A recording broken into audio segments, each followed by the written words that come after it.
meeting at 9:12 a.m. Put in an apology for the Mayor for about the first 40 minutes. He'll be here in about 40 minutes or so, he said. Is there any... No other apologies, obviously. Can I have a confirmation of the minutes for the ordinary meeting of the 9th of December, please, 2020? Just got to get in there. We haven't got nothing going up there. You got the waiting for it? Councillor Guthrie.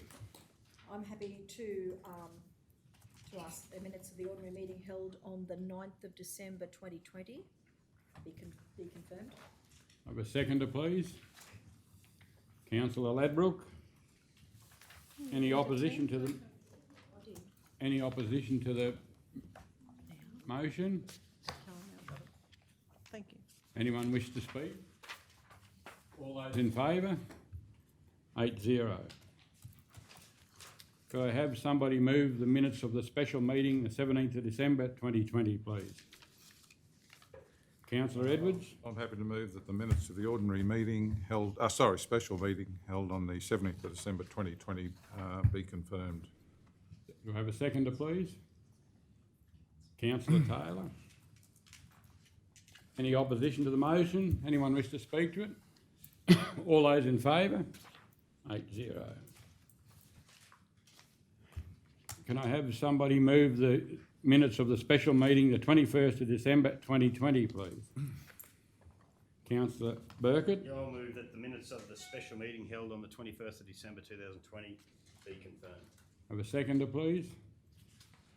Councillor Guthrie. Any opposition to the motion? Anyone wish to speak to the motion? All those in favour? 8-0. Okay, is there anything else on the table or any other business anyone wants to raise before we get going? Okay, on the 5.1. Sorry.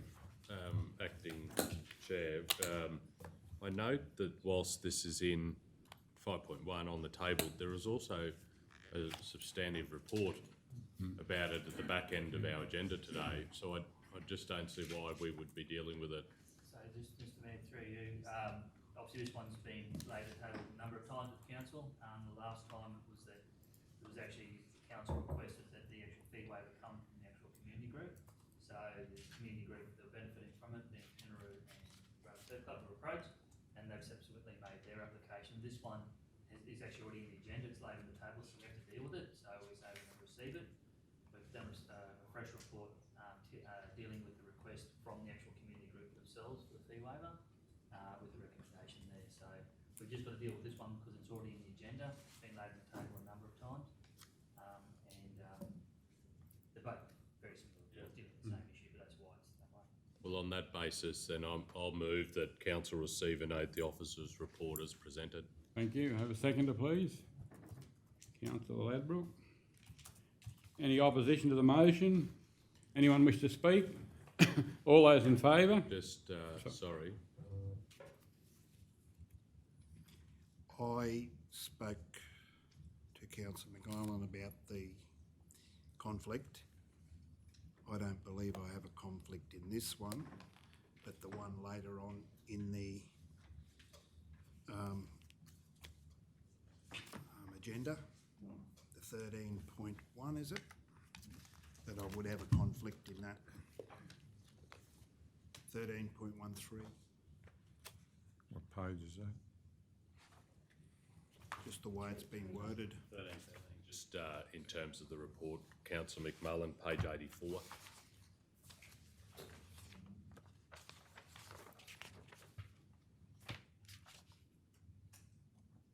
Councillor Ladbroke, that our letter's in page 84. So it's in both. In both. It didn't really have to be in this one, did it?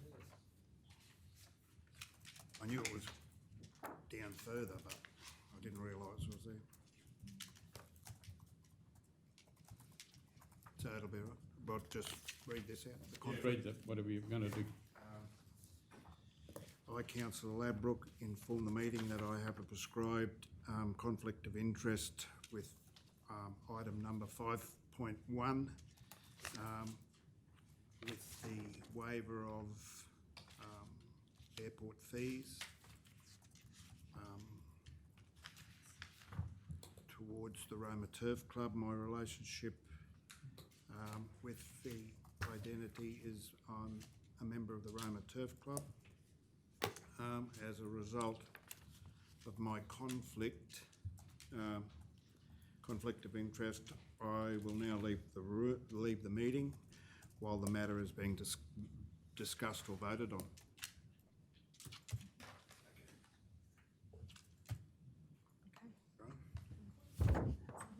Yeah, so You never called the vote. I didn't call a vote, so I Jumped just, in before you did that. I got to so go back and You've call. got to get a seconder. You're right, Councillor Abbott. Councillor Taylor, thank you. Any opposition to the motion? Anyone wish to speak? I'll put it to the vote. 7-0. Thank you. Thanks, Cameron. Page.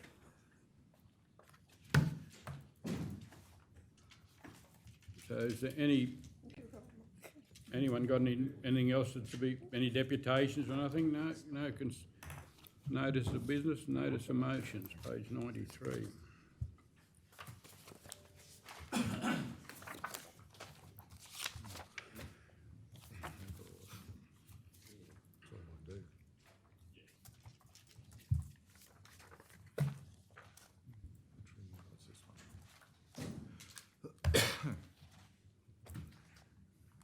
Okay, item number 8.1, Country University. So, acting chair, whilst I have shared with council before my conflict, I'm just trying to find the exact words, but Councillor Cameron O'Neill, declare a prescribed conflict of interest in matter item 8.1, Country University, as I am the chair and non-executive director of the board of Maranoa Country University Centre, and I will be dealing with this matter by leaving the room while it's discussed and voted upon. Thank you. Okay, do we have a mover, please? Maybe just a question, if that's okay. Yeah, just through you, Deputy Chair, to Ed. Can you, would you just be able to tell us what's happened? Like, obviously the training room, the community training room, so they need to use that space now that has originally been decided, and we're going to. Probably myself, I'd say. Oh, sorry. Yeah. Yeah. Leave there, but obviously, councillors, you might recall that we resolved last year to enter into the lease with the Country University. Ed's team did that report up. Because it's still going to be a shared space, we do have staff on the other half of the building there. Under the terms of the agreement, we're not allowed to share a kitchen, so they require their own. As part of the original report that Ed's team put together, they had a plan in place for that to construct their own kitchen. It did mean taking out probably 2 to 3 offices to construct it. Council was pretty clear at that last meeting that the term of the agreement is only for 3 years. So when we came up to the facilities team to do the lease, Tanya questions of, well, look, at the end of 3 years, we're going to have 2 very, very large kitchens, and then we're going to lose 3 offices. Is there a better way of doing this? So I did have a meeting with the executive officer, Beck, earlier this year, and we walked through the site, and I just said, look, the kitchen you've got here in the training room, would that suffice? I said, I know the original resolution has said that you've still got to share this space with the community, but if you had sole use of this, would that kitchen suffice? She said, yeah, it would. And so we talked to her, okay, well, what can we provide for the community? So council, at the front of the hub there, there's those 2 interview rooms. We took out that wall, it's not a load-bearing wall. It's a very large room, the same length, with that board table in there. Tanya's team checked with the regular users of that community room. And they said, yep, not a problem at all. And then, I don't know if you're familiar with that front area, but there's also a toilet there, so the community group can do that. Now, there's a little laundry in there where the plumbing's already there. We thought we'd make that actually like a little kitchenette. So the community groups that use that new room at the front can still have a coffee, a cup of tea. It just saves us having to construct a second kitchen. So it's certainly better for us in terms of the building going forward. We're not having to try and change it all back. And Country University are happy with it. It's not as big a spend for them, and the community still have a large meeting space out the front. So I just needed to bring it back because the resolution we had was that that community room at the front was to be used by the community as well. So that's hence the report. Sure, and that will leave, is it one or two offices on the other side, just as an office space, if, like, the interview rooms? At the back or the front, the two that are at the front. Front, and then there's one just behind customer service. Will that be, that'll be, That'll be basically next door, taking that as That's the entrance locker room. okay, That'll be student entrance rather than come through reception. so everything from that hallway, the hallway that goes from the community room back to the front office there, from there back is going to be okay. university. So it's just those two front offices. Yeah, sure, thank you. So through you, You're right, councillor, deputy mayor, Rob. So what's incorporated in the new? Like, yeah, what's the change? The specific change is just the rooms, is it? Change, councillors, is that what is known as the community room at the front, that training room. Which part of the motion is it? That's all. It'll be the actual bit about the. Find the difference. That's all. Interview room here. Mark, it's that and that. Oh, good on you. That's what. Yeah. So the conference room changes and then it becomes included. So it's Yeah, two Conference changes. training Yeah, room just available hold on. to continue community use. So Yeah, no, that's all right. That'll be there. So what is it, exclusive number? use now. one Hang on, last one order. there. Sorry, Rob. Council, which one was it?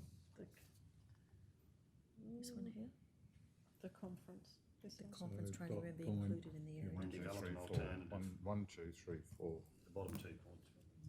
The bottom two, yeah. Oh, more actually, because it's price change. Oh, no, it's all good. Yeah, no, that's all right, yeah. No, thanks.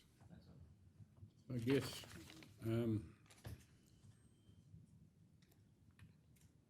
being a public document, Madam CEO, can they just start with a rescission notice, or do we have to read right through the whole lot? It's open and on the website. That's what I thought, yeah, so. So we just straight in. Can we have a mover, please? Councillor Hancock.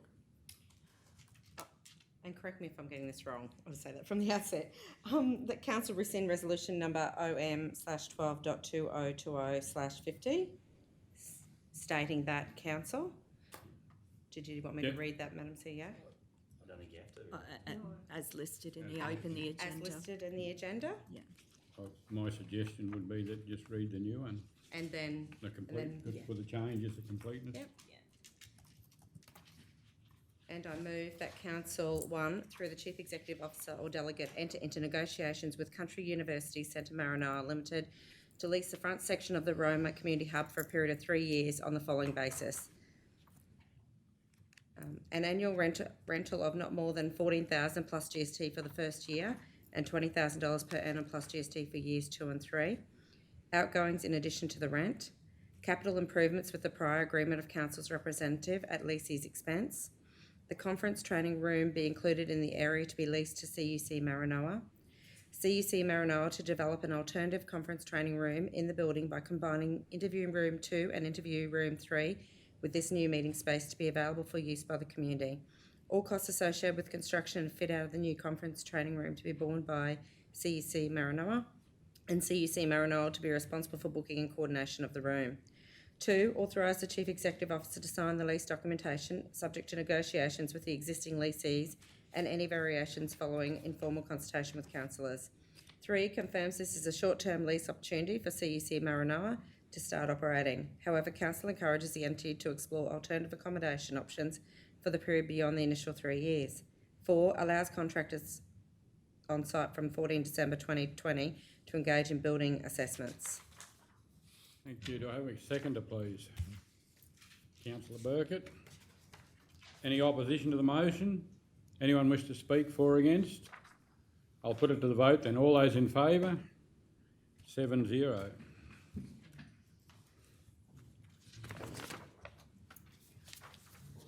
Thanks, Kim.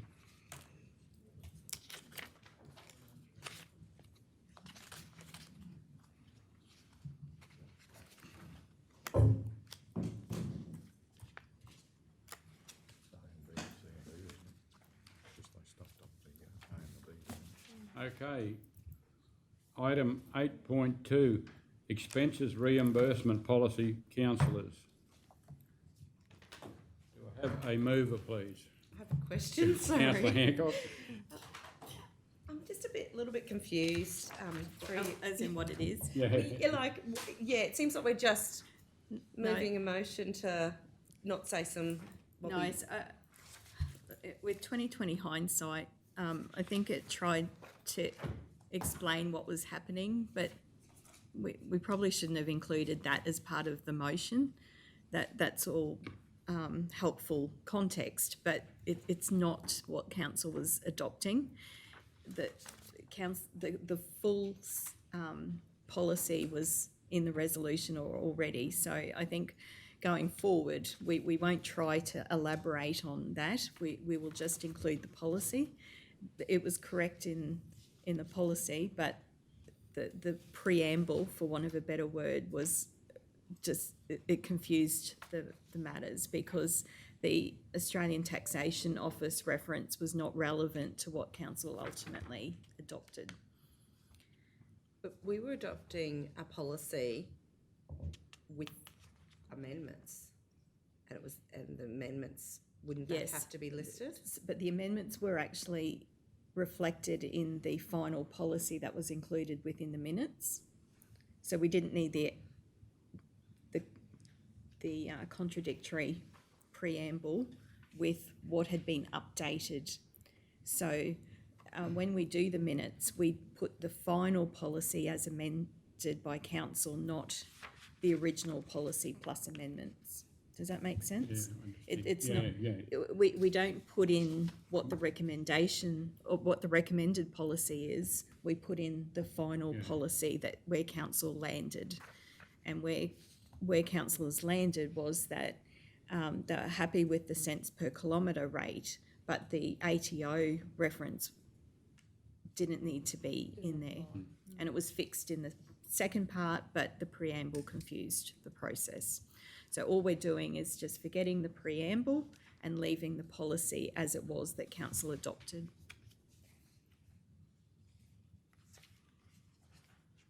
Do I have anyone to move the motion, please?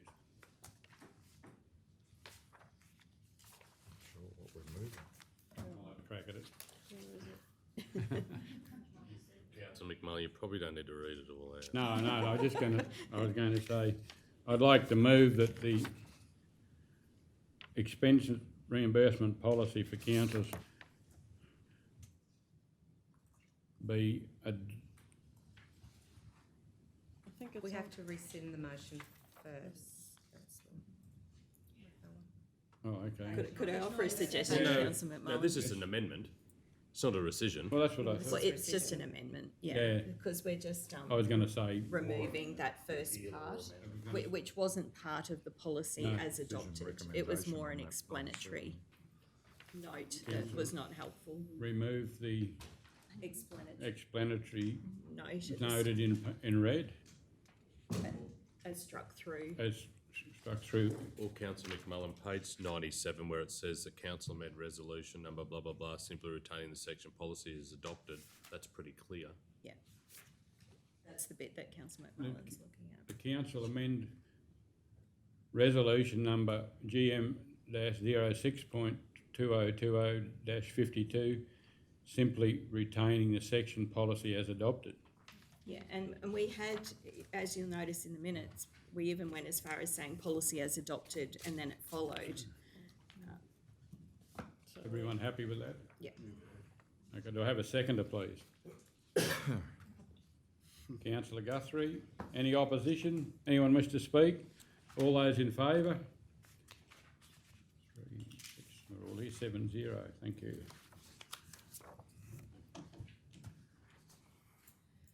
This one we want to lay on the table, is that correct for now? Your collation of feedback? Yes. Yeah. Item 10.1, collation of feedback from the community employees on the high-level organisational structure and recommendations. Could I have someone move it, please? Or I'll move it, lay it on the table till later in the meeting. Thank you. Any, don't think I need a seconder, do I? No, you don't, No, you just just, got to put it. I'll put, all those in favour? 7-0. Item 11.1, Railway Historical Cemetery. I'll have a mover, please. Councillor Edwards? I'll move that Council, one, acknowledge from the research provided that the railway-owned land of Lot 335 on CP WV 1915 is the site where Romer's first cemetery is located. Number 2, contact Queensland Rail as the registered owner of Lot 335 on CP WV 1915 to ascertain if this lot would be available to acquire for the historical preservation of the early grave sites located at this site, possibly dating back to 1863. Number 3, if successful in obtaining the railway land, work with the local historians to erect a plaque memorial marking the significance of the site. I'll have a seconder, please. Councillor Ladbroke? All those in, anyone against any opposition to the motion? Anyone wish to speak? All those in favour? 7-0. 1, 2, 3, 4. 8-0, sorry.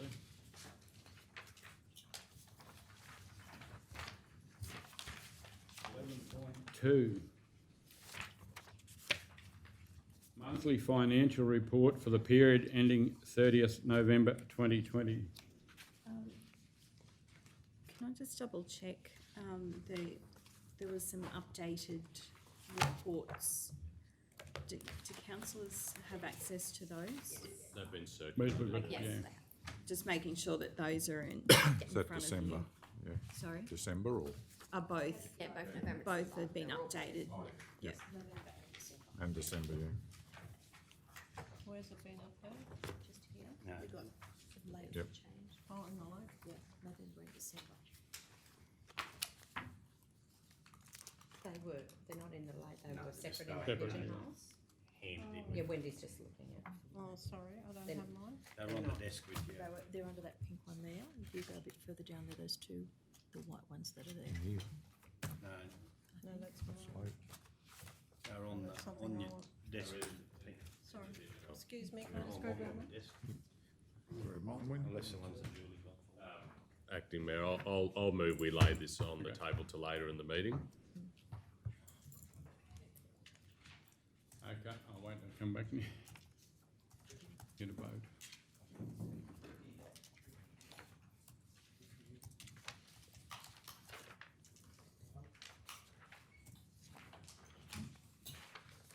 Which we didn't know about. Councillor O'Neill's moved to lay it on the table till further meeting. Whoops. Any opposition to the motion? All those in favour? 8-0.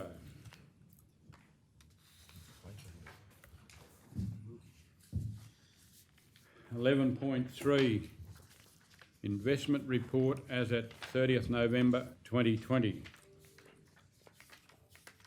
Any opposition to the motion? Anyone wish to speak to the motion? Haven't got a mover. You haven't got a mover. Oh, sorry. Anyone? They're gonna be. Councillor Hancock? I move that the investment report as at 30 November 2020 be received and noted. Any opposition? Anyone wish to speak? Seconder, please. Councillor Guthrie, I've got a bit. All those in favour? 0.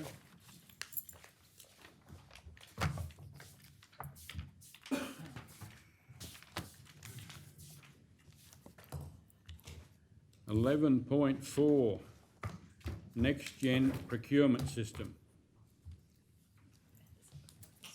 Do I have a mover, councillor? No, I'd just like to hear about it first, if you don't Okay. mind. Yep. Okay, so what's happening is Local Buy provide us with our tender system, LG tender box, and we also use Vendor Pen for our request for quote. So what Local Buy is doing is they're getting rid of LG tender box and moving all the tendering to vendor panel. So councils only have one system for request for quotes for tenders.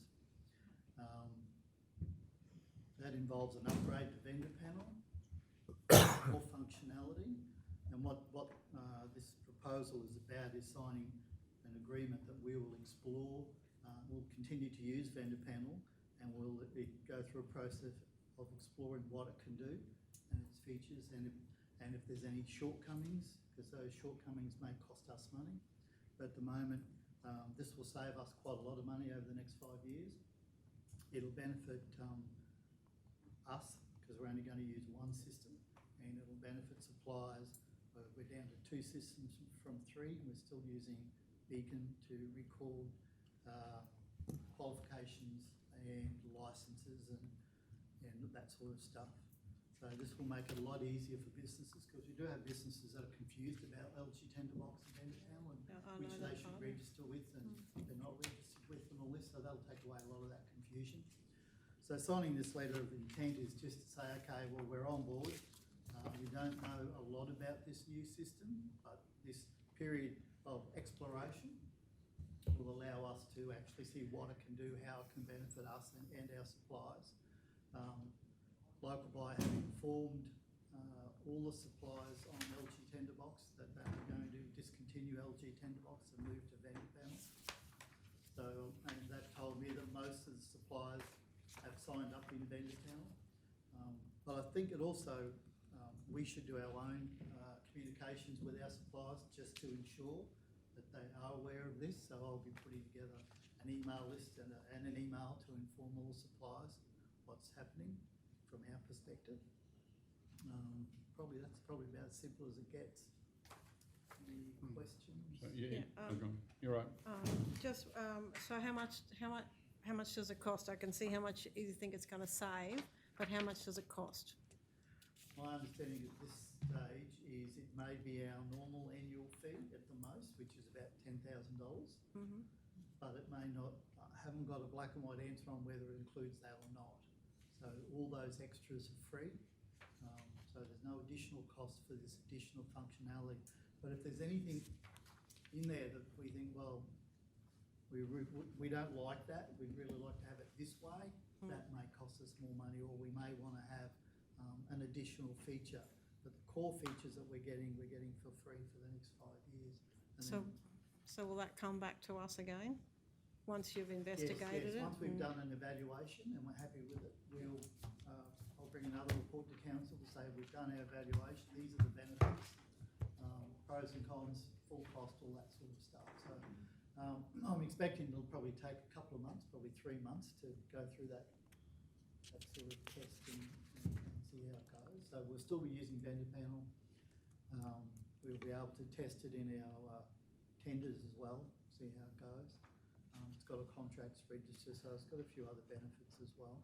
But definitely, we'll definitely come back to council to say, no, we don't want it, we'll go with something else, we don't know what that is, or yes, we'll go with this. These are all the benefits, the pros and the cons and the costs.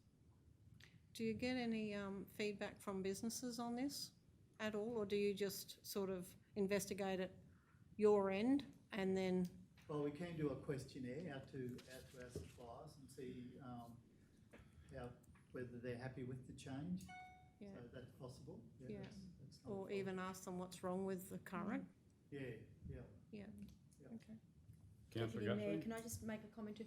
Can I just request that contact is made with all of our local suppliers? Because I know that when Councillor Taylor and I went up to Injune, I'm just a little bit concerned that there may be changes of ownership, and we're relying on email contact being made that then they're not receiving because of change of ownership.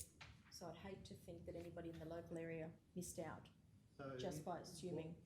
What other form of contact do you want then? Well, maybe I'm very aware of one particular business that may have missed out when we did tendering last time, and I'm not aware of why they missed out, but they had previously been receiving the actual council opportunity. So maybe I've got one that we may need to follow up.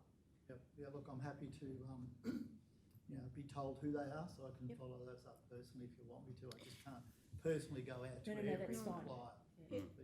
It might be worth a general release as well. So if we do it to the community, Great idea. then people will see it in our mainstream communications. Yeah, and then on if Facebook and if they haven't heard about it through One Way, And even- we can prompt the contact that way. And even, Madam CEO, through some of the Bottle Tree Bulletin and some of those, so Yes. the multiple ways that we're trying to make sure that the communication is Yep. getting out there, and it may be a timely opportunity for those that may have slipped into the cracks Yeah. to then go, look, I'm not on and I'd like to be. Yes. Councillor O'Neill? Through you, Chair, Councillor Guthrie raises a really valuable point. And whilst it may be more of a challenge to do it in the larger centre of Roma, there could be a way to engage with the local development officers who play an economic development, aspect to their role, that they actually go and visit those businesses and make sure that we've got the right names and email addresses. And I know that has happened in the past in other of our smaller areas, but again, Roma might have to be a bit more rigour around the Bottle Tree Bulletin and through our print media and online media. But those smaller ones are knock on the door, and I think you'll capture that pretty quickly. And I think as part of the, our online advertising, it is like, have you got your details, or ensure you've got your details are updated with council. So as well. Yeah, things happening, don't miss out on Don't future miss out. updates. Please make sure you've updated your details with council. No, that's all. I think the issue, I know the one Councillor Guthrie talking about, when the business changed over, they didn't realise that they would, I actually thought it was a bit too complicated for them to. oh, right, I just thought they might have, because of different email address, they mightn't have realised they missed out, but anyway. And I think that would be valuable feedback from some businesses, even if we, I don't know, can we do a couple of pilot businesses where you ask them, how do you find this? Is this too complicated? Is it, like, just to truly understand from their perspective whether, because the last thing we'd want to do is to go into a more onerous task for suppliers, so. I don't see this being as more complex as what we already do now, but if there's opportunities for simplification, and that's part of this exploration, is this more complicated? I don't think so, but it could be, or is it simpler? Yeah, So that's right. that's all part of exploring what's good for us and what's good for our suppliers. From what I'm hearing, I might admit that if it all goes into vendor panel, they, like some people are registered on one and not on the other. We've had it come to the table and there's been different ones over the time. They're not registered on the correct one for this particular, the project. Yeah. And this will remove that. That's so what I they'll only think. have to register on vendor panel. That's right. And Beacon. Yeah. Maybe down the track we can move Beacon across to vendor panel, but we don't know that yet. And another thing might be a good, just a suggestion, in the smaller towns, if some of this information is sent to the local groups, whether it be, what's Injune called, Advanced Injune or what, or, to SDDA in Surat or Wallumbilla Town Improvement or BAG or whatever, just so they can. Yeah, I think Councillor O'Neill hit the nail on the Yeah. head, though, that the local development person has all those contact lists as well. They're our link to the community, so that it'll automatically get picked up that way. Okay, do we have a mover then, please? Councillor O'Neill? I'll move that council authorise the Chief Executive Officer to sign the letter of intent with Local Buy Proprietary Limited if the final terms are acceptable to begin the next gen assessment process. Seconder, Councillor Taylor. Any opposition to the motion? Anyone wish to speak? All those in favour? 8-0. I know the Mayor has just returned, so I will go back to my seat. We're up to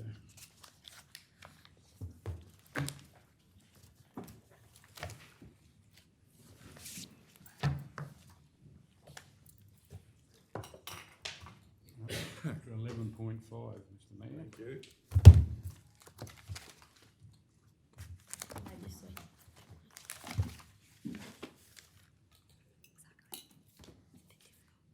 You Deputy Mayor.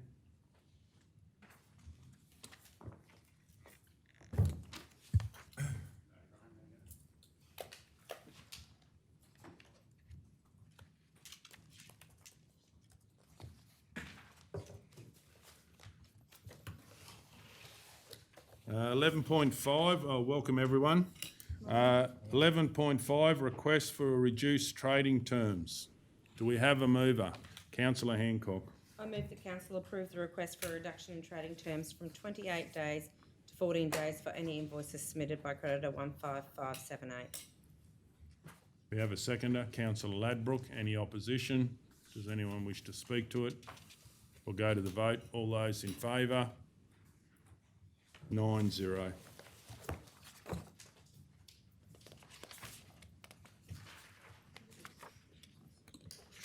Yeah, there's a reply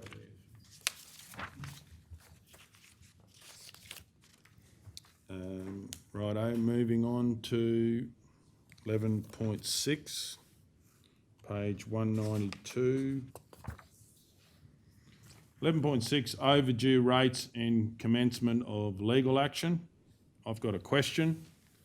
Do we have a list, or will we be getting a list of the people involved? I was just going to raise, I just got an email or reply to my S178. I'm still a little bit confused. That was all I was just going to ask.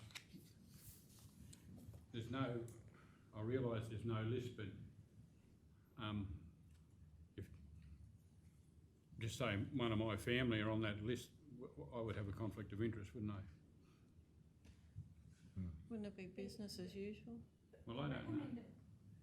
The recommendation is that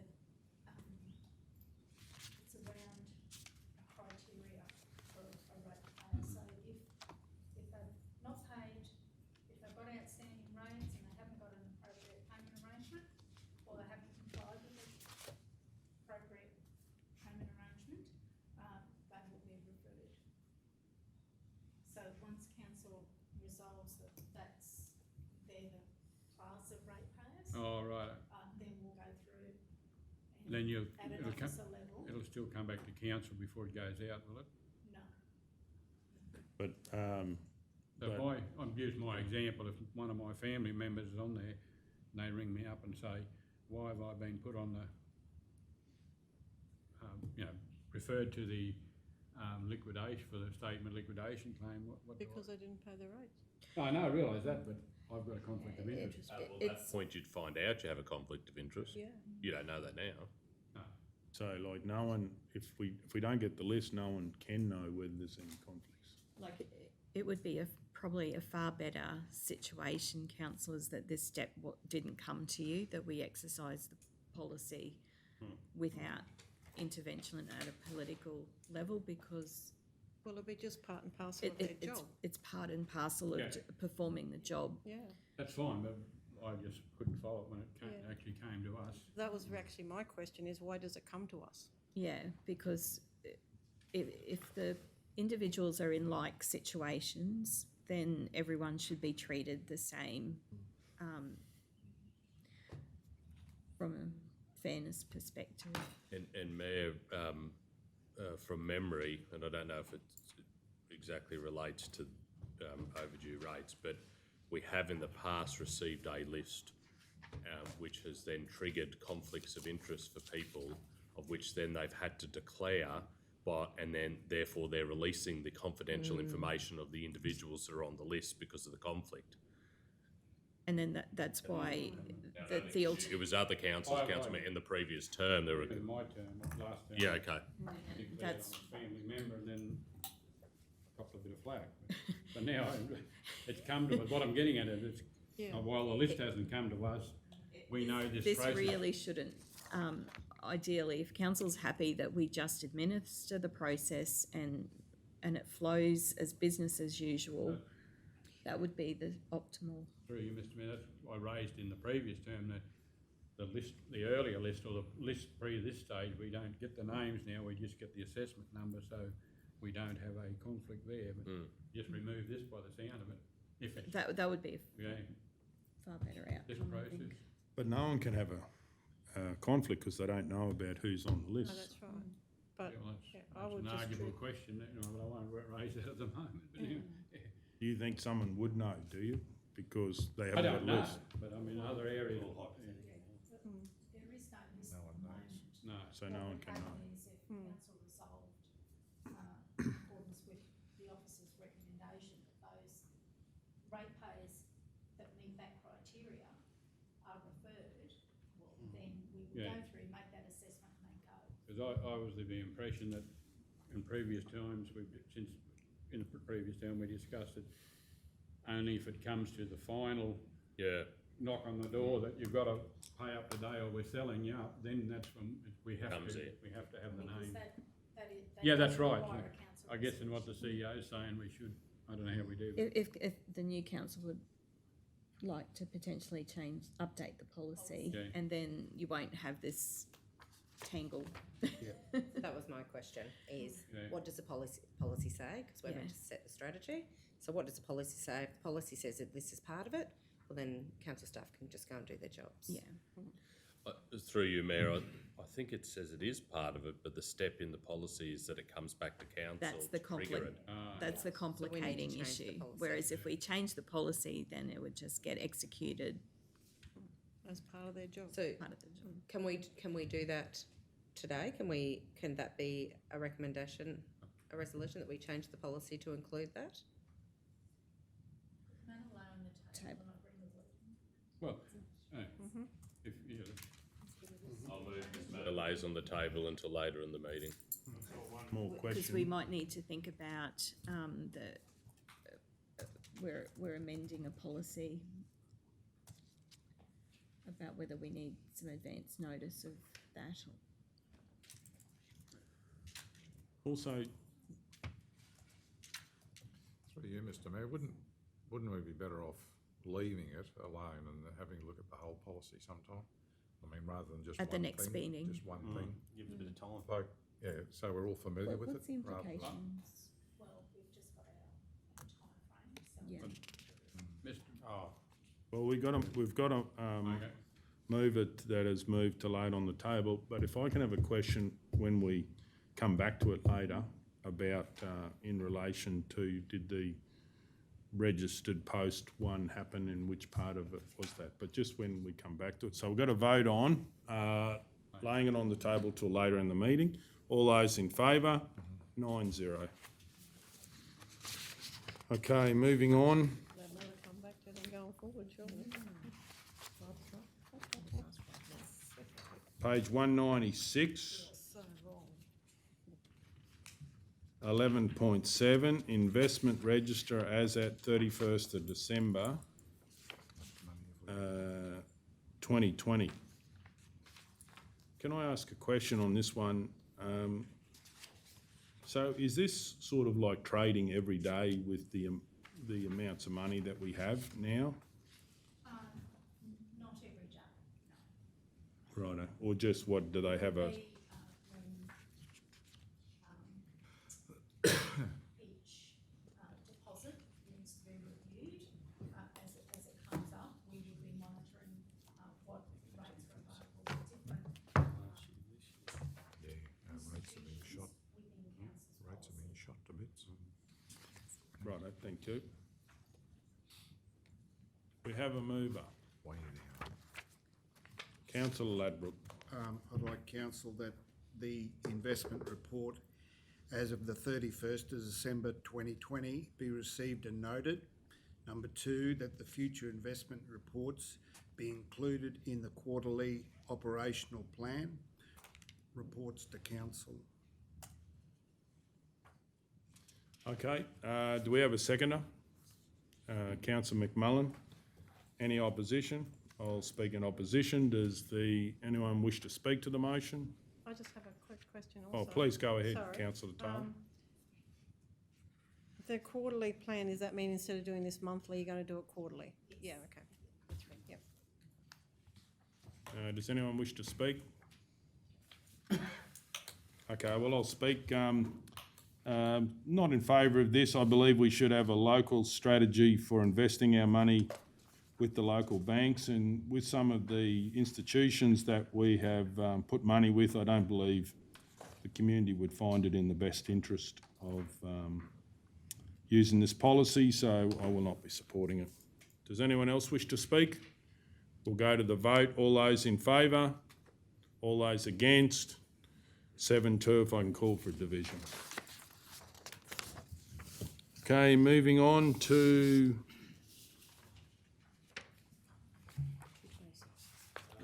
page 226.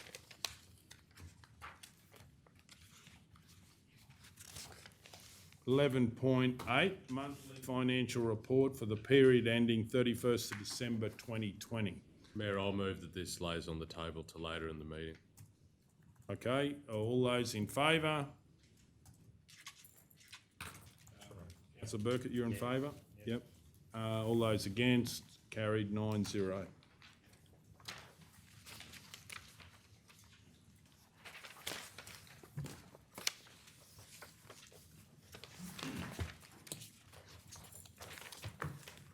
Mayor, the reason I did that is because we did it on the November financials. There's an updated report. I'm not too sure if you've received those, but they were in pigeonholes that people have just received. Yeah, I did get that, I think. Okay, thank you. Item 12.1, addition of road register unnamed road off Sunnyside Road. Councillor McMullen. Mr Mayor, I'd like to move that council, one, provide in principle support to the addition of 1 kilometre of unnamed section road of Sunnyside Road to council's rural road register, given that the section of road provides direct access to a number of freehold lots in the area. 2, undertake community engagement with residents that directly adjoin both Sunnyside Road and the unnamed section of the road of Sunnyside Road to gauge their input on the potential configuration and naming of the section of road as outlined in part 1 of this resolution. 3, be presented with a subsequent report detailing the outcome from the community engagement on the matter with the view of formally naming and adding the section of the road to the rural road register. Do we have a seconder? Councillor Guthrie. Any opposition? Does anyone wish to speak to it? Mr Mayor, I'd just like to say I think there'll be some pretty happy residents up there when this is sorted out. Okay. Anyone else wish to speak? I'd just like to say that I agree with the Deputy Mayor. I do believe that this has been going on for some time, and if council can find a resolution to this issue for the residents of that area, that's a tick in council's, feather in council's cap. Okay, no one else wish to speak. We'll go to the vote. All those in favour? 9-0.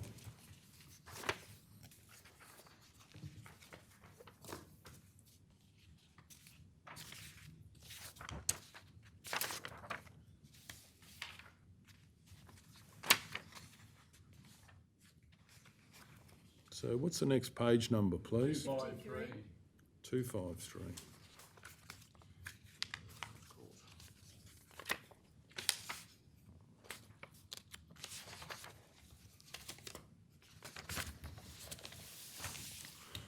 Item 12.2, maintenance at the Roma tennis courts. Do we have a mover? Councillor Taylor. I'd like to move that council authorise councillors Roma Urban Streets team to program the additional mowing and whippersnipping as part of their programmed delivery to Arthur Street, Roma, noting that Arthur Street is classed as a higher order road and is served every 4 weeks or sooner if need arises from rain events. Would the mover be willing to consider also put in there right to Roma Tennis Club and notify them of the change? Oh, yeah, that's fine. Yep. Sorry, so we did that, yeah, as part of we would. Yeah. We actually, in the body of the report there on page 254, we actually did have a meeting with the president on site. Yep. And discussed it, and that was the resolution we came up with. Yeah. With them, so they're all- But as far as actually officially notifying them from council that we've decided to do it? Yep. So you're happy to put that in the motion? That'd be fine. Excellent. Thank you. Do we have a seconder? Just a question. Sure. I'm happy to second it, but just a question, that second part of the motion that has just been, is that redundant? Because the letter would have gone back, formal correspondence would have gone back to the people that asked for this to be done in the first place, wouldn't it? Okay. But I think if the mover's happy, it can. Yeah, we can put it in there. That's Yeah, fine. Put I'll it in second there. it. Okay, and do we have we've got a seconder? Any opposition? Does anyone wish to speak to it? I just think, Mr Mayor, it's great to have a beautification of the town when there's certain situations where 2 strips of lawn are left for the sake of this. It's a big step forward, I think. Yeah, and I'll also like to speak on it. You know, as we know, all of our non-for-profit organisations, our sporting clubs are all volunteers in the main. and for the volunteers to have mowed that for many, many years, and asking for, I believe, a small amount of council assistance. It's great that this is being considered today, and I hope the motion is supported. No one else wishes to speak? We'll go to the vote. All those in favour? 9-0.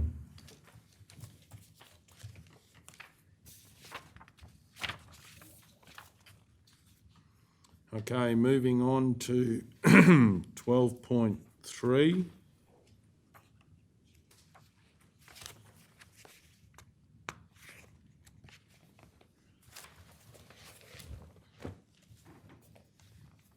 Item 12.3, Ambi Bore Tender Award.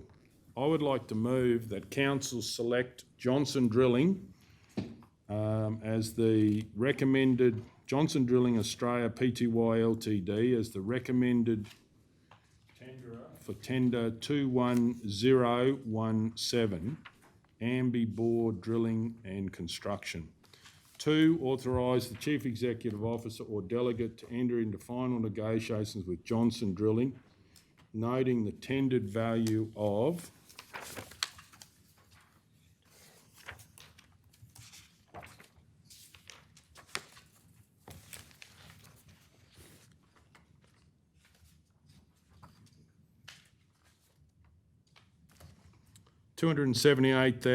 $278,700.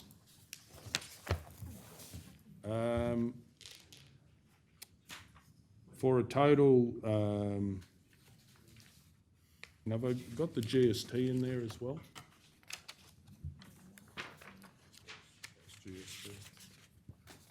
Is it ex-GST, is it? Excluding. Excluding, so do we need the GST amount put in there as well?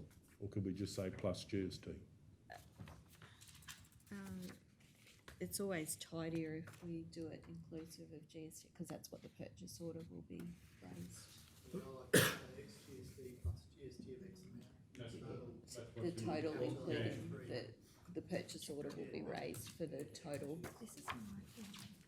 I don't know why. Okay, do we have anyone that could work out what that GST amount? $27,870, Mr. Mayor. Righto, plus GST of 27,870, 870, I believe. 10%. if we can check that. 870. Confirm That's, the total. I got one. That's what it is. Yes, Councillors, do you mind if we 10%. just lay that on the table? We'll make sure that we're quoting the correct figure. We'd hate to have Oh, to do it, amend a can we, Yeah, black and white. Well, the fee is, the price, 10% of that, 27,870. On page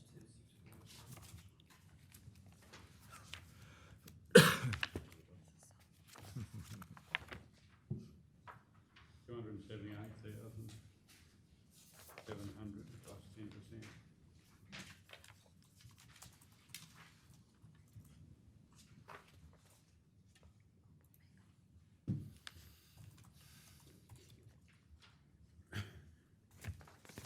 Waiting on that, Mr. Mayor, can I ask a question?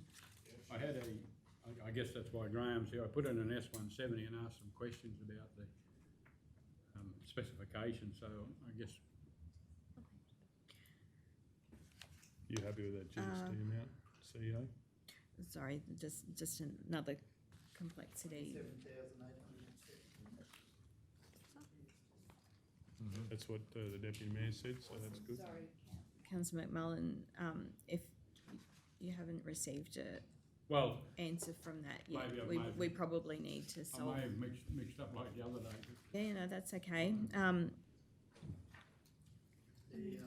replied to that S170. I prob- S170 email address. Yeah, it may have come back to the email address, Councillor McMullen, and I may not have forwarded it, so let me just double. Only did that this morning. Oh, well, I won't have No. seen it. No, that's all right. That answers that question. Do you mind if we just lay it on the Yeah. table, councillors, and we'll come back to that? Yeah, I move we lay it on the table till later in the meeting. All those in favour? 9-0.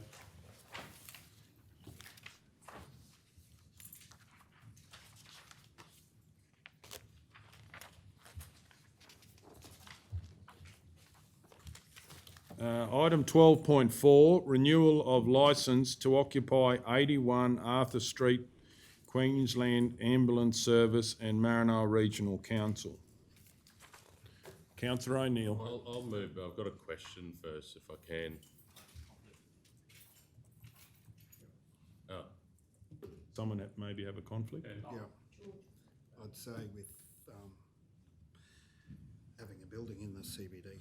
I, Councillor Labrook, inform the meeting that I have a prescribed conflict of interest as a result of I have a commercial building in the CBD. Do I have to say item number 12? Of item 12.4, review of licence to occupy 81 Arthur Street for council to review of licence of occupy 81 Arthur Street with the Queensland Ambulance and the Maranoa Regional Council. As a result of my conflict of interest, I will leave the meeting room while the matter is being considered and voted on. Righto.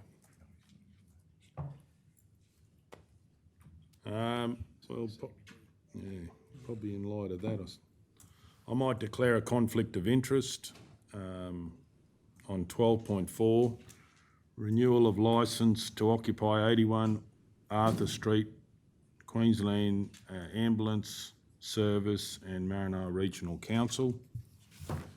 And I will be declaring conflict of interest on the basis that we do have a business in the CBD, even though it's quite some way away. And I'll be declaring that I'll be dealing with this conflict by leaving the room whilst this is debated and maybe a decision. So, sorry, Mayor, is that, there just isn't a conflict of interest anymore? It's either the prescribed conflict of interest or a declarable conflict of interest? yeah, well, I'd probably go prescribed conflict of interest.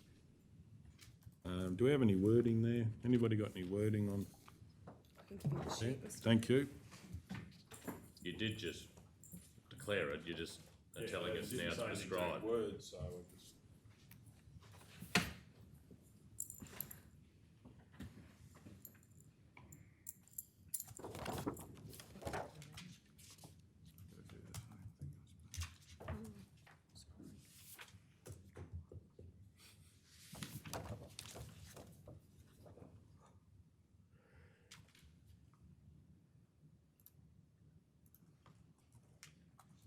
Too complicated today.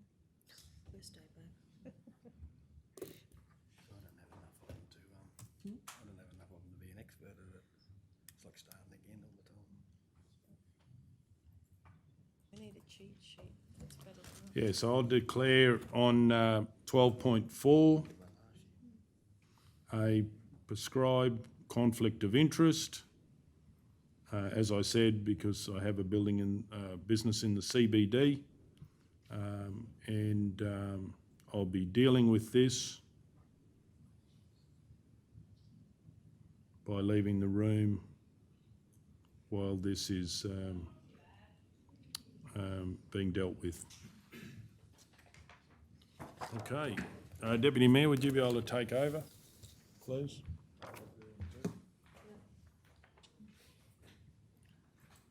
Thank you. Yeah, one. Yeah, I got one. Well, mate, we should be sort of here for that. But anyway, that's fine. Okay. All three of you should have left at the same time. Oh, you, Yeah, he's just calling him. Yeah, I'll just do mine first, I think. Yeah. oh, you've got one too, okay. Could you leave the room or ask to stay in there? Mayor has to chair the meeting Yeah, you while have he's to- in the room. Sorry about that, Deputy Mayor, that was my mistake. He's a Okay, we have another conflict as well. Yeah, I, Councillor Mark Edwards, inform the meeting that I have prescribed conflict of interest as a result of conducting business in the immediate vicinity in McDowell Street. My relationship is that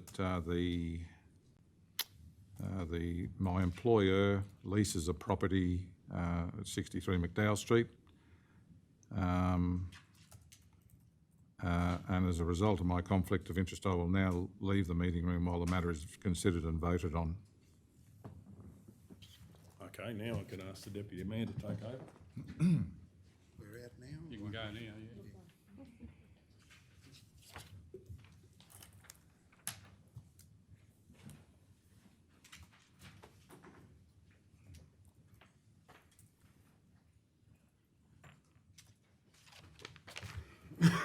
Okay, item 12.4, renewal of licence to occupy 81 Arthur Street, Queensland Ambulance Service and Maranoa Regional Council.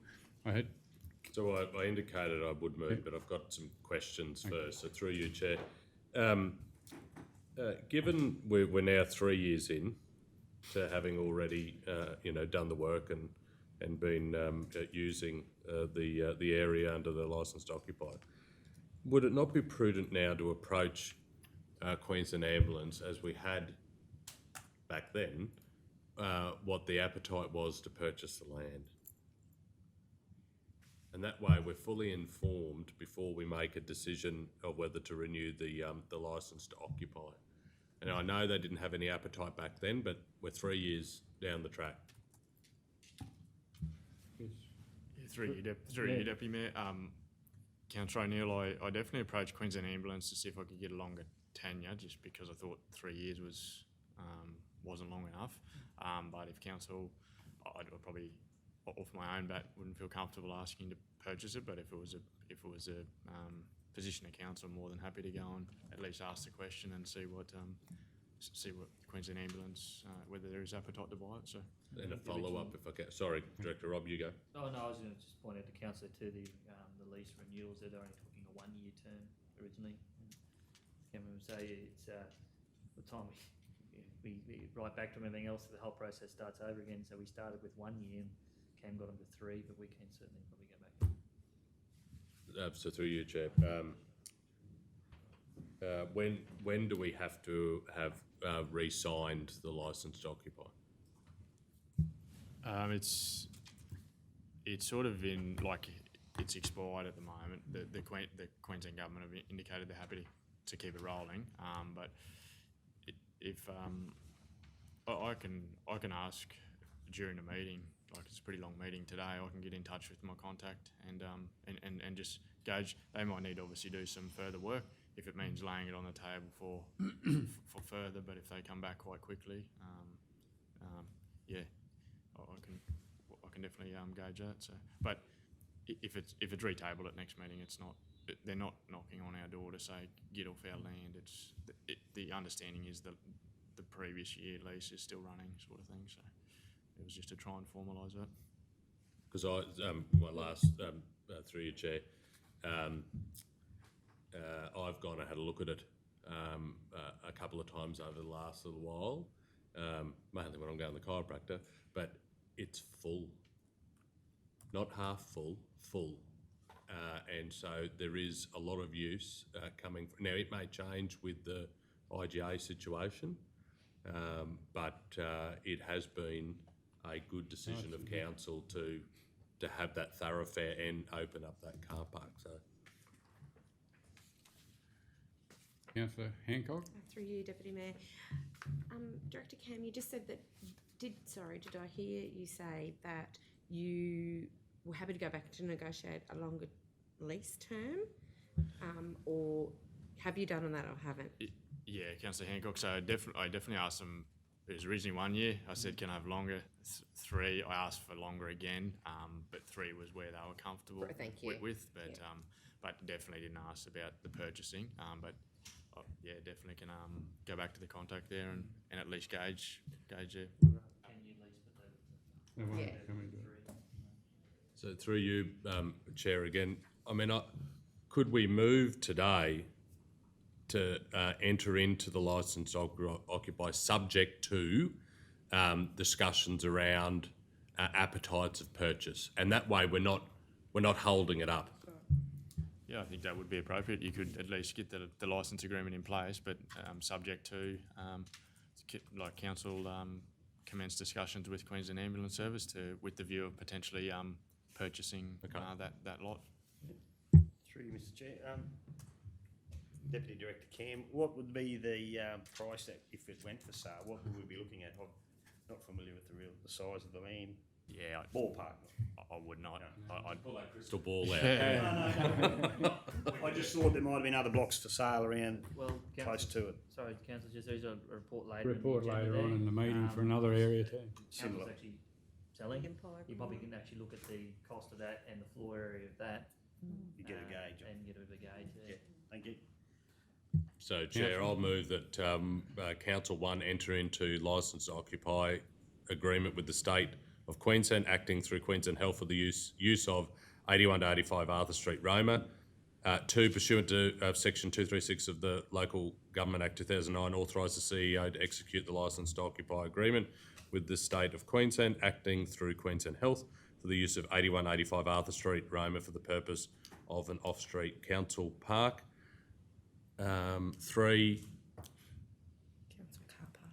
council car park, sorry. 3,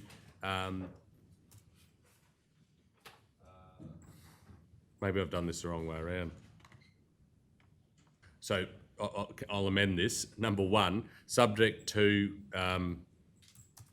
discussions with the Queensland Government acting on behalf of Queensland Health, or Queensland Health acting on behalf of the Queensland Government on the appetite for purchase of the said land at 81 to 85 Arthur Street. And then 2 would be enter into licence to occupy agreement with the State of Queensland acting through Queensland Health for the use of 81 to 85 Arthur Street, Roma. And 3 would be pursuant to Section 236 of the Local Government Act 2009, authorise the Chief Executive Officer to execute the licence to occupy agreement with the State of Queensland acting through Queensland Health for the use of 81 to 85 Arthur Street, Roma, for the purposes of an off-street council car park. Oh, I was just going to show.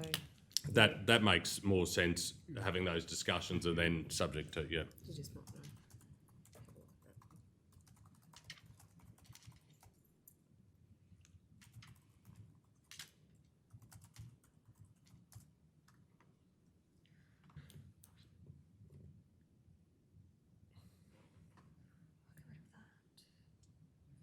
Words actually.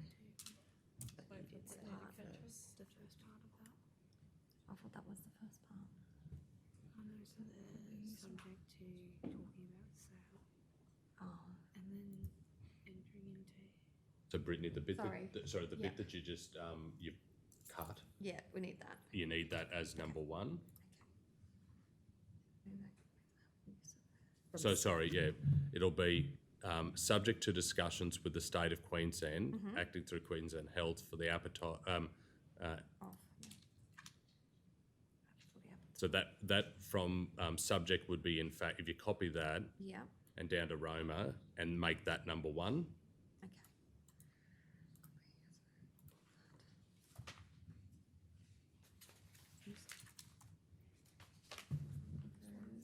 And so it'll be that council enter into discussions. That's number 2. No, this is for number 1. Enter into discussions with the State of Queensland, acting through Queensland Health, on their appetite for the sale, for the purchase of land at 81 to 85 Arthur Street. Is it their appetite? Makes sounds like it's their purchase, Cam. For that appetite. Enter into discussion with the State of Queensland, acting through Queensland, on their appetite for the purchase of that, yep. And then it would be subject to those discussions. On number 2, or is it still number 1? No, number 2, subject to those discussions. Enter into, yep.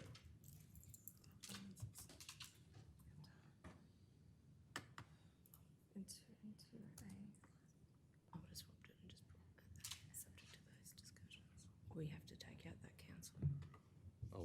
What do you reckon? Well, I'm just, Brittany, I'm just looking at the fact that it's got that council subject to. That's. So maybe a suggestion, Oh, that council Is enter enter into a into, licence yep. to occupy, subject to the above discussions Yes. with the state of Queensland. Yeah. Yep, so I'll take that out.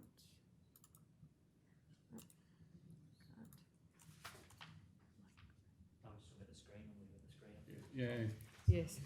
Subject, is that hard to, project.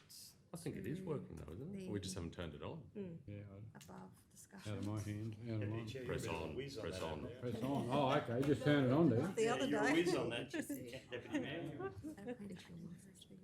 I see. That'll come down, will it?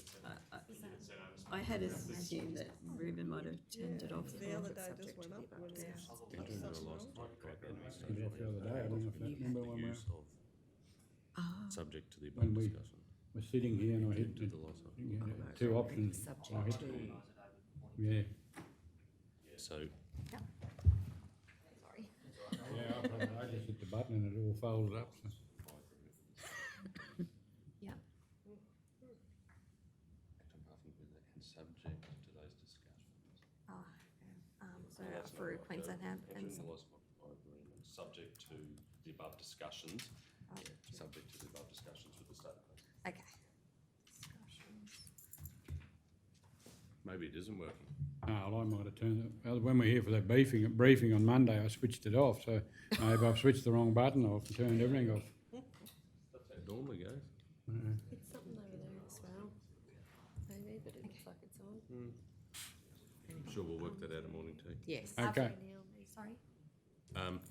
So do you want me to read it again? So No, that as long as you're happy with it, you're happy with it? Yeah, but others can't see it. Can No, okay, we're fine. I might just for Right, completeness. not a problem. So I've moved that council, one, enter into discussions with the state of Queensland acting through Queensland Health on their appetite for the purchase of land at 81 to 85 Arthur Street, Roma. Two, enter into a licence to occupy agreement subject to the above discussions with the state of Queensland acting through Queensland Health for the use of 81 to 85 Arthur Street, Roma. And three, pursuant to section 236 of the Local Government Act 2009, authorise the Chief Executive Officer to execute the licence to occupy agreement with State of Queensland, acting through Queensland Health for the use of 81 to 85 Arthur Street, Roma for the purposes of an off-street council car park. Okay, do I have a seconder, please? Councillor Taylor. Any opposition to the motion? Anyone wish to speak? All those in favour? 6-0. Thanks, Tim. Yeah, I'd say you're too far away. A letter on this one this morning, didn't we? Get a letter There on was this? an email. That, yeah, they probably asked. Absolutely. Back to the Surat one on page 292.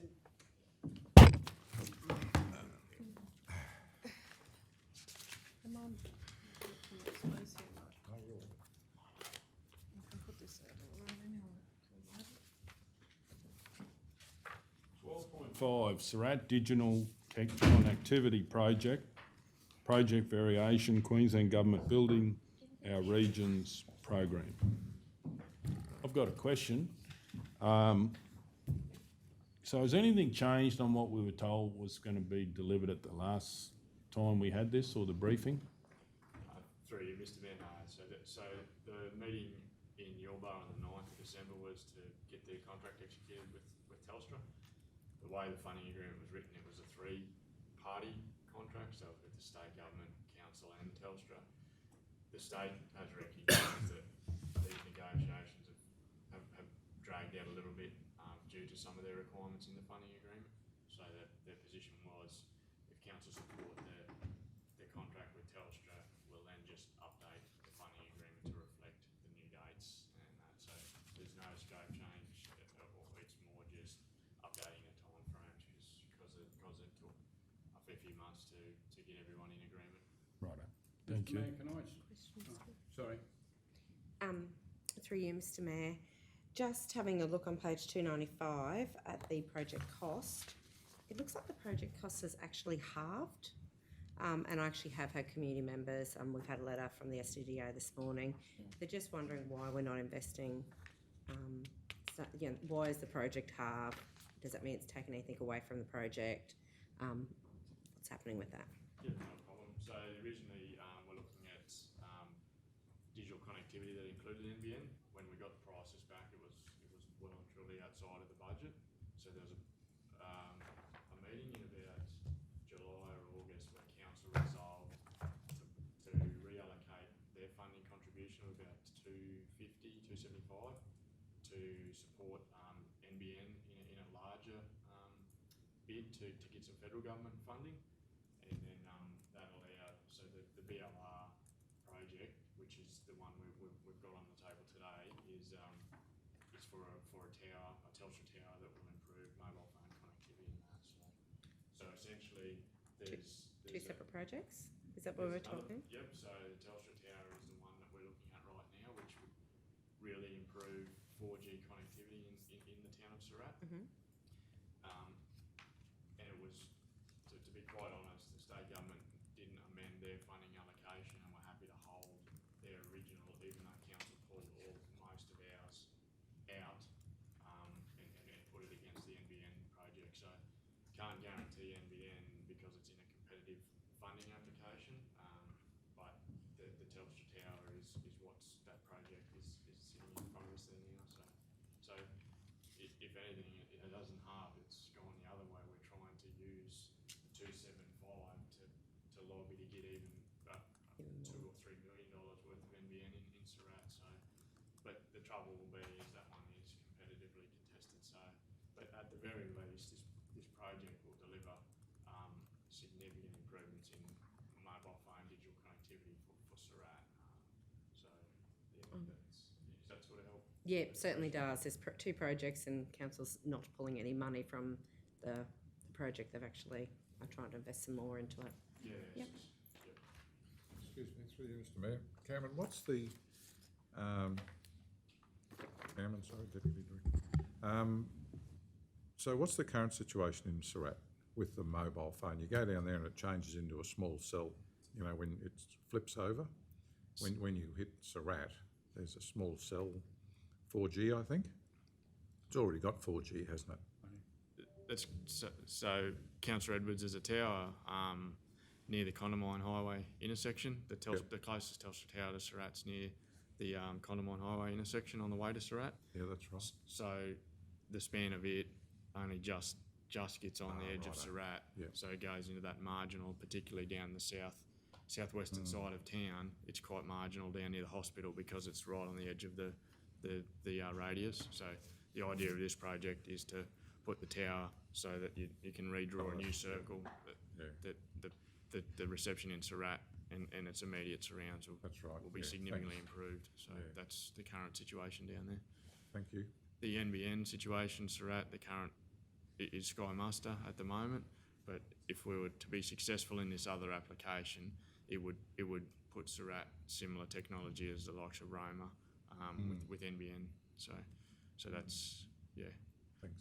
When will we hear about that actually, Cam? The application's gone in, it went in, I think, late November, so we can follow it up, but it's probably, my gut feel is probably a month or so, still away there, but I think, yeah. Thank you. So with this tower that we're putting in there, because there was a small cell, I think maybe on the exchange in town, wasn't there before, which I think what Councillor Edwards was referring to.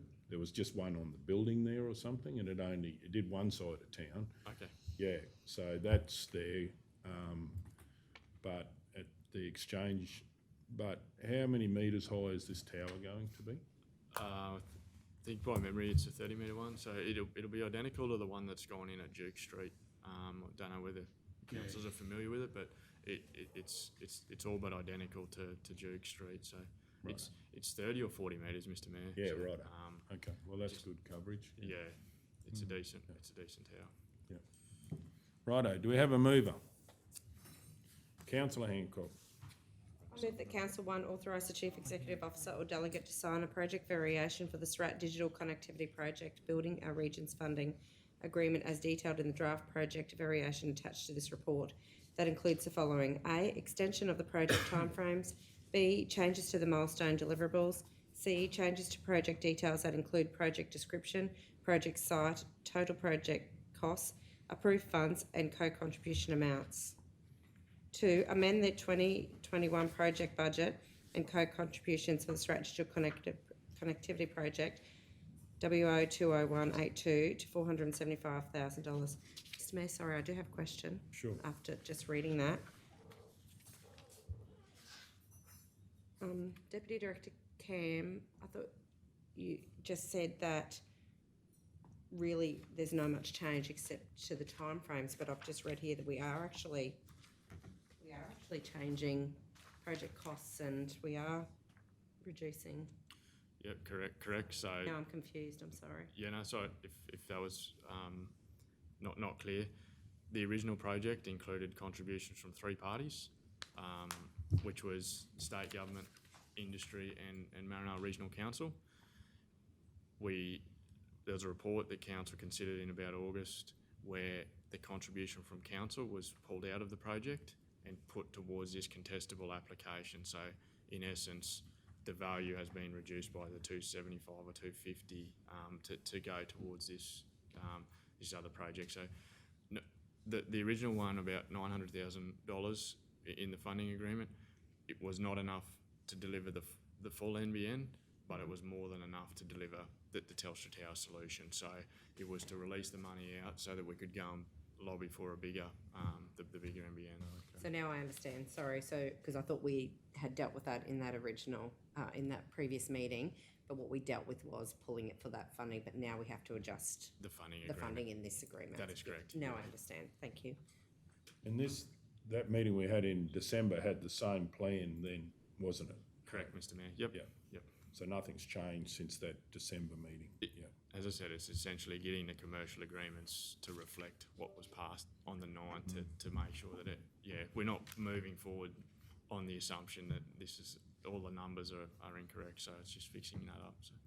So that roughly means that the state government contribution and Telstra's contribution are doing the tower, and our contribution that we put in has been pulled out to try and get NBN for Surat. Correct.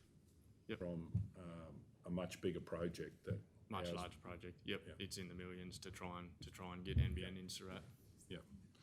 Councillor Mr Mayor, can I ask Councillor Hancock if she'd be open to an amendment in light of the letter, not to only 9 of us know about at the moment, some sort of an additional dot point just to ask council staff to write to SDDA to make it a bit more of an explanation, because they're a bit confused too, obviously. Does that make sense? I don't know what the correct wording. Yeah, I know what you mean. We just received it this morning, so.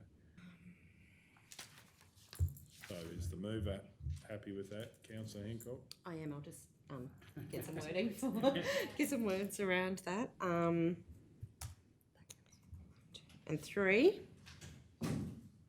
write to the Surat District Development Association, responding to their email, seeking clarification around the Surat Digital Connectivity Project and the 2 projects that now are attached to that was one. Oh, that didn't work. And the two projects for Surat Digital Connectivity in Surat. Can't do Surat twice. Let me read what you got, Brittany. How am I going, Cam? Is that okay? Yeah, that's fine. Write to the Surat District Association in reply to their letter. I think I missed a word to While they're doing their it, letter. Mr Mayor, can I just ask maybe the CEO, this letter, should we put it through the CR system, or can we just send it to you to distribute to the management? It's just If you just send it to to myself, that's fine, or to the directors and That's right, myself, 'cause it's- and then the prompt will be the council resolution to ensure that a response goes Clarifying. back. Clarifying, yeah. You want to do that? Clarifying Project. the Surat Digital Connectivity projects. That's How's that? clear enough. Yep. Yeah. That's fine. And I'll just send, did I just say to send that to the CEO? Oh, S1, 78. No, it's Yeah, and direct, Sorry, I is was- fine. Yeah, ordinarily it would go in a customer request, but this will achieve the same outcome.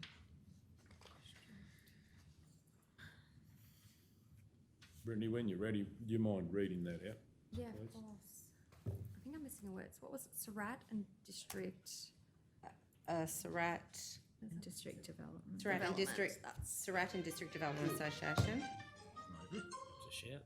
Okay, so point 3, writes the Surat and District Development Association in reply to their letter clarifying the Surat connectivity projects. Yep, and did Councillor Hancock, did you read out A, B and C as well? I did. Would you like me to read the whole lot again? Oh, no, just because I know you had a question then when you were... Yeah, no, I read the lot You and read then the lot? I asked the question. Righto. So we all understand what it is? Cool. Okay, do we have a seconder? Councillor McMullen, any opposition? Does anyone wish to speak to it? I certainly will. Well, this is a fantastic project for Mitchell and Surat. We nearly gave it to Mitchell. I don't think so. Yeah, fantastic project for Surat, which was actually driven out of community meetings about poor mobile phone service. So now we've got a situation that it looks like we're delivering nearly at least 100-foot tower with mobile phone range or more. And as well as that, maybe going for a much bigger project to give NBN for Surat of a major upgrade. So this is exciting for Surat, and we look forward to seeing hopefully it all coming to fruition. Okay, anyone else wish to speak? We'll go to the vote. Thanks, all those in favour. 9-0. Councillors, I just sent that to CEO and the directors. I forgot to say CC, but it has been done. Sorry. Okay, we might break for morning tea. Right, item 13.1. Page 303. 13.1, approval for basketball equipment installation Roma. Do we have a mover? Councillor Burkett. I'd like to move that Council 1 approve a basketball equipment purchased by Maranoa Basketball Association to be installed on the eastern asphalt court adjacent to the Maranoa PCYC. 2, approve the installation of equipment and line marking by council staff at an estimate of $1,500 from the GL 2831.2001.2001. Do we have a seconder? Councillor Guthrie. Any opposition? Does anyone wish to speak to it? Councillor Guthrie. I'm just very, very aware that we have had conversations with Matt Gain in the past, and I believe basketball is an up and coming and growing in the number of people who want to participate. And I think this would be great to increase the number of courts available, etc., for their purposes. Okay, yeah, anyone else like to speak? I'd just like to say that I agree. I believe we've got a challenge that we need to make our facilities easier to access. So, you know, there's organised sport and there's sport that people would like to do at any time as part of just everyday activities on days off and so forth. So I think this goes to some way, but I do believe we've got more to do in this area, so I believe this is a good start. Okay, no one else wish to speak. We're going to the vote. All those in favour? 9-0. Item 13.2, sponsorship, Mount Hutton Retirement Village, Roma, Pinaroo, Roma Incorporated. I'd like to move that a budget allocation of $10,000 be provided to Pinaroo, Roma for a television campaign advertising vacancies at the Mount Hutton Retirement Village in Roma, and 2, that in June, and the budget be funded from savings WO 2882.2001.0301 local development salaries. Councillor Hancock. Mr. Mayor, I'd like to move an amendment. Sure. Oh, we haven't had a seconder. Have we had a seconder for that? Anyway, you want to just tell me what it is, because I might be happy to put it in there. That a budget allocation of $10,000 be provided to Pinaroo Roma and Waruna Retirement Village, Surat, for a television campaign advertising vacancies at the Mount Hutton Retirement Village in Injune and Waruna Retirement Village in Surat. And 2, the budget will be funded from savings from WO 2882.2001.0301 local development salaries. The reason for the, am I allowed to? You should see if the mayor accepts what you've suggested.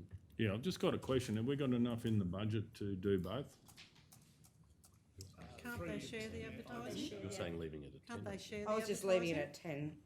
at 10. No, you're not, oh, sorry, three, I might have misunderstood it, I thought you were wanting 2 lots of 10. Oh, I'm so sorry. No, that a budget allocation of $10,000 be provided As a dual. to both, well, I don't want to say both, but to Pinaroo Roma and Waruna. To include both Pinaroo? Yeah, maybe, to include. I'll probably take some advice from our manager. We're just economic asking for department, but- 10,000. But basically, what my concern is I'd like $10,000 to be up to, because there's been vacancies at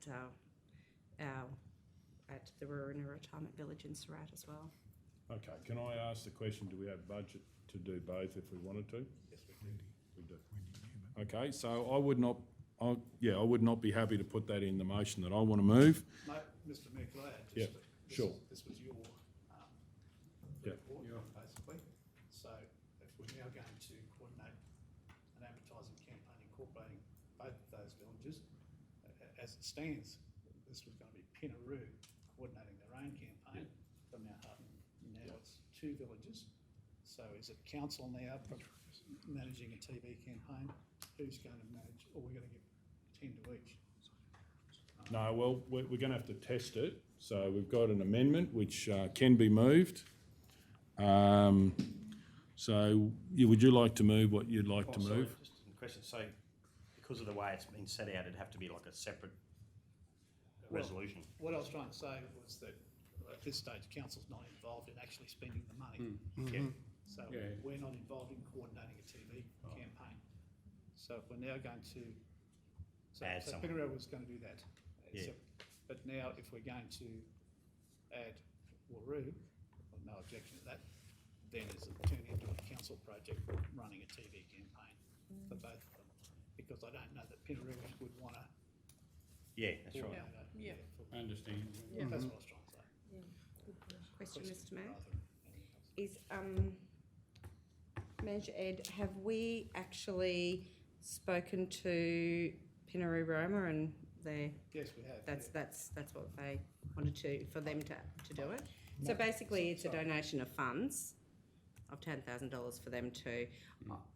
Councillors, I'm just aware that Surat has also been paying for advertising for the same thing, trying to fill beds, and they've been paying for it out of their own pocket. So, and may I ask, is there any other? Like, is Mitchell okay? Is Yes, You through know, the Queensland, yeah. right? Okay, so did you wish to move an amendment? I've got a question if Sure. I can. Is there scope here that if we were to coordinate it as council, that we work with whomever, in this case it's Waroo and Waruna and Injune, and that we're taking the lead that they'll contribute to the ad, of course, but we're just advertising the opportunities to retire in a retirement home in the Maranoa. Because I would have to think, whilst they're close, it would be different catchments between the two of them. Mr Mayor, can I also just follow on from what Councillor O'Neill is saying? I think given the current climate with the pandemic, there may be people who are living closer to the eastern seaboard that may be looking for a safer option. So maybe it's not just Mount Hutton, maybe it is Pinaroo, maybe it is Maybe it is the Maranoa. Maybe it is the Maranoa as a whole that becomes a consideration for those in their latter part of their lives to consider coming to the Maranoa as a preferred option. So, well, I think, I've got a totally different view, so I think we need to test the debate. And so we have a amendment that's been asked by Councillor Hancock. So would you like to read it out and we'll test that?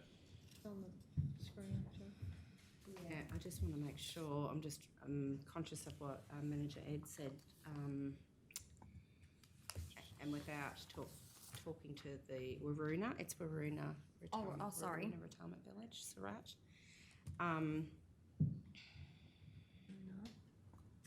Total budget allocation 10,000 be provided. For a television campaign advertising vacancies at the retirement villages in Maranoa. Have to speak to him first. What about, I'll move that a total budget allocation of $10,000 be provided for a television campaign advertising vacancies at the retirement villages within the Maranoa region. Just taking on board what Councillor Okay, is there a seconder for that motion? Oh, sorry, That the budget be amendment? funded from savings, I better say that, WO 2882.2001.0301, local development salaries. Is there any opposition? I'll speak in opposition to this amendment. Does the mover wish to speak to the amendment? Sure do. Yeah, Mr Get a Mayor. seconder? Yeah, I did. Hill. Mr Mayor, I just believe, I actually agree with Councillor Guthrie that there is opportunity here to advertise our Maranoa region as a place to come and to retire. And we do have more than one retirement village that is finding it difficulty with being able to afford advertising campaigns for the beds that they have available. So I would just like to see that this resolution is inclusive of all our Maranoa retirement villages and not just one. Okay, I'll speak against the motion. What I'll be putting forward, if this doesn't get up, is that we will be supporting both retirement villages so they can do their own campaigns. They are individual, independent bodies. We are just sponsoring them. The big difference, of course, with the Injune Retirement Village is it has been struggling and has need financial support, and we have provided that. So this is a way for council to get the numbers up so we don't have to provide financial support. So it's a completely different situation. However, I do understand with Waruna that help could be suggested, and it was a great suggestion. But for the purpose of this, I completely believe that this would be completely the wrong way to go and cause the effectiveness of what it was going to achieve to totally disappear. So I believe that I will not be supporting this amendment and would look forward to moving the original motion. If this is not supported. Would anyone else wish to speak? Just a question. So both end results down the track could be the same, but just a different process to do it. No, totally different. This one would mean, so what this report was about was giving a purpose-built campaign to get people to come to the Injune Retirement Village outside the region.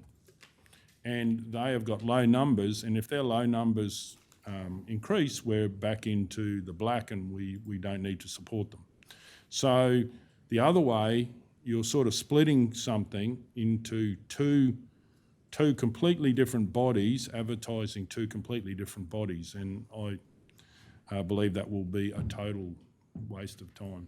Can I just for my own thoughts, can I get clarification? So with your suggestion, the money will go to Pinaroo for them to offer an advertising campaign. Yes. But part of your your proposal will be that a donation will be given to the Surat. Same to Surat, because we have but budget. then they have to then organise their own Yeah, advertising. which is the to same as what Pinaroo would be doing.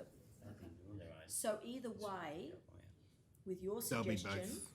the council is not taking responsibility for the advertising campaign, whereas with this one here, we would need to be overseeing the campaign. Is that correct?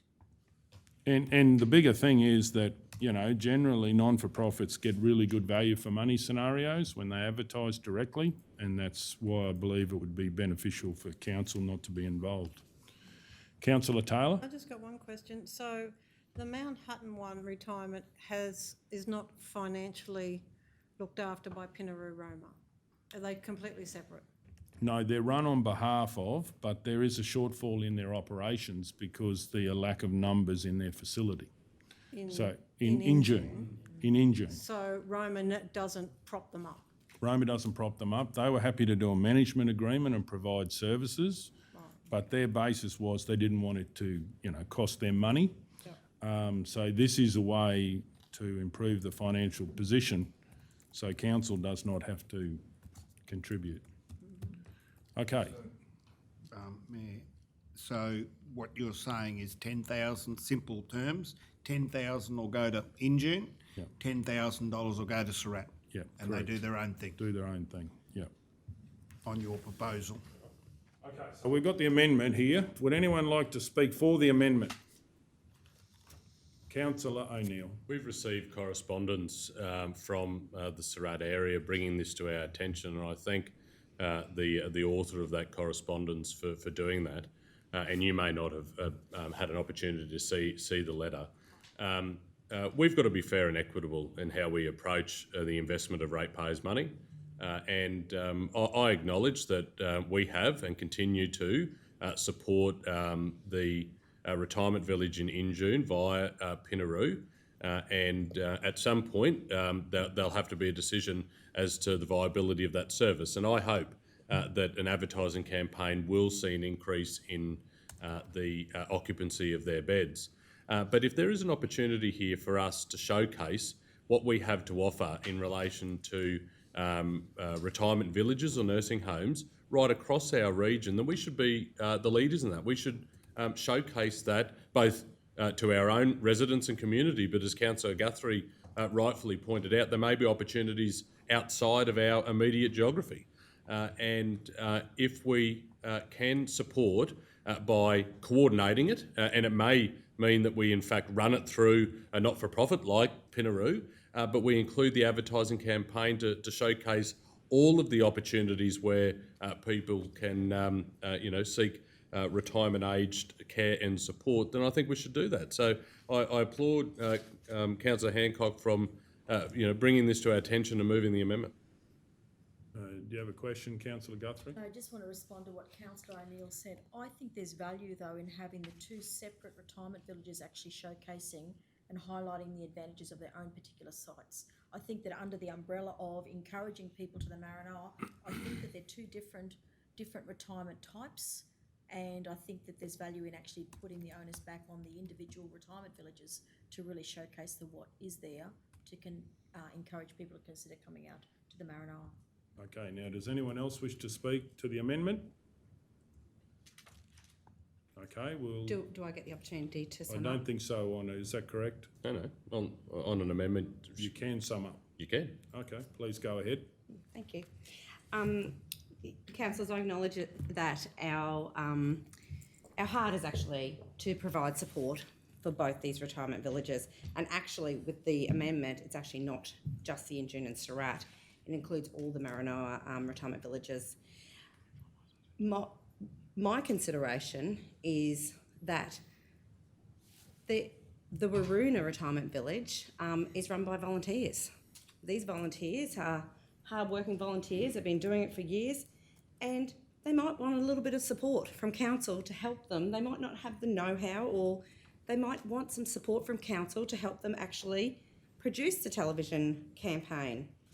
So I don't want to actually put more burden back on volunteers who have been hardworking and who have already used their time and efforts to the best of their knowledge and ability to put forward, and funds to put forward a campaign to date.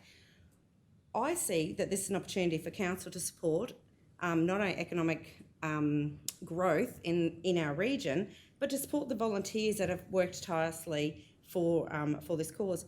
I totally understand that there is different areas and different retirement villages will have different focuses.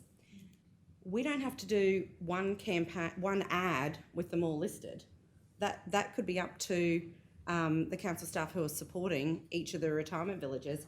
It can be individual ads that actually cater for the individual retirement villages. I'm not putting forward that we're putting it all in together. Maybe we can, maybe we can't. That's actually up to the staff to work out with the individual retirement villages. But I am putting forward that council supports the hard-working volunteers who actually have been working for their communities for many, many years. And that's why I'd like to see it a Maranoa region focus. Okay, well, we'll go to the vote. All those in favour of the amendment? All those against? Lost 4-5. So I'd like to move that a budget allocation of $10,000 to be provided to Pinaroo Roma for a television campaign advertising vacancies at Mount Hutton Retirement Village in June, and that a budget, point two, a budget allocation of $10,000 be provided to Waruna Retirement Village, Surat, for a television campaign advertising vacancies. I'll just say advertising campaign, or campaigns to leave it open for them. Advertising campaigns to advertise vacancies at the Surat Retirement Village. And then point three, the budget to be funded from savings from WO 2882.2001.0301 local development salaries. Okay, do we have a seconder for that motion? Councillor Edwards. Any opposition? Does anyone wish to speak to it? I'll certainly speak to it. This is an opportunity for council to do some sponsorship to improve the financial position of non-for-profits that are really providing wonderful services. So if you do need a retirement village, that you can actually access one locally. It's one of the saddest things to be able to not have any opportunities to stay in your local area, and I do feel for families in that situation. And this is one step on the road of being able to strengthen the amount of people in our retirement villages and promoting it from a further area which would love to come to the Maranoa. Okay, would anyone else wish to speak? Speak against the motion or for? We're going to go to the vote. All those... Sorry, Tyson, can I just confirm just that wording for point 2 on the screen? Sure, just sure. because it got changed slightly to what we... Righto. That the budget allocation of $10,000 to be provided to Waruna Retirement Village, we'll just take out television, and what I'm moving is an advertising campaign. So they've got flexibility on what they want to do. Campaign, yep, and vacancies at the end? Yeah. Yeah, okay. All right. To advertise vacancies.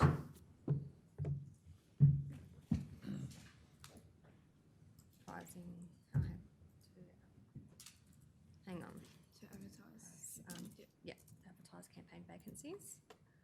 To advertise, advertising, probably don't need campaign. Just take out campaign, yeah. Advertise vacancies. So I'll read that again, that a budget allocation of $10,000 be provided to Waruna Retirement Village to advertise vacancies. And the budget, yeah, that's the same, and the top, everyone can see that? Everyone clear on what we're voting on? Okay, I'll go to the vote. All those in favour? All those against? 7-2 if I can call for a division. Okay, moving on. Item 13.3, future development at the Mitchell Swimming Pool. Just got a couple of questions. Please go ahead, Councillor Burkett. Through you, Mr. Mayor, Manager Tanya. How you going? Just a couple of things. Just got my plumber's head here on at the moment. I noticed that if this goes ahead at that price, it's going to chew up a lot of the maintenance budget for the year. Yeah.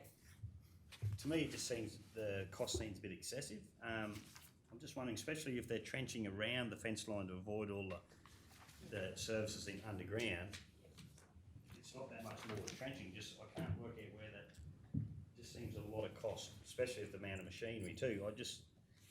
And also, is there a level of a price that you got to go out to get more quotes, or is that fit under that bracket? Through you, Mr. Mayor, the pricing's been provided by council's internal plumbers, So you don't- so there's no Okay. there's no requirement to go outside and get further quotes when it's internal staff.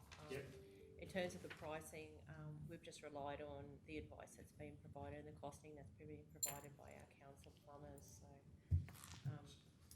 So it's, I don't know if it's an estimate, so it's a chance they could trim the fat and come under that if work goes well. Yeah, so it's an estimate, so the actual cost gets booked to the work order. So the actual time spent for the officers' time and their machinery will be booked to the pool job number. Yeah. But it is internal, a lot of it is internal costs. I just couldn't see that if they're going around the services, why they'd need the vac truck and stuff like that, but anyway. Through you, Mr Mayor, I think they are on the side of caution down in that area because there is a lot of underground pipe work. They believe they think they know where it is, but there's no guarantees the pipe work's going to be where they think it is. Might have to buy them some more shovels and crowbars. You might have to supervise the job, councillor Burgett. The other question is, could council put it out to get prices from private enterprise to do it? What's the situation there? Yeah, there's no reason council couldn't put it out for quote if council wanted to go external. But it is a We're lot still of it's employing wages. those people, Yeah, and so we those would be wages are already paying being for it twice. allocated by council through its annual budget to the water, sewage, gas area. But have we got a chance that we'll wipe out our budget, won't be able to do something we need to be doing? Or? Generally, we tend to find the money somewhere, otherwise we'll come back to council and say, down the track something's happened and we need extra maintenance money for the pool if we can't find it somewhere else within the facilities budget.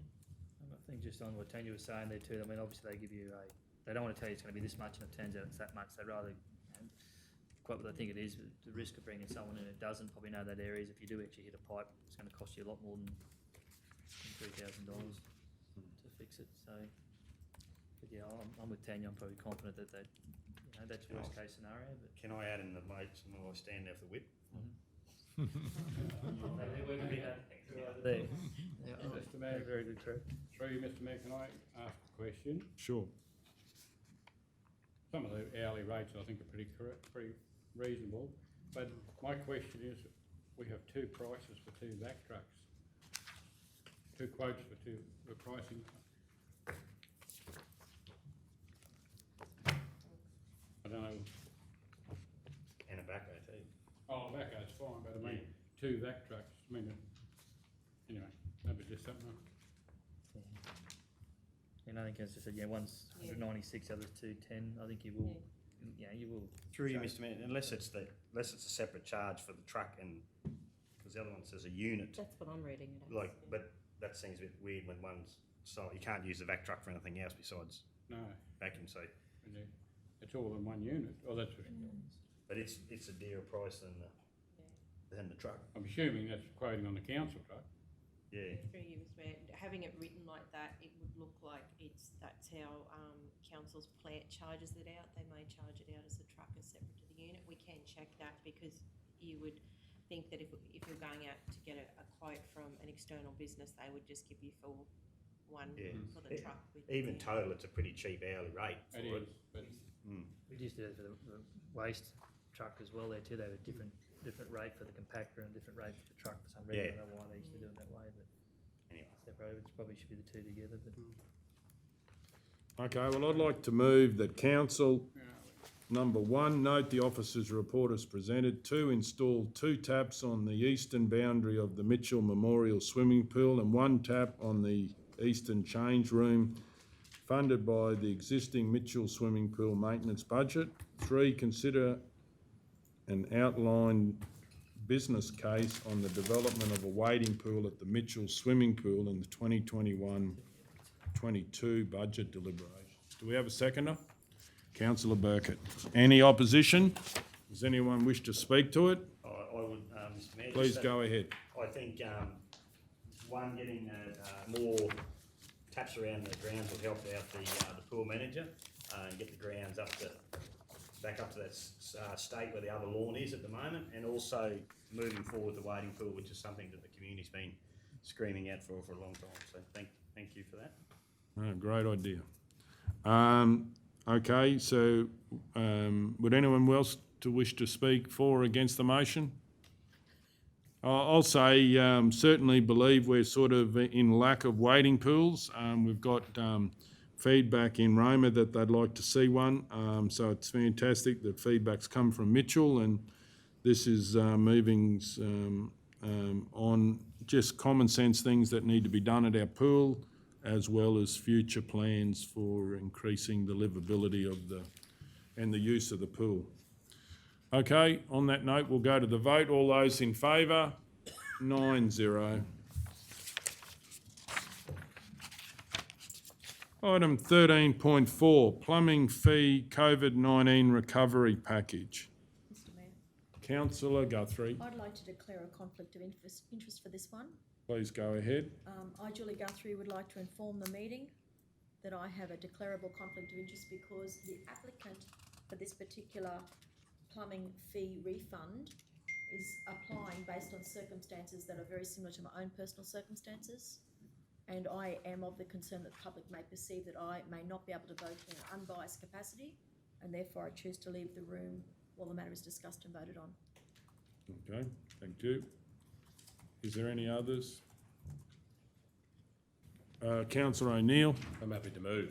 please go ahead. I'll move the council refund the plumbing application fees paid for a new dwelling at 395 Gagan Road, Roma. Approval reference number 2020/20132. And I'll second that. I've got a question. Is this coming to the offices? Council, I just saying to Danielle, previously we dealt with that individual one there too, but just wondering with that opportunities to actually, council's happy with that, or actually take it back to, we pay those ones paid up to a certain date, that way I don't have to keep bringing them back to council. So Danielle, the wording on that? So it would be for the plumbing application fees paid from the 1st of July, so in the current financial year. I'm happy with that. Question? So the mover's happy with adding that? So We got some. two, and that all application fees incurred, Or plumbing. all plumbing application fees from the 1st of July 2020 be refunded. If asked or just Yeah, I was refund? just wondering, have they got to apply, like if requested, or? I think it should be all of them, you know? Any future requests for plumbing application fee refunds? Yeah, that's good, I think. I'm Yeah, just wondering okay. Councillor McMullen, Mr Mayor, yes, and then Mr. President. Councillor Edwards. This didn't come under that blanket of, Because of the dates, councillors, it was Oh, still okay. adoption of the actual budget, so there was just, it's only really a month. yeah, no, that's fine. I'm not against it, but I just thought it would have come in under that banner. We adopted it in September, councillors. We adopted it in September. And obviously, we looked at the previous financial year, it was just that these ones came in after the 1st of July. So it didn't retrospectively go back to that year. We took advice on that, and to do it. Right. Okay, so the mover's happy with that new resolution? With a question, Sure. how many are we talking? Through you, Mr Mayor, there's approximately 10 applications that have been paid in that period, and the value of those is around about $13,000 to $14,000, including, so that's plumbing application fees and trade waste, which are captured under that. So I want to amend this then. Well, you know, I applaud the Chandlers for coming forward, but I'd hate to think there were people that applied and then don't know that they have an opportunity themselves to come. So if it's a very low number in terms of revenue, but it's a low number in terms of applications, I just think we simply refund all of the plumbing application fees from the 1st of July 2020.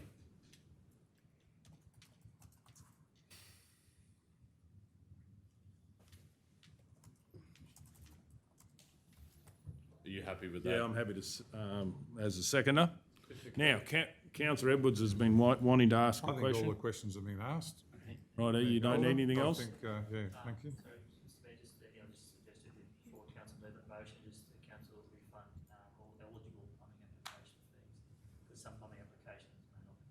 Okay.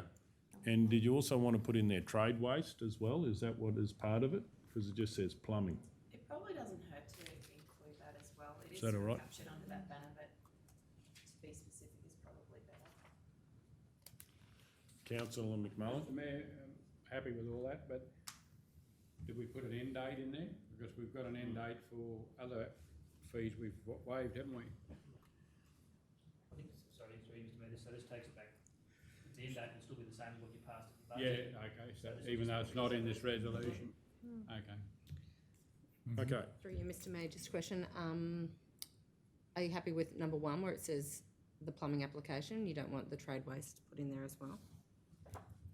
Through you, Mr Mayor, that particular application didn't involve Oh, trade perfect. waste. Okay. So it just says information trade waste limits of grease traps. So the commercial premises. Given what Councillor McMullen just raised, I wonder, for completeness, for anyone that reads the resolution and therefore the minutes, refund eligible plumbing and trade waste application fees from the 1st of July 2020, noting the end date of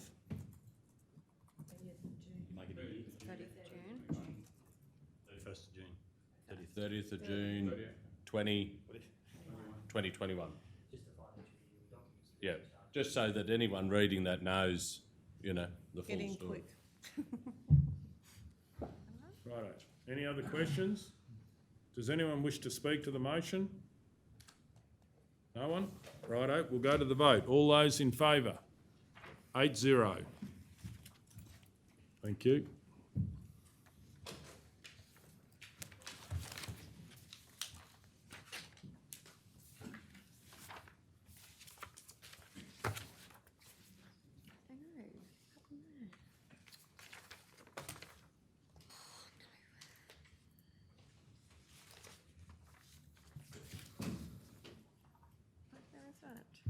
Okay, 13.5, TRAIC grant opportunity. Sorry, I've just lost the recommendation on that one. It's not up there. 326. 326. Don't know why it didn't come through. Does anyone have any questions on this while we're waiting?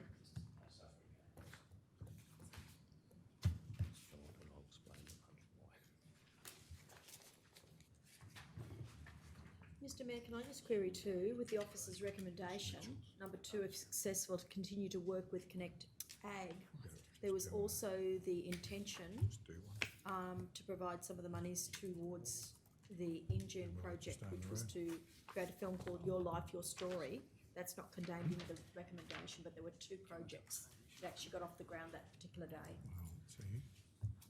So, I just wonder, through you, Mr Mayor, whether it's been coordinated through Connect Ag. Oh, could be. Because she was helping, asking this, but might, because it's mentioned in the body of the report. Yes. I just wonder if it's been both projects are being coordinated through Connect Ag for the ease of the grant submission. Yeah, that's correct, yeah. Connect Ag has been the extension for us, coordinating this program on the ground since inception. Done a great job. I understand she was at that workshop and surely that's noted. Having said that, then that doesn't discount the other projects that might turn up we don't know about. So that'll be rounded up in the overall project budget. Have you? Okay. So acknowledge your point. I just didn't want them to miss out just because it wasn't in the recommendation. No, in fact, we had an underspend last year on the budget. We were flat out trying to get projects, so I don't think this is going to be a problem. And I'm quite grateful for that project coming in this week. okay, do we have a mover? Please go ahead.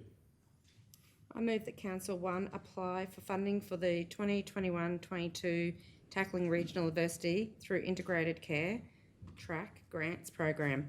2, if successful, continue to work with Connect Ag to deliver the project. 3, authorise the Chief Executive Officer or delegate to sign the funding agreement if the application is successful. Okay, we have a second, councillor Taylor. Can I just amend that, Mr Mayor, just for a minute? Yeah. I just want to add to deliver the projects. Just make projects plural. Righto. Now, is there any opposition to the motion? Does anyone wish to speak to the motion? I will, Mr Mayor. Councillor Hancock.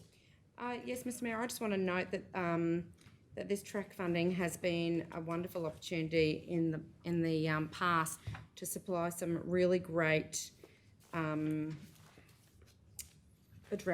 programs for drought relief. They were very successful. It was delivered through Connect Ag last year and was on farm, and there was a few different projects that was rolled out, but it was actually taking the drought money and taking the events and taking it to the farmers. And it was very well received by the community, and so I'm looking forward to some more great events that will be rolled out through this new funding, if successful. Okay, and no one else wishes to speak? We're going to the vote. All those in favour? 9-0.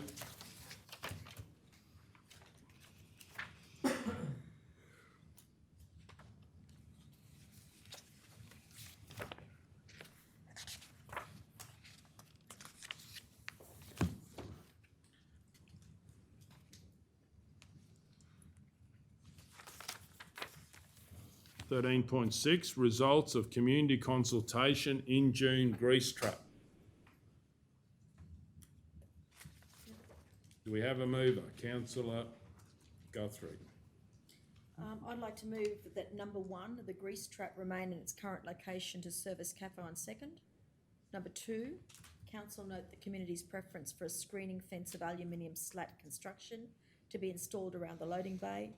And number 3, in consideration of the advice received from the lessees of Cafe on 2nd on the 24th of December 2020, that council not install the screening fence until after the tender process to lease the commercial space at the Injune Multipurpose Centre is then finalised. Okay, do we have a seconder for that motion? I have a question. Yeah, well, first Councillor Hancock, then Councillor Ladbroke. Through you, Mr Mayor, just in relation to not installing the screening fence until the tender process to lease the space is finalised, does that mean that if the lease doesn't go through and a different business might be there, will we then take all that out of the facility, or will we leave it there in case, you know, in 4 years' time or something, another cafe, when that lease runs out, another cafe might come? Through you, Mr Mayor, the thinking in that officer's recommendation is that we don't put the fence up or spend the money on the fence in case when the tender does go out, the successful person is a business that doesn't require a grease trap, that grease trap could then be utilised at another facility. Councillor O'Neill. Just a question. I suppose I can talk because the consultation is public. It's on Have You Say. One of the suggestions was that instead of putting a fence around it, that the deck goes out over the top of it, and we move the bins somewhere else. And I imagine you'd need some kind of trapdoor or something to get into the grease trap. It's higher than that. Is it high? Is it? Yeah, too high. It's too high. Oh, it's too high. All right. Yeah. All right. Oh, well. If it was down at floor level, it probably It'd be a wouldn't good idea, be. but it's too high. Councillor Ladbroke. Is that correct about the odour from the grease trap? It wasn't actually, well, it was from the grease trap, but the pipe was actually busted. No. No end cap on it, through you, Mr Mayor. I did search the photos there. It was had lots of complaints about odour. Yes. It wasn't until Richard actually got in under there and the actual end cap, there actually was no end cap on it. Mm-hmm. There was a couple of the pipes that were cut and just duct taped up, silver duct tape.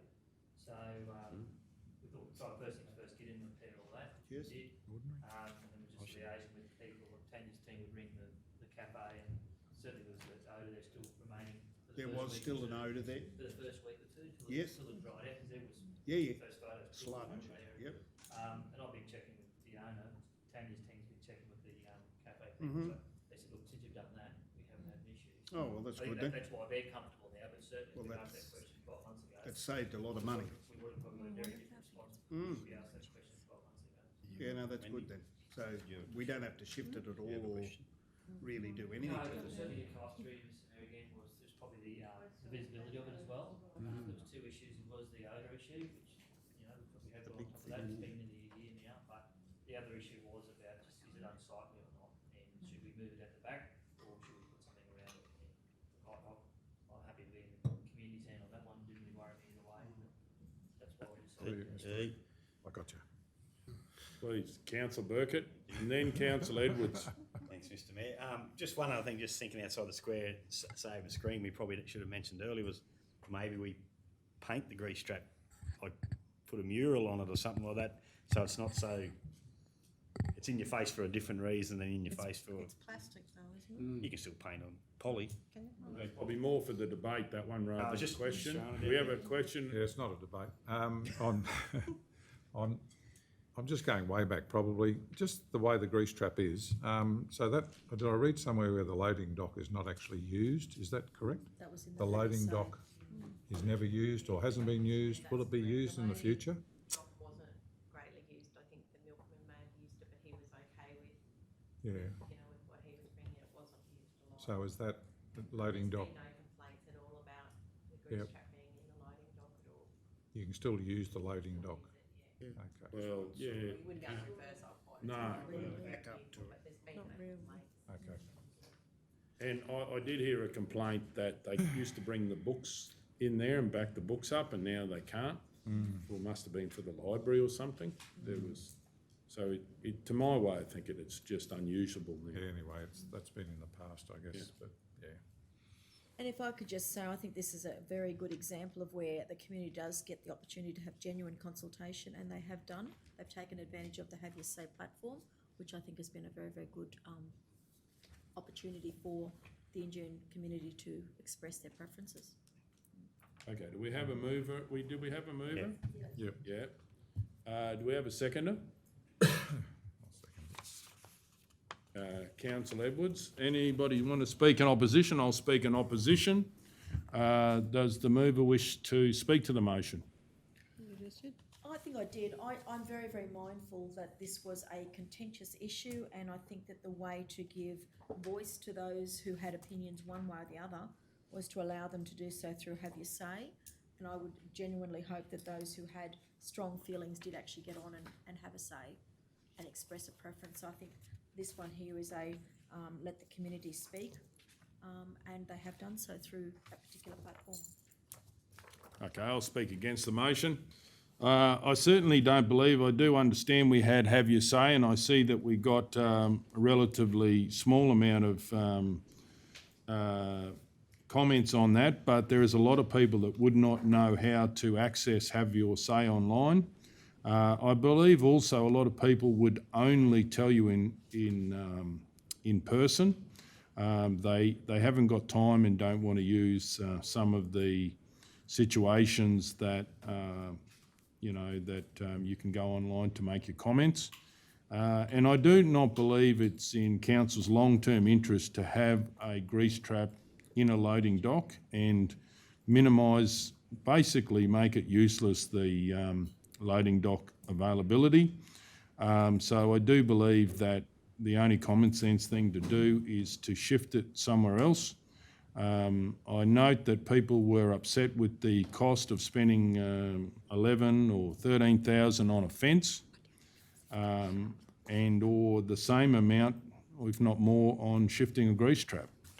So I believe that council needs to get back to doing things long-term and doing them correctly so they have the least visual effect. And I don't believe putting a fence around it will solve the problem. And I do believe that then people will look at that and say, why did council do that?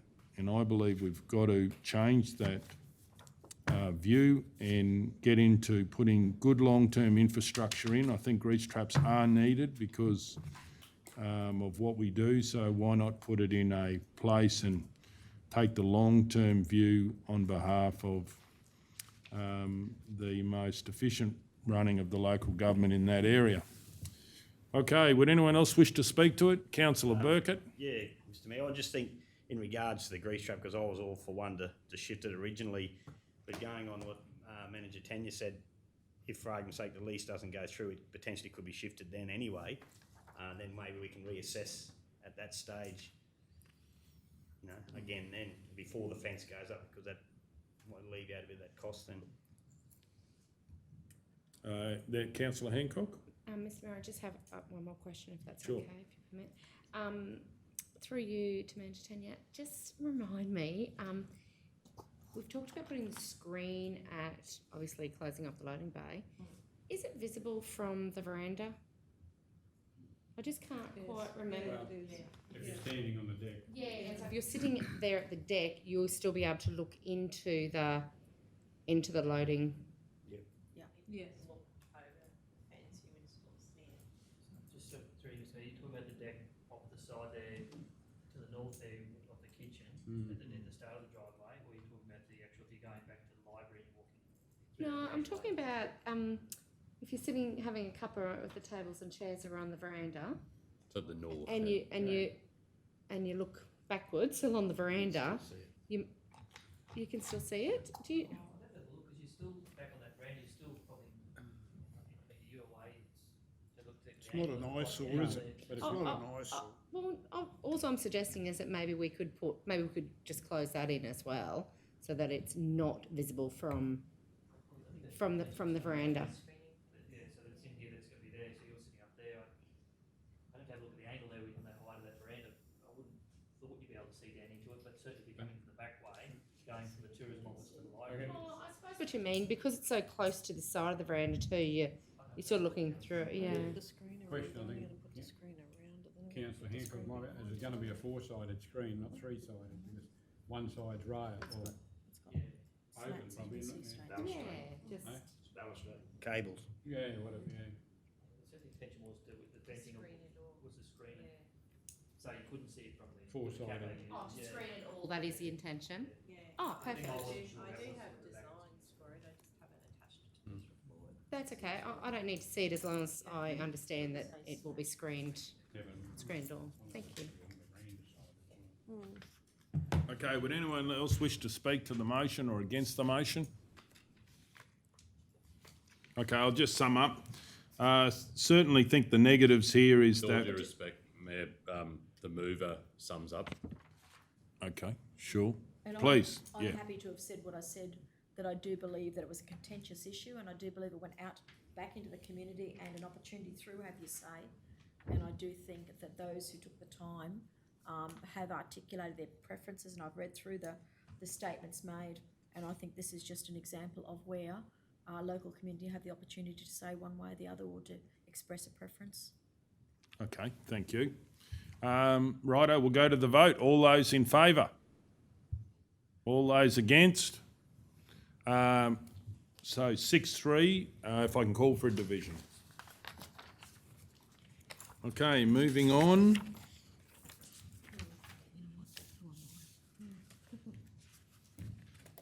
Three, five, four. 354, correct? 354, thank you.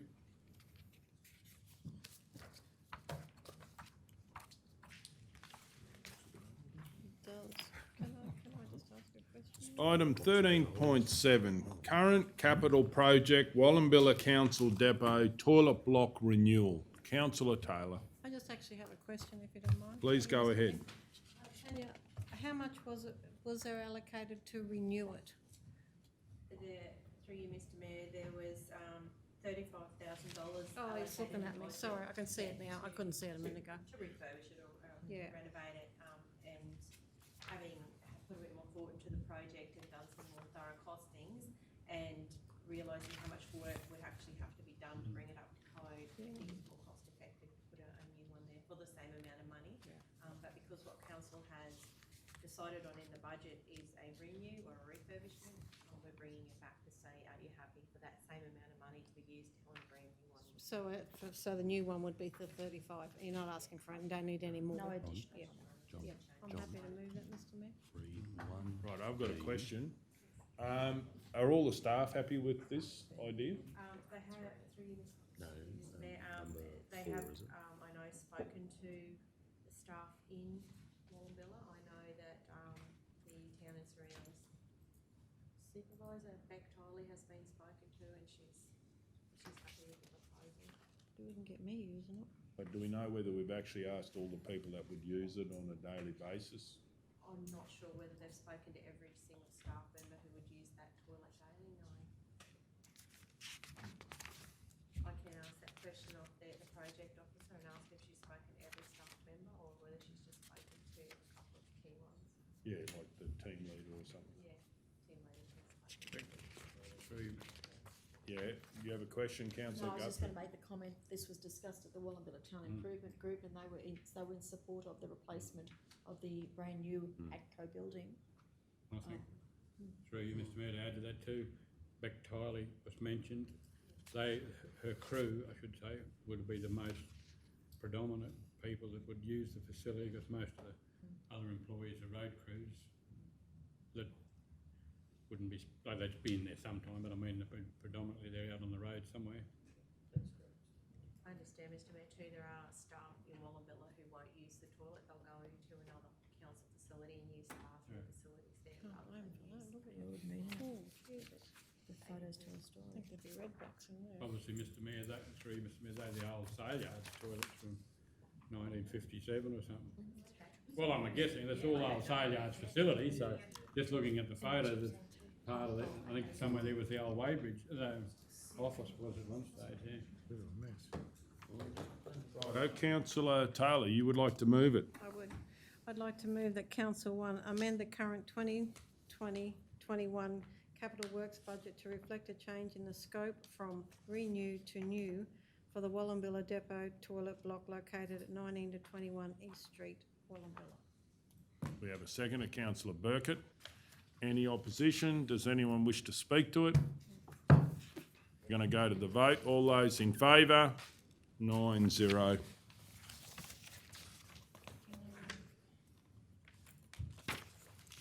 Uh, 13.8, request for closure Roma swimming pool. Councillor O'Neill. I'll move that Council 1 approve the request for exclusive use of the Denise Spencer Memorial Swimming Pool Roma on the 1st of February 2021 and the 14th of February 2021 between the hours of 8 a.m. and 3 p.m. for the annual St John's Swimming Carnival and the District School Sports Carnival respectively. And 2, advise the community of this event through a notice at the pool and through a media release. Okay, do we have a seconder? Councillor Ladbrook. Any opposition? Does anyone wish to speak to it? We're going to go to the vote. All those in favour? 9-0. 13.9, page 364.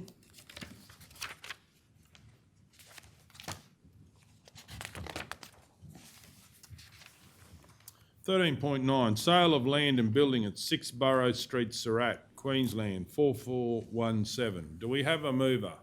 Councillor Hancock.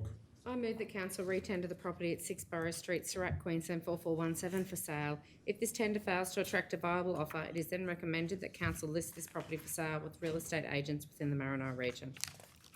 Can I ask a question? What's the idea about if it's failed once, hasn't it? Or we didn't get any bites on it, or it fell through? No. No.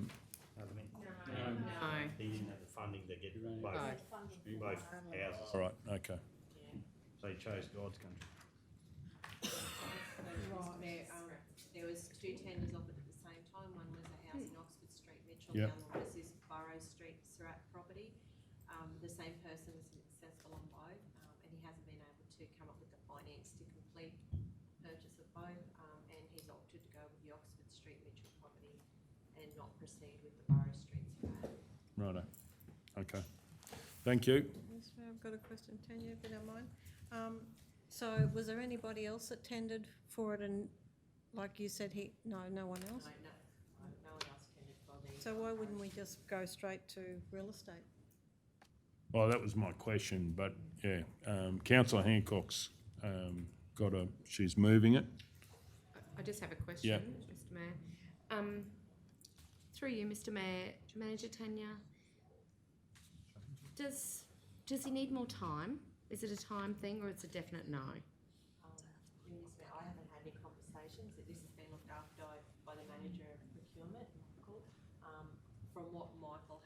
to me, I understand that it's just a matter of he's been only able to come up with the financing for the one property, so he doesn't want to proceed with the Borough Street Surat. So, councillor Hancock, you were about to move it.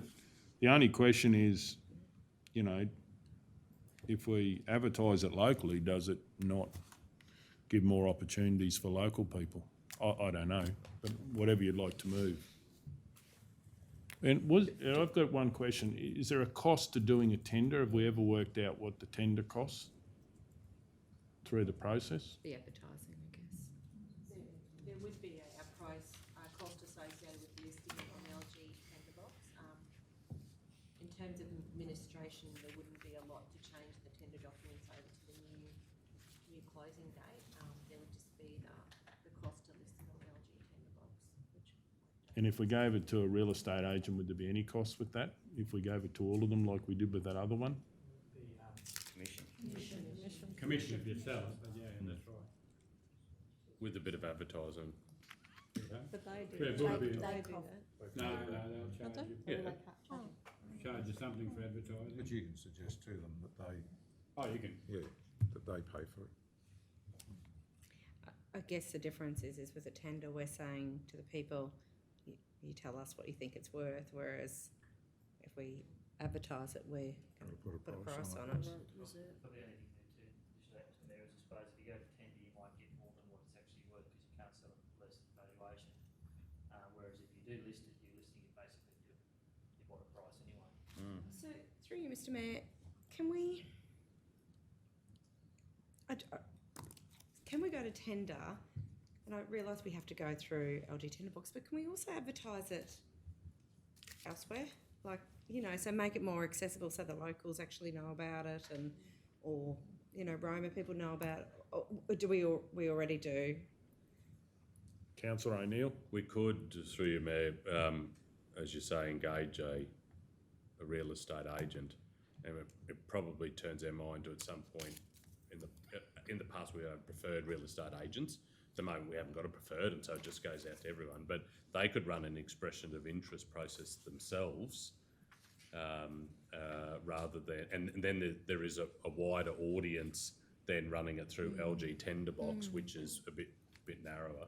I guess. Mr Mayor, if I could just make the comment, with the property in Alice Street, Mitchell, that that council offered to all real estate agents, there's only one real estate agent who expressed interest. So we sent that out till we followed up to again, there's only one who expressed any interest. I think because of the low value of some of these properties that we're selling, council has taken all propane rates. They aren't in a great condition, some of them, so they're likely to bring a fairly low value, especially in the smaller towns. So there's probably not the profit there with being paid on commission. With the commission. Through you, Mr Mayor, can we do an expression of interest instead of a tender? Under the Act, because it would be considered an asset of council, it has to be through Tender or auction. Expression of interest only allows you to shortlist those you want to invite to tender. Even through your mayor, even through a accredited real estate agent, they can't run an expression of interest process themselves. If we engage the, I don't know. because you're seeing more of that now. I still think in that instance there, because if you go to a real estate agent, you've got to go through a tender process first, and that's what we did with the neighbourhood centre, went through a process, and when it didn't get anything at the tender stage, it then listed with the real estate agent. I suppose if they're going to run it like that, providing they didn't go below your minimum, which is the actual valuation, I suppose. Look up that way, once they know that you've got a minimum, which is your valuation, and so then you've been through the tender process previously. I haven't seen that done before, no.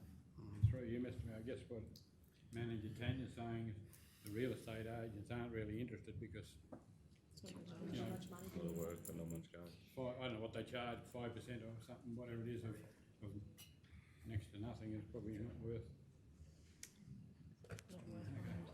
Councillor Hancock? So through you, Mr Mayor, I've moved this motion, and I was actually, I was going to say, what's your opinion, Tanya, but actually you've already given that to us in the officer's recommendation that it is to return to the property and then go for sale, so I'm happy for my resolution to stay as it is, Mr Mayor, thanks. And did you read all of that? I did. Yep, okay, thank you. Do we have a seconder? Councillor McMullen, any opposition? Does anyone wish to speak? We'll go to the vote. All those in favour? 9-0.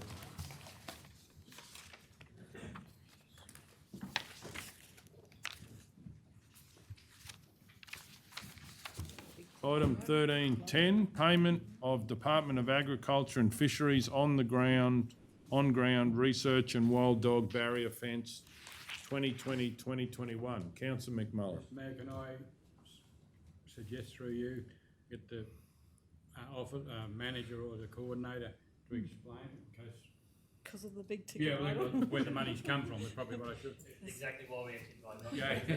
It's a very scary figure. It is, and council need to understand the Yeah. background of that in terms of it's a set Yeah. fee, we're gonna get stuck with it every year, so I did invite the officers for that very reason. Yep. It's a big amount. Welcome. Go. Through you, Mr Mayor, hello everybody.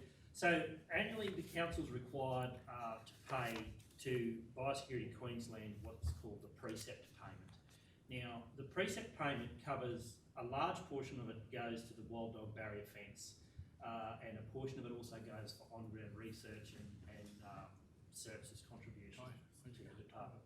It is split up. So currently this year, we're being asked for $407,578.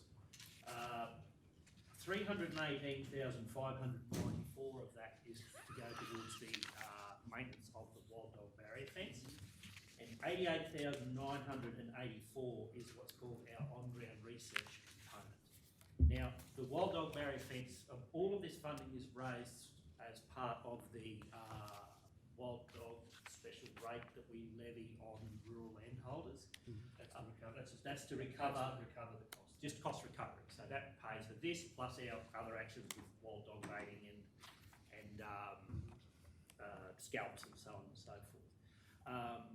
The department or the state government, the deal is with the wild dog barrier fence is that local government puts in half and the state matches it, and it's then delivered by the department to maintain and improve the wild. Did you just want to explain to council how they calculate that though, how they come up with that amount? There's a length of fence through your shire. There's a rather complex methodology that's used to calculate that. It's calculated off the length of the barrier fence that traverses through the local government area. It's also calculated off the gross value of agricultural production within those local government areas. There's a few other factors that are used to calculate the precept payment. Moving forward next year, to give you an idea of what happens with these, they're calculated according to ABS statistics, and part of the process moving forward, particularly with the on-ground research component, is to change the methodology by which that's calculated to become fairer. And what we're actually seeing is that we're actually seeing a reduction in what we're required to pay. Last year, for example, we paid $433,406, and this year we're actually being asked for less. And that was part of some work that's been ongoing for some time to try and rationalise the calculation to ensure that the methodology used is fair and equitable. Having said that though, the four largest contributors towards the Land Protection Fund across the entire state, Toowoomba Regional Council last year paid $772,000. Western Downs Regional Council paid $454,896. We paid $433,406. So we are one of the largest contributors towards that on-ground research and the wild dog barrier fence maintenance program. Typically, that one council in the past, it hasn't always been the case that it has been dropping quite. It actually was going up every year there for the first probably 7 or 8 years I was here, and the problem is you don't actually get your bill until the time of year, and you're trying to set your budget, and because we have to try and offset the cost that we apply the levy, is that we know last year was this, and we plan on a slight increase, and we apply the levy, but when the bill was coming in from the state, sometimes it was actually more than what we'd had anticipated. But the actual reduction, we've been asking questions over the last couple of years about, well, how do you justify this? It's a fee we have to pay, and it's quite a significant fee. The only other question I'd just probably throw to you, Kent, is with the 1080 stocks and the baiting there. Because normally with our baiting program, we get supplied with the 1080. Yep, But that stockpile that the state has for 1080 is actually running out. And I'm just not sure where we're up to with that, whether. Through you again, Mr Mayor. So this year we're paying an on-ground and research contribution of $88,984, or they're asking for that. Now that's used to pay for some of that funding set aside for research into biocontrols, new chemical registrations for weed control, best management practice for weed control. It's also used to develop resources that local governments can use in awareness building with landholders around their biosecurity obligations. But a large portion of that is the on-ground component, which is used to supply access to a biosecurity officer to basically provide us with the resources we need to undertake biosecurity management. But it also provides us with things such as the materials that we use for undertaking our baiting campaigns. That's the 1080 solution, the bags, the indemnity books, the details, the stock control, Not the meat, but not the meat. What's happened is the department, the state government has said that their 1080 stock is starting to run down, and currently it's their intention that they will not be providing that moving forward. So the question has been asked as to how is that going to impact upon our future years' services contribution. There is still some conversation between LGAQ and the department and some local governments around how that's going to look. There is still some consideration that the state may look to still purchase that and supply it to us. We may be required to purchase that ourselves, but our expectation, and certainly we flagged with the department, is should that occur, we would be inquiring as to what would happen to our on-ground services contribution. Righto, everyone understand that? Yep, I just have a question. Please go ahead. Manager Ben. So this amount, the 407,000, do we recoup all that in the rates? All of it? Yes, so through you, Mr Mayor, when we do that special rate for the rural landholders, I can't think what we actually call it now. Wild dog. I think we used to call it the wild dog levy. Yeah, something like I see it levy, on I my think road. it's called now. But that's calculated as to recover all of this, plus the cost of the provision of the meat for our 2 coordinated baiting campaigns, plus the payment of the scalp bound. So this, along with some other things, are fully recovered through that levy. Okay, thank you. Can I ask the question on behalf of the councillors? It does come up when we have new councillors there. Can we not pay it? No, it's a short answer. Probably all thinking it. Can we say we don't participate? Oh, and no, not pay it? no, we'd have to participate, I get that. Through you, Mr Mayor, to Manager Kay and Officer Kent. This may tell me if this is not the appropriate time to ask this question, and we can have another report on it. But it has been raised to me about the scalps, the payments we provide for scalps is probably a little bit low compared to other areas, and I guess that's out of a response that some landholders are feeling that we aren't getting on top of the wild dog situation in the region. So I'm just wondering, is this appropriate question on this report? Absolutely. Oh, beautiful. And is there an opportunity to increase that, or anyway, I'll leave it to you to answer. Through you, Mr Mayor, some time ago, we, with a number of other councils, because the scalp payments were all over the place. I think Merway were paying $10, we were paying $100, Western Downs weren't paying anything, Banana wasn't paying anything, so we all got together and So set they a brought them all fee here. for $50 flat rate, because we're probably the highest number of scalps within that sort of region. We get anywhere between 1,500 to 2,500. So In a year? Holy moly.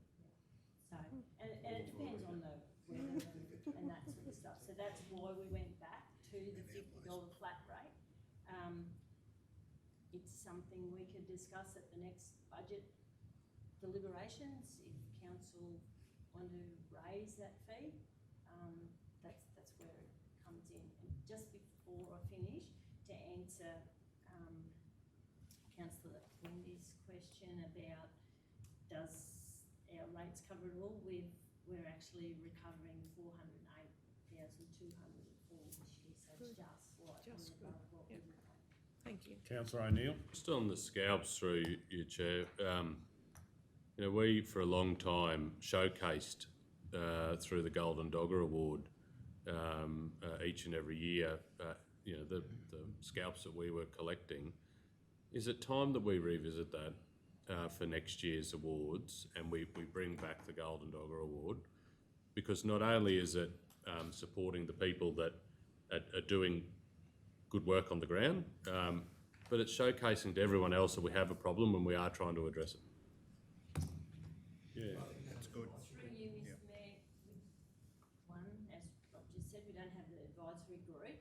But two, we're finding in the last 2 years, and since all the exclusion fences have gone up, that we're getting scalps from properties that have never, ever baited, done any control, what have you. I mean, there's one property, probably not very far from where I live, and they brought in over 200 scalps in 1 year. And it's only, I don't even think it's 30,000 acres. And it's because the exclusion fences are concentrating all the dogs to an area. They're now having a problem, like the rest of us had, so they're doing some control.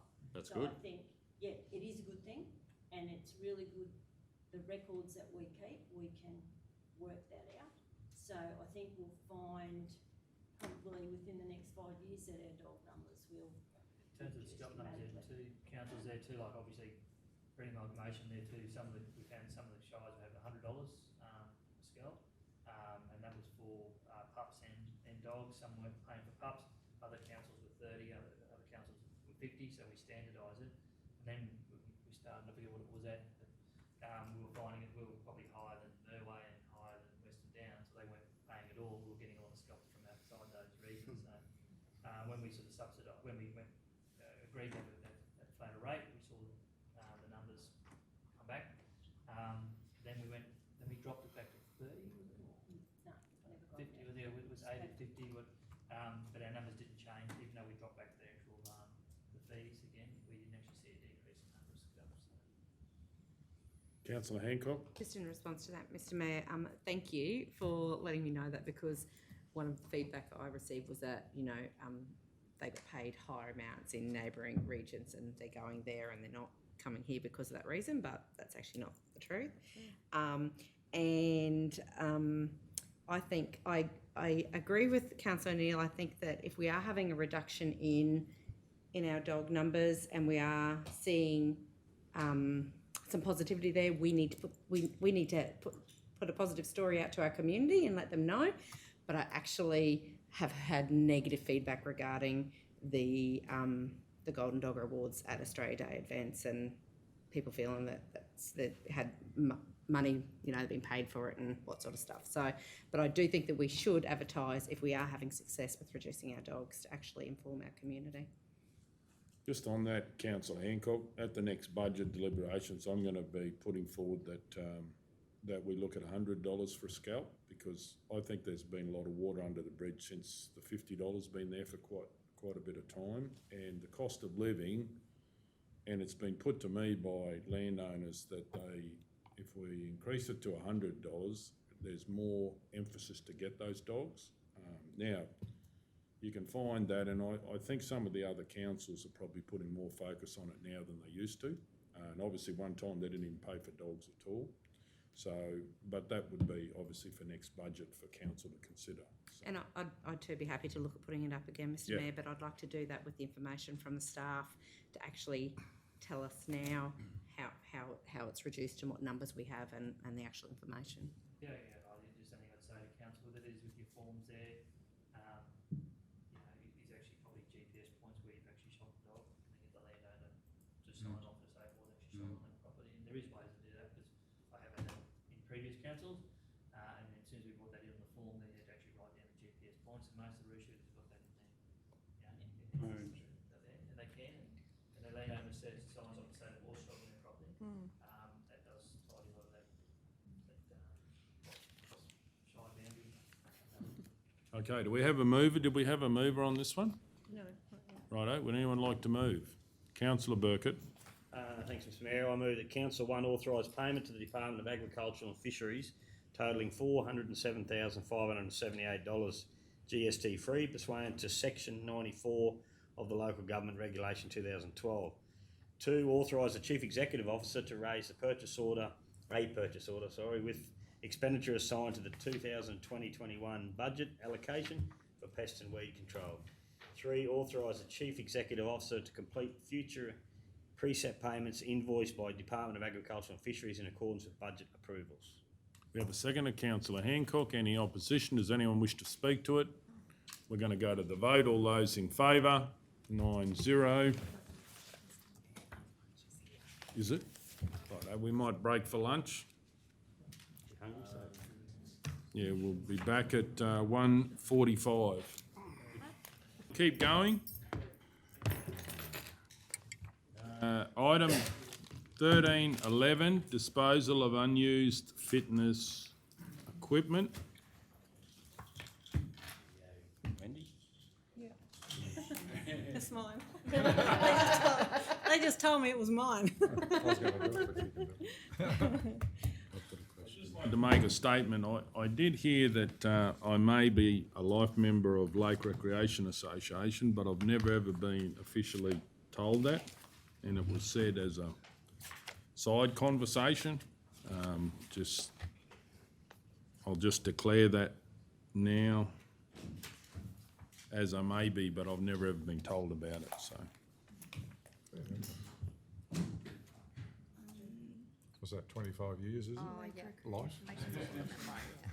Yeah, no, I'd never ever been told, but then someone said, oh, you are, and they never ever told me, so I don't know.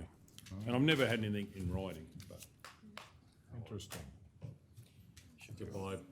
By declaring it, you now have to do something with that. It's either a prescribed conflict of interest or a declarable conflict of interest. You'll have to make a decision as to whether you stay in the room, and then if not, then council will have to decide. And but then, as you say, you've never formally been awarded life membership. I've never had any notice or never. So, but I think I should declare it so you all know about it. Well, do you want to just declare it and ask to stay in the But room? if you're aren't you, if you're a member of a club, organisation, isn't there an exemption? You don't have to leave the room, but, and I don't know whether there's There's an something different exemption. about life memberships or something. It's on there, I think, about if you're a member of a club. And you're not an executive. And you're not on the executive. No, I'm not in the association at all, so. Do not need to manage, it says here. You do not need to manage a CIOI COI, if it includes non-executive member for non-profit. non-profit organisation or club. So therefore, you don't need to do. You didn't even need to tell us that there was a rumour. So we'll pretend we didn't hear it and we'll move on. Let's just take 2. Committee, ain't it? Yeah. So you're an executive. Thank God for that.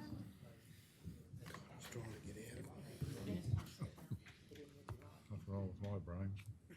Item 13.11, disposal of unused outdoor fitness equipment. Do we have a mover? Councillor Taylor.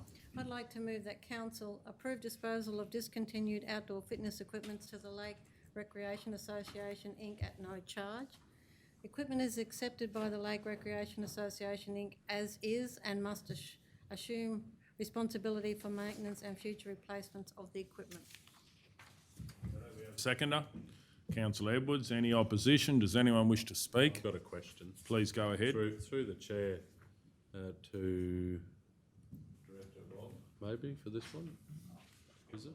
Or no, to Ed, Manager Ed. I've got it in the back of my mind that we removed the fitness equipment for a reason, and I know we put the dog park over there, but was it the equipment didn't meet a particular standard anymore?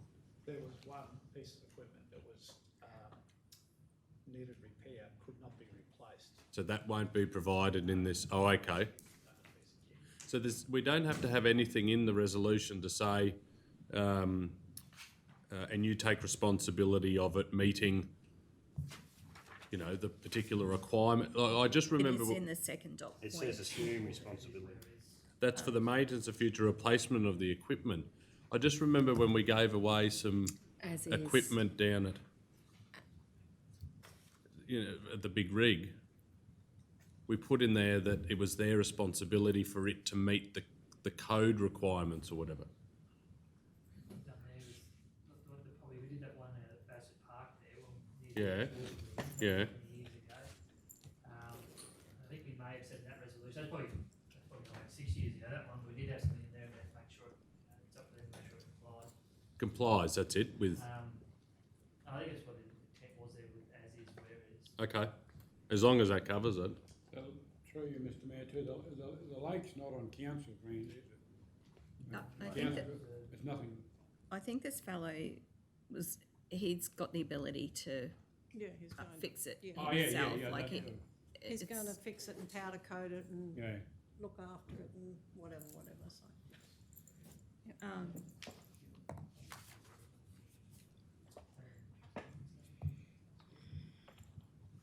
let's just assume all responsibility for its safe use, maintenance and future. Safe use. Safe use. Yeah, just that one there, we removed a number of ones there for the dog park. We had a member of the public express interest in one of the pieces of equipment, just bench print. press one, bench press. But when in removing it, it was just to comply, so it should be. Mm-hmm. So Councillor Mullen, through you, Mr. Dyer. You asked a question. Yeah, Oh, yeah, safe use. yeah, it is under council's trustee, okay, I wasn't sure, probably in here if I read it. Righto, As such, I think that probably the resolution's appropriate.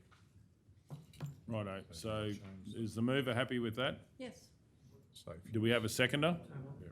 Yeah, councillor Edwards. Any opposition? Does anyone wish to speak to it? We're going to go to the vote. All those in favour? 9-0. Okay, moving on.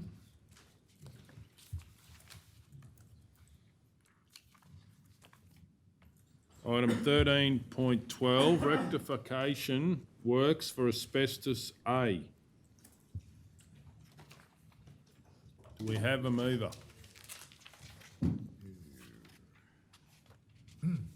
Councillor McMullen. Mr Mayor, I'll move that council, one, consider including $80,000 in the Q2 2020-2021 budget review, being the asbestos removal, Class A, works which have been identified by Environmental Health, that council are required to comply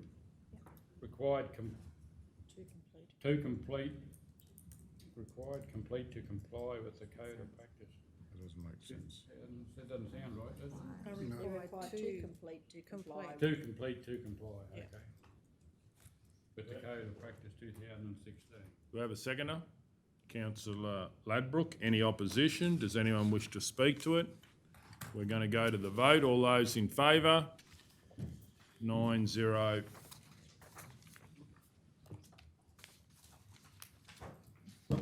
Item 13.13. I have a conflict, Mr Mayor. Yeah, please go ahead, councillor Ladbrook. I, Councillor Ladbrook, inform the meeting that I have a prescribed conflict of interest of a result of being a member of the Roma Turf Club. The item number is 1313. It's about the support, the fee waiver. The fee waiver for Sheehan events. As a result of the conflict of interest, I will now leave the room while the matter is considered and voted on. Okay. Any other conflicts? CEO, I've done this one before. Do I need to read it out again? The Sheehan events. What's the rules now? Not required to, but we just, for the people viewing the video, I think it's helpful for people to know that. Sorry? Oh, just Councillor O'Neill's done a similar one before. Yeah, is it? it's similar to how councillor, Yeah, well, I'll be declaring a prescribed conflict of interest. you know, you can just say that you've previously just Oh, right, okay. declared. Yeah, well, I've previously declared a conflict of interest on this matter as the proponent has bought some, I think, prizes from our business, and because of that, I have dealt with it every time by leaving the room, and I will do the same this time. Do we ever have any other conflicts? Okay, well, I'll ask the Deputy Mayor to take over.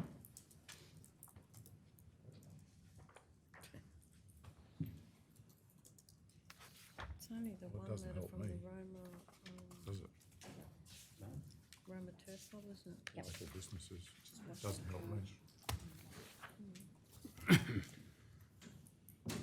Okay, item 13.13, request for fee waiver. Do we have a mover? A question? Question first, councillor? I thought we carried this over before because we were looking for support from the Mm. actual. Yeah, we got that. It's in here. We Yeah. got one letter. We got one letter from the Turf Club. We're not getting one from Pinaroo or? The one's got three, Mr Chair, there, we did only get the one councillor, that's why probably the wording is such that they got to demonstrate it, we're saying, to approve it, there's condition line that is going to Pinaroo, and they will demonstrate it as well, so it would have been nice to have that, so to bring it back again, we thought we'd tidy it up with the actual resolution along with for that, so. And if they don't? Direct, Through you, yeah, letter's not attached to the report.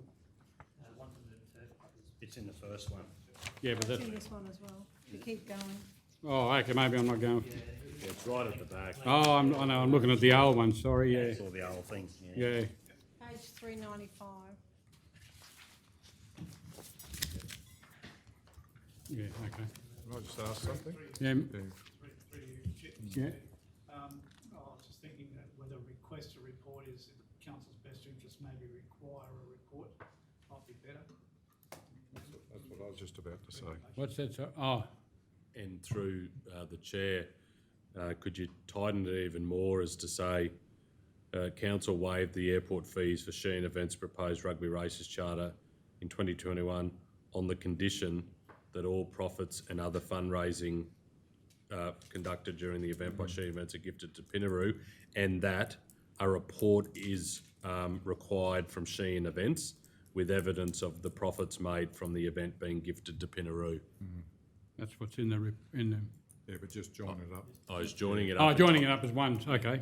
Tightening it, Yeah, that's good. Through you, Mr Chair, and I'm not trying to, but the council policy says that eligible applicants are commercial entities, one of four actually, the last one is commercial entity which can clearly demonstrate the event or activity is a fundraising or non-commercial activity, and that any monies raised will directly benefit the community or communities within the Maranoa, or that profits. It doesn't say all profits, and I was just wondering whether, because Sheen Events will probably, they'll certainly have a fee for running the whole thing, so, and that would have to come out of profits. So I'm just saying that if you didn't amend it to all profits, but stick to the policy, profits, and we require a report seeing that Yeah. those profits, some of them that are being distributed, might be enough. I think certainly what's within policy. Councillor Taylor, Councillor McMullen. Oh, sorry. No, it's okay. I just, and that's why I don't like this, because it's a commercial business. And I understand that, yeah, they're going to give back to the community and that, but, you know, like, if you've got a commercial business, you run it as a commercial business, and if you want to make a donation, you make a donation. All this just doesn't sit very well with me. I wouldn't go against it if that's the majority, that's fine. But it just doesn't, I just don't feel comfortable with the fact it's a commercial business doing, you know, like, I don't feel comfortable. I'm not probably going to vote against it, because if everybody's happy, that's fine. But Yeah. I just don't like the fact that it's a commercial business asking to waiver that amount of money. Councillor Taylor, I think this is the third year they've done. I know, Yeah, yeah, yeah. I understand all that, I understand exactly what you're all saying, I just still don't feel comfortable. Just for completeness, though, Councillor McMullen, it is the third year, but never has it not come from the organisations that benefit. We have waived it for the likes of, for example, the Picnic Race Club, not for a commercial business. And did we see the last 3 years what they gave back to the community? We didn't, because the race club was the one that requested the fee waiver, and we awarded that donation to the race club. Excuse me. Deputy Chair.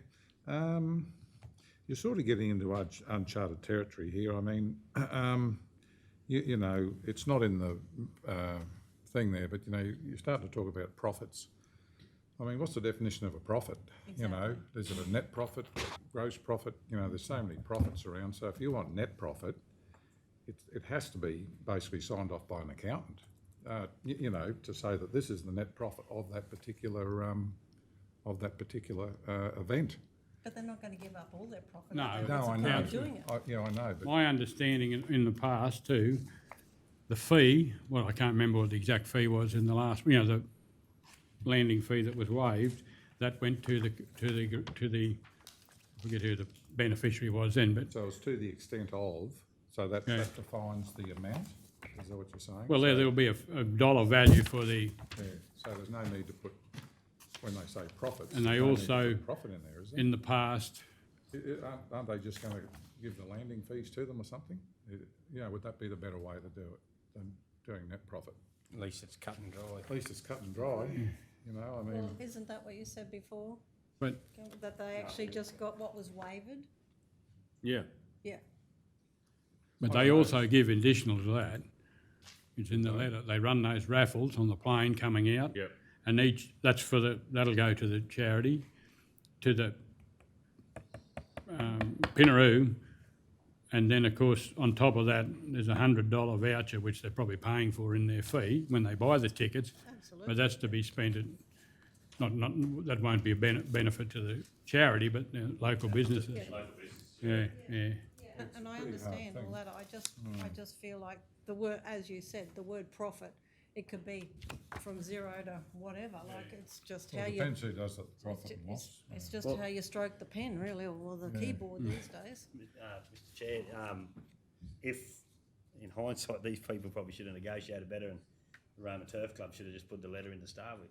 Well, I thought that's where we got to. That was the intention, but when it came in, I asked for that when I spoke to them, but it wasn't quite the way it was. I went to the Turf Club meeting, and that was the result, that letter there. Anyway. Can I ask, through you, Councillor McMullen, would councillors be more comfortable if it was in the resolution that the amount that was gifted to Pinaroo was the equivalent of or more of what the landing fees was, like specifying that amount? The landing fee. And that way, whilst we're awarding it to Sheen Events, there is a resolution saying that that money will, at least that amount will go towards Pinaroo. Will Yeah, that- no, I'm happy with that. You say that whatever the landing fee comes That's the to. value of it, isn't it? Yeah. That's the Yeah, value. So- but it still gives them the opportunity to put the other And there's no blurred lines with what they're minimum. getting. on top. Can I ask the advice of the manager through you? More an opinion. Yeah.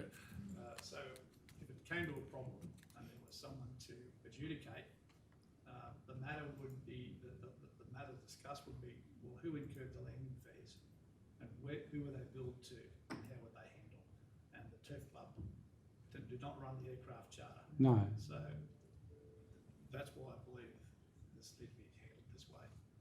But I think There through, needs to be a fee waiver to Sheen Events, because they're the charter well, yeah, company for the aircraft. that's correct. They've incurred the cost, and I don't know that legally you give a fee waiver to somebody else who is just associated. We have it in the past, Manager Ed, we've donated the equivalent to the organisation that was partnering with Sheen Events, whereas it's being approached somewhat differently this time. But if we were to put in the resolution that we'll waive the fees to Sheen Events, who are organising the charter, on the basis that That amount, that dollar value. evidence of that dollar value going towards at least that value, because I imagine with everything else, Yeah. I mean, they are here to support, Pinaroo, but at least then you know that amount that we're waiving from the community is going to Pinaroo itself. Yeah. I just don't know what that figure is.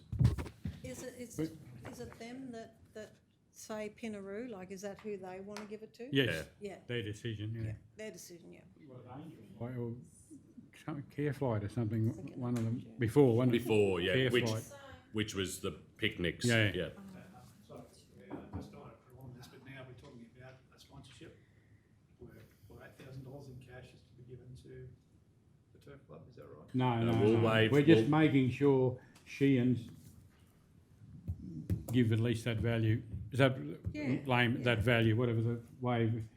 That if the resolution was that we waive the airport fees for Sheehan events to the value of X on the condition that evidence is shown that at least that amount Yeah. is donated to. Well, we can only say that amount. What they want to do after that is to the benefit of Pinaroo, which they're working with. And that way, is that's, I was picking up some reservation. That would, Yeah. But otherwise, we might as well give the money to Pinaroo. That's what I'm saying. Yeah. Bypass the whole show, but it's a marketing exercise. This I can get it. Yeah. But it's a marketing. and the benefit And the benefit is much wider than just Yeah, to Pinaroo, the businesses and the turf club and the Councillor race- Edwards, if we were to do that, give the fee straight to Pinaroo, there's nothing to stop them still charging that fee into the value of the tickets, if you know what I mean. That's correct. So if we, as councillor O'Neill's, we move to ask them to give us evidence that dollar value has gone straight to Pinaroo. 7,000. And if it's a total failure, if it's a bit of a failure, well then maybe, there might be a case you mightn't get anything. I mean, you just don't know how these things Well, work out. at the moment, probably the biggest concern. before they book the plane. Yeah, and I noticed the other day they've cancelled the Kangaroo Island one, I think, because of COVID now. I mean, this could all get canned before, I mean, Exactly. that's, if there's not enough tickets, they won't happen, so. Oh, yeah. Oh, we've got the figure, $7,750.19, which includes GST. Should be in the original report. Yeah, and it's in this one. Councillor Hancock just found it. Page 385. Yeah. Manager Ed, could you check us, please, to make sure? Page 385. It's under the financial year.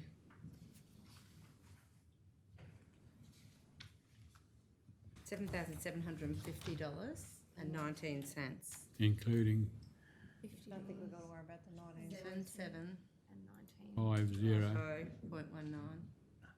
including GST. You don't know how it's all going to work out. Well, it just makes it cleaner.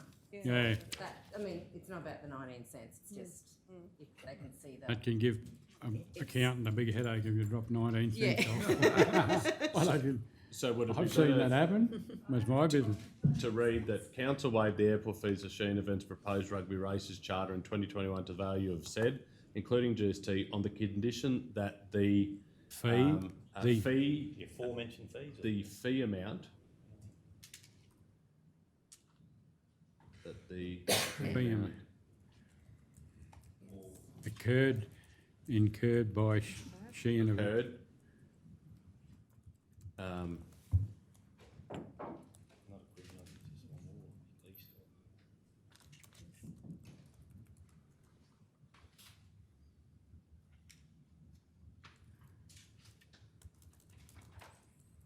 We need to get rid of the, is at least or equivalent to, we just, Landing fees, isn't Getting it? rid of that? well, I think so. Passenger fees as well. Hang on, but they're not being, that the fee amount incurred by Sheehan Events, they're not being incurred. Yeah, We're waiving them, yeah, but they're gonna charge the people, They will be incurred and then they'll they're gonna charge the passengers for that. but that's not how I just read that. Amount is donated to Pinaroo. Probably the proceeds of the That's- on the condition that at least the fee amount of $7,715 is donated to Pinaroo. So I would get rid of incurred by Sheen events. Is it only going to Pinaroo? It's not going to. It's going to the Roma Turf Club as well. Well, it says, On the first paragraph, Pinaroo Roma Inc. and Roma Turf Club will be the beneficiaries of I funds can raised. advise that one of the senior people of Roma Race Turf Club said they wouldn't worry if they'd missed out, if it all went. It doesn't matter, it's up to Yeah. events to decide how, it's not about that, it's just making sure. Maybe they're it's- saying that the event's gonna be it's gonna benefit having the event. Yeah, oh, it is for sure. And he did tell me, the turf club fella, that if it all goes to Pinaroo, they won't be So upset. it'll need to say that though, if in the correspondence from Sheen Events has said both Pinaroo and the Roma Turf Club, we're going to have to say at least the fee amount of $7,759 is donated to Pinaroo Incorporated and the Roma Turf Club. Where does it say the turf club? Well, it's in the- Council has received a request from Pinaroo Roma Incorporated. and Not in the Turf letter. Club. It's an Requesting. executive summary. I'm reading the letter, that's from, Yeah, it just says they're requesting the fee waiver, they're not saying that. Keep reading. Yeah, hold on. And anyway, Pinaroo will be the benefit. I still think that they mean turf clubs getting the benefit as a financial gain. from getting the the bar extra, and- yeah. Is that all right? Well, that's not how I read it. Which page is that on, sorry? The very first page, very first paragraph, last line of the first paragraph says Pinaroo Roma Inc. and Roma Turf Club will be the beneficiaries of funds raised. Very first page, 382. 382. Under Executive summary, first paragraph, last line.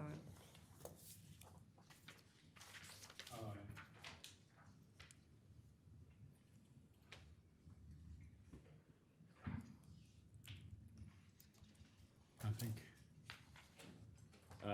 Would you finish it? I'll require a report from Sheen Events with evidence of the donations. Yeah, for sure. Yeah. And then the rest of it, Brittany, I'd remove. And then we need a dot point there to requesting that Maranoa Regional Council be recognised, or however we did it before. Yeah. So number one would be that council waive. Number two,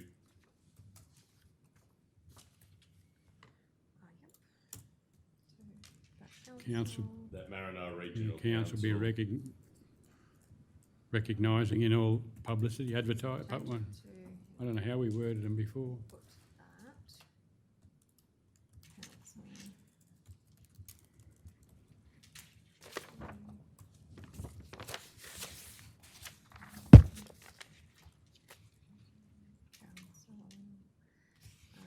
is recognised For their contribution. for their contribution in the event's advertising material. That's what you were getting at? Yeah, that's right, yeah, we've done that before, just make sure we get some.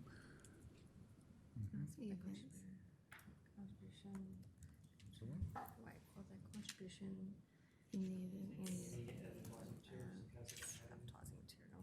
Just in any. Oh, in any, In any, yeah. because they don't have it. In any, Say yeah. that they go out and do it, just, any.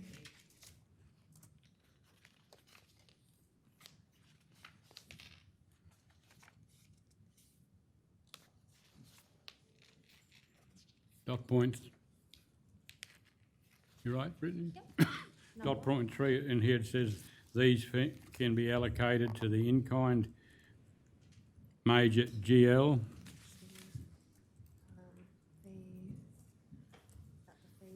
can be allocated to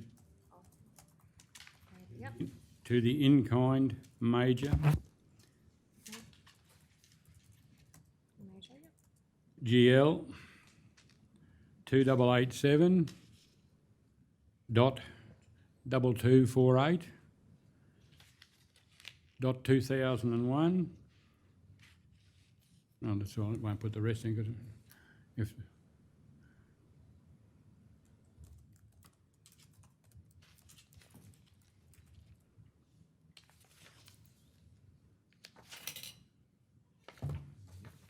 Okay.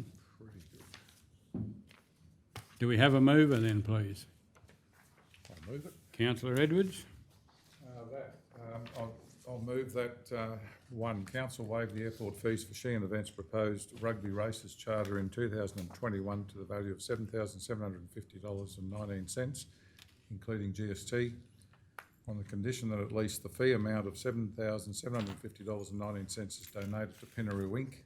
and the Roma Turf Club, and that council require a report from Sheehan Events with evidence of the donations. Number two, Maranoa Regional Council is recognised for their contribution in any of the event's advertising material. And three, the fees can be allocated to the in-kind, what's that? Major. Major, is that what it's called? Yeah. The in-kind major, GL 2887.2248.2001. Do I have a seconder, please? Councillor Burkett? Any opposition to the motion? Anyone wish to speak for or against the motion? I'll put it to the vote. All those in favour? It's at 7-0. Thank you.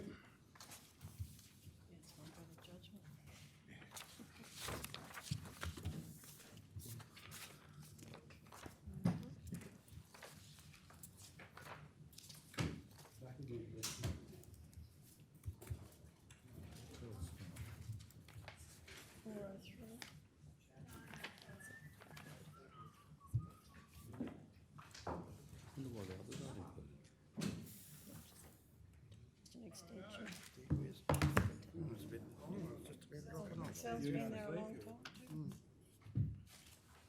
Righto, what number are we up to now, please? 403.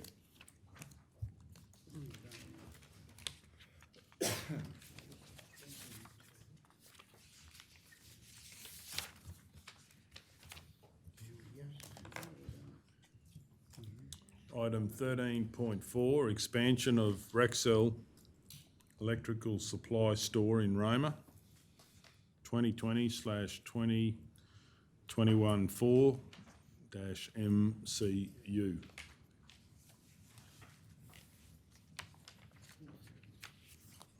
Do we have any questions? What are we doing? We're going to approve the development application.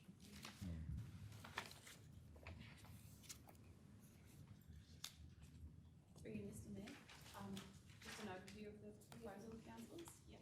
So Rexel are just wanting to extend their shop front by extending out to the side of the existing building, as well as replacing a storage shed that they have out the back, so an older shed they're looking to replace. So the reason this one triggered an impact assessment and a material change of use is because the site's actually zoned residential because it's outside the principal centre of Roma. Through this process, we did receive one submission from the neighbour next door, owning a residence there, a house next door, and they weren't necessarily opposed to the development. It was just that they were after some more information about the design and when it was going to be constructed, as well as there were some issues that they wanted addressed through the process. So the applicant they were very willing to respond and address those issues, and they sent us a written response. And we've also included quite a few conditions in the recommendation that address all of those concerns. So there's a lot of things about the design, such as the cladding that's on that wall. There's to be no windows or openings along that side of the building to maintain privacy for that resident.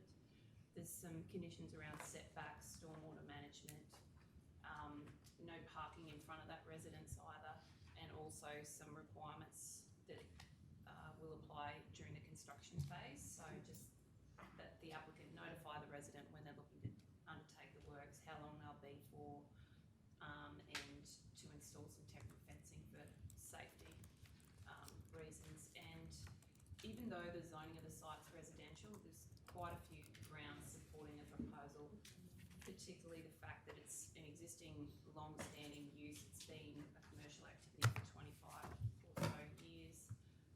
There's quite a few different use types in that area, industrial, commercial activities. It's on a state highway. And the fact that the submitter's concerns can be addressed as well, so on that basis, we recommend it be approved. Councillor Taylor? Manager Danielle, is that, you know, where the weed shed is, where the, whatever, is it going out there? It's next door to that site, so it's, But I mean, you're extending the front of the existing? yeah. Yeah, so it'll go out a bit further? Isn't there a laneway there or something? It'll go to the side of the building, so this site is south of the weed washdown facility. And the extension will be on the side of this building, so it's at the front, but it's the side of it. Okay. So I think there's a plan. Is there a picture? Is this- Yeah, but it doesn't show. 240 and Yeah, there's but one over here.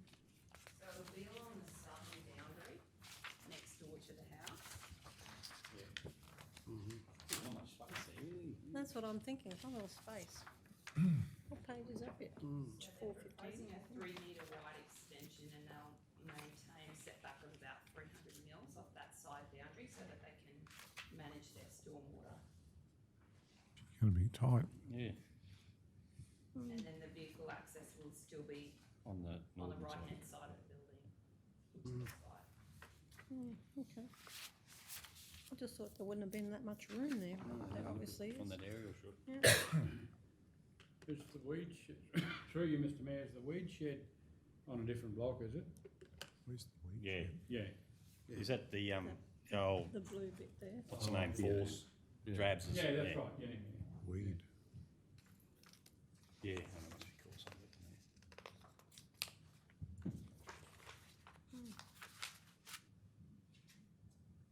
Because it's an old Queenslander there down the back, is it? On the- On the left Two-story, yeah, hand side of Brexit. left hand side, yep, Yeah. that's the Big block. neighbour that lodges. Pretty happy with everything? Yeah, so all of the issues that they raised have been addressed through the conditions and the applicant did respond to them as well. Okay, do we have a mover for this one?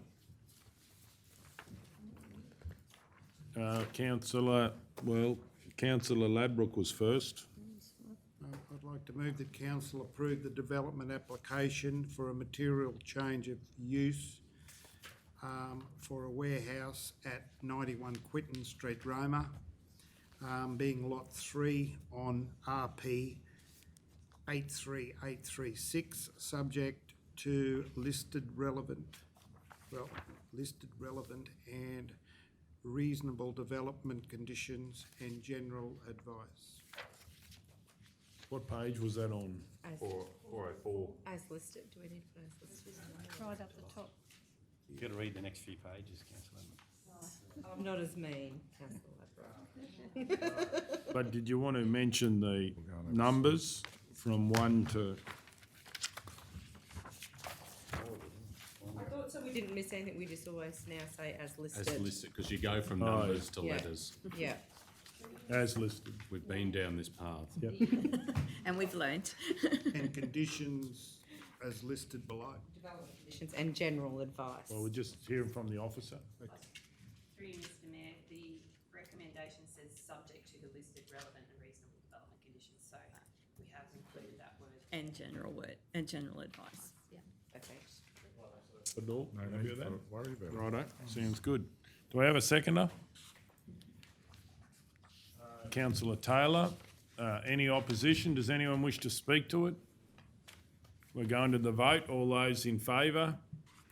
9-0. Bloody unreal, isn't it?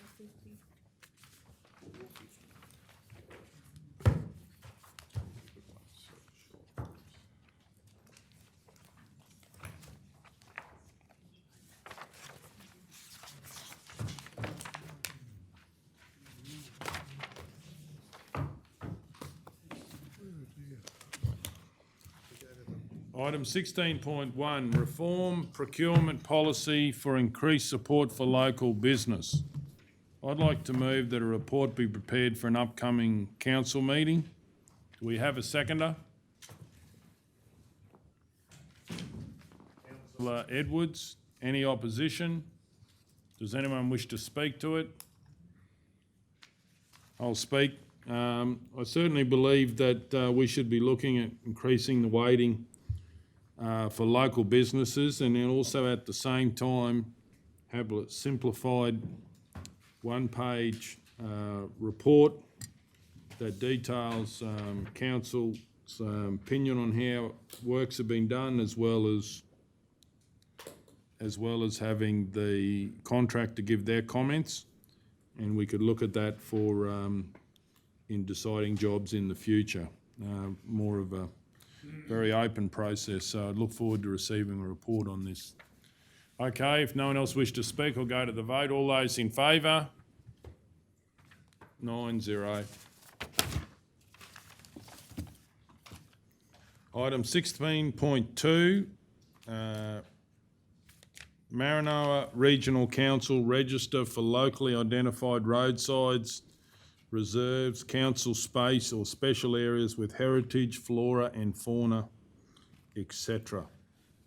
I'd like to move that a report be prepared for an upcoming council meeting. Have a question? Sure. Mr Mayor? Through you, Mr Mayor, Director Rob, do we not have this? Would we not have a list of what's heritage listed and what's... No, I don't think that's the intent of the report, just reading what's in there. I think it's, I've had a few inquiries over probably last year, it's probably, for me, it's about when we do our road grading, that's just stuff there too, sometimes, different areas. It's funny, because I said sometimes we do a road, some people say you didn't take enough trees out, and can you come back and take more out? And other times they're saying, well, you've taken too many, and I think, if I'm reading it right now, you're proposing that just basically let's have a bit of a register there so we know the feelings of people that live on that roadside, is that?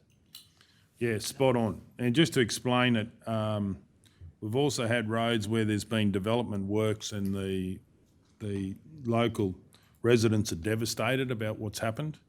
And the truth is that council didn't know what that they were approving would have had such a major ramifications. Where in this case, if they did register that area as important to them, we would at least, as a council, if it would conflict with works that we've got to do and all of that, it comes back to council and says, this is what we need to do as council, but this is what the community's saying in that area. So it's really about getting ahead of the game, and actually for people being able to register.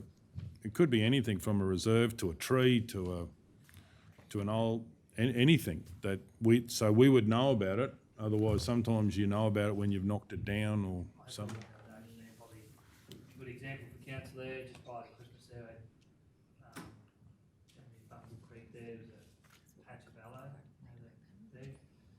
And then obviously we're in the area, we gave it a spray, and then the staff got a spray, business person about it, saying, did you realise the history of that? That was actually planned back.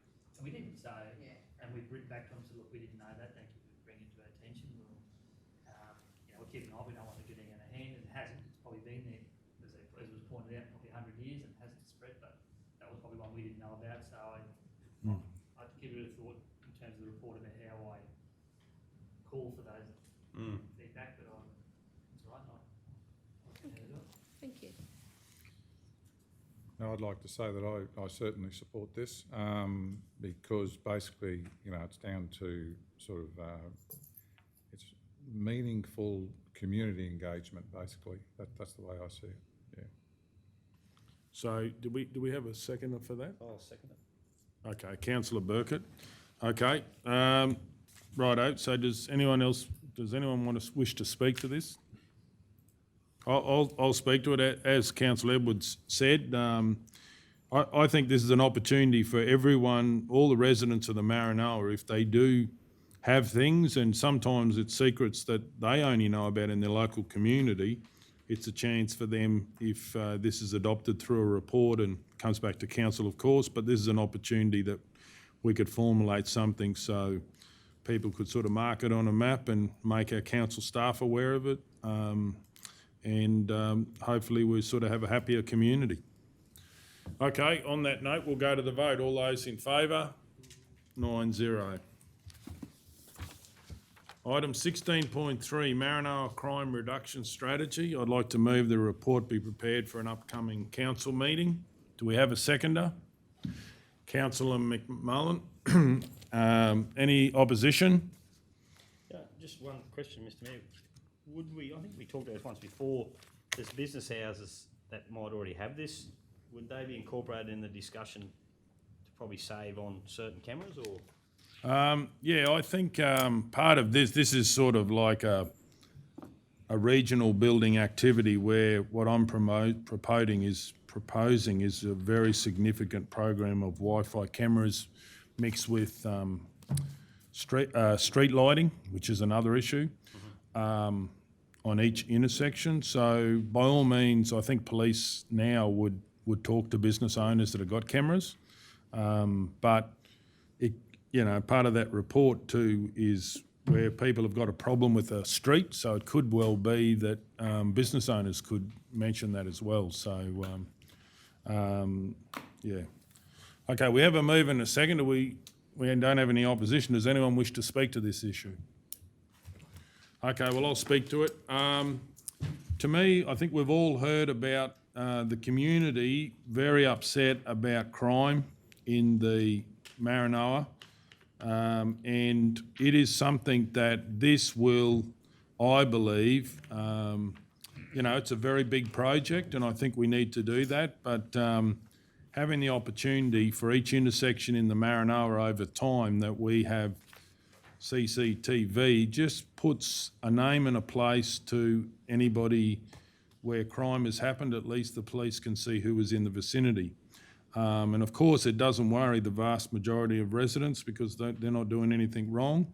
And this would only be used where there was a crime or suspect of a crime. So really what I'm saying is that this is an opportunity to make the Maranoa towns the safest towns in Queensland. So I look forward to receiving a report back on how we could implement that in the future. Okay, if no one else wishes to speak, we're going to the vote. All those in favour? 9-0. Item 16.4, pedestrian crossing on Wyndham Street, Roma. So before we do this, I just don't know whether I should declare a conflict in the CBD. I'm only asking for a report. Yeah. Mr Mayor, while you're thinking, can I ask a question? I think, did I see an email come through with the Yes. advice? Yeah. Yeah, I'm just trying. If you have a look on your diary. Brittany sent it through to me. At 7:59, Brittany sent through a little picture. There's some information. There it is. Thank you. Looks very nice to me. You draw that up? I know, pretty good, aren't I? Which one's that? It's opposite Well, Target. You'll be coming in, aren't Who you? put it? 7:59 Do you- this morning. What do you want to do, Mr Mayor? Yeah, I think I'll declare a prescribed conflict of interest as I have a business in the CBD. And out of an abundance of caution, I will deal with this by leaving the room and having no further part in the meeting on item 16.4, pedestrian crossing on Wyndham Street, Roma. Do we have any other conflicts? Councillor Ladbrook? Councillor Ladbrook, inform the meeting that I have a prescribed conflict of interest on item number 16.4, pedestrian crossing on Wyndham Street, Roma. And my conflict will be because I've got a building in the CBD. As a result of conflict of interest, I will leave the meeting room while the matter is being considered and voted on. Right, any other conflicts? Yeah, I'll go.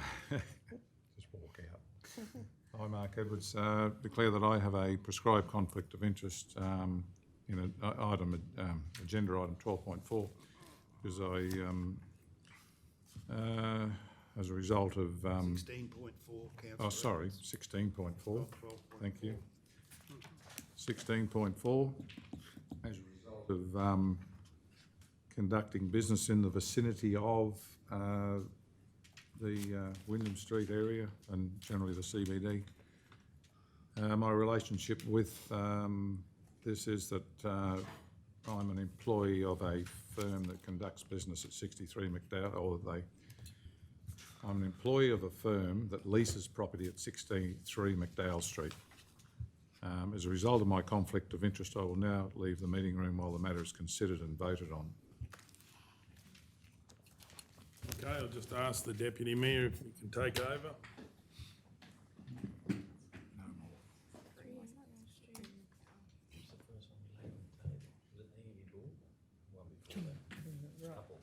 Some financial ones.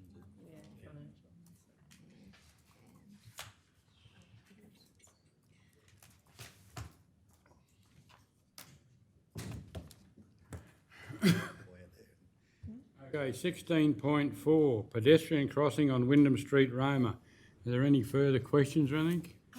I'd just like to tell you why I brought it up. Yeah, go for your life, I had councillor. an elderly lady come and see me about the fact if they're over 70, they can't get across the road. And I know from Bowen Street as you come round, people come around that corner, but actually after I put this in, I was walking over from Home Hardware over to Woolies, and this lady had a wheelchair and she was pushing somebody obviously, and this car came out of Woolies and the wheelchair lady thought they were going to stop and the car thought they were going to, like, they were this far away from each other by the time, and they're both blaming each other of course.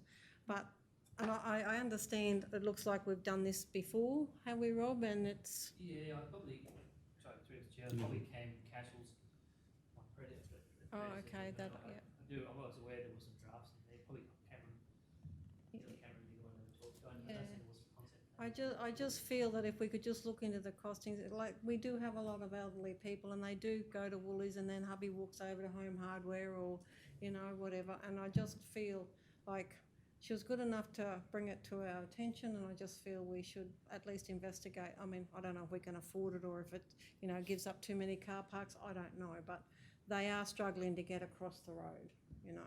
Councillor O'Neill. So through you, Chair, I think this is, Councillor Taylor, I'm pleased you've raised it. I think this is a really, really good example to the point that I expressed to some of you privately before, but I'm happy to express it again. We as a council need to come, as councillors, need to come together on an informal basis to have chats about what we're hearing in the community. I chaired the CBD Advisory Committee in my first term of council. We did an incredible amount of work to get the plans done and the investments that we've seen in McDowell Street. This obviously was part of it, hence the diagram's already done. So in the background there will be costings for it.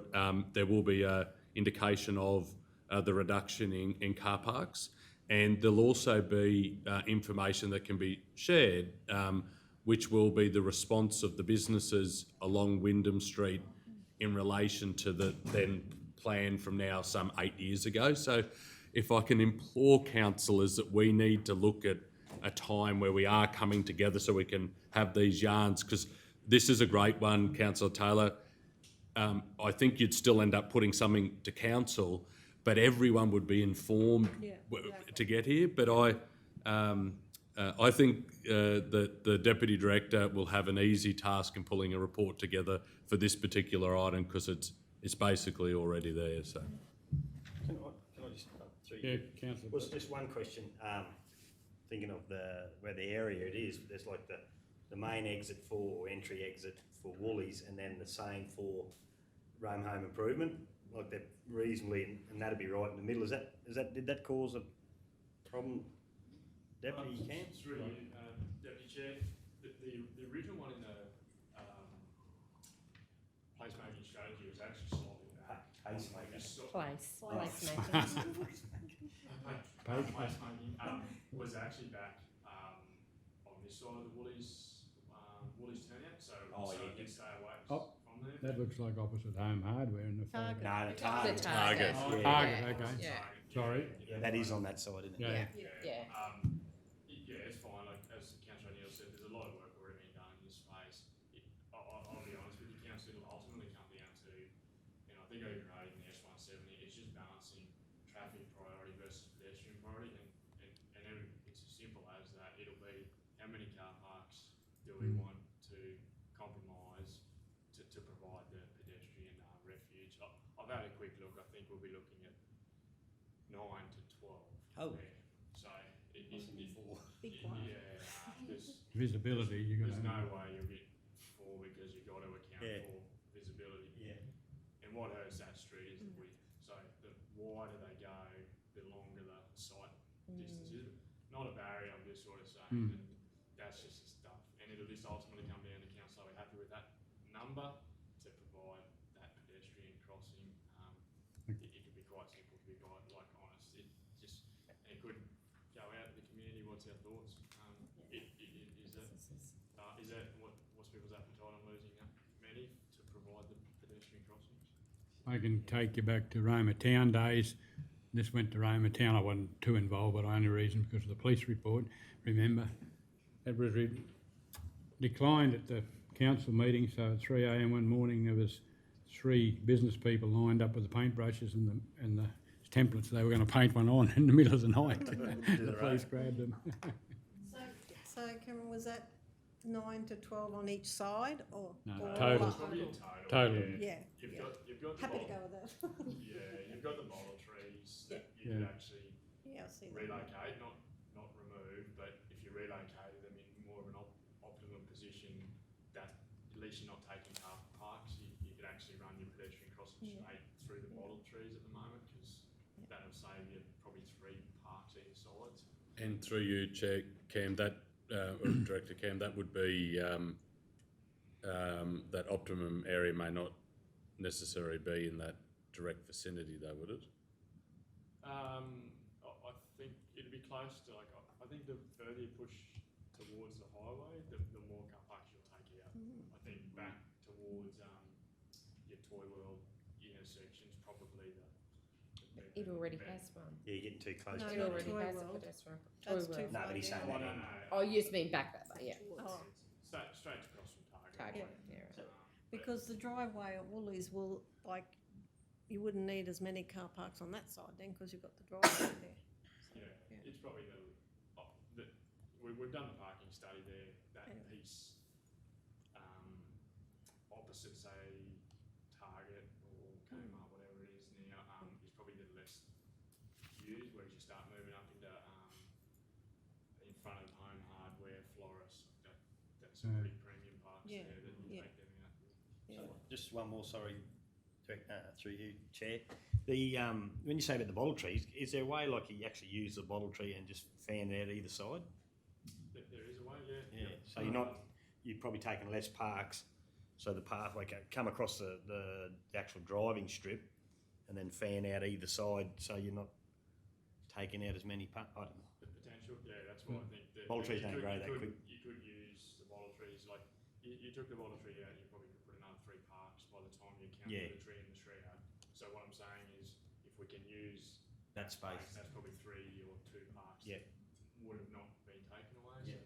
So, but it's just a matter of if there's enough support, we can sketch up a quick image of it and say, here's the numbers. I think, Director Cam, I think there'd be a big uproar if we start trying to move the trees. Yeah. But what I note, I mean, I'm in this sketch, it appears as if the intention would be to bring the footpath out. Is that just not? That'll give you vision. Yeah, it's fairly standard practice. Yeah, that's Because you got to 20 metres, you want to bring the footpath out to about 10, so that the crossing width is only 10, because if you're trying to cross someone at 20 metres, you need your visibility to go way back and you'll lose more and more parks. What I'm thinking, Like we've done in the main street. yeah, that's right. Well, what I'm thinking, by doing that, you're out to the bottle tree, past just about the level of the bottle tree before you step onto the actual crossing.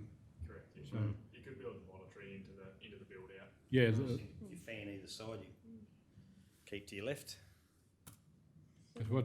one thing that annoys me in the town, you walk out to go to the crossing, and you're still on the footpath, but they all start pulling up, you know, because they don't have to pull up till you get to the crossing, you know. But as soon as they see you on that new footpath area, they all. Far better they're pulling up than not at all. I realise that, but it's It was close the other day, I tell if you go to start talking, if they keep. You've got to wave them through. Yeah. But anyway.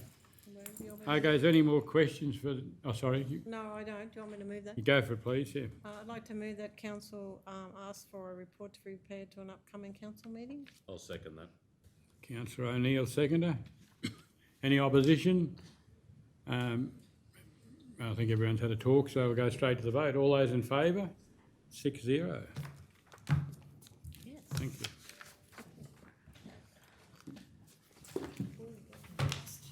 Where are we going next? You would have to ask that, wouldn't you?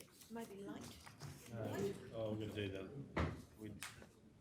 Yeah. Two and one. We're going to go back to the items. Have we got all the reports?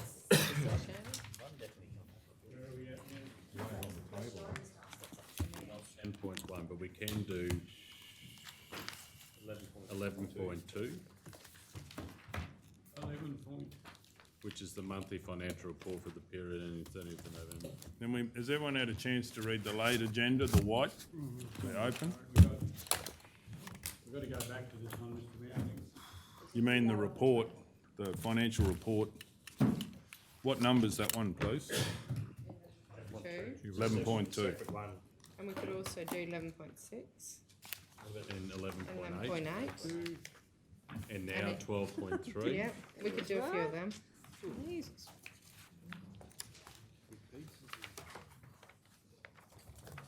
Right, we do 11.2. Monthly financial report for the period ending 30th of November 2020. Councillor O'Neill. Move that the monthly financial report for the period ending the 30th of November 2020 be received and noted. Do we have a seconder? Councillor Burkett. Any opposition? Does anyone wish to speak? We'll go to the vote. All those in favour? 9-0. So what was the next one, please? 11.6, page 192. We got an email.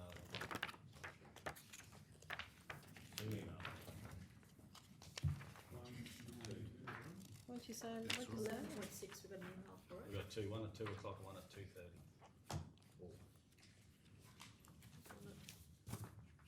2:30. Different month. What was why did we put this on? We had different wording or something, did we? Overdue rates, Overdue. isn't it? So we're changing the rates for. 196, wasn't it? Didn't it? 192. 192, right, okay. So councillors, the only changes that's required in the policy is in the diagram where it outlines the recovery process, and we've highlighted the words that need to be removed. Oh, yeah, Where's council. that? Council resolution required to proceed, that's been taken out. At Which 201. is, 201, I'm on the wrong Yes. end. Mr Mayor, I'm going to declare a conflict. Righto. So we're just deleting that resolution, that council resolution we require. Can I just need to declare a conflict? Oh, sorry. Yep.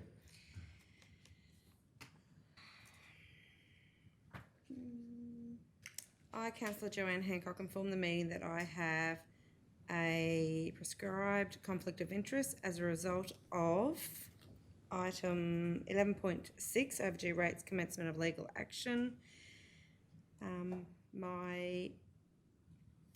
My relationship with, because of mine and my husband's ownership of Surat Post and News, as a result of my conflict of interest, I will now leave the meeting room while the matter is considered and voted on. So is that to do with postage? It's mentioned. I didn't think it was, but it is actually mentioned. Dreaded word. I've just got a question on this one. So it reports that we've sent out a couple of reminders. Is one of those been the one with the registered post? Tracking. tracking one or whatever it is? So, I've circulated an email, for the last lot that went out in December, there were 480, second reminder letters. So we're progressively going through checking all the tracking to make sure that they've all been delivered. That will all be completed before we start the process for the next stage, which is the Right. statement of liquidated claim. Where it's not documented that it's been delivered, we'll go back to Australia Post and find out so we won't proceed. if Have you that's had- the case. Have we had any feedback from those tracking letters? Like any comments from anyone about them, like whether they've been, I have to check with the yeah, rates team, but they haven't said anything. they haven't said that when they sent them out they noticed anything or whatever? Not really. Okay, I will add that it is an annual process with, of the 480 letters that went out and have been tracked, we've actually got to go through each one individually to track it. It's extremely labour intensive. Yep.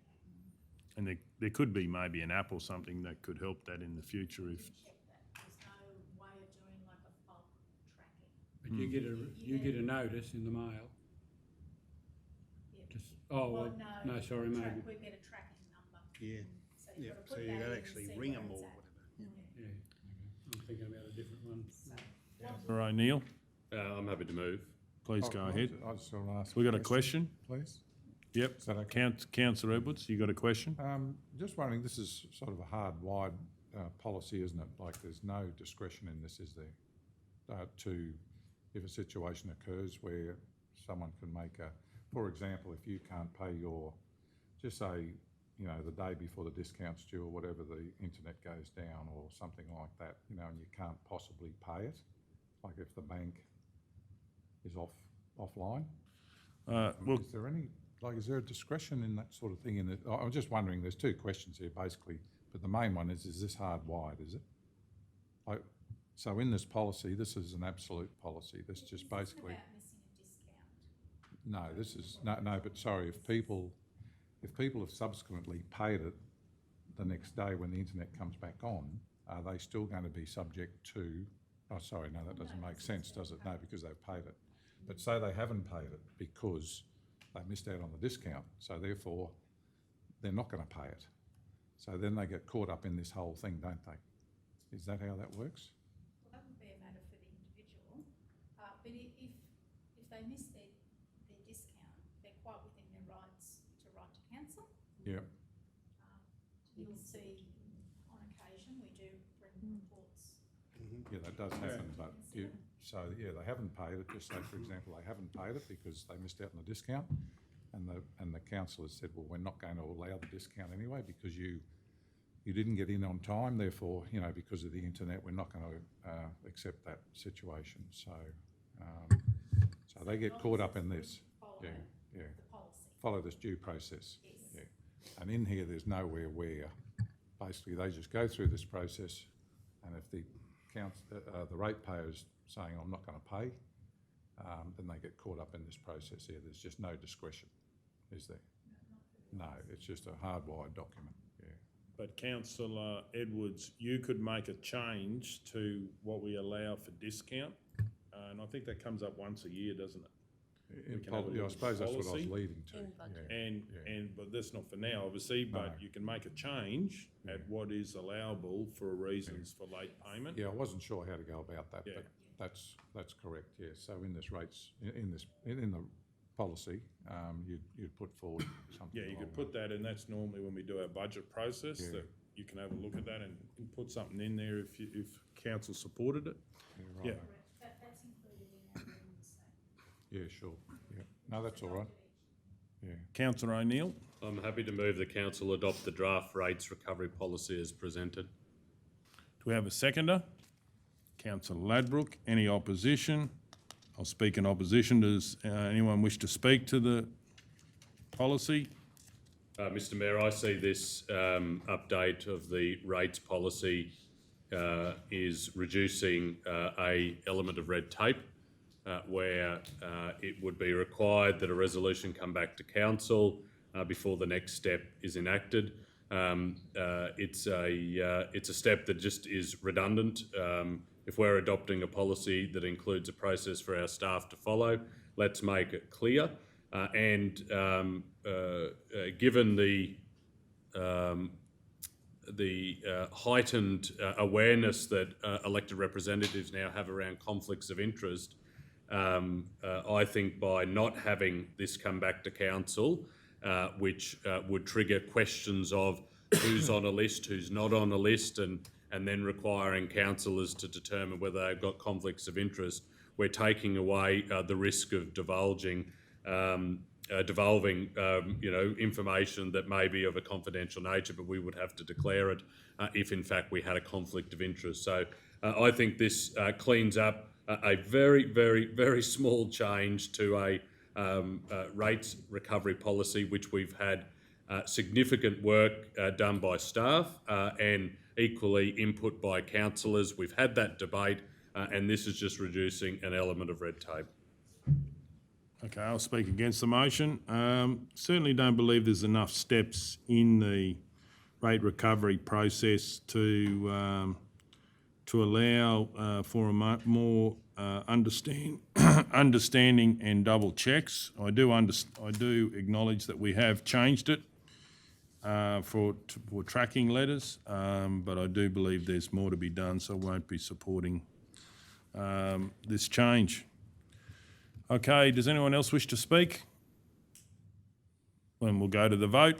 Just to sum up. Oh, would you like to sum up? Please go ahead. The community has made it very clear in the conversations that I and other councillors have had since we as a Maranoa Regional Council started to address the rating issues that we have experienced over far too long.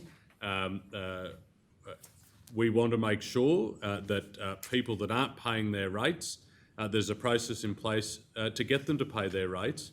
And that's what the people of our community that are business owners, residential house owners or rural ratepayers are telling us when they're paying their rate. So I think this is an important step. And as I said in my initial remarks, this is simply a small amendment getting rid of a level of red tape. Okay, on that note, we'll go to the vote. All those in favour? All those against? That is 6-2, if I can call for a division. Okay, we can have Councillor Hancock back. Councillor Ladbrook. Next one have we got anyway? 11.8. It's 226. Separate. 226. No, we had 11.6. We just did it. It's 11.8, which is on that separate sheet. Which is on a separate sheet, yeah.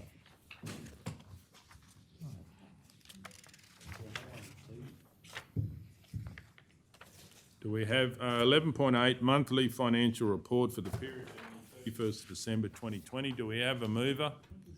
Councillor O'Neill. Oh, please go ahead. Director Sharon, can you tell me on here which one I look for to see what rate percentages have been paid? Like, do you split them up? Okay.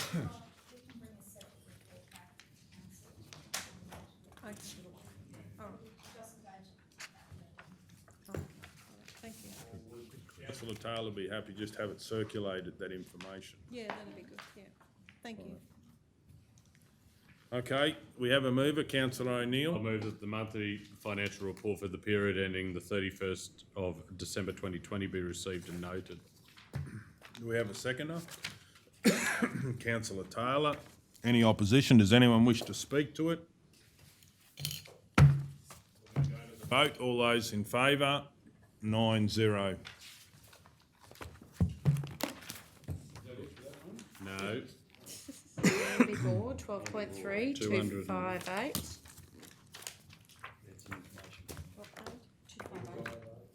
Sitting in back to front.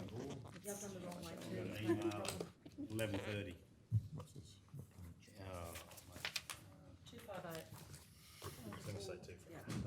Mr Mayor, do you want a copy of that email? I don't know. Brittany, Yeah, give oh, sorry, I wasn't in the office.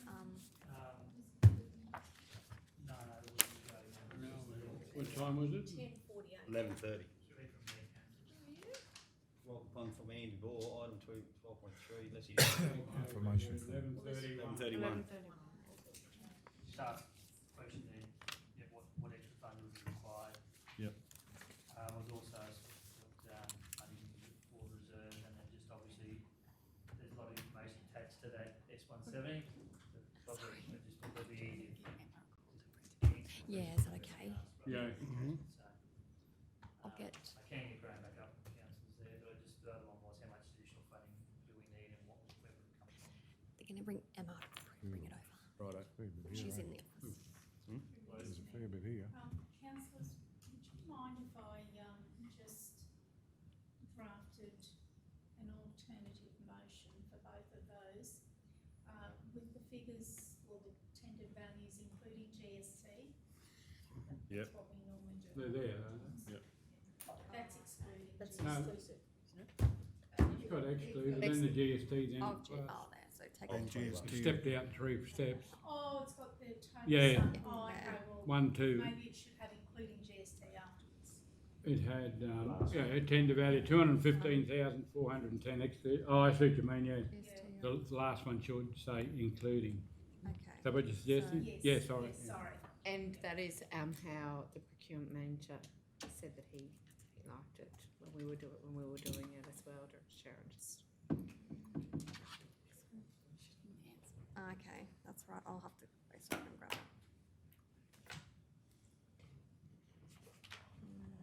Oh, Nothing. Something's no, got incorrect. no. Something's That's gone all wrong the with the same. figures Exactly there. what you had, except it, on the total, just including GST Oh, in okay. brackets. Is So that keep that still Yeah. there. Yeah, okay. Thank you. Thanks, Brittany. Just to be clear. And then that last one, it's not 236,951. They're both No. the same It there. wasn't, yeah, The wrong, I didn't know the figures for that one, so, it's, Yep, whatever Down that is. here? that's what it is. it's in here somewhere. It's on page. And the GSTs, they won't be the GST because that's the same, isn't it? yes, I'll have to It's find in it. the Yeah, no, I know, report. yes, sorry, because I had to copy that, initial, Oh, We're talking about the Johnson. oh, the Johnson one, I didn't know the figures for At them, the so. bottom there, Jules, see that? GST amount there. They're all the same, really. 27,887. Yeah. 12.3. It's in here somewhere. I read it oh, all. yep, so. Yeah, it's there now, Jeff. GST, total sum amount. You're on page 264. And then the total sum's got to be changed. Yeah, yeah, I'll jump in there and change that. 26424. Oh, yeah. Yeah. So the total sum of?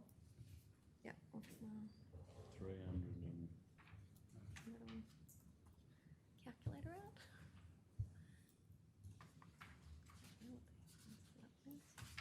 Oh, sorry, Brittany, we could have done We- that we- for you. That's okay. that'll be easier. Yeah, I can't even see What if we do my- it for Yeah, you? Sorry, I just can't see the screen. I think Sharon's doing it. Well, Sharon's got it sorted. 36,657. 306,000. 657. Oh, 757. Oh, maybe I can't add up. 10 minutes.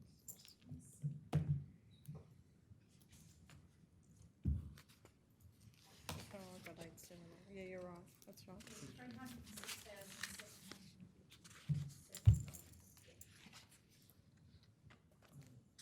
Councillors, just, that motion there, I suppose you've got 1 and 2, you probably do need a new, you'll need 1, 2 and 3, you'll need a new one, because you don't actually have budget allocation, the budget's, you don't have budget allocation for that, so you Okay. probably need to actually, if you have a look at the examples Cam's prepared on page 54 of the pink papers there, the late one there with the waste, you need to actually allocate the additional funding first, then award it, because you can't award it because there isn't sufficient budget at the moment, so.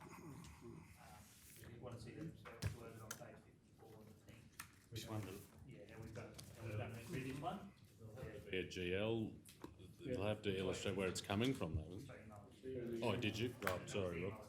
Yep. I saw resolution, have a look at there, just in terms of what's in the reserves there, but, again, it's a matter for council, but I'll just say if that's the way you're gonna go, you're gonna have to Yep. allocate the funds first before you award the tender. Okay, so. Did you say page 54? 54 in mine, just remember, same as yours, so we've done the waste, ring road project.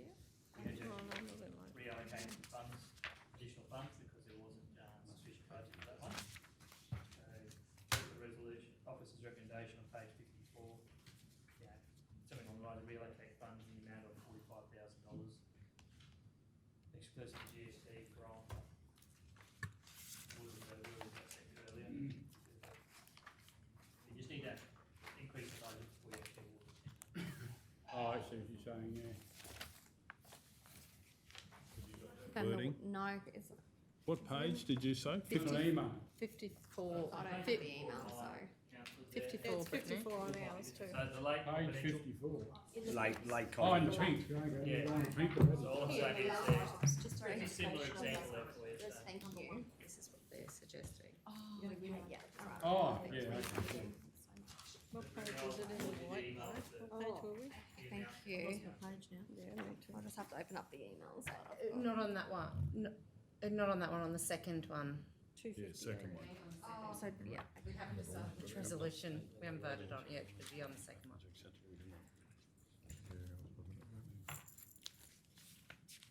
a Graham pointed out that, went that way, well, you're not gonna increase the budget by $45,000. And through you, Mr Mayor, are you suggesting, Deputy CEO, that we are taking the funds from exactly the same pool that's in that on page 54? No, I'm just saying it's different. We got You need to different. actually look at that email I sent you with the, Same process. same process. Just that And first Brittany? bit of wording, yeah. The work order. I think that, check with Director Robert, I think that's meant to be the 45,000. Correct, yeah. We should Yeah, be sorry. 45,000. Brittany, it's And not exactly all Fold that that one wording. up, it's in an email, Brittany. Oh, so I haven't got the emails No, open, no. that's what I'm saying. So it's not exactly the Oh, figures, it's just yes, okay. It's just that, and then let council tell you the rest. Okay. Allocate the funds. Yeah, just the email with the, Okay, you've sent me an email? Have you sent it? Not the email? So has someone got the email that can help Brittany out? Yes. You've got it now. Yeah. Director Rob just said it. Okay. you scroll down to Graham's there, Brittany. Talks about, Got the sizes and all that. Oh, there. okay. We need to change for additional 45 from the water reserves to work. Oh, okay. Oh, yeah. So, yeah, we'll just use that line. Yeah. And then Plug that in. fourth point, you got three there, is that just in terms of, you did have a motion there, the officers put up there, probably do need to actually pick up the front or at the end, Julie, in terms of the reason for, At the end. statement of the reasons at the end. Yes, the statement for going against the, yeah. Yeah.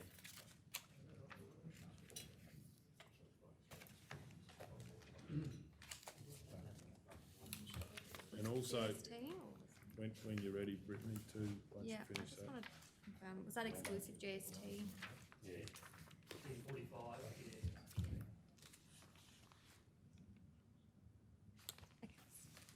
Going back to the amount there, Mm-hmm. it's actually $278,700. Yeah. Okay, Yeah, $278,700. okay. So then it needs to be 10% of that. Needs to be 27,800. Not in here, it's not. 70? 278, 700 is. Yeah, I said it's in here, but up there it had 278, 780. So how much is the Seven. GST, please? Yeah, it would be that. That'll be 27,870. Yeah, 27,870. Oh, yeah, sorry, yeah, that's correct. So that's gonna be different too then, That's right. amount, Which is 306,570. 7, 5, 7.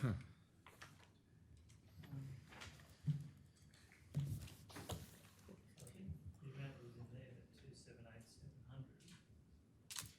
That's what's in the, Yeah. Yeah. We just That's what's up changed there it. now. Yeah. Is that right up there? 780. Where did the 780 come from? I don't know. No. I was just working. Yeah, no, in this document it says 278, 700. Page 264. While we're checking that, I have a question. Sure. Mr Mayor, if that's all right. Because you've moved the second motion, I is have. that correct? I'll make an amendment now. We've got that extra information, like the work order number, water reserves number, but do you have a Yeah, I just have a question. I'm just wondering, the reason why you are going against the officer's recommendation to go to Johnson Drilling Australia, because it's $63,290 more expensive. Yeah, no, I'm gonna put a reason in there. Yeah, but I just want to know so I know how to vote, Mr Mayor. Oh, yeah, I well, would like to we'll do know. that in yeah, well, I'm happy to say now, because of the long-term, Well, that'll be in the debate, isn't it? That's well, that's what I was saying, but Aren't we? No, the mayor hasn't moved it yet, so what you're asking him is his justification as to why he's moving that, well, he'll tell you in the debate. I thought he moved it beforehand. Hasn't, No. well, but he hasn't got a haven't second had a yet. seconder yet. Okay.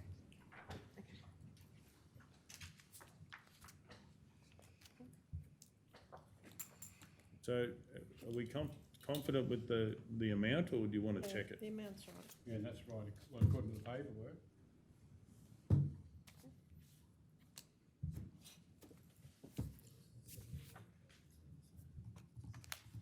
So are we happy with the amount? Yes.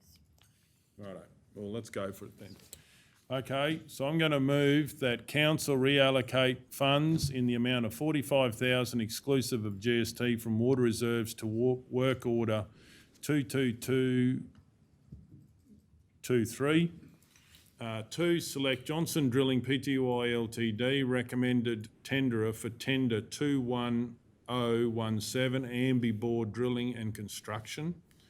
3, authorise the Chief Executive Officer or delegate to enter into final negotiations with Johnson Drilling Pty Ltd, noting the tendered value of $278,700, excluding GST, with the GST of $27,870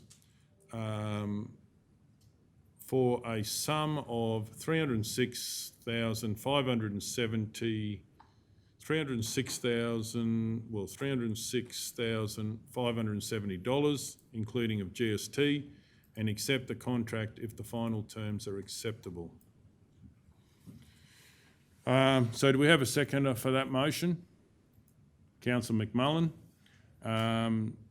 Any opposition? I don't know yet, Mr Well, Mayor. because okay, I well, don't we can all debate it and then, yeah, like, you know, we have said that if anyone just wants to speak, it doesn't have to be opposition. I've always believed that everyone should be able to have their say. Through you, Mr Mayor. Sure. Talk to Rob, Director Sure. Rob. So the 45, you might have mentioned this before, but is that enough? Or Just going off those figures there, that breakdown of the email I sent you from Graham was to do with the actual pad and all the earthworks. Oh, you did say that, okay. What Graham said, I just forwarded on there, and the, what the 45. additional funding was to cover that. Okay. Right, that's all right. So I think Okay. the budget was about 270, so this is another 45 on top of the original budget of 270. Okay. Righto, so I'll start the debate off. Yeah, I'm certainly moving this motion. This is ultra long-term infrastructure for the local government. Some of the bores that we're still using are 100 years old. I'm moving the motion to select Johnson Drilling because they have multiple generations of local business support and have done many of the council retriculation bores. Always the feedback that I've had is to a high standard and really class 1 style bores. So I believe that the opportunity here is to reduce the risk to council and support competitive local business as a business that's had a base here for a long time. Very crucial also to the people of the Maranoa have been able to get their bores done to a high standard as well. So there's certainly plenty of reasons why I believe there is support in giving it to one of the proven track record local businesses with such ultra long, when we're talking about council infrastructure, that's ultra long infrastructure. And atomising costs over that a period of time, I believe it's the best value for the local government. Okay, would anyone else like to speak to the motion? I just have questions, Mr Mayor. Yeah, please go ahead. So has Drill Engineering Pastoral Company Training as Depco Drilling Pty Ltd, they have done work for the Maranoa Regional Council before? I see. They have. They did I believe they did all of our drought bores in the smaller communities. And I'm assuming that council was happy with that because of the officer's recommendations to go with them again? Yeah, and or have you heard some negative? Is there negatives to that, or it's $63,290 difference? So I'm just wanting to make sure I fully understand that. Is there a problem with previous works? No, I've got no problems with previous works, and I've not heard anything. But I would say I'm, moving this motion on the basis of the ultra long-term history and also creating competitive local business of having a local drilling contractor with a yard in Roma. Are they not local Depco drilling? I don't believe that they have got the same level of local yard and so forth, but also ultra long-term history. I'm certainly nothing against the other tenderer, and council have used them in the past successfully. Thank you. Would anyone else wish to speak?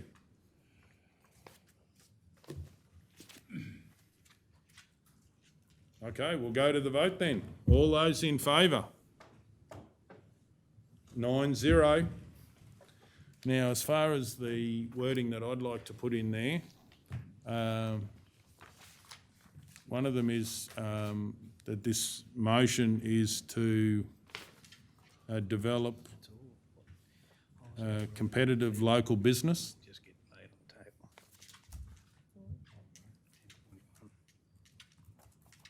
Oh, I think it's coming around. Yeah, it did. Yeah, it did. I did. What are you after? Do any other councillors, does anybody have any other comments they'd like to put in statements of reason? Statement of reasons? Sorry, what was that?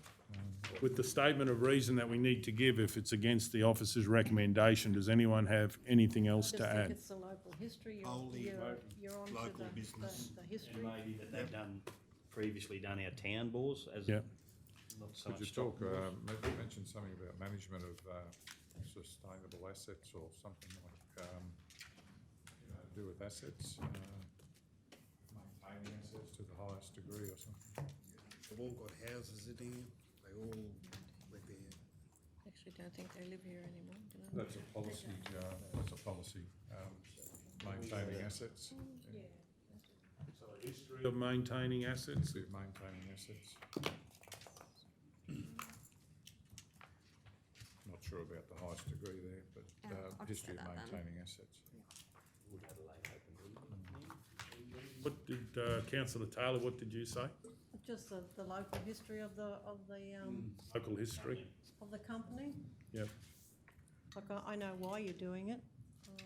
Local history is a good one, I think. Just wondered if we maybe should have asked them to sharpen their pencil a little bit. I don't know. Go back to them. And Brittany, just the spelling for assets. Yes, I think so, sorry. That's a good word there, Wendy, sharpen your pencil. Hmm? We could have done that, asked them to sharpen their pencil. Yeah, A bit late now, but But I think they small thing, ball. we didn't get it, I don't believe we've got. Two that are small balls. Okay, Councillor. No, we're just saying maybe we could have asked Johnson if they would sharpen their pencils. Yes, I want to go with it. Yeah. Or not. Yeah. Yeah. All that you and that up.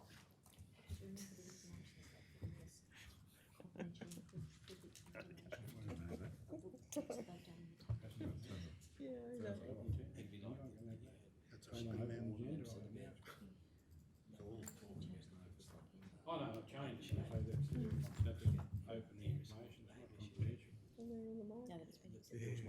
Not that even if I accept it, it's still confidential, it's not confidential. None of that's confidential.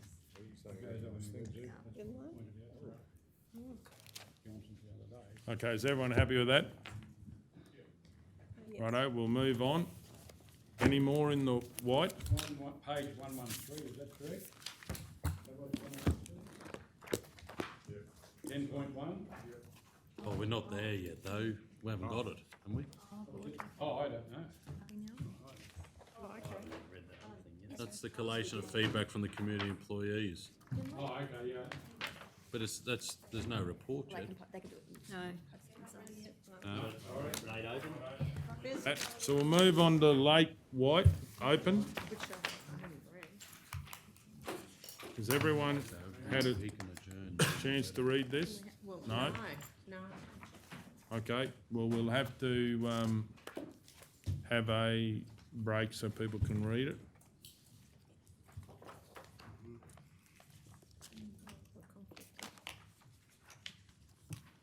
We'll just adjourn, we'll adjourn for 10 and see how people have gone. Okay, we'll keep going. L1, Roma sale yards, documenting and analysing operations. I've just got a question. Oh, you got a conflict, have you? Right, okay, sure, please go ahead. I'd like to declare a declarable conflict of interest in the matter of L1, which is the Roman Salia document and operations. This declaring the conflict of interest arises because the person who is related party of mine has an interest in the anything that has an interest in this matter. The name of the related party is Kylie Taylor. The nature of my relationship with the related party is that she is my brother. The nature of the related party's interest in this matter is that she works for AAM Corporation Services, which is a contractor to council for the movement and control of stock at the Roman Sale Yards, who has access to the facilities mentioned in the report. Kylie is based in Brisbane and works in the finance area. I wish to participate in the decision in relation to this matter. I acknowledge that the eligible councils must now determine pursuant to section 150 ES of the Local Government Act 2009. Okay, so you'd wish to stay in the room? Yeah. So does anyone wish to move on that? Councillor Guthrie. I'd like to move that it's in the public interest that Councillor Taylor participates and votes on agenda item L1, because a reasonable person would trust that the final decision was made in the public interest.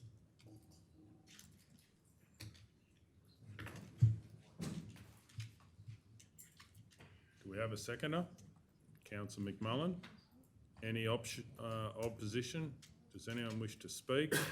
We'll just go to the vote. All those in favour? All those in favour? 8-0. Any other conflicts? Okay, now I've got a question. I was just noting, so with the cameras that you've got now, what can you see now? Paul? Manager Paul? So through the cameras that we see, that we've got now, all you can see is when the truck arrives at the ramp and when it leaves. We do capture a little bit of movement in between if people are moving around their truck, but you don't always see because it's too far away. They're focused at the gate that they unlock. So you'll see the cattle coming off the truck and going on, and you'll see when the truck arrives and when it leaves. That's it. So So if council wanted to, we could actually get someone to look and just find those movements of like how long, just raw information, how long the truck was there, and then obviously how long it took to load the truck, because you'd have those cameras there, wouldn't you? I don't mean go and get them from the pens, I mean, because that's how you count whether there's enough cattle go, you know, when people are short, and they say that, you look at how many head were counted through the cameras, don't you? Yeah.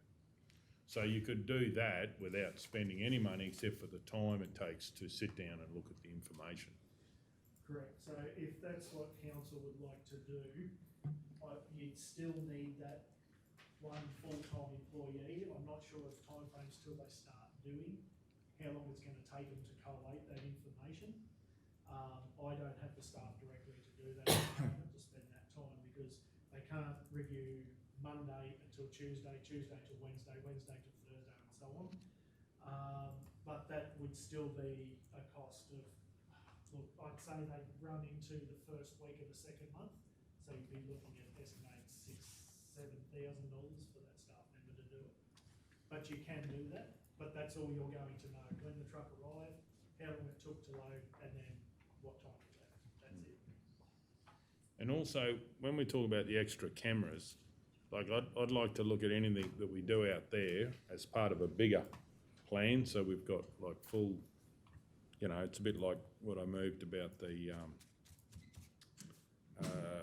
you know, Wi-Fi cameras and so forth, so we're really part of a bigger system. How many cameras can you hold on your system, or is it full with the one you've got now?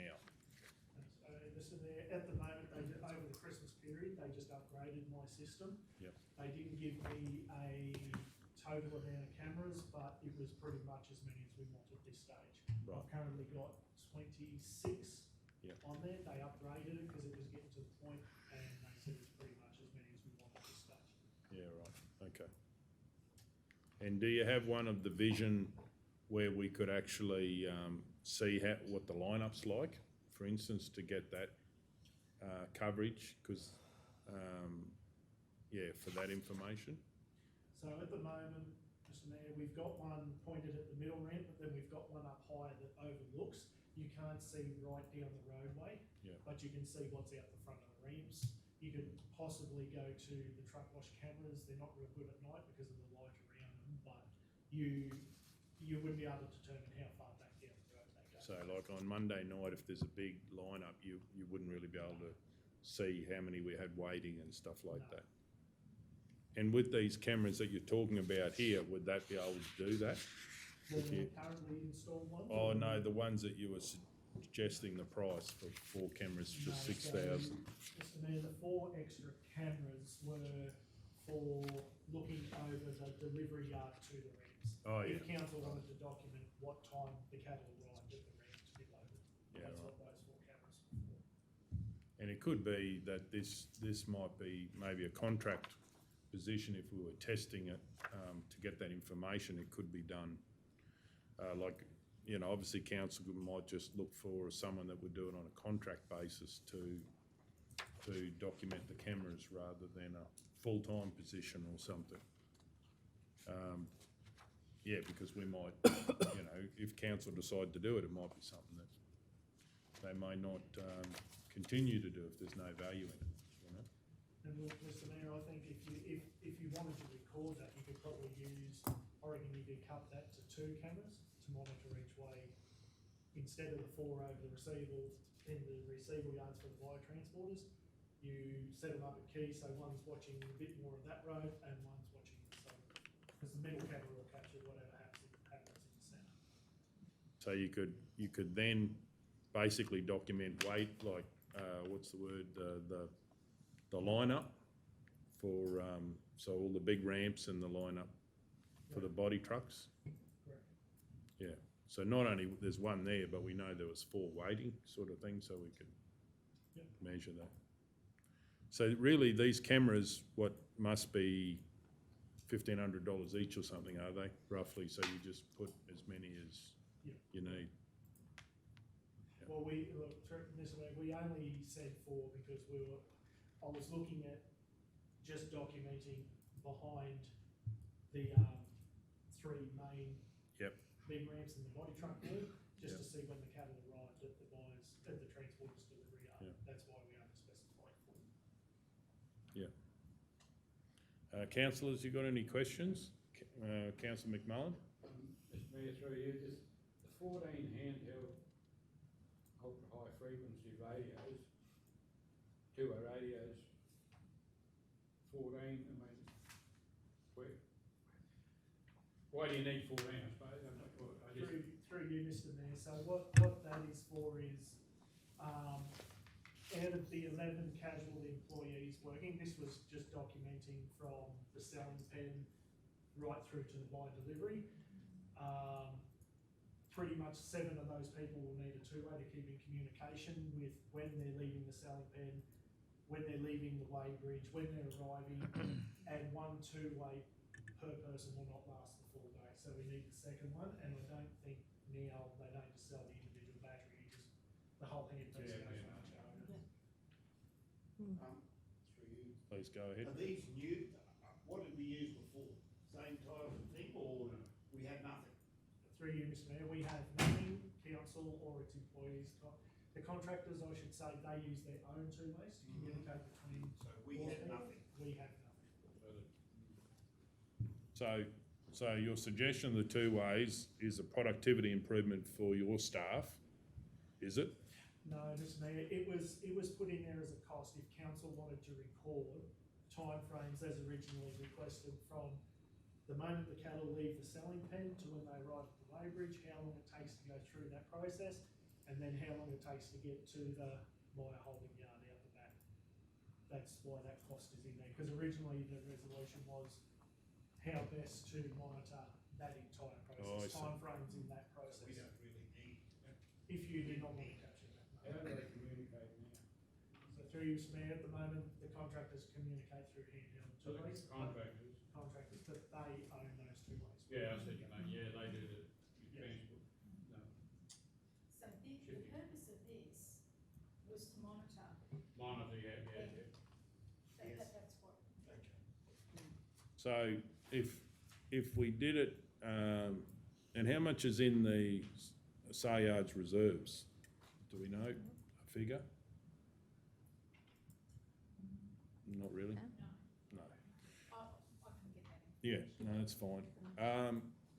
So my question is, if we started just with some cameras to really see, we obviously know when a truck turns up and a truck leaves, but also like, lineups or waiting lines.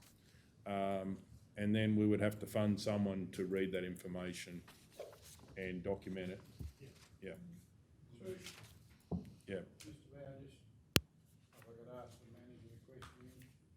The contract, who brings, for the shifting of the cattle or the recording of that, the contractors do that now, they move the cattle. Yeah, correct, they are responsible for all the movement. So they would take them from the storage pen or whatever to the ramp? Yes, correct. But the idea of these handhelds is for them to communicate with council staff. Through you, Mr Mayor, those two ways are for if council employed the 11 or the 7 casual staff to monitor it. These people would be separate to the contractor. These people will have nothing to do with the contractor except for recording when they leave, yeah.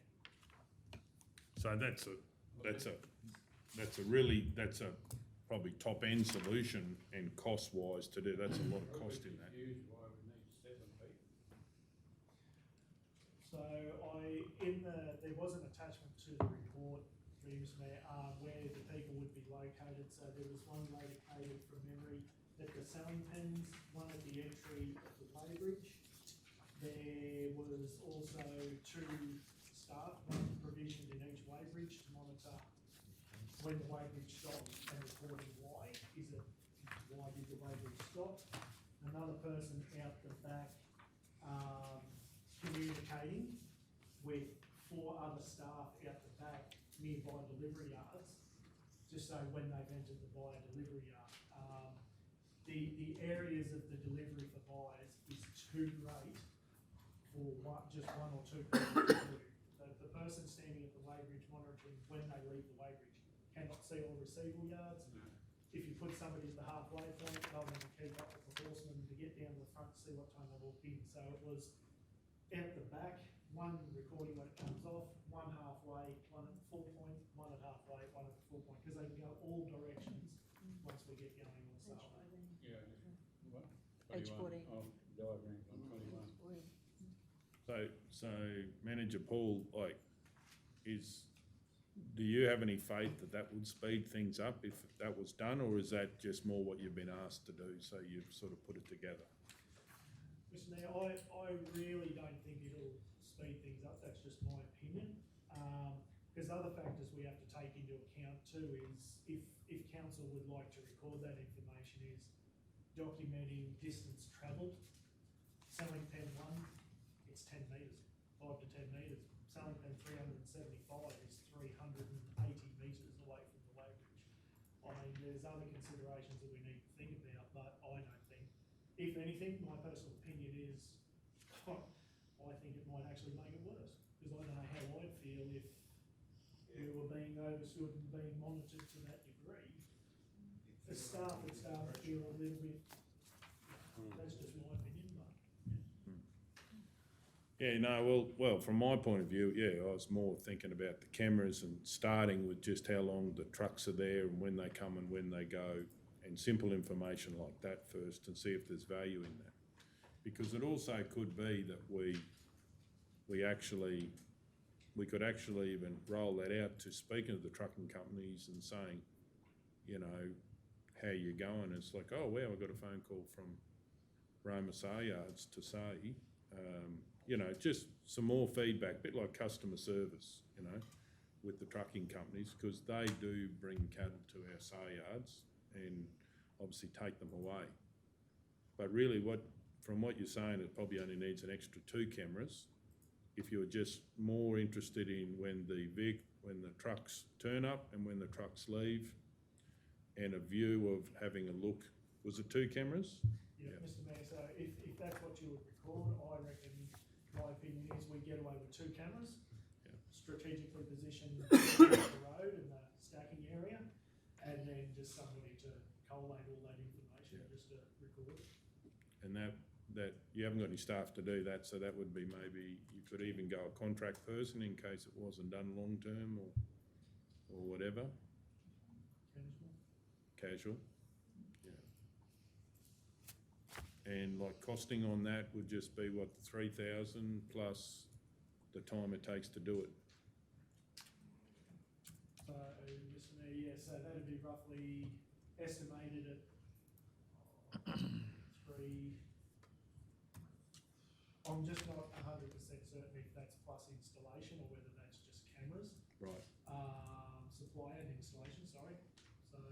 Says, well, here it says, Yeah, sorry, it does, yeah. total cost of supply and installation estimated at $6,000. 3,000, and then plus the cost of that casual employee, which I think that was estimated if you take their costings for that 1 month and a little bit extra, around 7,000. Just call it 7,000. For casual employee. For the employee to record it, like review it and record it all, set it out for us, because I don't have the staff. Yeah, no, I'm just right. 7,000 for the month. Plus the camera. So it's about $10,000 for a month, like including the cameras roughly, yeah. And because to me the value also would be, depending if they only come in for a short amount of time, but they could come in and review yesterday's, so you could get a report on, rather than being a week old, the report, like you could just get a report and say, our average time is this. And I know it varies a lot because I've been there and picked cattle up, but it's sort of a starting point. And you can, yeah, they'll all record. Are they, what are they all, do you have hard drives out there recording it, or is it on the cloud? No, it's all on hard drives. Yeah. Any questions, councillors? Yeah, I do, Mr Mayor. Please go ahead. Through you, Mr Mayor, Manager Paul, Director Sharon. It still seems like a lot of money to be just capturing data. Would it be better or more beneficial to actually just have an extra employment of a staff member out there to assist you on sale day to actually get the job done? Through you, Mr. Mayor, so this is the stuff we're monitoring. Well, what council wanted to monitor was actually contractor driven. It's not council. Council oversees the contractor, obviously, but it's the contractor that's performing those services. So an extra staff to me, well, it will, but that person is solely going to be reviewing footage. Not reviewing the footage, that's not what I mean. I mean actually putting somebody else on to maybe help oversee that's happening. Like a support person for you, I guess. To actually, should be actually looking at trying to help solve the problem. It has been raised to us that, there's not enough staff out there. Paul's run off his feed and on sale day. I'm just wondering whether, whether we should just be looking at employing a support person who can help oversee that aspect of the sales. Would that be under a second thing, because this is still that resolution from the tracking, isn't it? Well, it is, but like 33,000. It's separate things, sort of. I understand what you're saying. Well, the reason I want to ask it now is because I would like to know that information before I make a decision on this. So, yeah, obviously Manager Poole can answer that. The only thing that what I'm was sort of pushing this in the beginning is that would give 24 hours a day, 7 days a week, our waiting times for trucks and how long trucks would be there. Now there's, there could be cows right out the back and they take a long time to come in. So it's not you live or die by that time frame, but it's us understanding that and understanding the wait time for trucks at our sale yards. So it's not really like a day-to-day thing. What I think you're talking about is obviously more staffing, and that could be another thing. I know that they've been short of people that can weld and do things and so forth out there, but this is just about, a lot of the customer service is how long it take to get loaded in Rome, and there's been a lot of complaints about that. So this starts to give us some very basic data if we went down this road without a ridiculous amount of money being spent to start sort of measuring it and give the manager hopefully next day data of how long, and then we can get that information in a report as well. And to me, that's relatively cost effective, but yeah, happy for you to ask any other questions or ask for something to come back, because and that's why this is 24/7. This is when Paul's in bed, like it's happening, when trucks come through, Manager Paul. So yeah, this is sort of like the whole week's data, how long things take. Paul, hang on, I Yeah, just haven't please. had an answer from Yeah, sure. Paul, if you wouldn't mind. Sure. Through you, Mr. Mayor, so there is another report that's going to come back to council regarding resourcing for us, which was requested by council. By all means, I think another person would be beneficial, and it'll be reflected in that report. To what extent, I'm not sure, because on a sale day, I make a habit of walking around and watching. People like to see the manager out there walking around. We've been through this before where the manager has had a supervisor who did that, and it does work well. But they also like to see the manager out walking around, because it's one of those things. To what extent another person would be viable, I'm still working on. Is it somebody in a leading role? Is it just another officer to help with the day-to-day operations? And that's That frees you up more often on sale day, so that's up to you. Okay, thank you. Mr. Mayor, I didn't quite understand, Councillor. We're saying to rather than the cameras. Yeah, I was just looking at. But having a man there 24, or not one man, having staff on there for 24 hours a day, 7 days a week would cost a lot more than the cameras. Yeah, no, that wasn't my question. My question was whether we needed to monitor it all, whether we just put the money towards trying to fix the problem on sale day. But there's problems more than sale day, the problems, but some of the bigger problems are the weekends. Okay, any other questions? Well, I'd like to move, can we take out all the bits except for the cameras and the resourcing of a casual person to do?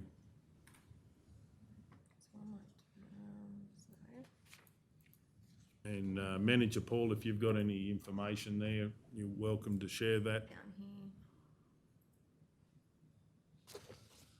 There's a couple. This one here ties into this one. I think it's the top one. Yep, so that's the top one. That's the right. cameras. Yeah, 2 cameras, and then we just need another point about. I don't think it's there because they wanted to change that to casual. Casual staff member. Oh, here, okay, so we'll just. You need copy a. that. Do you need like just?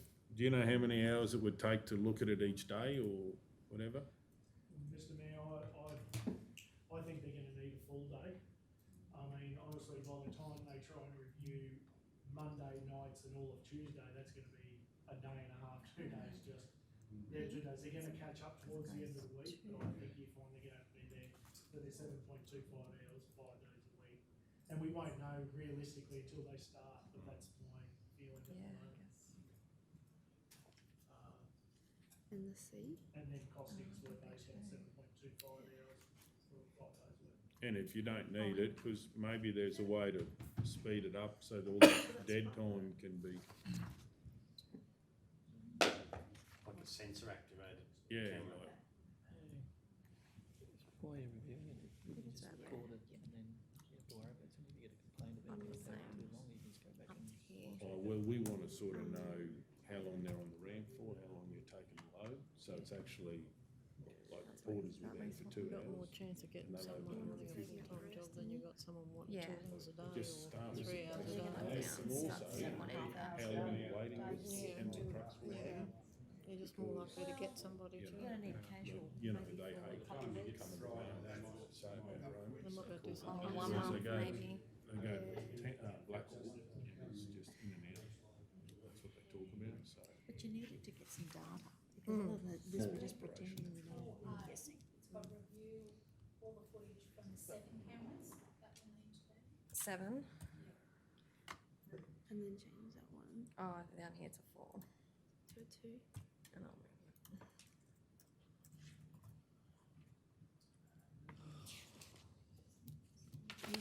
Through you, Mr Mayor, that one's gone, I think, because that's, reviewing the transporters delivery notes, we're not doing that one anymore. Okay, so I can get rid of that.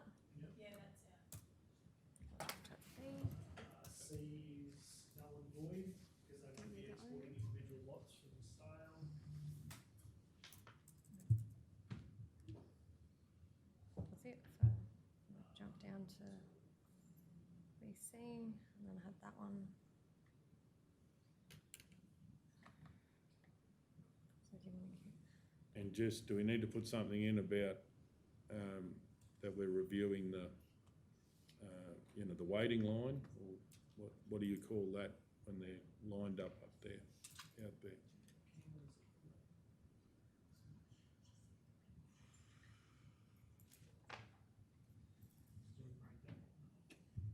Well, and then for the second one, review the,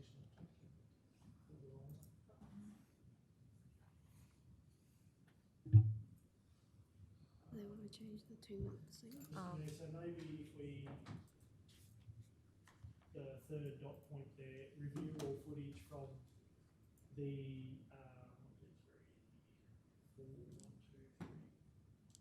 5 cameras at the loading ramps for the trial of the month to record arrival time of each truck, and then another dot point of review the additional 2 cameras, monitoring time frames for the lineup or time frames. cameras to Yeah, monitor. cute. The liner, was it?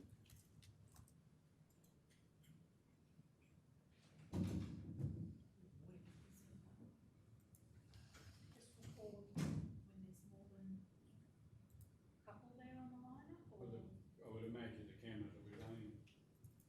24, yeah, it'll, I mean, there'll be time, a lot of times there'll be nothing there. Mondays, like you said, Paul, Mondays and Tuesdays you're busy. Is that correct? What is it that you want reported at the time? Is it the time that it's taking them to progress to a ramp, or is it just, okay, let's say our peak queue was 20 trucks?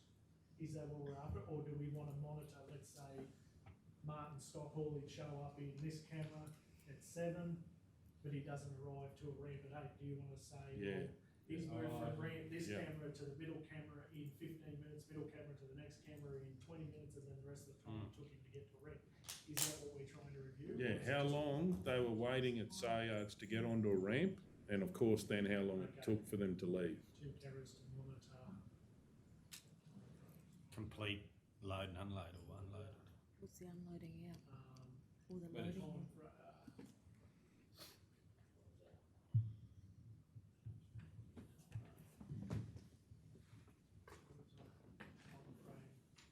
From loading? Unloading? Yeah. Some nights, some of those big nights back there a while, that was when the big planes were lined up to the road and all. I know it's changed a bit now, but. Yeah, so basically we know if we record them coming and sitting there, we know they took 3 hours to basically get into the ramp and then an hour to load and gone. Yep. So we know that. So that's a crucial bit of information from a customer service point of view, from the trucks. That's what we really know. Oh, are yours fit then? Until they're in the queue, until they arrive at ramp. Because Yep. the other 5 cameras will provide when they arrive. Yeah, righto. That'll also, sorry, Mr. Mayor, that also should show you Joe Bloggs decided to sit over the paddock and then ring his boss and say, I've been waiting for 4 hours, but there's no trucks in loop in front, you know, actually in front of him, holding him up. There's been reports that, you know what I mean, there's been a heap of trucks that he's been sitting, talking over the flat. Look at it. How you going, Wayne? Unplug. He's I not in the broke it. middle of that tent, well, he's not. Even if he's sometimes parked across from the ramp, and then there's nobody in front of him, you know, lined up, so. Yep, I'm happy with that. So that has the intent? Yep. Okay, I'll move that. Is there a seconder? Councillor McMullen, any opposition? Does anyone wish to speak to it? This is part of the process, I'll speak. This is part of the process of us. We have the largest Sayards in Australia. I believe it's an awesome asset to the Maranoa community as well as the Queensland community and the Australian community. And this is, if it's supported, will be one step in the journey to making it even more efficient, and certainly believe this is worth going down this road. Okay, anyone else wish to speak? We're going to go to the vote. All those in favour? 9-0. Mr Mayor, page 23. Thank you, Manager Paul.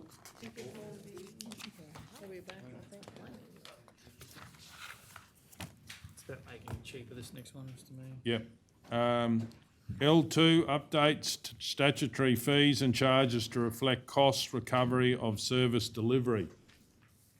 So this is cheaper, is It it? is cheaper, Mr Mayor. Generally, we're charging per piece, so particularly when a vehicle rollover, actually it's cheaper to go by weight, so. Righto.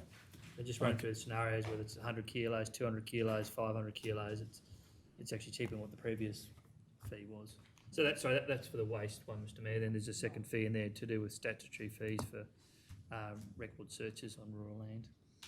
Righto. Okay, Councillor Hancock. Sure, please go ahead. Through you, Mr Mayor, to Manager Kay. How are you going to weigh them in the small centres? This is right now. Through you, Mr Mayor, it's only for the Roma waste facility at this point.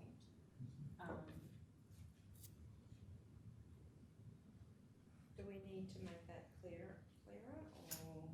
It does in the fees and charges, it just says run a waste Oh, facility. okay. And the fees and charges. Thank you. It's under fees and charges, Mr Mayor. If there's no other questions, do we have a mover? Councillor O'Neill. I move the council one include an additional fee within its statutory schedule of fees and charges. Multiple dead animals based on weight. Multiple carcass large animal will be at 187 cents per kilogram. Sorry. Point 187 per kilogram. Council fee only. Multiple carcass medium animal, 50 cents per kilogram. Council fee only. And two, include an additional fee within the statutory schedule of fees and charges for a rural lands record search of $192.30, including GST. Okay, do we have a seconder? Mr Mayor, can I just ask, Sure. I might have missed it, but should councillor O'Neill read out the above fees do not include? Did you miss that? I didn't. Doesn't look like it's part of the resolution to me, but I can. Well, is it through? Through you, Mr Mayor, we will put on the waste levy fees, that I just wanted to make sure that the councillors knew that that did not include the waste levy. We will take that into Well, I do have a question as well, and that is this a major increase in fees compared to what they're paying now with the two together? It's a decrease, Mr Mayor. It's a decrease. It's a decrease. Big In decrease. total? Yeah, So absolutely. we had this has come about just before Christmas, we had a rollover and there was multiple animal deaths, and we could only charge them a per animal fee. So it's 100 and something or other per animal, and this will reduce that. Reduce it, righto. Okay, we have, yeah. Okay, do we have a seconder? Councillor Ladbroke, any opposition? Does anyone wish to speak to it? We're going to go to the vote. All those in favour? 9-0. L3, grazing land in Surat. I've got a question. I note there's some low-lying land that, you know, I mean, there's plenty of communities that deal with flooding all the time. So if council wanted to, could they open a bit of that up for grazing for like horses and stuff on the? So, Mr Mayor, just when you read down a little bit, that land that's been identified as the low-lying land, it's unallocated state land, which is state government land. So there has been a conversation with the local Department of Natural Resources, Mines and Energy, and they've said to us it's state land, council doesn't have any authority to deal with it, but if anyone who is interested in undertaking a lease or something of that area, they're to consult with the department directly. So I'm wondering whether we could actually get involved in highlighting that land, because I know I had one person that was interested in a horse block. Yep. As a way that we can direct them to the department or. Yes, if you, Mr Mayor, if you wanted to pass the details on of who the person is, we can definitely pass on the details of the land and contact details for the department. And so, does that mean there's just no land that is available, really, that you know of, that we could chop up by the look of this report? No, in Surat, it's quite landlocked. It's surrounded by camping and water reserves, which are state government reserves, and used by the stock route. There's the Racecourse Reserve, which we've got an agreement there with the local community groups down there. The Recreation Reserve, which is land that's got a current lease with the Golf Club. And then we've identified this unallocated state land, but there's no lands that council has any kind of jurisdiction over that we could do similar to what we've done on Dargle Road. Through you, Mr Mayor. Manager Tanya, just with that golf, I thought they were getting golf club going again. Is that right? Or? Yeah. The golf club. So that's, yeah. That's what. Just as it surrendered it. Yes, that was a couple of years ago. What had happened was the golf club didn't want to have responsibility for the land anymore. understand council got the land back as a reserve for recreation purposes and the golf club's using it. Oh, okay, Yeah. yeah, I'm with you. Councillor Hancock? Through you, Mr Mayor. I know we've discussed it before, but the cow paddock, like it used to be used for, and so why could we not look at using that again? And I do understand that, you know, there's problems with having one big paddock and having multiple animals in it, but this is a real issue in Surat, and so even if we could look at, you know, potentially dividing that up or. Manager Kane may be able to add some information on that, but I understand the cow paddock is part of the stock route. Yeah. Through you, Mr Mayor, cow paddock is part of the stock route, so you can only adjust it for 28 days, and then they may renew that for another 28 days. We're bound by the legislation that we work under on the stock routes. We can't give a long-term adjustment for that paddock. Through you, Mr Mayor.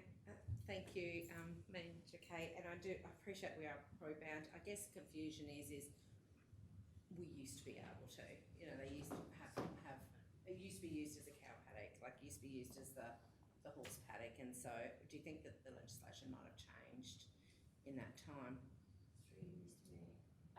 Yes, it has. Legislation has changed for adjustment on the stock routes over time, and it's now a lot stricter than it used to be. I think Amby Common was another one, wasn't it, over near the, Jimmy Lewis used to run rampant over that for years, so it's stopped there. So the other question is, if we go to freehold land outside and maybe subdivide some to make them in horse paddocks, how big are the blocks outside these town reserves and that we're looking at? So you'll get Mr Mayor, council purchased freehold land Yeah, and and then subdivided. maybe subdivided and sold the rest of it back or something. If That would have to be, that'd be a question we'd have to talk to town planning about as to what Yeah. the minimum lot sizes would be, just depending on what area it is around Surat. yeah, Suppose if you freeholded it though, through you, Mr Mayor, if it was land we had control Yeah. over, you wouldn't sort of physically subdivide it, you just probably It'd be fence just it. like Dargle Road, Exactly like split it Dargle up, Road, yes. yeah. yeah. Probably the easier way of doing If it. there was some land identified, I mean, there could be a business case done up and brought back as part of the budget process Yeah. to say this is how much a land would cost, the land's gonna cost, and this is how much council would expect as a return. And are those blocks outside the reserve really big blocks? Are they 500 acres, 1,000, 2,000? They are fairly big blocks, Yeah. Mr Mayor. Yep.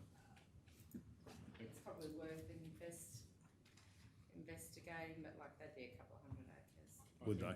Through you, Mr. I think Margie Neal just sold, Margie Gallagher sold hers not long ago. It's about 1,200 though, isn't it? 1,200, 1,400 acres. It's just right on the edge. Yeah, it's not, that's one of the hard things with Surat too, is there is not many little blocks available, so.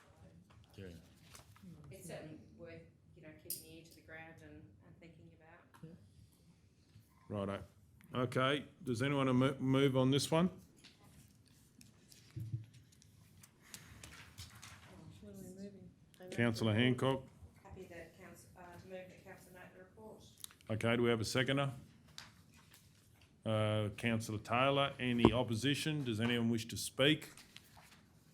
Councillor Hancock. I'd just like to say that grazing land in Surat has been an issue for a long, long time, and I just would like to thank the staff for, you know, doing the work and investigating this to try and help the town out with finding some appropriate land. I know it takes extra work, but it certainly has been an issue in Surat for a while and will continue to be until some of that might be released someday.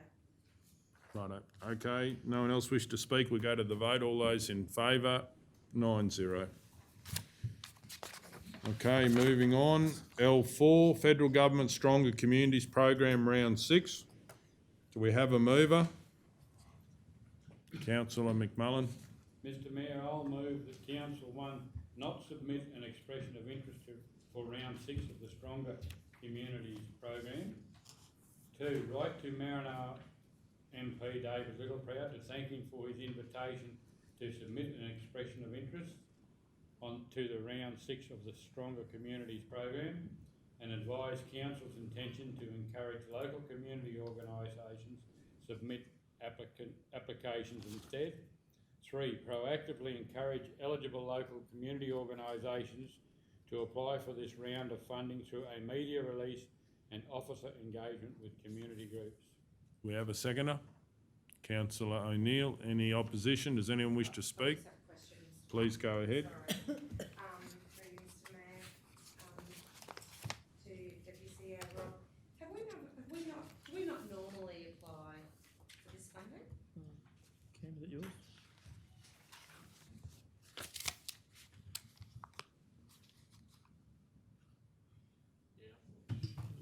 It's actually Cindy there, it was, yeah, I recall. So, Please go ahead. To the best of my recollection, we've never applied for this particular element of that broader program because it's targeted at community groups for that small amount from 2,500 to 20,000. So I can't recall the time. The bigger ones we do that are in that same round, but not the smaller ones. Through you, Mr Mayor, it came up at a BAG meeting, the last BAG meeting about that, so they've already put it out there, so that, David Littleproud, they got that information off him, so it's getting out and about already. So they're already having a crack at it, are they? Oh, they just, Interested in it? yeah, Expressions of interest. they've got something earmarked to have a go at. Righto, so we have a mover and a seconder. Anyone else wish to speak? We're going to the vote. All those in favour? 9-0.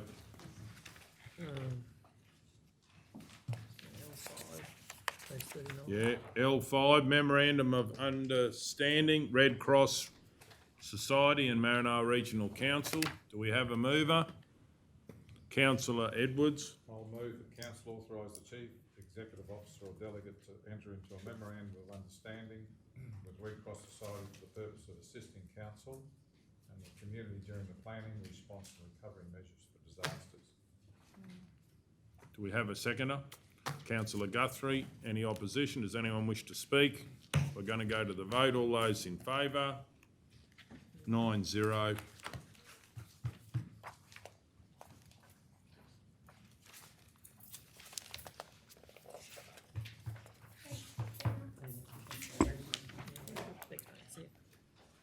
Mayor, we're up to L6, page 60.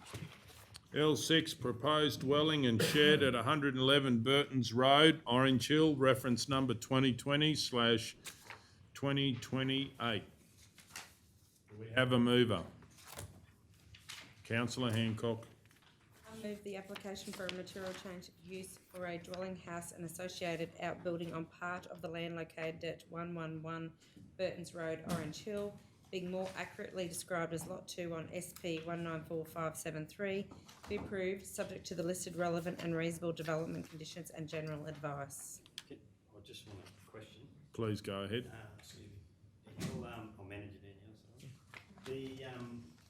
Where the development footprint on the map, so where that red circle and the blue outer, is that the actual location? Is it just the flooding on the front of the block?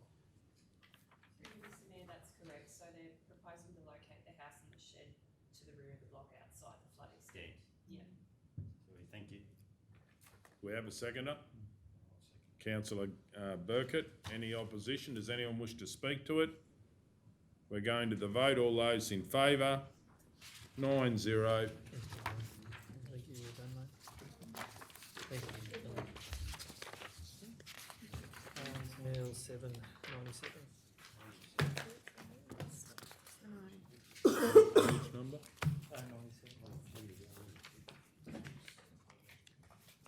Yeah, it should be right. It's only thing got is the that one, isn't it? That's what you got left. L7, request for participation in National Day of Action Against Bullying and Violence 2021. Do we have a mover? Councillor Guthrie. I'd like to move that Council 1 note the email from the Department of Education requesting Council's support for the National Day of Action Against Bullying and Violence, NDA. 2, support the National Day of Action Against Bullying and Violence, NDA, by amending the variable street tree lighting in McDowell Street, Roma, to display orange only on the 19th of March 2021. And 3, distribute a media release to inform the community of the reason behind the orange colour change in the tree lighting.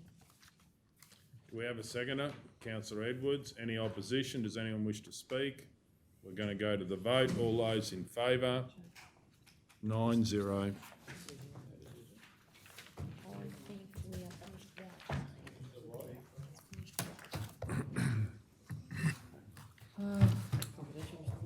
Confidential. You need 2 to go confidential and confidential vote. See how quickly you get to like 30? I was at 9 and I've scooted to 30. What do you have any wording for? Up to 13. Oh. Council moving to The confidential?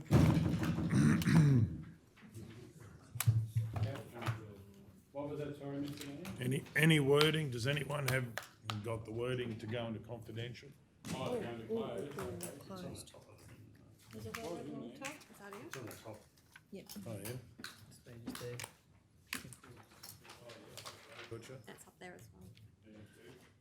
Does anyone anybody want to move to go into I'll close? move, Mr Mayor. Please go ahead. I'd like to move that in accordance with the provisions of section 254J3 of the Local Government Regulation 2012, a local government may resolve to close a meeting to the public to discuss confidential items that its councillors or members consider it necessary to close the meeting. So that's it. Okay. Mayor, before you get a seconder, maybe if anyone had conflicts of interest, they could deal with them now. Yeah, good idea. I suspect 3 of you will. I do too.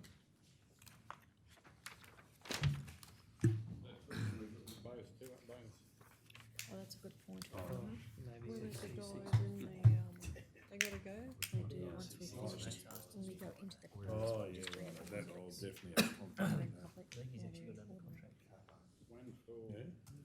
Apparently it's that. Does the Westlands contract? Oh, no,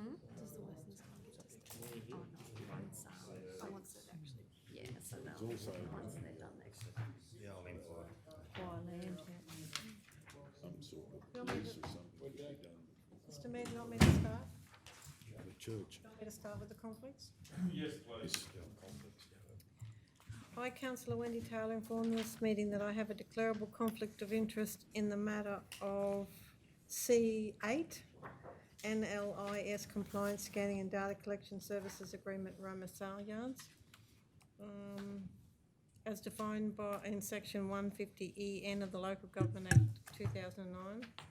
This declarable conflict of interest arises because my daughter, who is a related party of mine, has an interest in the entity that has been an interest in this matter. Name of the related party is Kylie Taylor. The nature of my relationship with this related party is that she is my daughter. The nature of the related party's interest in the matter is that she works for AAM Corporation Services, which is a contractor to the council for the movement and control of stock at the Roma Sale Yards, who has access to the facilities mentioned in the report. Kylie is based in Brisbane and works in the finance area. I wish to participate in the discussion in relation to this matter. I acknowledge that eligible councillors must now determine pursuant to section 150 ES of the Local Government Act 2009.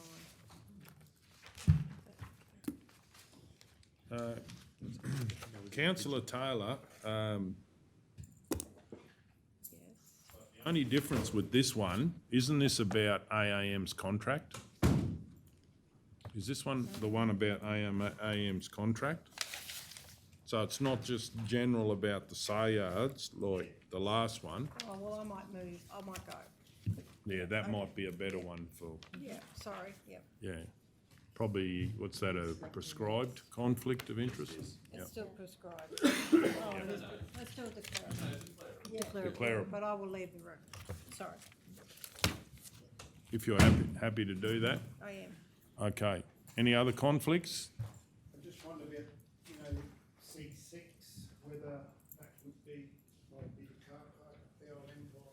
Yeah, that might be What's the, in, through you, Mr Mayor, where's the boundary for the business centre? CBD. CBD. Traffic lights are the boundary, aren't they? No, it's probably zoned. with the zoning, Yeah. Probably zoned commercial. I'd have to look at the not map. the traffic lights, it'll be what's zoned. Is that in the CBD? No, it would say, for argument's sake, if Kentucky Fried Chicken, that's out of the CBD, but that'd be zoned the same as Macca's, and that, would that still come under the? I'm not 100% sure. I don't Just know. going on the We could just legislation, put the speed hop limit in out there. and it's all finished, then otherwise we'll. Yeah, just fine. In terms of. In the report, it says to increase available car parking to the central business district. It's fairly clear. Yeah, no, but the other one, where is it? Clear on the Zoning. map of the CBD, the speed limit in the CBD It changes to 60 there. is on that 40-kilometre road. But anyway, I'm not going to. righto, well, I might, yeah, beg your pardon? Well, I might do mine first, if that's all right, because I'll declare a conflict of interest on C6 as my, I don't know whether I'll go prescribed, as my mother has a building on the corner, and because of this prescribed, I will deal with it by leaving the room and having no further interest in that while that is being negotiated and voted on. Do we have any others? Councillor Ladbroke? Councillor Ladbroke, inform the meeting that I have a prescribed conflict of interest as a result of having real property in the CBD in Roma. The item number is C6, and the subject heading, request for council to acquire land, car park. As a result of conflict of interest, I will leave the meeting room while the matter is being considered and voted on. Okay, do we have any other conflicts? Councillor Edwards? I, Councillor Mark Edwards, inform the meeting that I have prescribed conflict of interest as a result of C6. My relation, I conduct business in the vicinity of the said car park, and the relationship there is that my employer leases property in 63 McDowell Street. As a result of my conflicts of interest, I will leave the meeting room while the matter is considered and voted on. I've got another one. I wish to advise of a declarable conflict of interest in item C9 as a result of a professional relationship. My relationship with the person business is a professional one as a result of my employment. Although I have a declarable conflict of interest, I do not believe that a reasonable person could have a perception of bias because of the disconnect nature of the relationship and the agenda matter. Therefore, I will choose to remain in the meeting. However, I will respect the decision of the meeting on whether I can remain and participate in the decision. So that's item C9. C9. C9, if you want more information, just in relation to the word on page 64, at the very top there, the word removalist.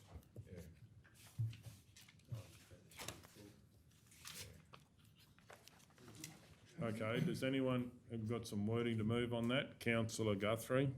I'd like to move that it is. Sorry, just, I'm not clear yet. On page 64, At the very top, in italics, it says you may be able to use the same removalist at the same time to keep the costs down. There. Oh, so, yeah. Oh, late, that? you got late. Oh, sorry. Late. Oh, you know. The initial confidential one. Oh, C9, C9. 64. It's not late. right, and it's, and I'm it's, reading the italics and there's no name in there. No, it says removalist. Yeah, that that doesn't, different one.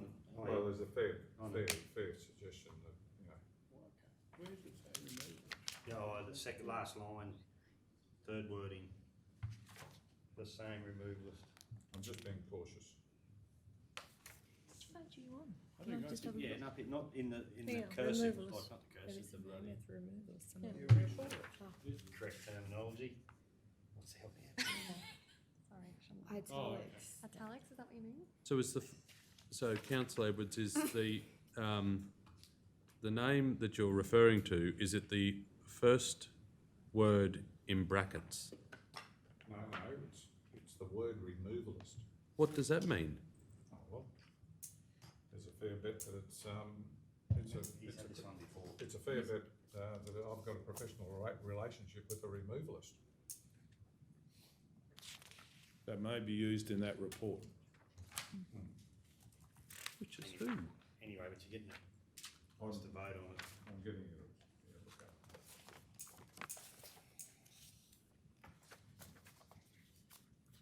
There's nothing in there about the name of the person, but it's a fair assumption that the You know who it person is. You know who it is. we know who it is. Well, I Well, don't. I don't. I don't. I don't. It was in Well, I the do. previous report, Been in We've seen it in the previous reports, Not this. not this one. but because it's Mark's already done this same- before. Same subject, different report. So it's someone that can remove that building, It was not named. not Who's a been furniture named in removalist. connection I've with got a it. professional relationship. And he did the same last time.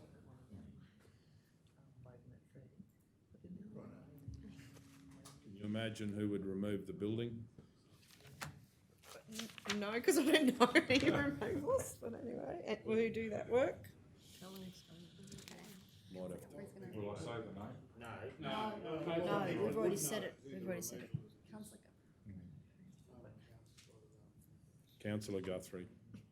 I'd like to move that it's in the public interest that Councillor Edwards participates and votes on agenda item C9 because a reasonable person would trust that the final decision was made in the public interest. And there's no indication that they'd ever get the work. It's just some wording in there that they might talk to them or whatever. Okay, so do we have a seconder? Councillor McMullen, any opposition? No one wishes to speak. We'll go to the vote. All those in favour? All those against? Or did you need more information, Councillor No, O'Neill? I'm abstaining. You're abstaining. Okay, well then that's 8-0. Has to be 8-1 recorded that Councillor O'Neill 8-1 recorded. abstained. Is that the word? Abstained? Okay, we happy with that? Righto. So do we have someone move in closed? Councillor Dwyer moved it. We've done that. Negative. Righto. We just did a Is there second. anything, no one's got anything else on the other? I don't think of any others. Better move again, Mr Mayor, is that correct? Yeah, please go ahead. I'd like to move, in accordance with the provisions of section 254J, 3 of the Local Government Regulation 2012, a local government may resolve to close a meeting to the public to discuss confidential items that its councillors or members consider it necessary to close the meeting. We have a seconder. Councillor Burkett. All those in favour? 9-0.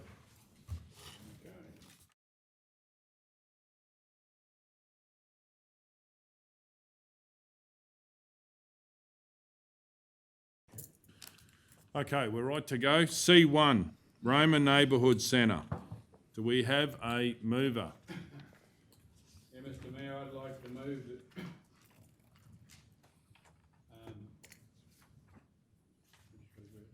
council repeal,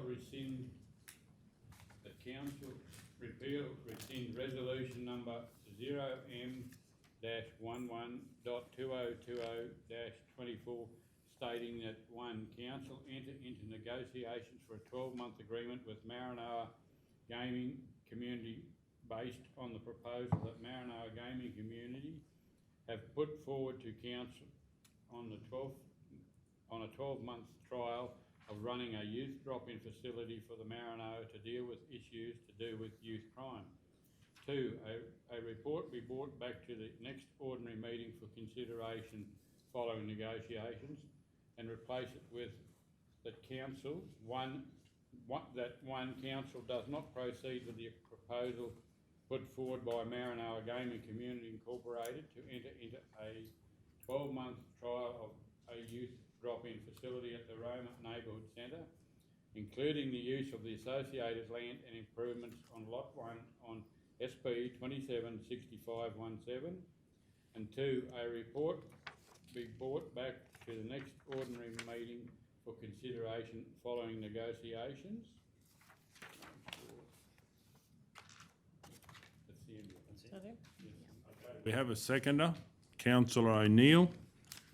Any opposition? I'll speak in opposition. Does the move wish to speak to the motion? No, thanks, Mr Mayor. Does anyone else wish to speak to the motion? To the motion? Against the motion. Against the motion. Okay, well, if no one wishes to speak to, please go ahead, Councillor Guthrie. I would just like to mention that we have already had the resolution. We've already had conversation with the gaming community, the group, who I know have started to put plans in place. I would have to say I feel very, very uncomfortable to actually then take that back when we've already given them an agreement. And I think they've gone well down the track with their plans for organising their intentions for the 12-month period. Okay, would anyone else wish to speak? Yeah, Councillor I agree. Edwards? I agree with that. I'd be very disappointed, or I think they'd be very disappointed if that, if that happened. And I just feel they're well on their way to achieving something here, and I just don't think it's a good idea. Also, with as far as assets are concerned of the council, I just feel we've got an asset there, a pretty good asset, and I really think with a lot of these assets they should be managed a lot better, and so I'd look forward to actually managing that asset a lot better. Okay, anyone else wish to speak? Councillor Ladbroke? I'd just like to endorse what Councillor Guthrie and Councillor Edwards, and, to look after our real estate and don't keep getting rid of it, because we'll never ever get it back again. Once it's gone, it's gone. And I just feel for $1 million today, you really don't get a lot of bang for your buck. We're not going to get a room that's got 20 or 30 rooms. Okay, does anyone else wish to speak? Councillor Taylor? I'd like to speak for the motion. I believe that's wrong. I believe that that building has sat there for so long that it needs that much attention. We don't have the money to put into it. So if we can sell it and then do something else with the money that will help this group as well, still, we're not trying not to meet an obligation. We're just trying to move it in a different direction. So I'm all for it because I think the people that want to buy it actually would do more for that building than we would. Does anyone else wish to speak? Councillor Hancock? I would just like to say that whilst the Maranoa gaming community may be firstly disappointed with this decision, they might then be very excited by the new proposal that council may be able to put forward as a result to a report that's coming up further. Okay, does anyone else wish to speak? Councillor O'Neill? Firstly, I just want to thank Councillor McMullen for bringing this forward. I'm sure it was not an easy decision to bring back so quickly a rescission motion to a decision that was made in November. But we have a good opportunity here to address some issues. One is that we've got an asset of council that has been sitting there for some time with a proposal to sell. We now have a buyer, which we will be discussing in a future report this evening.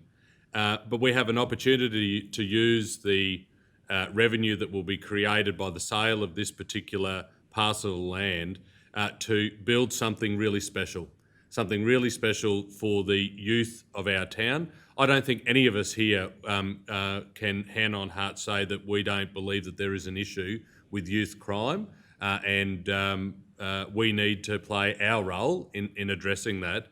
If there is a way that we can do that with a purpose-fit building funded by the sale of this particular asset of council, I think we should do it. And we talk about addressing the long-term issues of our community. Well, that will do it. And I think, similarly to how Councillor Hancock expressed her views, that maybe initially the people behind the youth centre proposal that we considered in November may be disappointed that it won't happen at the old neighbourhood centre. But I can tell you, I reckon they're going to be pretty excited if they're given the opportunity to work with council to build a purpose-built facility. And we've already heard a couple of suggestions of locations. I put forward one to have it in this precinct here. We've heard today there may be other areas of town that desperately need investment by council, where there is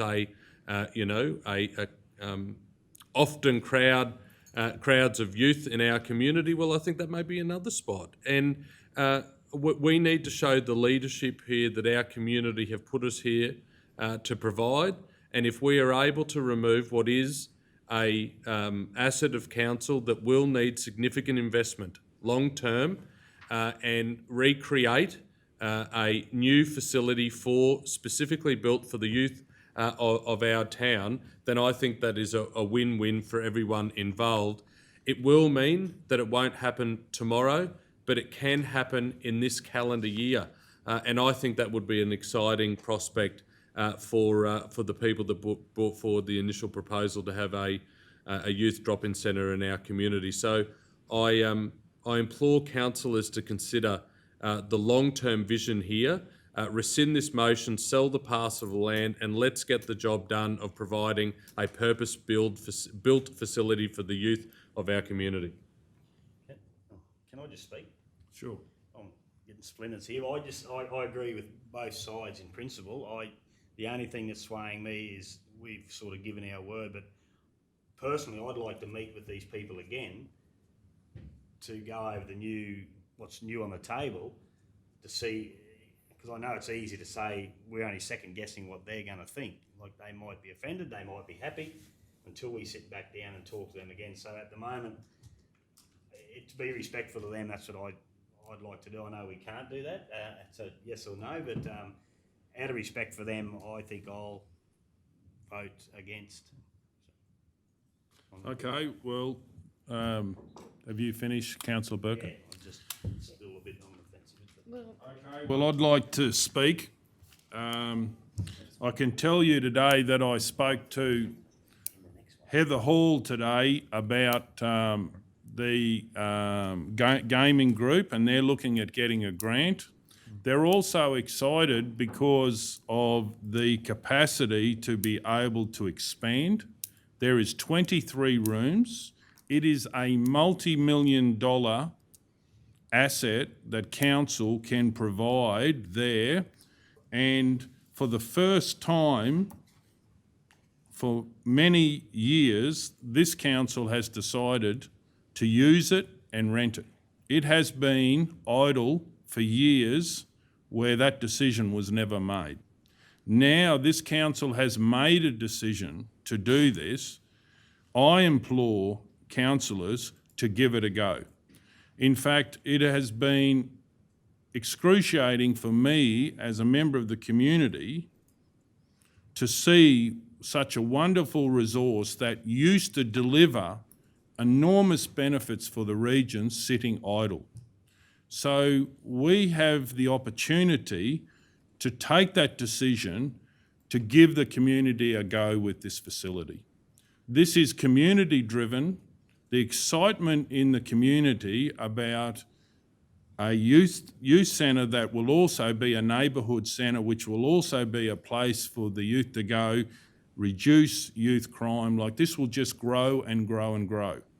And there is no way that if this facility is sold that we could replicate what was there.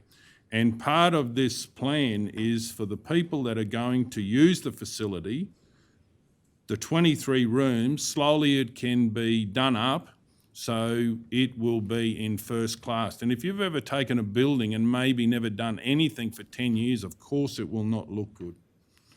But I believe that from the feedback that I've got from the community, this gets kids off the street. And I implore you to actually put the kids, get these community members, youth workers that have been through the facility, seen all of its challenges, are extremely keen to get in there and make it happen. So this council has made a decision to do it, and that's why I think this is genuine, and I will not be voting for this motion because it just pulls the heart out of the excitement and the large size of that area placed in a part of the town where kids congregate.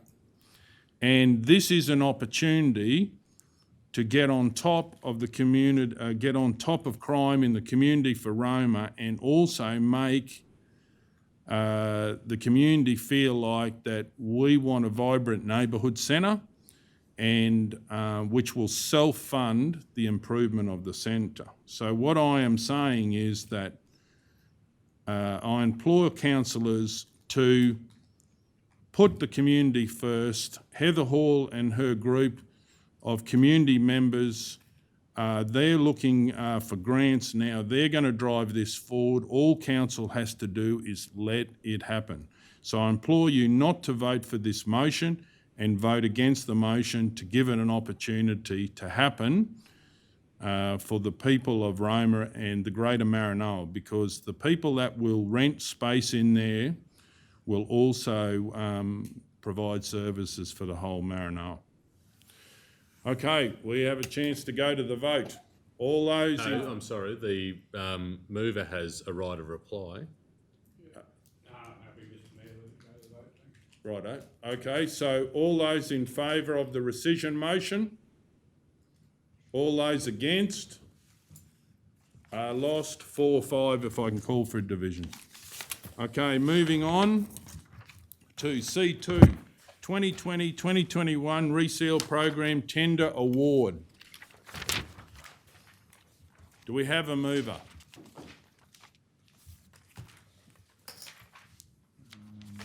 I'll move. That number one, we select RPQ Spray Seal Pty Ltd as the recommended tenderer for tender 21015 Bitumen Reseal Program 2020-2021.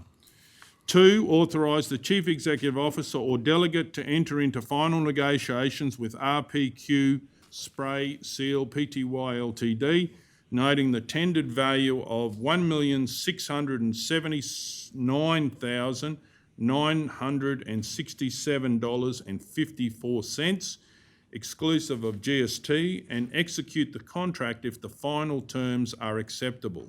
3, authorise the nominated superintendent for council, the delegation to order variations up to the value outlined in the body of the report to deliver the scope of work, noting the nature of the contract and the variability associated with the bitumen seal design process. 4, assign expenditure to 2020-2021 budget allocation for the Rural Road and Urban Street Annual Bitumen Reseal Program. Do we have a seconder? Councillor McMullen. Yeah. Did I say something wrong? You just missed this section. Just added that bit, sorry, Mr Mayor. Oh, was this the bit we added? Oh, Okay, right, sorry. okay. Okay, I didn't realise that was the one we... Okay, well, I'll just say that. Oops, I don't know how that happened. So it's an extra line, is it? Yeah, that just right? sort of consistent. Right, I'll read point 2. Authorise the Chief Executive Officer or delegate to enter in final negotiations with RPQ Spray Seal Pty Ltd, noting the tendered value of $1,679,967.54, exclusive of GST, with GST of $167,996.75, for the total sum of $1,847,964.29, and execute the contract if the final terms are acceptable. And we had a second. Are you happy with that, Deputy Mayor? Okay. Would it? Sorry, Director Sharon asked us before to maybe put inclusive of GST after the total amount. I just wonder if you would like that again, just so that it's clear. Okay. Just after the 1.8. No, that's fine. Yep, after the 1.8. Oh, yes, we do. Yeah, the total sum. Yep. Just in bracket, or whatever. Yeah. So the second, happy with that? Anyone else wish to speak? We're going to the vote. All those in favour? 9-0.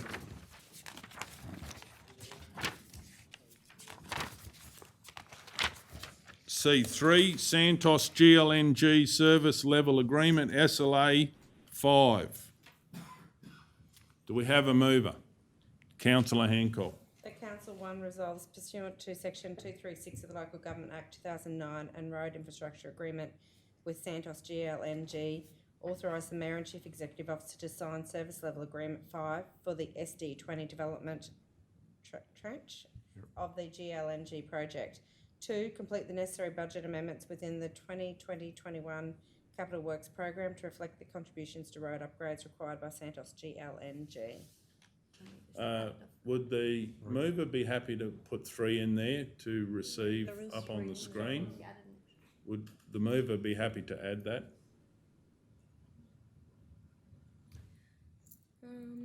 3, receive a subsequent report on possible additional community consultation by council for road upgrades on future Santos GLNG and PLNG projects. Righto. Should we be putting both of them there, or is that sort of confusing? Oh, no, the officer did say that, so. Yeah, no, but I just want to double check because I'm moving it. Yeah, no, as long as you're happy with it, I'm happy to second on that basis. Through Mr Mayor, it's probably the complete way of doing it. I'd hate to just bring one project through and it's more complete. Thank you. Okay, so Councillor Hancock, you're happy? Yes, thanks. Okay, righto. So we have any opposition? Does anyone wish to speak to it? We'll go to the vote. All those in favour? 9-0.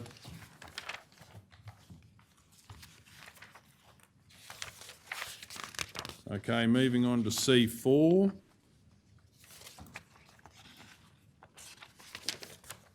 Somewhere here. Page 22, thank you. C4, adjustment of paddock 2 Newbon Street, Roma. Do we have a mover? Councillor McMullen. Mr Mayor, I'll move that one council approve the continuation of the grazing agreement with Sarah Holt to keep and graze horses on land described as Lot 2 on RP 101099. 2, the arrangement be backdated to 1st of December 2020 and be based on a month-to-month agreement for a maximum period of 6 months. Okay, we've got a seconder, Councillor Edwards. Any opposition? Does anyone wish to speak? We're going to go to the vote. All those in favour? 9-0. C5, expressions of interest 2 by 25,000 litre water tanks. Do we have a mover? Councillor Burkett was first. Please go ahead. Thanks, Mr Mayor. I move that Council 1 acknowledge that the 2 25,000 litre water tanks do not meet the criteria of the valuable non-current asset due to their estimated value being under $5,000. 2, accept the Injune Golf Club's offer of $1,100 GST included to acquire the 2 25,000 litre water tanks. Okay, we have a seconder, Councillor Edwards. And does anyone wish to speak to this motion? We'll go to the vote. All those in favour? 9-0.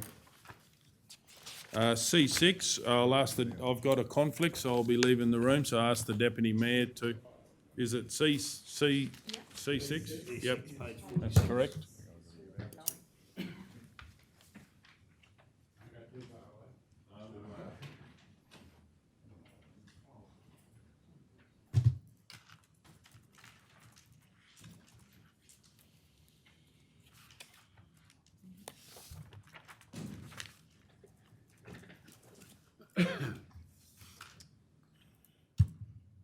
C6, request for council to acquire land for car park. Do I have a mover, please? Councillor Taylor? I'd like to move that Council 1 acknowledge the request received, and number 2, consider a report at a future council meeting on the current availability of car parking in the Roma CBD. Have a seconder, please. Councillor O'Neill was first. Any opposition to the motion? Anyone want to speak for or against? I'll put it to the vote. All those in favour, please. 6-0.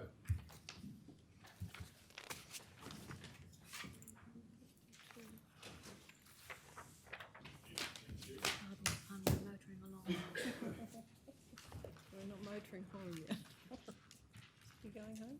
Yeah. Ross will get dinner for you. It's odd, mate. Oh, that was quick, eh?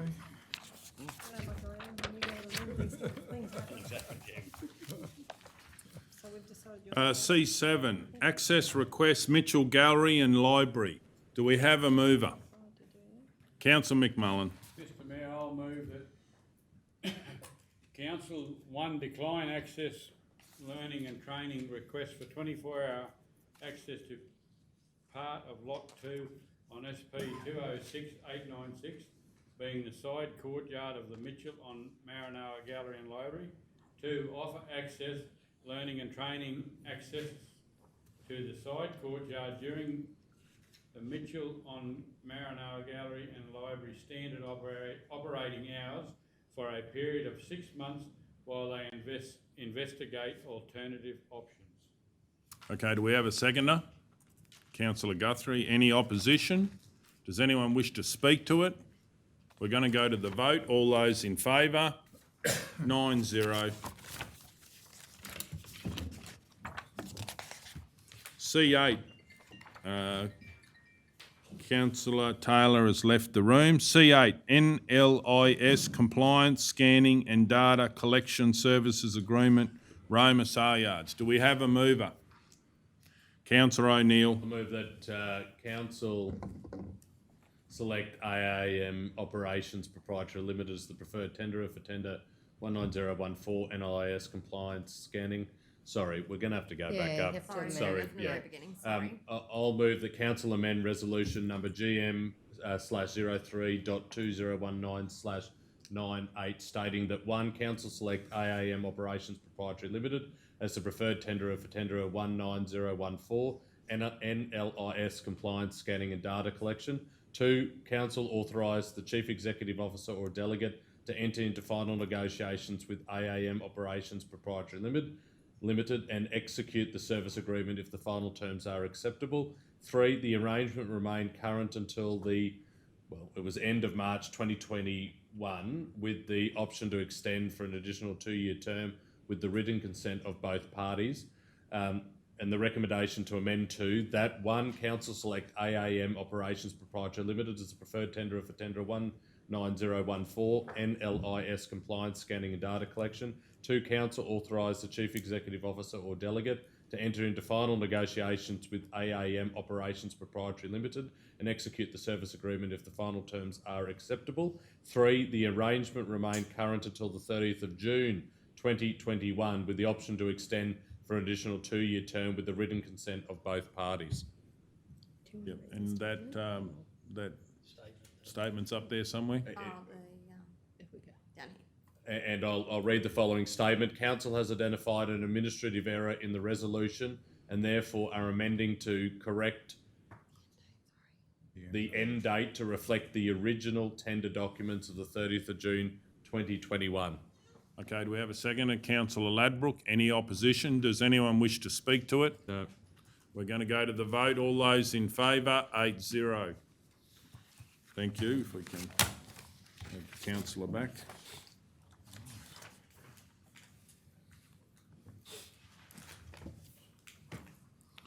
C9, Roma Hospital Acquisition Historical Building. Do we have a mover?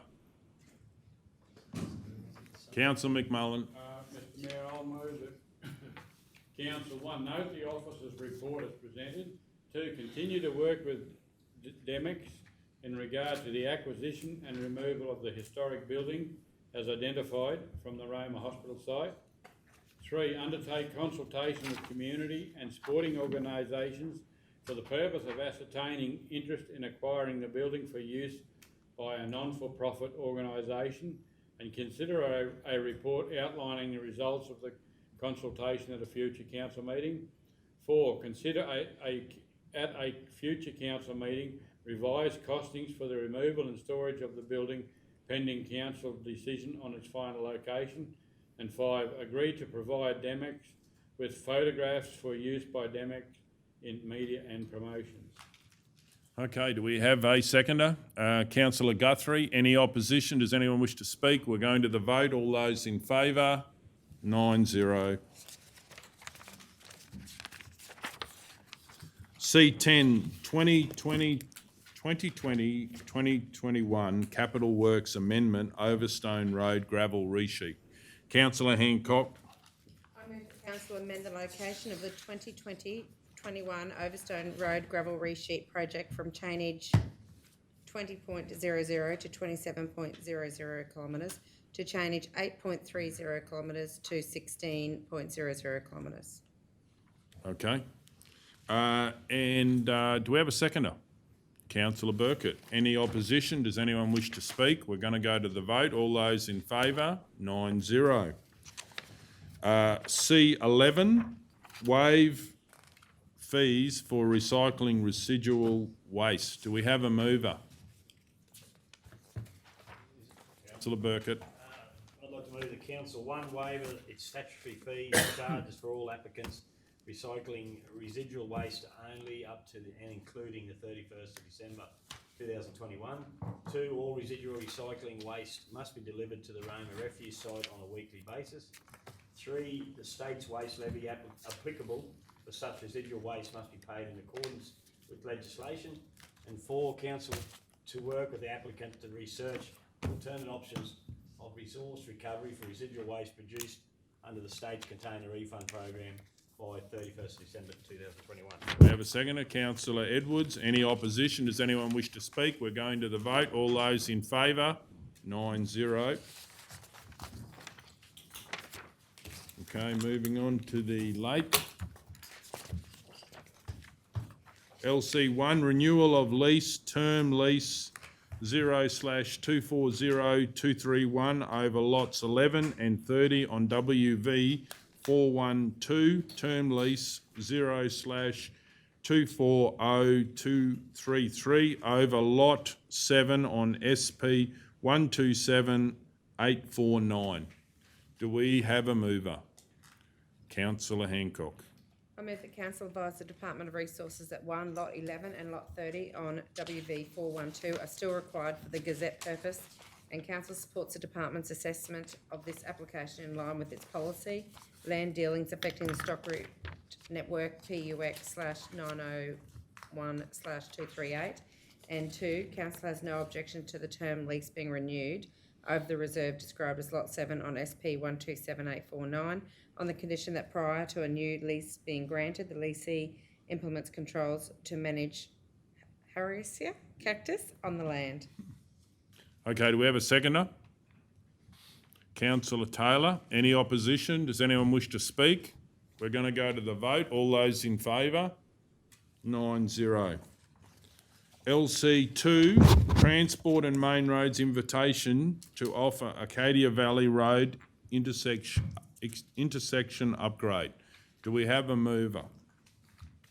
Councillor O'Neill. I move the council note and thank the Department of Transport and Main Roads for the invitation to offer an opportunity to construct the Carnarvon Highway and Acadia Valley Road intersection upgrade project. 2, respond to the Department of Transport and Main Roads and respectfully decline the offer due to the council's current capital works program and resource commitments. Increase this year due to the stimulus packages from both the state and federal governments in response to COVID-19 pandemic. Do we have a seconder? Councillor Ladbrook. Any opposition? Does anyone wish to speak to it? We're going to go to the vote. All those in favour? 9-0. Item LC3, offer to purchase land and building at 29A Bowen Street and 45 to 47 Hawthorne Street, Roma. I would like to decline the offer. You would like to, or? you'd like I would like to council? move that council decline the offer. What other wording would I need, Director?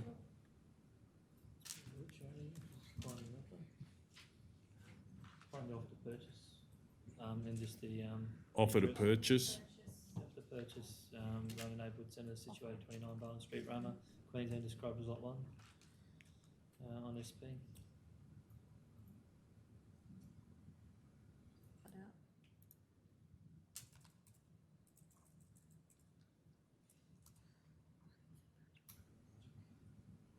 And write to the, would we write to the, or is that automatic?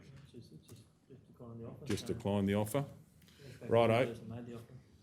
I'd like to decline the, I'd like to move that council decline the offer to purchase, the offer to purchase, Property, hang on. The council declined the offer of purchase. I say purchase. Probably called it property, you've called it property in the other one, so just Righto. property situated at, because that'll cover both the. Yeah. Offer of purchase. Sorry, offer of property, is that what you mean? Offer to purchase property. Yeah, you're right where you had it, yeah, like on the other side, property, yep.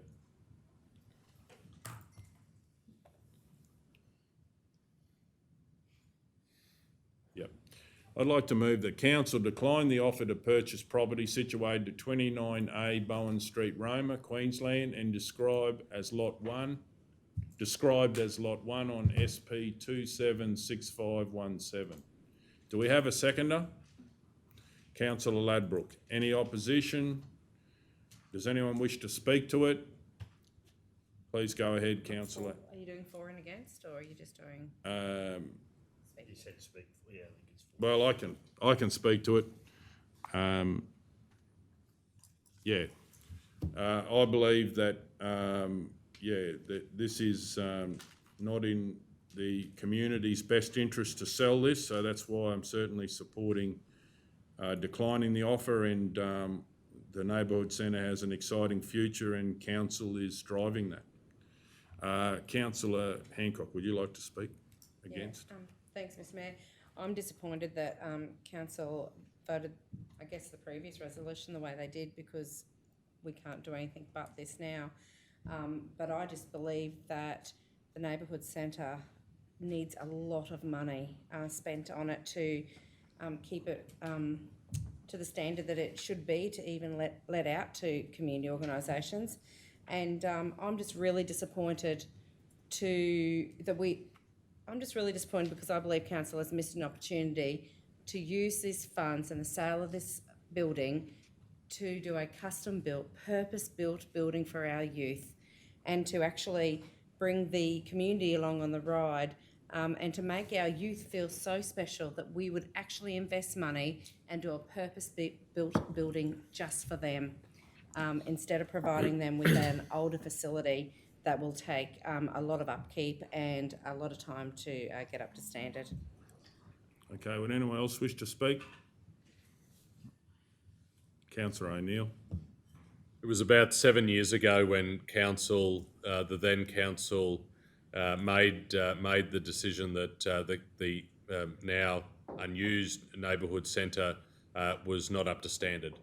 That significant money needed to be invested in it to keep it going, and so council approached the state government through a grant and with the support of the gas companies, were able to pull together a fairly significant amount of money to invest in the community hub, and that was to fill the void that the neighbourhood centre closing and not being operated as it had in the past, and for a long time it did, but not once in the last 7 years has that been fully occupied, and so that tells me that there are there is not as great a need for what was the neighbourhood centre.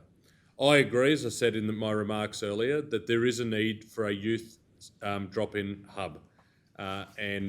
We have just missed the opportunity to sell this asset of council, which will incur costs borne by the rate base in years to come to keep it up to a particular standard where it can be occupied.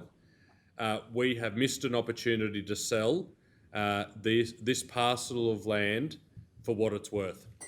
I'm not going to say the figure because that is confidential, but I am greatly disappointed that we haven't shown the vision that our community deserves in setting up not only our youth for the future, but recognising there was an opportunity to get some new blood into the CBD of Roma.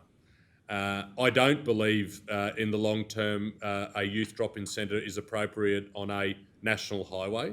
I don't believe it's appropriate long term when the school is going to be more centralised together. And I think we will be scratching our heads in 12 months when we are looking for another place for the youth drop-in centre, and we've missed an opportunity to sell this asset of council, and we will be writing cheques into the future to maintain it. And so I cannot support the recommendation that is before us, or the resolution that is before us tonight. And I think when the community realise what has happened, there'll be a lot of heads getting scratched. Okay, does anyone else wish to speak? Okay, well, I'll just sum up then. I have a totally different view. The view that I'm getting from the community, they're excited to have a neighbourhood centre again. One of the big things why it hasn't been used is, as I've said, this is the first council that's actually decided to use it and rent it, and now I believe it will grow because the non-profit sector is huge, and we have a 23-room facility that's available to start the process. And I do disagree wholly that it will be on the rate base, because when you rent it, you can put that money back into the facility. And at the moment, it has been costing sitting there, whereas now we can get some revenue in and create great economic benefit.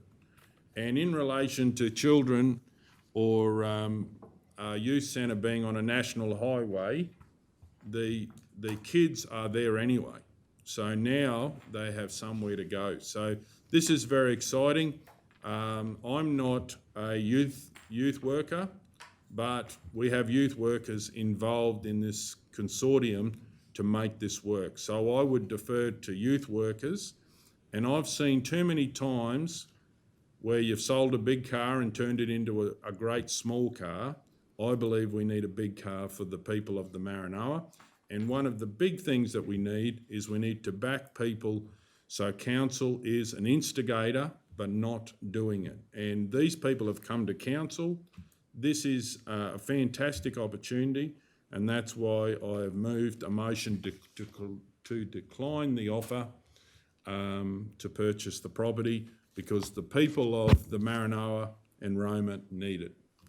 Okay, we'll go to the vote on this motion. All those in favour?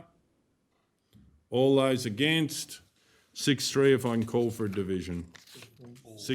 5-4, sorry, if I can call for a division. Okay, moving on.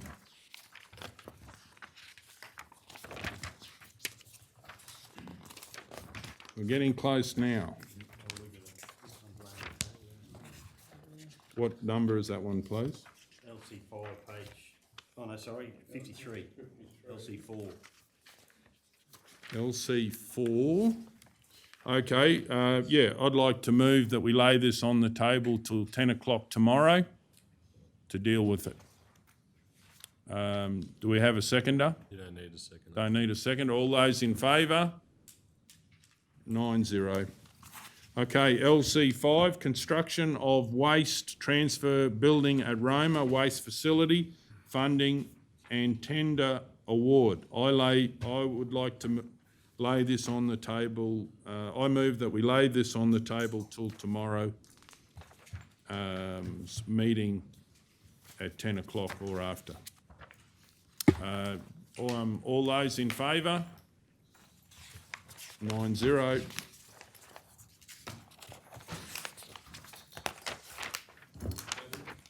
That's it? Well, no, we've got to lay the 10th. No, we've already moved to lay that on the table to later in the meeting. If the mayor adjourns the meeting, then that's tomorrow. Yeah, that's a Okay. good point. Okay, well, no further business, councillors, today. I will adjourn the meeting till 10 o'clock tomorrow. Thank you for your attendance and your patience. So I'll just, we're reconvening from yesterday's general meeting at 10:14 a.m. and thank you for your attendance, councillors. We are waiting on some paperwork, so we'll just adjourn the meeting till we receive that. Okay, righto, we're all here. We'll keep going. Does someone wish to move to go into closed? We've got LC5. Mr Mayor, I'll move that in accordance with the provisions of section 254J3 of the Local Government Regulation 2012, a local government may resolve to close a meeting to the public to discuss confidential items that its councillors or members consider it necessary to close the meeting. We have a seconder, Councillor Burkett. Any opposition? All those in favour? 9-0.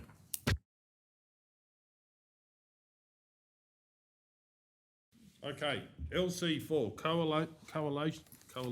collation of feedback for employees and their representatives on the detailed draft organisational structure. Do we have a mover? Councillor Hancock. Mr Mayor, I'd like to move that council receive and note the employees and representative feedback. Okay, do we have a... Receive and note. I said receive and note. Yes, and we did give an undertaking to confirm for the Services Union that they have provided 2 pieces of correspondence. October, that was updated and then provided in December. We only made reference to the December meeting last time, so I do mention the October one as well. And also there's a supplementary email, so just confirming that that we've complied with that undertaking. So I don't need to change the No. Okay, do we have a seconder for that motion? Councillor O'Neill. Any opposition? Does anyone wish to speak to it? Yeah, well, thanks, Mr Mayor. Please go ahead. I would just like to thank the staff and the representatives for their feedback. A lot of time and thought has gone into it, and I would just like to personally acknowledge that it has come through for me loud and clear that No, it won't be on there yet. really do care about not only the organisation they work for, but the community that they live in. Okay, do we have anyone else wish to speak to LC4? Righto. I'd like to say I do appreciate all the effort that the employees have gone to, and I'll be certainly taking on board their comments and considering them, and thank the staff for all of their time in doing that, for the staff that have contributed to the feedback.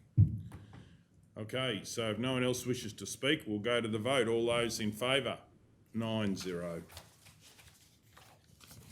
Councillors, it should be on Teams as well. LC, what are we going to do? What's the other one called? Collation of feedback from the community and employees on the high-level structure and recommendations. And that's in the just pink. So councillors, there were 2 placeholders that went into the report. One was to deal with confidential industrial matters pertaining to employees. The other is for the public information and consideration of the matters raised through Have Your Say in various forums. So we're now, with the chairman's approval, moving into the open item. employee feedback, is that the one? No, we've done that one. Done that one? Yeah, that was the one councillor Hancock Okay, moved that so you a spoke different to. number. Yeah. Sorry, Mr Mayor, I just noticed that, Renewal just had it around the wrong way. Oh, did I? Sorry. No, I said the employees Oh, and sorry. representative feedback. That was obviously 4, wasn't it? So, do we have a page number for the next It was item? just the placeholder, Mr Mayor. You've got 113 in the original white. An original white, yeah, right. 10.1. Oh, I see.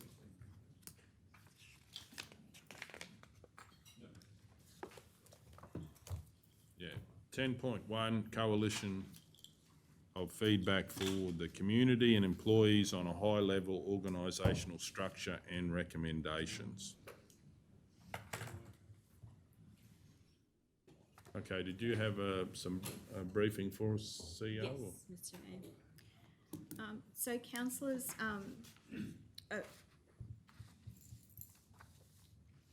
I've spoken about, I think in arriving at recommendations, ordinarily what happens is that we, as officers, go away, write the reports, come back. However, this is a fairly unique situation, I think, is in that it's been quite an iteration of events. We've gone away and developed some recommendations, but they have been informed from a range of sources. So unlike most recommendations, I guess, which come directly from officers, this time it's probably been, I guess, a whole of organisation collaboration. We've had the benefit of a lot of community input, and it's just wonderful that the community is taking so much interest in our operations, and it does, I guess, impact all of us, employees, residents, community members, to some extent even visitors and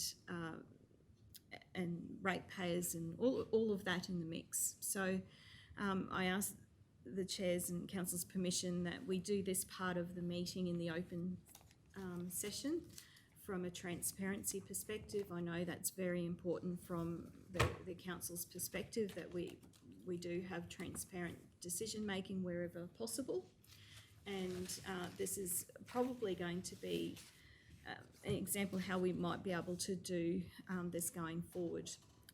So this is not just talking about, I guess, the community feedback, but it's telling us a little bit about the journey that we've taken to try and work out what our recommendation would be to the elected body. And I think it might be helpful for the community to know, because we deal with local government all of the time, but for those in the community who aren't aware, that there's a couple of processes that happen as part of the decision-making process.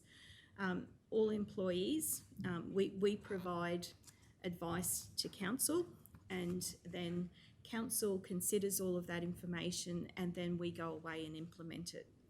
So I just wanted to probably say, just by way of opening, is that councillors, our job today is to give the very best advice that we can to you. What you do with that advice then is a matter for the elected council of the day. You've been elected by the community to consider all of the information, including the advice, but including whatever matters that you have brought to the table.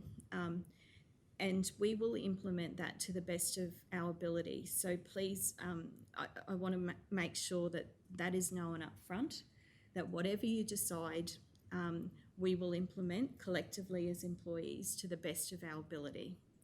But we're not at the implementation stage yet, we're still at the advice stage. So what I've said to the executive leadership team is that today, if no one person has all of the answers in terms of, and that applies to advice as well. So as we're going along talking, if there is anything that comes out of this process that the executive feel or the senior officers feel that I haven't articulated well enough, or I've missed a point, or there's something else that you should hear as part of your decision making, I've asked them to speak up, whether that means interrupting me or adding some points for discussion.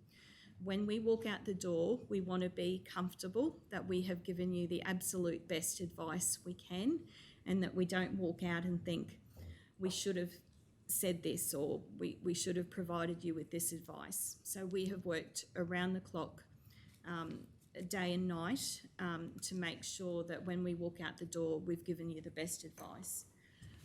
Once we've done that, then the matter rests with you, obviously, to make that decision. But we don't want to feel that we haven't done as much as we can to give you what you need to make that decision. Now, in this particular case,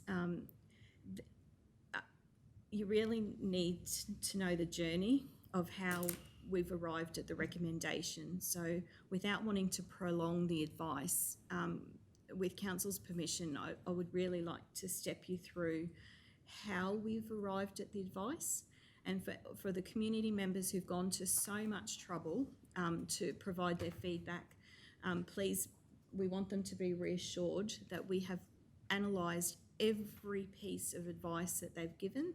We've identified common themes, and we've identified how we can maybe consider that feedback as part of the recommendation process. So it's not something that we had a report written. That's not the case at all. We waited until we had all of that into the melting pot, and now we've developed a recommendation. The ink is still wet on the recommendation. It was as evolving as recently as this morning. So it's very new news. So is Council comfortable with that sort of approach? And we just step you through the how, and then when we get to the end, it will make more sense. We right with that? Yep. Okay.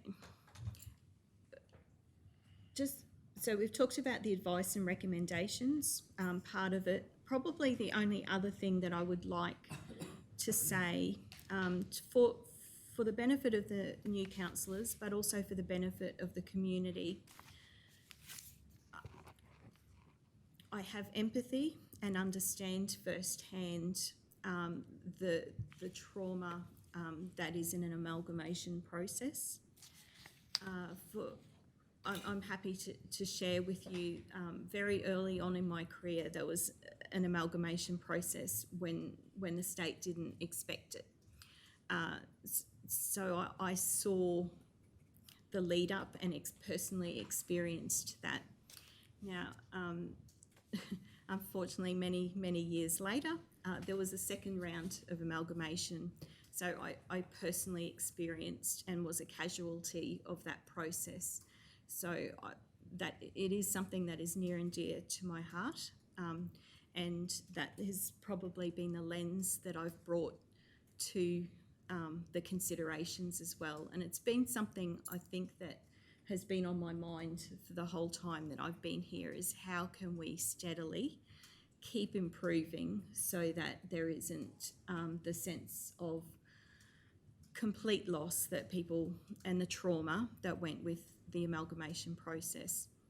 Now, some might say that I'm not really in a position to talk about the local intricacies of amalgamation, but for the benefit of the community, I want to provide assurance that I have surrounded myself with people who had first-hand knowledge. So when you look at the table, most of the people who I surround myself with had first-hand knowledge of what it meant to work for the pre-amalgamated councils. We've got Baringa representation, we've got Bungle, we've got someone who was exposed to, how things worked across council boundaries. And for the couple of us that weren't here, that had the local experience, we've been through the pre and the post in other local governments as well. So we've been able to contribute to that team effort by understanding how other councils, what's worked there and what hasn't.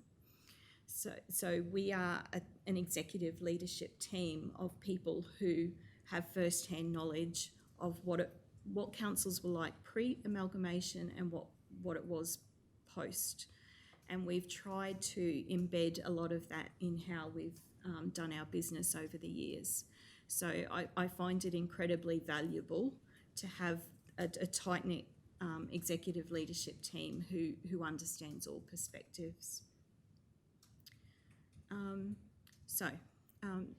That was, I guess, a little bit of context that I wanted to add, if that's okay.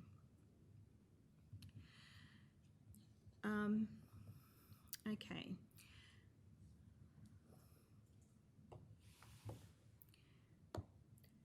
Now, I'm certainly not going to read all of this out. That would be an incredibly laborious and difficult situation to be in for all concerned. However, it does explain the journey. I'm happy to leave a copy with councillors, and if you might want time to digest this, I totally understand that, and that's once the information is with you, it's up to the council to decide what you do with that information. But I'll step you through the journey. Now, for the benefit of many, when we're inside a local government, we think that the world revolves around local government, but there are many people in the community who this might be the first exposure to what is an organisational structure. So I thought very quickly we could cover that. Why we went through community consultation in this particular case, the key themes from the feedback, and then step you through the other bits fairly quickly. So not talking anything too long here, it'll just be stepping through some high level bits and pieces.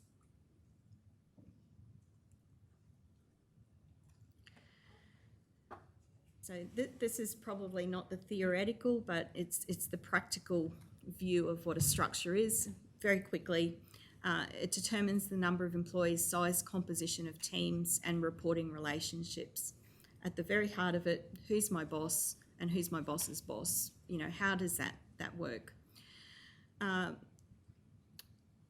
very simplistic terms, that triangle is normally how local governments are structured. Small at the top, big at the bottom. For a reason, the hands-on day-to-day local service delivery is at the bottom, not the top. Sorry, executive leadership team, we work as well at all hours. But in terms of what faces the community, day in, day out, it's the bottom. So that's why there's that shape. Now, I guess where we've come from is that the reason it's that shape is that there's very clear reporting relationships. Everyone knows who they're accountable to. Everyone knows who their boss is. The largest part is at the bottom.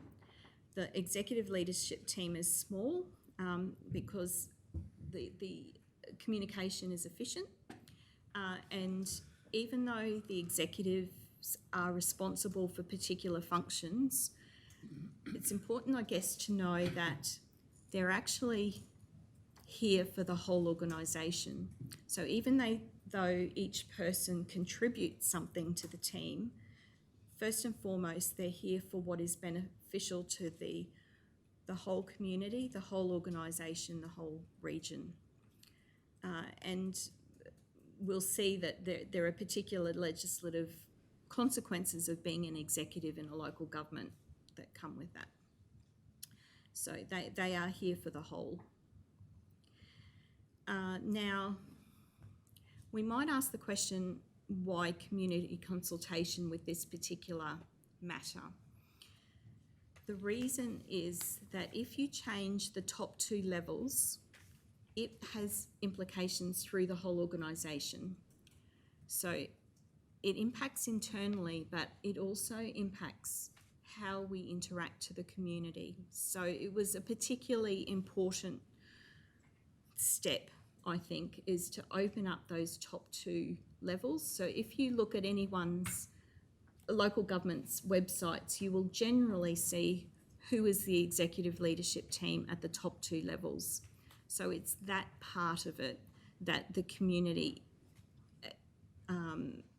sees and experiences, and how local governments, I guess, compare across the state.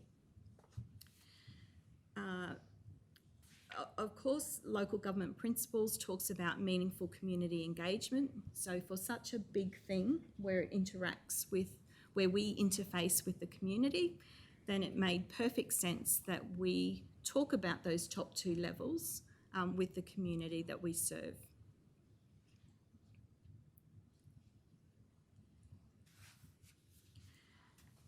So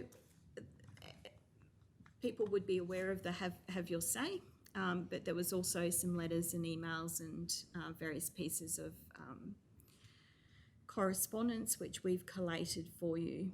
Now, it was, I guess, far more response than we initially expected, so it took many hours to read through that, but also analyse what were the key themes. This, by no means, is the complete extent of what the community has said, but if we understand the themes, it helped us shape what we thought those recommendations should be, or where perhaps that we were missing information and we had to go away and research that for you. One of the key messages was the reason for the change, the why. So certainly not reading all of this out. For the community, please be assured that councillors have all of that available. Due diligence was another theme. People said it in different ways, but these themes were present. What else? Consultation, there was a fair few comments about the process as such and whether people felt that they had sufficient information to be able to make comment. Cost, financial sustainability, the cost of undoing the 13 years of development, so it's taken us 13 years to get to this point, so there's been work along the way. And I guess resources and funding and all of that sort of thing too. People took the opportunity to talk about what council's priorities should be as an alternative. Attraction and retention of qualified staff, how will positions be filled? Operating locally. And a big one was management staff or workers on the coalface, top-heavy references. So again, it's not saying that managers don't work. We have incredibly hard-working managers, but it was just, I guess, the perception and have we got the balance right between management staff and workers on the coalface. So quite a few responses, I guess, for about top-heavy.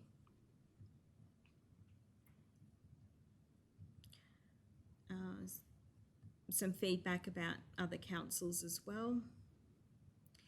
A fair few comments about pre-amalgamation and post, how things were beforehand, how they are post. The proposed compared to the current, so I think some of the community were interested in, well, what does the current look like so that we have something to compare with. And with all of this, we've tried to identify what things are already in the public arena that we can share with the community to fill in some of these gaps that they perceive were there. Portfolios, so quite a number of comments about that. Not necessarily the same as the previous term, just the concept, I think, of portfolios resonated with some people. Going back in time, silos, division, they're must, again, please don't get too tangled up with how we've described it. It was just probably the essence of what people were saying.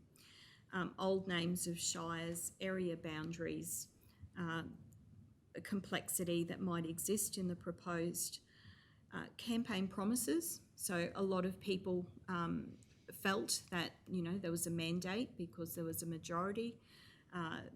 There was references to what was said in the campaign. So that was a key theme. And then there was probably a few categories that we weren't really sure where they fitted. More questions, concerns, or suggestions, alternative approaches and comments. So we didn't want to lose those, but we parked them, which we thought were interesting observations that, we may, even if we don't use in this particular case, we can consider going forward.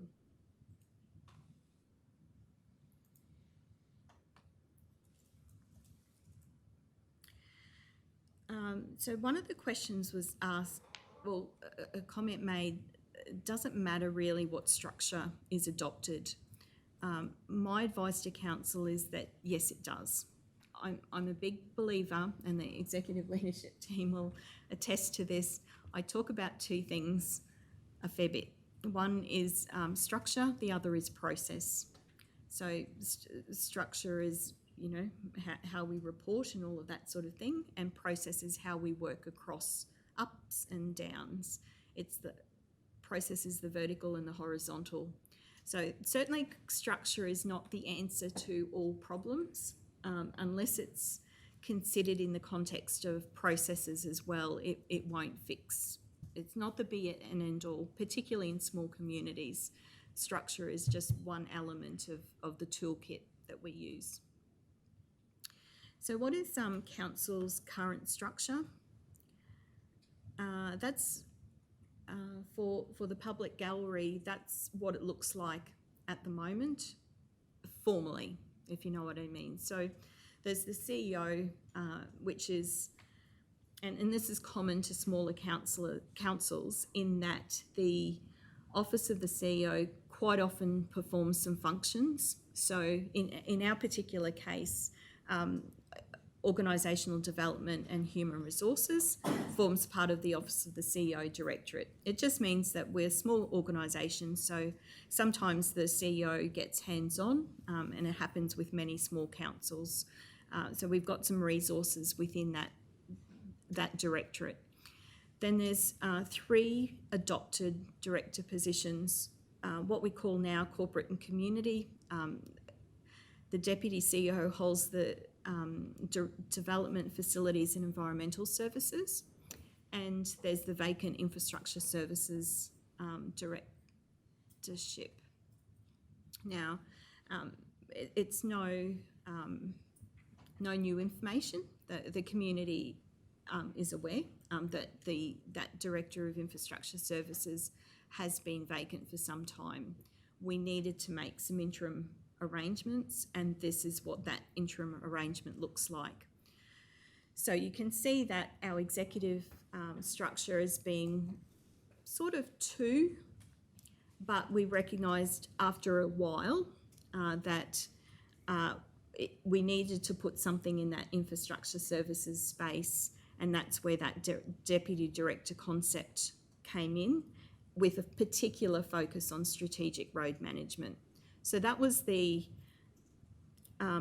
probably one of the bigger challenges for our council, is the size of our road network, and it does need a particular focus. That deputy director position, though, was filled by internal secondment. So we put a manager with increased responsibilities. So that's why you see 4 people sitting here today with me. That there are 3 directors and also the deputy director. So part of any change I involve. It is a team effort, and we've got 4 people that come together as that team.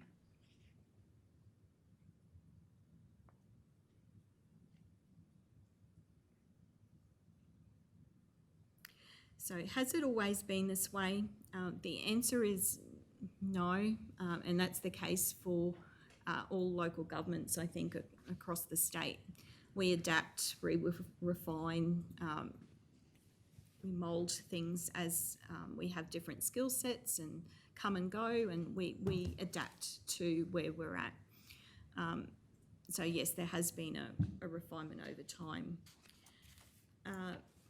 What might be helpful to the new councillors is that, and this happened across the state, that there was actually all councils that went through an amalgamation process was required to have a transition action plan, and that was because there were 5 organisations and then they became one. And the difficulty is that you had your 5 CEOs or whatever the case may be, and how do you navigate that middle part when you quite don't have your new structure set up and you're not legally 5. So during that particular process, the council decided that there would be an interim or the transition committee developed this transition structure, which involved the acting CEO, and executive directors of each of the council offices. Now, part of that process was they made the decision at the time that it would be the executive directors of the current area office. So if they were the CEO of Mitchell, say, they would be the executive director of the Mitchell office. So for this interim period, the CEOs became those executive directors. So you can see that if we scroll down, oops.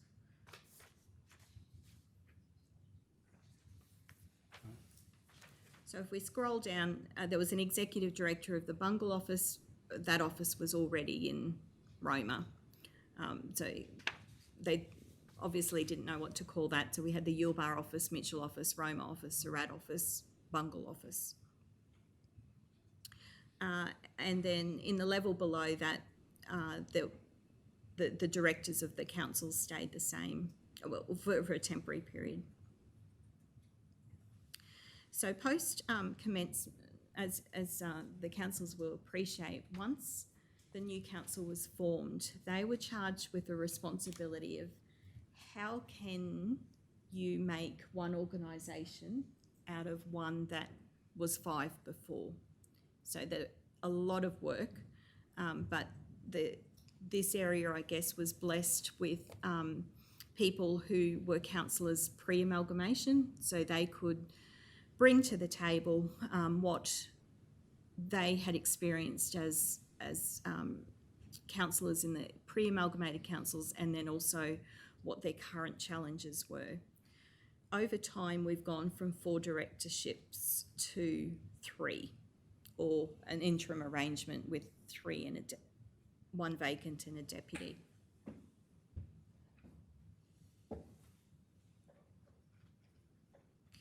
One of the observations that I made when I first came, though, is that there were differing levels of workload between the directors.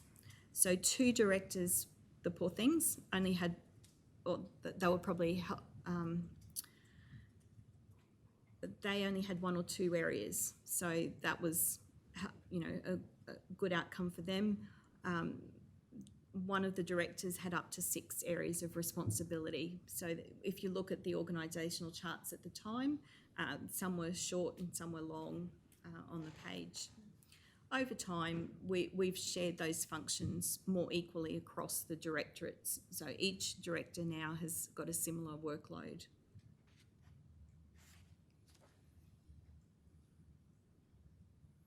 So one of the questions was, well, how does the proposed structure compare to the current one? And people are saying, well, we can't make an informed decision if we don't know what it's going from and to. counting the 4 with the deputy director in model, the interim, we're going to 9. So it is quite a growth in that second level. So as we undertook each of these pieces of research, I guess, we made some observations. What I've included in the box is not meant to be a judgment or any assumptions, it's just an observation, and it helps show the journey that we travel to get to what the recommendation is. So observation number 1 will be that under the proposal, there's 9 executives, the same number as councillors. And you might say, well, that's fine. However, holding a discussion and collaborating with the executive leadership team will be equivalent to a council meeting.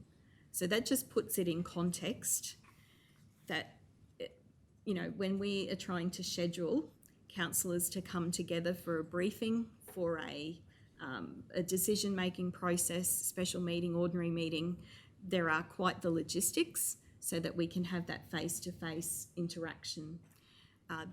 That situation will actually be replicated if we go forward with this at the executive leadership team. So at the moment, we talk daily, we talk in the corridor, we talk between offices, but it's fairly efficient because we're talking with a very small number of people. You know, someone come into the office on your way past and we'll have a quick conversation. So communication is efficient and it's very easy for us to stay on the same page because of the few number.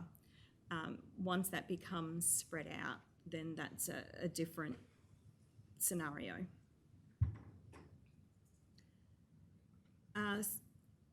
Now, I noticed that one of the feedback pieces that we looked at a fair bit was someone made the comment, well, actually a few people made the comment about what is right for our size council, like where do we fit? Now, it's a little bit tricky to benchmark Maranoa because we've got a really small population, well, relatively small population size, but we've got lots of challenges. So trying to find someone to benchmark is really tricky. So we generally try to benchmark ourselves with 3 categories of council. We benchmark ourselves where we can against the smallest councils with a similar population to us. We have a look at category 2 councils because that's the one just under us. And we also have a look at people who are in similar circumstances to us in the category 3.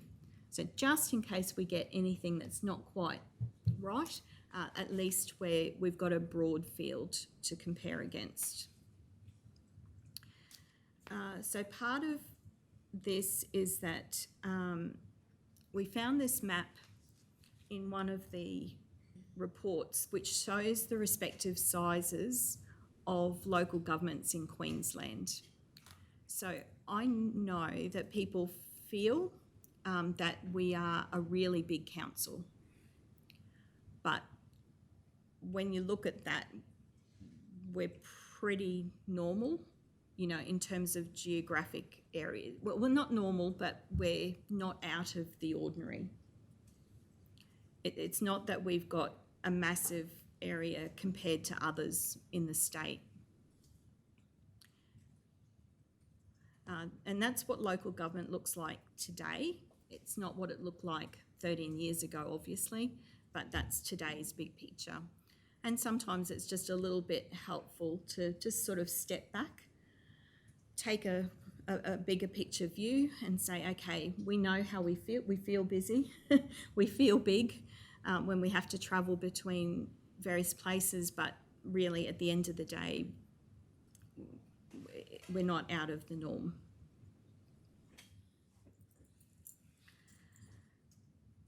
So I just talked here about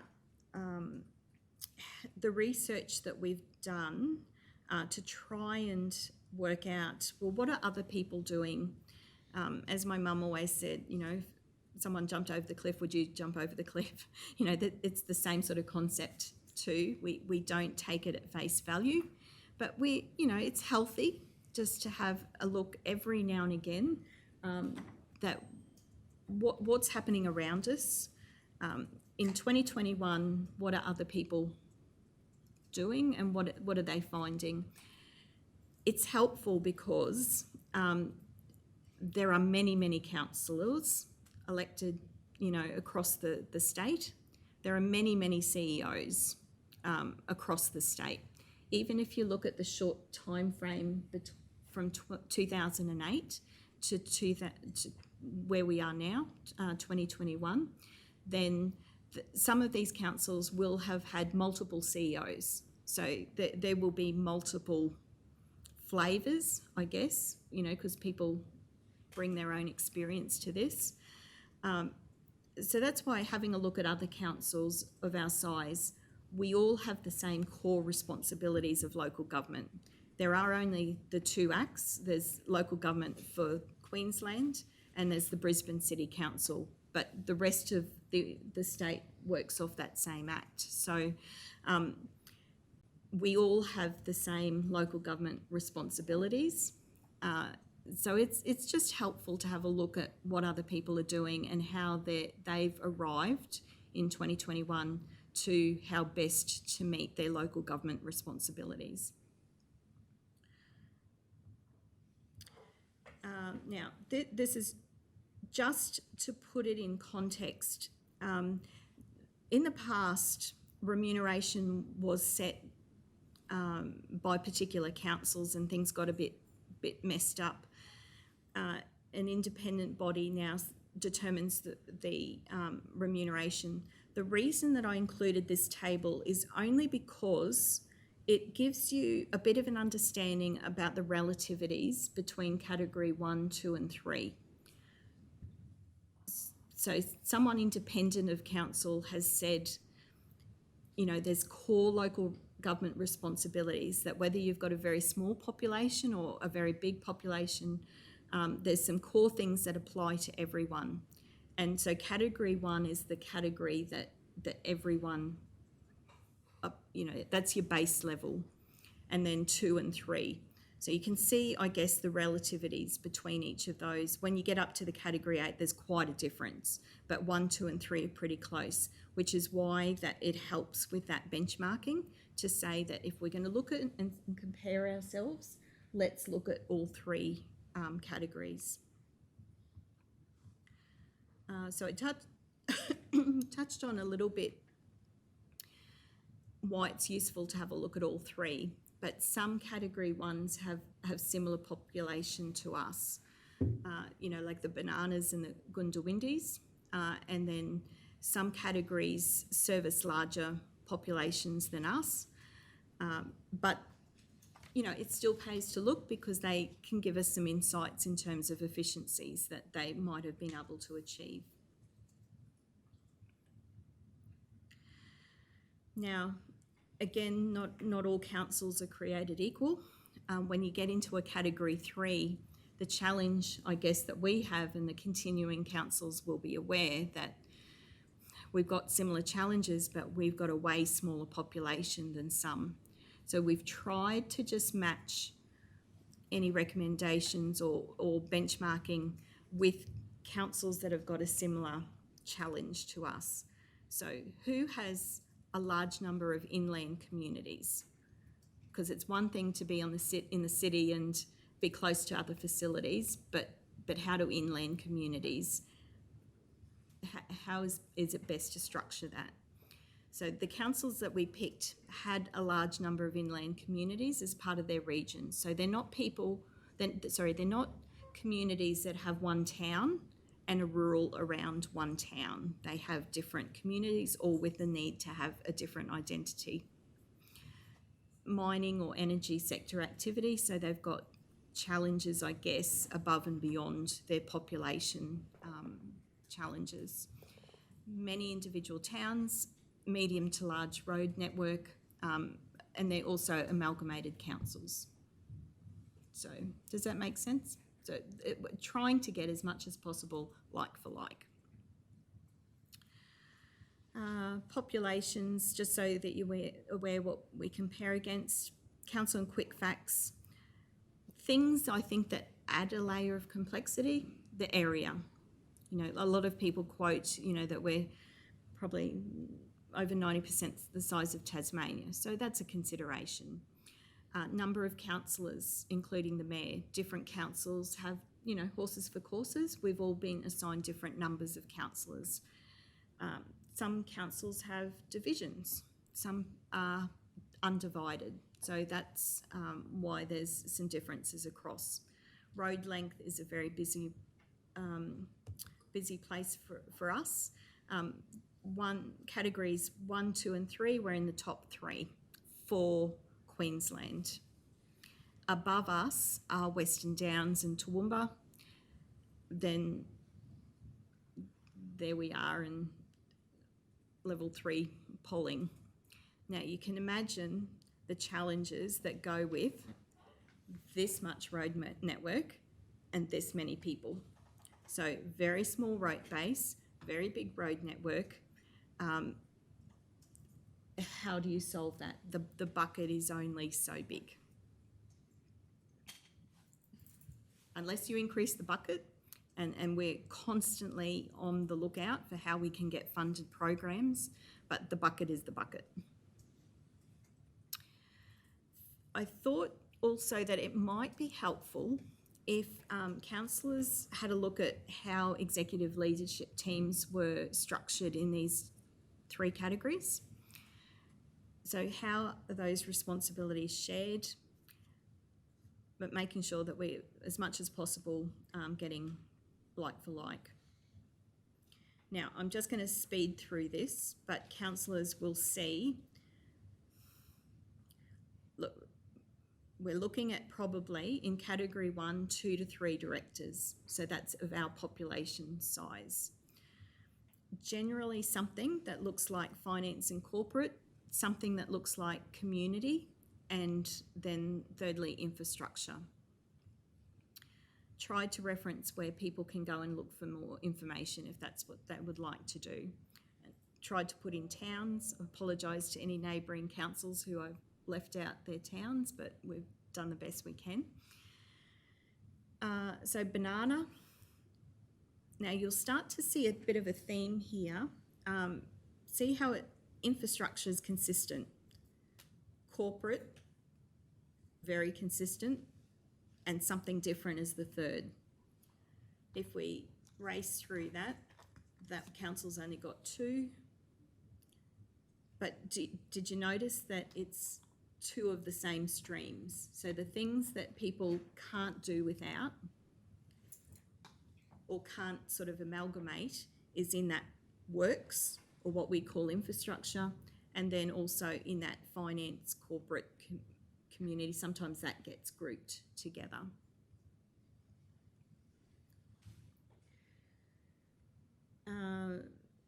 So Gundawindi's 2 as well, but again, engineering, which is infrastructure, corporate and community. Merway 3, Paru 3, Quilpie, to the best of my knowledge, is 2. Mareeba, now we're into the category 2s, but you notice that Mareeba has 2 directors, population of 21,000, area of 53,000, so pretty close to ours, 2 directors, but a smaller road network. So this is why we need to compare ourselves with others. Somerset 5. So we certainly didn't survey every council in Queensland, but Somerset was the other one that had probably most similarity to us, but you'll notice small road length, 5 directors. That's most certainly the different one amongst those serviced. So observation number 2, 2 to 3 directors is a widely accepted norm for the performance of the local government's responsibilities. Mariba, population of 21,000, many communities, 2 directors. Banana, 14,000, many communities, 3 directors. Gundawindi, about 10,000, many communities, 2 directors. Only one council has 5. None have 8. That we researched. But the way that we've done this is it gives councillors the capacity to go and have a look and do other research as well, the community to research. So we get into the category 3s.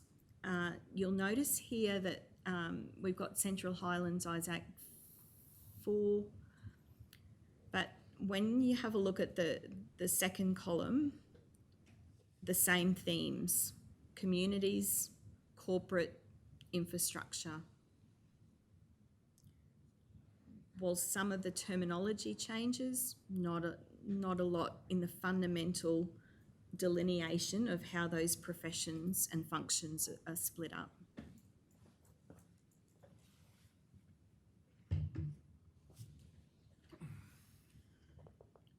Western Downs is an interesting one because they also have many towns, very big population, 33,000, sizable area, massive road length. So they are above us in road length, but still have 3 directors. Again, infrastructure, corporate, very on the 3rd. Community and livability is how they've chosen to describe that 3rd. So 3 to 4 directors is common for the identified councils in category 3, similar challenges to us. Probably important to note that the Central Highlands and Isaac with 4 directors also have populations of greater than 20,000. So that might be something that council wants to consider. Western Downs with many communities, more than double the size of Maranoa's population, 3 directors. Interestingly, we make that observation as well that you can see that executive responsibilities, irrespective of the number of council terms that have happened since 2008, however many CEOs who have been in those organisations and have put their own flavour to it, there's a lot of commonality. So a lot of people collectively over many years have formed the view, based on a local government's responsibilities, how best do we allocate executive responsibilities. Now, bearing in mind all of these are independent organisations, they don't necessarily look at what other people, there's a self-determination aspect granted, but they've all independently formed this view about how best to meet their responsibilities.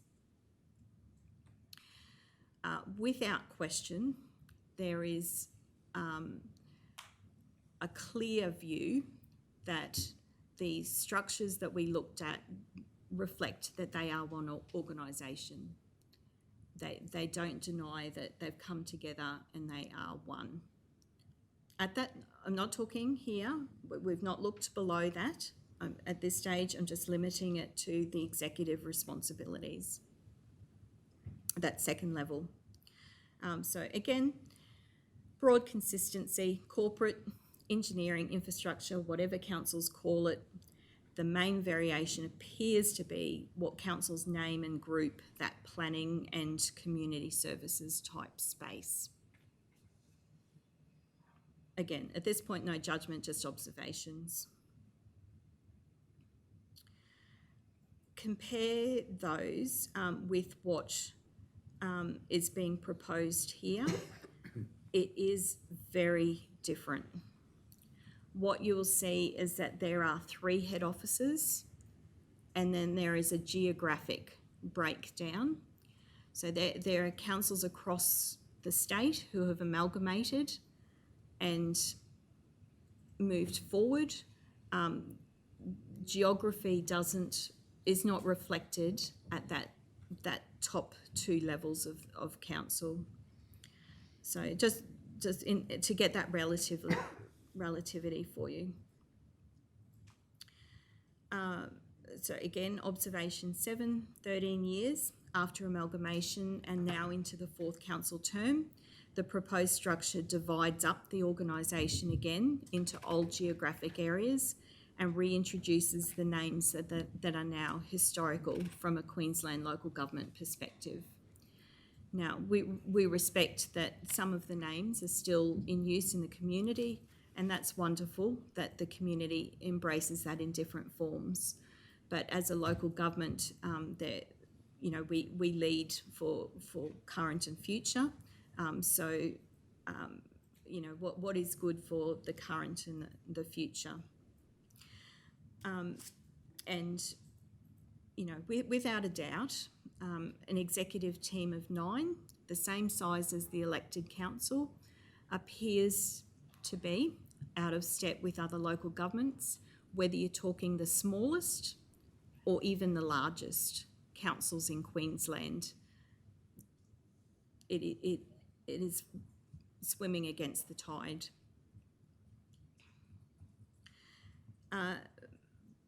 We thought it might be helpful for council to see Toowoomba Regional Council and how that's structured, because that's probably our nearest and biggest counterpart, I guess, within the southwest, and they have 6. But like many communities, and you can see that on the right side of the screen, their population is 160,000. Very big road length, 11 councillors, but still only 6 executives. And the executives are structured, again, a lot of commonality. So, their infrastructure is split between water and waste services, but it's still, there's that infrastructure theme. There's planning environment, yes, split because they're bigger than us, but the finance and business strategy, so those corporate elements, again, are consistent, even though their 2 biggest challenges are the same as ours, road length and not so much area, but number of communities. And I'm quite certain that all of those communities would want their own identity. They wouldn't want to be a Toowoomba, and nor would they try and compete with Toowoomba, because Toowoomba's a city, that those communities would want to keep their own identity. So, largest council in our region, population of over 160,000, more towns, larger road network, has 6 directors.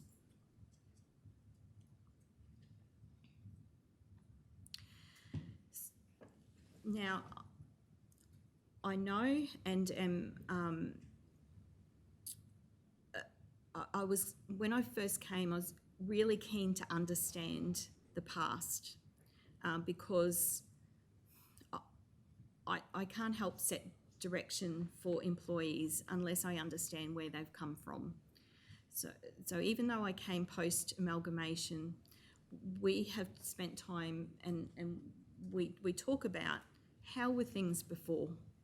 What did things look like, and what can we learn from the past so that we don't throw the baby out with the bathwater? And how can we possibly integrate some of that into how we do business now? Now, it doesn't matter what we do, we will never be the same. We can't replicate that. We need to respect the past and allow it to be how things were. The legislation is not even the same as it was back then. It's even changed in 2009, 2012. That's all out of our control. So we can't replicate it. What we can do is look at the things that worked really well and try and embed that in how we do business today. So we've looked through, actually I've spent a lot of time looking through the annual reports of the previous councils and had a look at their organisational structures. Now, we've got Waroo, Bungle, Roma Town, Baringa, Bendemeer. Now, and I've done a translation, so we go to a different country, we translate the words, but we get the essence of what is talked about. So if we look at Waroo Shire, their second level was the Shire Engineer. There was a Deputy CEO, Corporate Services, Development, Community Services, Shire Development. Now, when you compare that to our current structure, very similar. Bungle, Roma Town, look how there's asset services is infrastructure, corporate and finances, corporate works is infrastructure. Do you see that we're pretty much very similar to how the pre-amalgamated councils recognise that? Now, some of those councils existed, I don't know the exact numbers, but more than 100 years. So they were the accumulation of a lot of knowledge, many council terms, and that's how they finished their time pre-amalgamation. That was the structure that was in place. Now, they've independently arrived at that structure. We've independently arrived at that structure post-amalgamation, yet there is a lot of similarities. Infrastructure, corporate, development. Infrastructure, corporate, development. 3 themes. So the staff for those organisations all reported to their people. So they talked to their people. The person above them knew their job. You know, they could help them. So the overseer talked to the Shire Engineer. The accounting person talked with the corporate services person. So that when they went and asked for help, the person above them could help them in their job. And that's how the executive responsibilities of pre-amalgamated councils were developed. And, you know, there might have been some nuances depending on the size of the council, but the core structure of how best to deliver local government services, whether you were pre-amalgamation or post-amalgamation, was very similar. Even Baringa Shire, that had who had a different concept to director, they had principal managers, but you'll notice it was corporate, it was infrastructure, it was development, it was community, environment. So same. Bendemeer, because of their size, obviously, much smaller, flatter structure. But they still had works, which is their infrastructure. They still had planning, albeit consultants, consulting professionals, environmental health. And I guess what that tells me in terms of, and tells us in trying to provide a recommendation to you, is that what we have now is not that different to what existed before. Whether it was pre or whether it was post, the executive for those pre-amalgamated councils looked after their whole area. They didn't look after parts of their area, they were there for the whole organisation.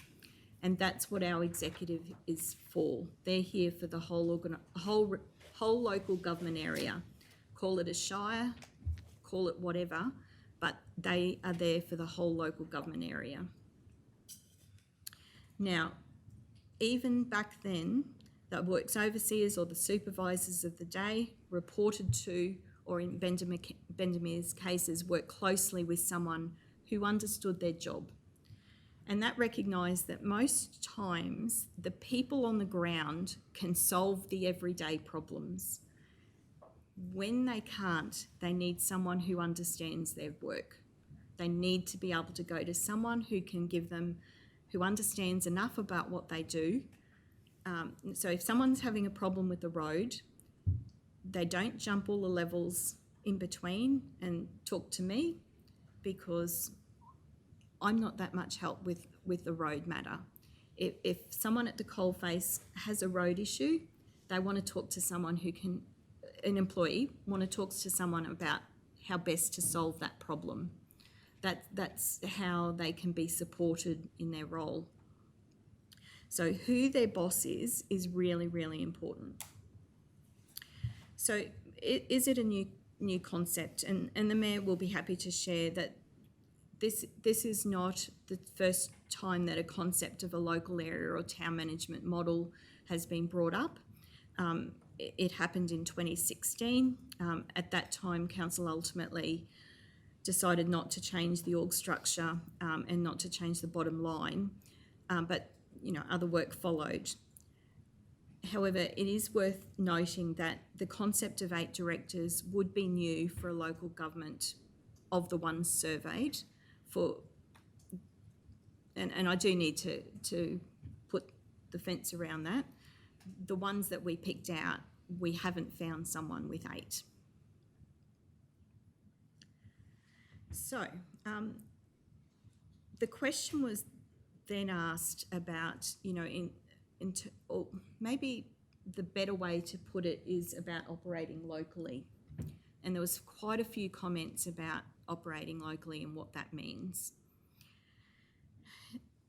For the new councillors, you might be interested to know that, the concepts of bringing back local, or even though it's been termed different things, operating locally, bring back local, all of that sort of thing, is something that has been a progressive target of successive council terms. At the same time as the campaign for the previous council term, council's corporate plan for 2014 to 2019, we did a high-level summary. One of the key themes was putting local back into regional. So in parallel, that was a priority that we were working on to try and put local back into regional. It's not about forgetting that we're regional or going back to local which doesn't meet our needs. It's about how can we invest or embed some of that local or more increasingly levels of local into regional. And the Town and Surrounds initiative was the perfect example of that, whereby we were seeing at the time rural roads and town resources competing for priorities. So we developed a Town and Surrounds principle so that our key towns always have their own resources and local people appointed to those team leader positions. Then, as time goes by, we also looked at geographical areas for roads, and we tried a couple of those permutations and combinations. So if there is to be a community conversation about operating locally, we just thought it might be helpful for us to do a bit of a list of what is actually currently local, because we would hate to think that the community feels that we don't have local people delivering local services, because we have lots of local people delivering every day of the week local services. Now, sometimes I recognise that things get lost in translation. So a lot of people remember the words of overseer and foreman and things like that. We have historically gone away from those titles just to say to people there's something different post-amalgamation, but a lot of what they do. So the team leader is like the foreman or foreperson terminology. So we have team leaders looking after our town and surrounds in each of those local areas. Where possible, successive terms of council have also tried to work out ways, creative ways of keeping populations within our local communities. So the only way that we could achieve that with Mitchell, for example, was to relocate or locate head office functions within the Mitchell area. That way we're keeping local people living locally, but they're contributing to regional service delivery. Like keeping the post office box at Mitchell so people can continue to post there. Keeping a records function at Mitchell so that is still occurring. But relocating the facilities area to operate out of Mitchell. We did try a couple of models with roads. First was I guess a series of trial and error, but we've largely gone back to a geographic model because we talk about common sense and leadership and such, but it actually is common sense to have people delivering services where they live wherever possible. The only issue that we have is that we rely on funding a lot to keep our capital works programs being delivered. So quite often, yes, it makes common sense for construction crews to deliver at home, but sometimes the reality is that they have to follow the funding. If we don't have the funding, the work doesn't happen. But, you know, some of our teams have thought that that was great because they get exposed to different types of work and, you know, it's professionally rewarding.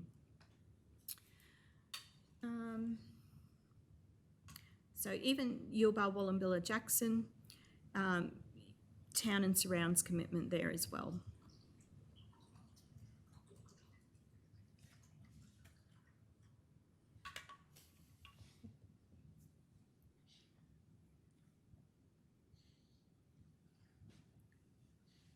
Now, also, we haven't tried to replicate exactly what is in every town because every community is different and everyone has got something that is particularly special and is at the heart of that community. For Injune, it's the Visitor Information Centre, you know, being the gateway to the Carnarvons, the northern entry point to the region. For Surat, it's the Cobb & Co changing station and the Store Museum. There are things that are, for Mitchell, it's the Great Artesian Spa. There's something that drives, that's particularly special and that drives economic development within that community. So we've tried to adapt as well to keeping that uniqueness about each of those regional communities.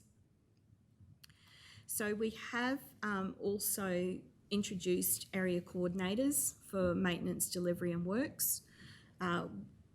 Again, we've gone back to geographical, south and east, north and central and west, and that's how we could, I guess, maintain the crews. If you were to ask something about what we could do differently, we've come to the realisation we would need to split up Surat and the east, south and east, because it's too big an area.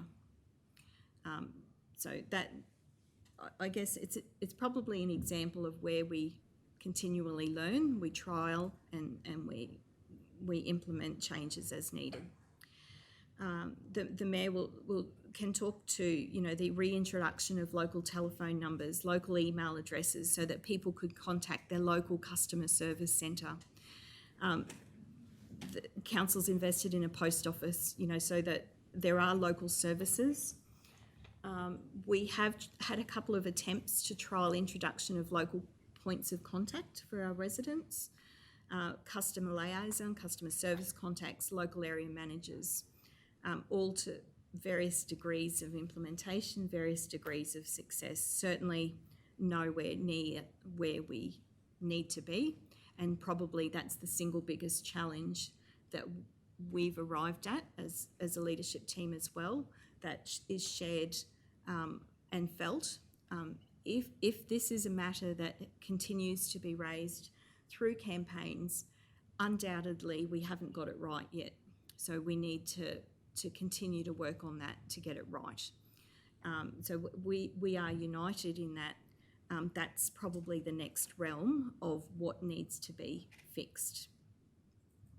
And the people who have been part of the pilots for those arrangements, they too have very, relevant feedback for what's worked and what's not. So we did try and publish for the community some stats that we can measure from time to time about where our employees reside. So whether they work within their local area, in a local role, regional, etc. All of that is public information, so I don't need to labour that point. But it's something that all of these years later, 13 years down the track, we recognise as an executive leadership team that we've got to actually start providing good quality information to the community so that the community knows that this is still firmly in our mind and that we're continuing to try and get better at everything. So why the change now? Efficient running of the local government, creating competitive local business and improvement of services delivered on the ground locally is what the Mayor has communicated. The feedback consistently was, where's the business case, where's the more detail? And I'm hoping that in stepping council and the community through these sections, that there starts to put some meat on the bones. This is something that could be the foundation going forward that we can continue to update. So as the new council makes changes and grows and why we do things, that we can share that. And I think probably that's our next big challenge, or our ongoing challenge of every organisation everywhere, to share what we can with the community so that we get better at explaining the why.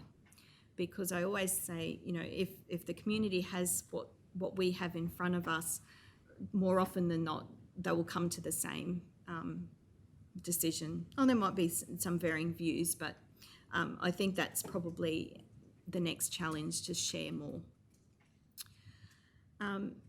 So just a very quick, and councillors, I know this is an endurance test, so I do apologise, but I think it's important to step you through it.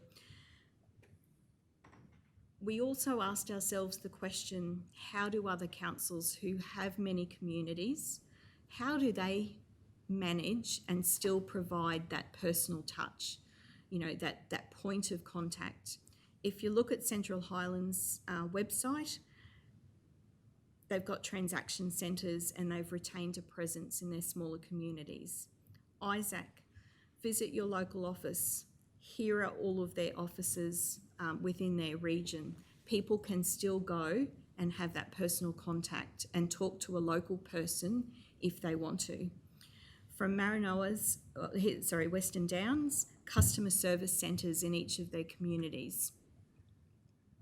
Maranoa, customer service centres in each of our communities. We've gone that extra step on the website. We now have direct email addresses, direct phone numbers, because the feedback that we got was that people were really frustrated that they could actually see the office and couldn't ring it. Now, again, we acknowledge we need to get better and rolling that out, but we tried to do things small till we could iron out the issues, but we do need to do more about publicising that those options are available.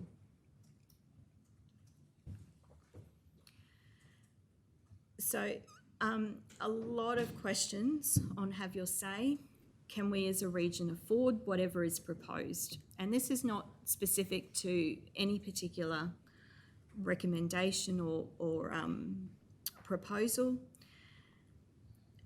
We just wanted to let the community know that it's not possible at this point to give councillors a definitive number for a number of reasons. We've shared with you some estimates.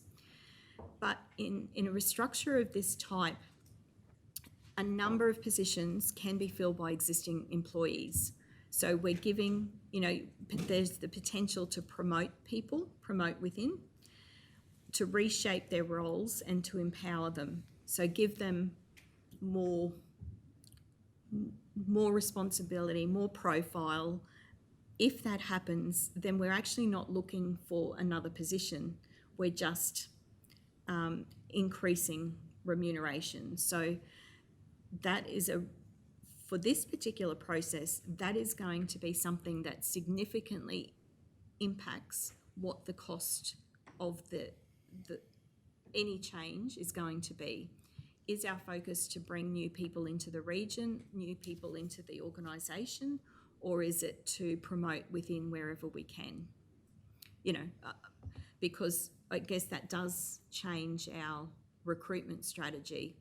Is it an internal advertisement or is it an external application process? Probably the important thing is that the work value assessment, for want of a better term, will be different for each of the local directors. Again, some preliminary estimates have been prepared and they are included within the preliminary estimate that we've provided to you.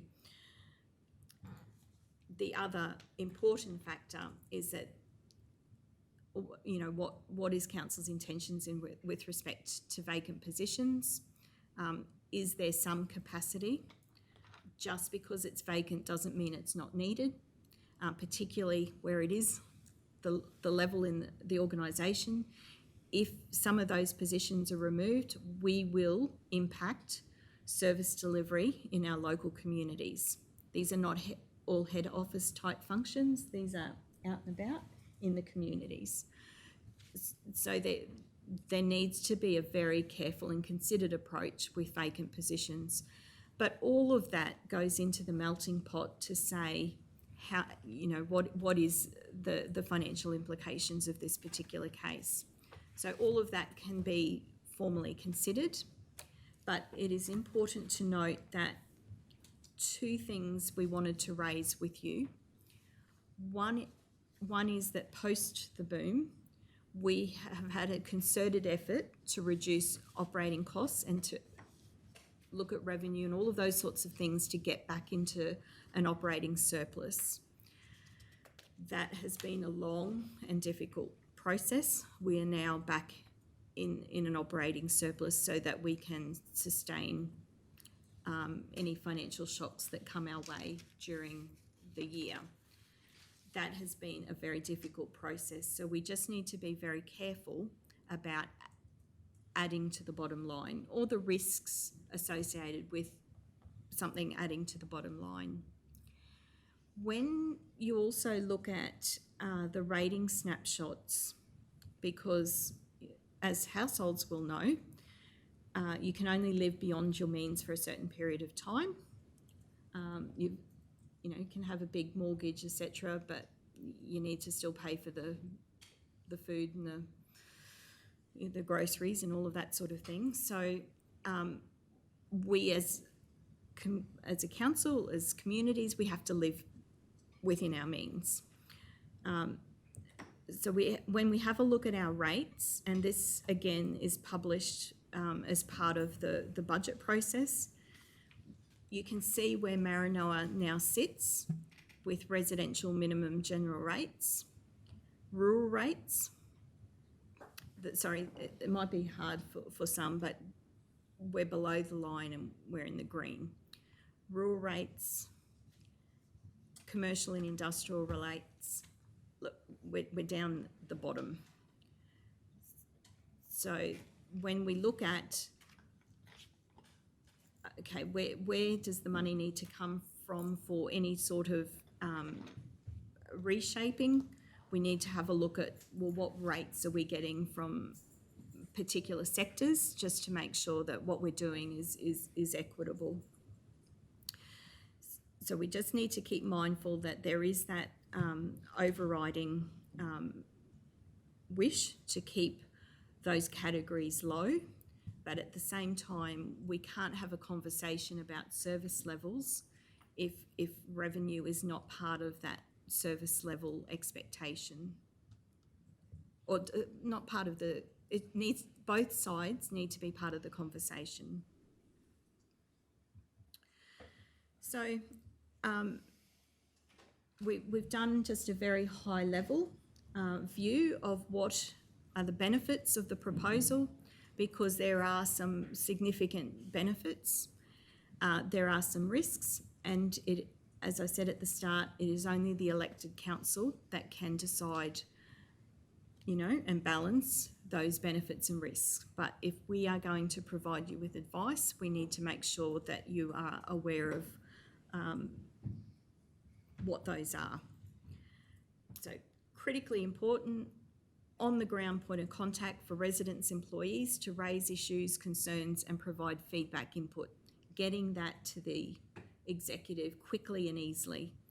The problem is a director may not be the best person to do that. Every person comes with a different skill set. So a CEO will come with a particular skill set, a director will as well. There are many functions that are delivered locally, and who is the best person to help them if they have some troubles. I guess the other concern too is that these people will be at the coalface, but it's actually council who sets the budget. So that they could be out there with a limited budget and dealing with the expectations at the front line of the community. Executive oversight of operations at the local area. Absolutely, they'll have a second level person there, but a director in one town is not going to be the same as a director in another. There are different levels of responsibility. Potential to identify cost savings across functional areas at a local level, absolutely. However, projected savings may not materialise, and ongoing costs may not be offset by actual savings. Now, the important thing to mention is that this is not a one-off find the money and we'll be right. This is a recurring cost.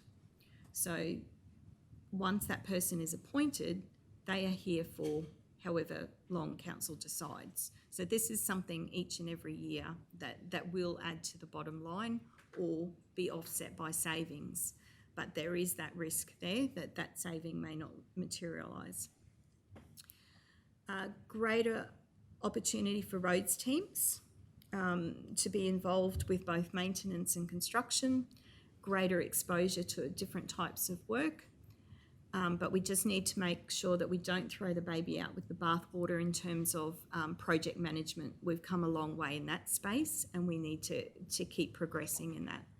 And I made the comment before about following the funding.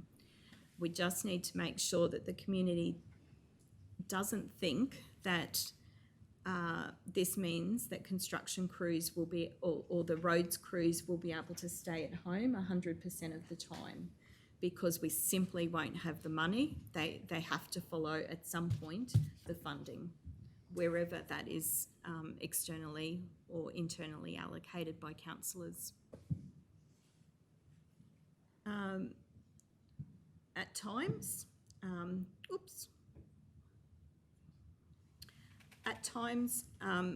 it's particularly appealing that executive workload would be spread across 9 executives. However, you would...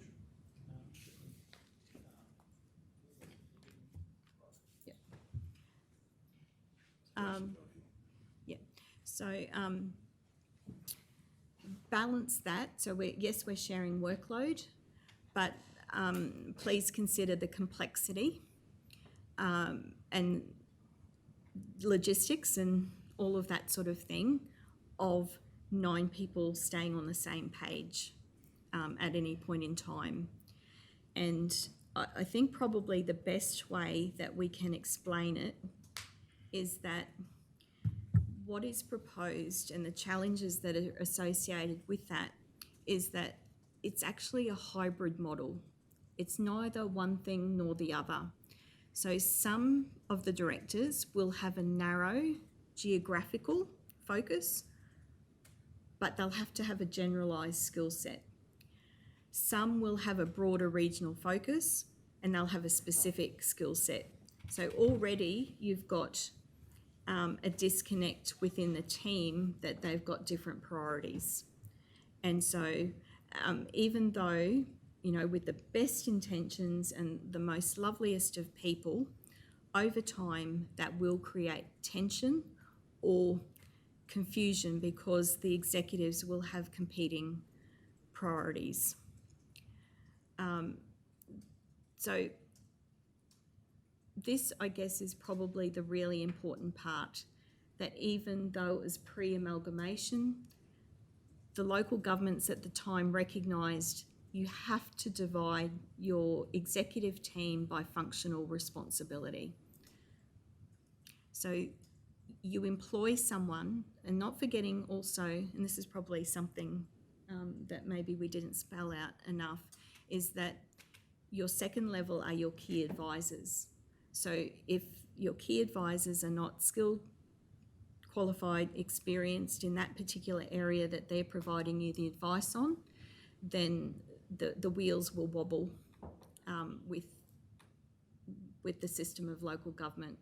So that's why the pre-amalgamated councils, their second level, your CEO always had their particular background or interest, but your second level, your key advisors to the council of the day, were skilled in the area that you needed them to manage, and they managed the employees underneath them.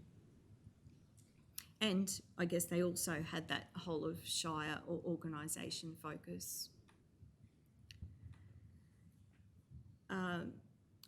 So we absolutely recognise that employees may actually feel under the new proposal that they actually have a greater level of support, because it may look like on paper that they will have support at a local level, and they'll also have the support of regional office, you know, the head office function, where we're grouping our specialists. However, there is the potential for employee confusion about where do they take their instructions or direction from, and what happens if two directors provide differing perspectives. Now, yes, absolutely, as we do now, the executive leadership team talks amongst themselves and sorts it, but there will be absolutely a different level of complexity when you have 9 people who just need to get together and work out what the solution is for that particular problem. And there undoubtedly will be situations where they're saying, oh, now head office is saying this, my director's saying that, what do I do? You know, the hands go up and go, well, who do I listen to? The example that we see a bit, you know, like audit will come in, and we are all audited as a whole of organisation. There will be some observations that we need to take on board, and that has to flow out. Now, sometimes that will be seen by people on the ground as red tape. That's not our choice. It's a continual improvement thing that we've been identified that we must implement.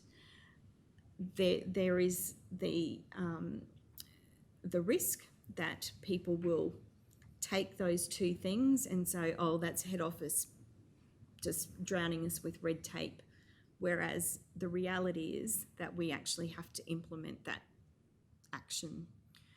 So there will be that friction that happens over time, even though, you know, we appoint very professional, very personable people to manage those particular conflicts.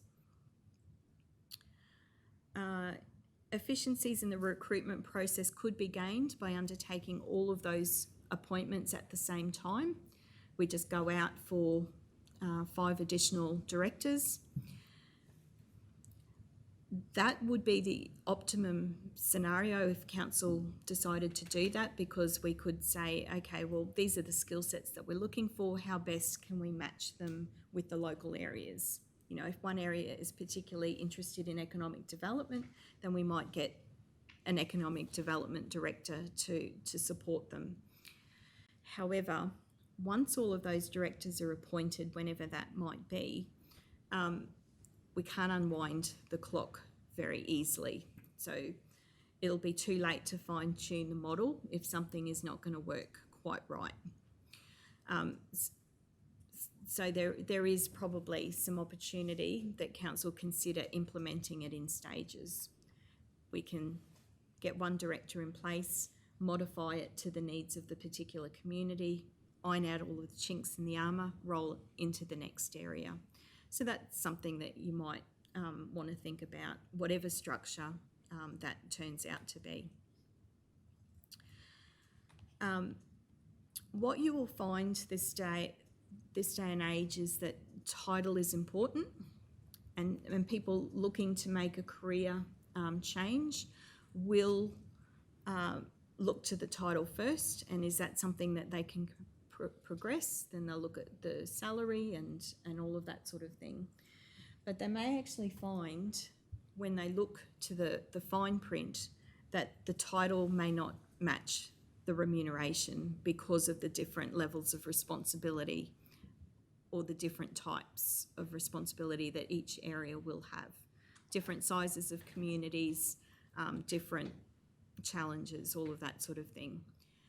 The other risk that council does need to be aware of is that it could end up that these positions get all the hard jobs, and sometimes that's the job of being the executive, is that it could become complaint management, you know, the escalation of complaints, people dissatisfied with service, and it could be all of the very difficult HR matters ends up on this person's plate. Very tricky to manage, I guess in small communities, but also very tricky if the person is only dealing with all of those challenging type things. So it's something that we need to be mindful of as we go into anything, and also to know that the title alone may not be enough to attract a big applicant pool, depending on what council decides to do in terms of external or internal recruitment. It could be promoted, that the directors will be able to make decisions for their local area. Now, this is what we have observed as well. Very quickly, if you do it on geographic lines, there will be different service levels depending on which area of the region that you are in. So council needs to be mindful. Are you happy that 20 kilometres out of Mitchell might end up with a different level of service to 20 kilometres out of Surat or in June? Because there will be different people making those decisions about service levels. So imagine the time going forward, current and future councils then have to make policy decisions about how to manage their roads when all of these different service levels have been developed. People expect that Maranoa Regional Council will get a particular service level and council will fund it accordingly. But you'll see that start to, over time, progressively develop issues. We could attract new residents to the communities. Recruitment today is very different to how it was in the past. And it may be perceived that it will be the same as what we had before, but there will be some gaps. So, and I'm getting close to the end, councillors. I know that just being humans, that it is a hard slog sitting for this period of time. We're nearly there, so please do hang in. So could further improvements be made to the current structure? Absolutely. All organisations need to improve, adapt, the world around us is changing, we have to respond. We have to look to ways to build on our strengths, and we have to identify opportunities for improvement. If we are not constantly looking for ways to improve, we are not doing our job. We are always on the lookout for how to do things better. Just know that when you make the decision, we've got from 2008 to 2021. Okay, yep.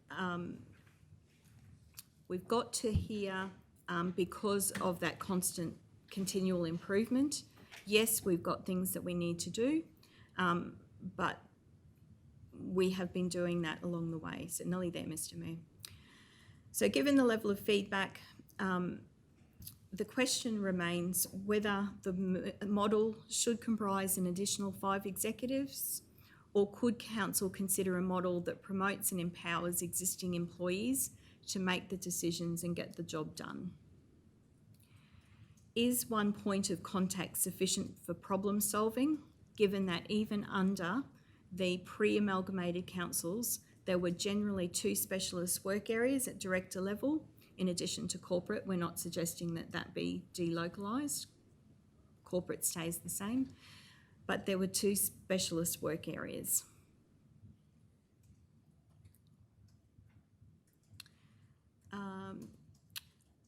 I also do table for council's consideration. I know there's been a lot said that that some councillors had a mandate to bring change, and I understand that it is a very heavy weight that every elected councillor carries to make decisions. But please remember that once you come in and you sit at this table, you have a lot of information that you didn't have during the campaign, and part of doing that job is considering all of the information, processing that, because the person on the street doesn't have access. That's the difference between an elected councillor and a resident. They don't have access to the information that you have. They have elected you to make decisions based on all information before you. So that's the weight that elected members carry. I certainly wouldn't want to be in your shoes most days of the week because it is a difficult job.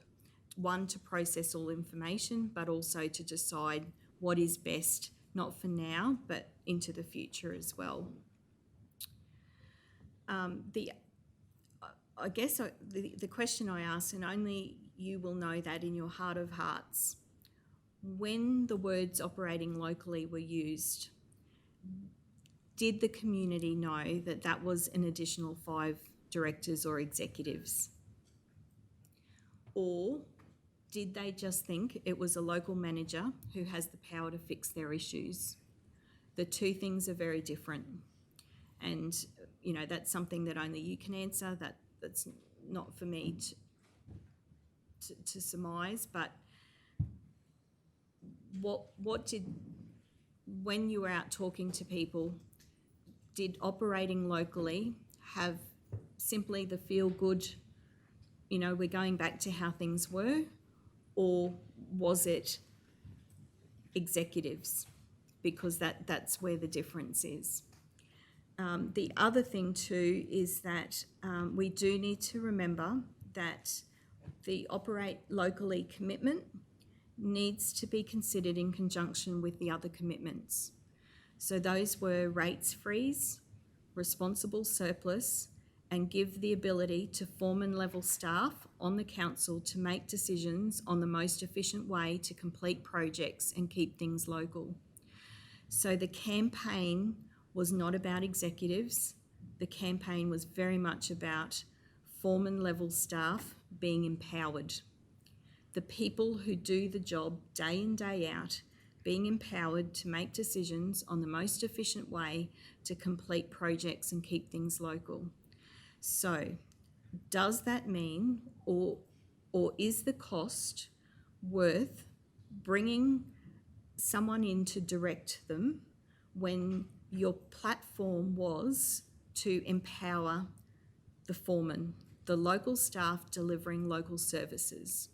That was your campaign. Well, sorry, I respectfully say that I recognise that was not everyone's campaign, but I do need to make sure that my advice is considering that, because the majority of councillors had that campaign promise. So it would be silly of me not to be respectful of that promise. But equally, I've laboured and given a lot of thought to how best whatever recommendation comes to you can enable those who want to fulfil their promise can do so, and can put hand on heart at the end of your term and say, I fulfilled my promise to the community. Now, I recognise that other councils may not have that, but I need to be respectful that there are people around the table who want to fulfil your commitment. So this recommendation has been developed to enable you to fulfil your commitment. So the question or the observation I ask, if foreman level staff are empowered to make decisions on the most efficient way to complete projects and keeps things local, is the expense of a director warranted? That's the challenge for every person that sits around the table. When you raise your hand, it is a lot of money. Is it warranted if your campaign promise is that you want to empower local staff? Do you want to impose a director on top, or do you want to empower your local people?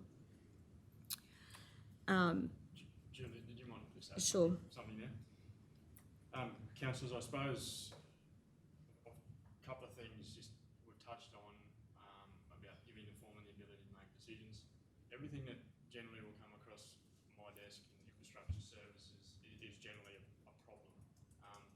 I break problems down into two things to solve that. You need knowledge to solve the problem, and you need the decision-making ability to solve that problem.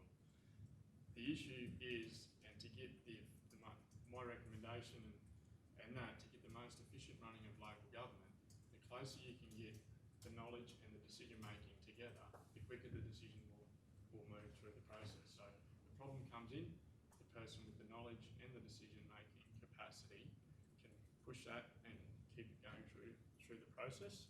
So I suppose as part of my role, I talk to a lot of the local overseers that used to operate around the region, and that so previous Bungle Shire, around town, just to gauge some history on certain things, so that when I come to the table, I can feel comfortable that this mistake hasn't been made in the past, or this is why they've done something in the past. So I suppose I just can't I think this point is very critical, that the closer the person with the knowledge and the decision making, the quicker and more efficient the running of the local government can happen. So at the moment, if there's, and it was touched on, the risks at the top of the table, if there's a disconnect between a generalist, and not being disrespectful, but a position that might be a generalist that doesn't have the knowledge, they won't be probably equipped to make the decision, so they'll have to escalate it into some other part of council to get the knowledge before it goes back to the decision maker, being the local area director, to make the decision. So I just ask council that knowledge and decision making, the quicker you can, or the closer you can get them together, the more efficient the local government will be, because the person that has the knowledge also can make the decision. So just think that's a point to make there. And just to leverage off those comments as well, is that imagine the situation if those people had gone to somebody and who didn't understand roads. You know, if that wasn't their area of specialty. So when those problems or those things that the person needs help in, they've got to be able to talk to someone who knows that the person above them needs to be able to help them. Sorry, Cam, is that? Yeah. So they go, at the moment, they go to Cameron because he can help.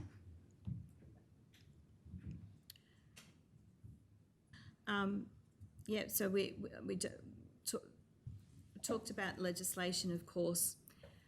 Absolutely, it is the council that adopts the structure. No question about that. It is the elected council that is ultimately responsible collectively for making any decision about the organisational structure. By resolution means that it can only be done at a formal council meeting. Part of the decision-making process is receiving and properly considering sound and impartial advice provided by employees with the relevant skills, qualifications, experience. Each person around the table, once you've got to the table, you each have an equal responsibility to contribute to that, and you must satisfy yourself that whatever you raise your hand for, have complete confidence that it will adequately meet the needs and be able to deliver the responsibilities of a local government.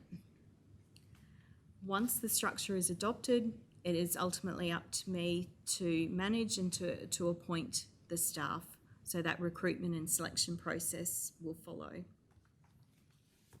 So it goes without saying, therefore, that each council law contemplating a whole of council restructure has a responsibility to ensure at a minimum that you are fully across a local government's responsibilities, that you've exercised sufficient due diligence to determine what is working and what's not at this point in time, and how the proposed structure is more appropriate to the performance of the local government's responsibilities.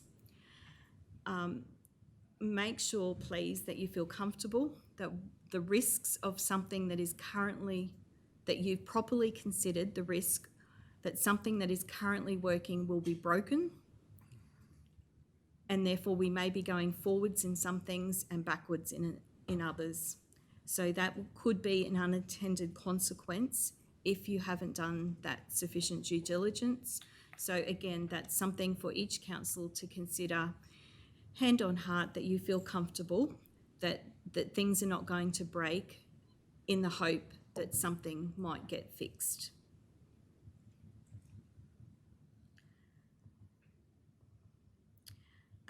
And undoubtedly, and I'll leave you in, I guess, with this point to wrap up the presentation, is that a local government has the power to do anything that is necessary or convenient for the good rule and local government of its local government area. A local government can only do something that the state can validly do. However, just be mindful again that anyone performing a responsibility under the Local Government Act, and this decision is you performing a responsibility under this Act, must do so in accordance with the local government principles.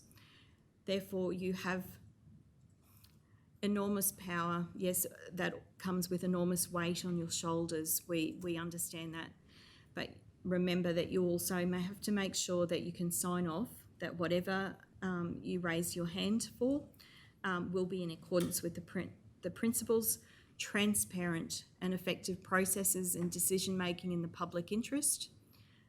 That is not sort of what the public is interested in. That's, the broader good.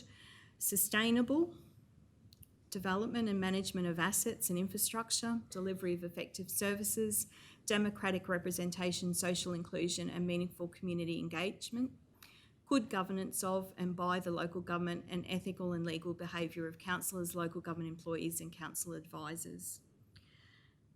So that's the weight.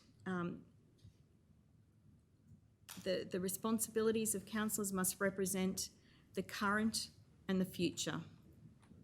So whatever decision you do today, you need to be considering what legacy you will leave for future residents who you may not have met yet.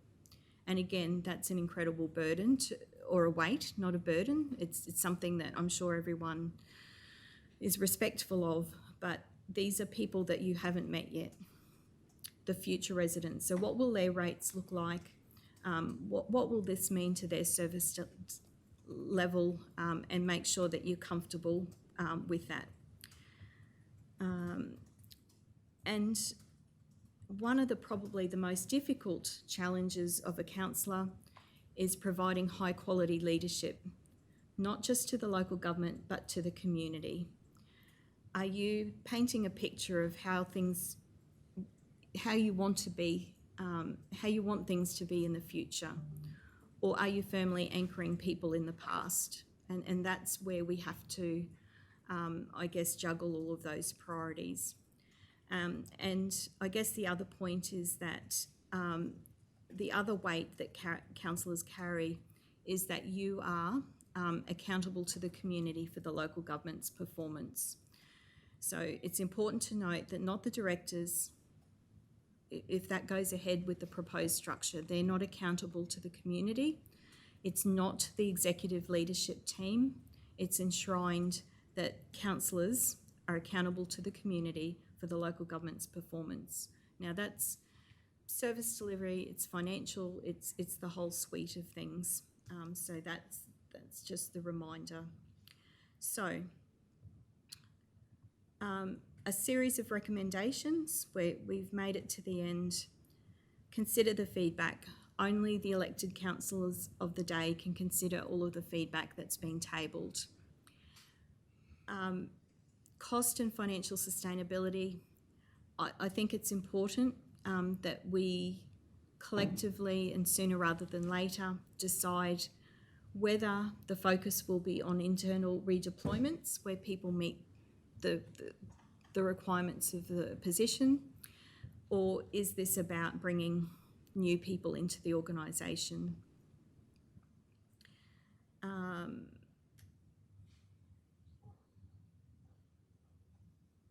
Recommend that council focus on restructuring operations to operate more locally in lieu of restructuring services that are delivered regionally. If, for those in the room who had a campaign promise of operate locally, let's focus on operations.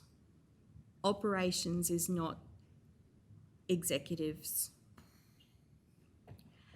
That council look to employment opportunities within its current workforce in the first instance, provided appropriate selection criteria met. That rather than have a single executive for the local area, that there be 2 local leaders appointed from existing staff where possible. And I'm suggesting that this mirror, sorry, I say I, but this is the collective recommendation of the executive team. We were nutting this out right through Australia Day till early hours of the last couple of mornings. So this is, the ink is not dry, but where we have landed is that as best as possible, we have to mirror or adapt to the current environment, the director level at the pre-amalgamated council's not the CEO, because the CEO only had one, unless they were an extraordinary individual that was a trained accountant, that was an engineer as well, and every other environmental health officer, unless they had the full suite of knowledge, then they generally came from a particular background. That's not what local communities need if they're going to prosper. We need to be adapting the 2 streams that existed pre-amalgamation within the communities. One of those streams, when we're certainly not going to replicate, and that wouldn't be our recommendation, corporate services. Everyone knows that we will make payments, we will do all of those audits and everything centrally. We can't divide that. But what we do need to do to operate locally is to have, the recommendation is 2 people from each community. So 1 person will focus on local development and community services because that's one skill set. They're the people who are passionate about growing their communities and the economic development of their communities. They will be connected with people and community groups and all of those sorts of things. They are people-oriented, economic development focused. So you need 1 of those per community, and you also need someone that will oversee all of the infrastructure within the community.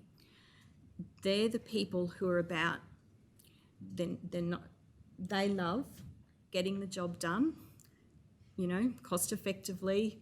They're plant the labour, the materials, getting the doing part of that, the infrastructure. So your water, your sewage, your gas, your roads, that's a particular skill set. So when Deputy Director Cam made the point about getting the knowledge and the decision making close together, it's a particular skill set. The decision making and the on the ground experience are like, some will have heard this before, two peas in a pod. You need the engineering technical, and then you need people who are skilled in the getting the job done, the practical implications of that. When you have those two people working together, that's when the magic happens in local government. And that was the magic of the pre-amalgamated councils. They had their overseer and their shire engineer working hand in hand. They had their finance and their corporate and the community, that community people were working hand in hand. So what I'm suggesting is, by way of recommendation, and it's shared with the executive leadership team, that you not have one local person, you have two. And those people become the two peas in the pod for each local community. They're there to share information across the two and to complement each other.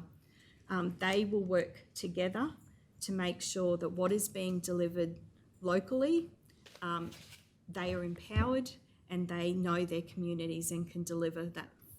It will help with communication, because if one comes to a meeting, they can go back and share that information with their other town leader.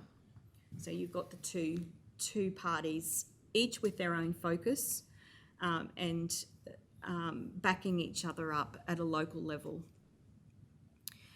I strongly recommend that council set a target to achieve savings, and that target be reinvested into the road network. That is where our single biggest challenge is. If we're going to make the dollar stretch further,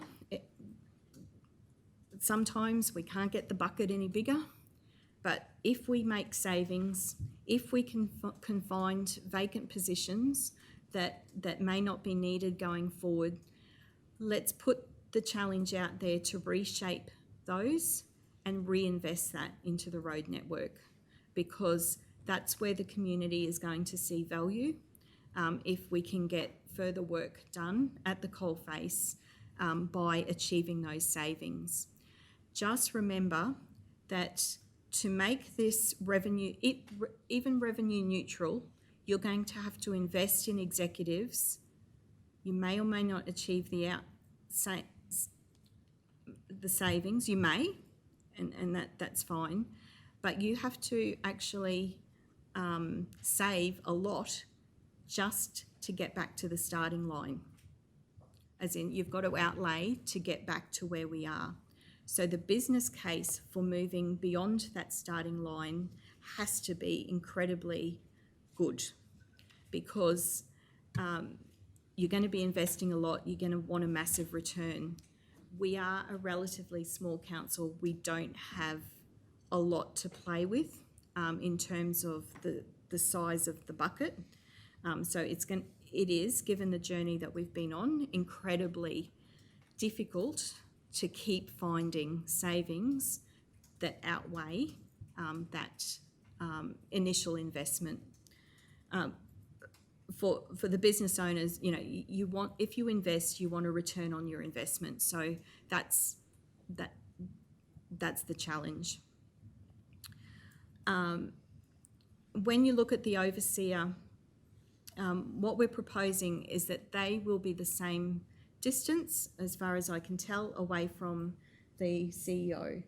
So you want to make it a fairly flat structure in terms of these local leaders.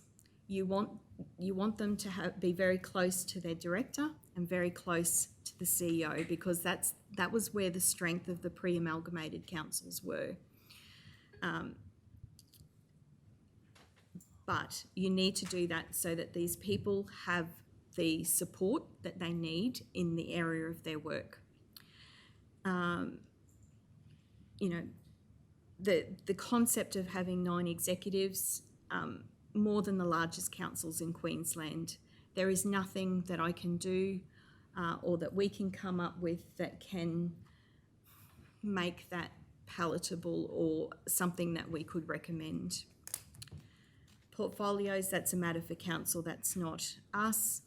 The concept of going back in time, we implore council not to undo all of the work that we've done to bring the region and the organisation together as one. It's been a long and difficult process. Our recommendation to you would be to respect, and we all need to be respectful of the past, but we need to be focused on the future as well and what it means to lead a local government organisation with today's legislation in today's business environment. So this is probably a very strong recommendation that you allow the smaller executive leadership team to remain focused on the whole of the local government area. Let them each bring particular skills, qualifications and experience to the table. Let them share that with their other executive leadership team members, and given the extraordinary responsibilities that come with being an executive within a local government environment, they have to have their eye on what's best for the region as a whole. They can't have a slice of it. In respect to the old names of the shires, we recommend that if you want an identity, stick with a tried and tested identity. That is the town in which people live. There is no stronger identity than that. In Mitchell, people know the Great Artesian Spa as being the thing that people come to Mitchell for. They know Mitchell. So there is no stronger identity than the name. Bungle has lost all relevance to Injune. If we want to be having a conversation about Injune, let's talk about Injune and surrounds. If we want to have a talk about Surat, make it Surat and surrounds. That is a unifying message.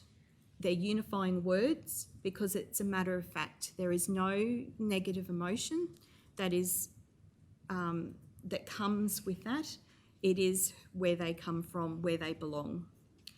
Please, prior to considering any change, we recommend that you have a conversation with the community about what is local. Have the conversation about the boundaries that exist, because the historical lines on the map we have found in some cases do not lend themselves to the efficient service delivery of in today's environment. Some things, most things, are best serviced by the town and the office and the depot closest to where the work is. So we do need to have a look at what is local, not back in the 1900s, but what is local now.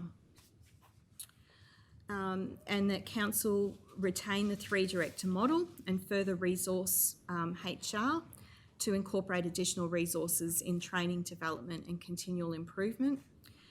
That councillors note that you are absolutely still able to achieve your campaign promises, but at significantly reduced costs by having a look at the recommendation that we're offering today. This will aid, the recommendation will aid in the retention of local knowledge and help engender long-term pride in the communities. The recommended approach is respectful and actually draws on all of the feedback and is consistent with the Unity Maranoa's other election platforms. So we ask council to consider all of those observations, particularly the need to focus people on the current and the future,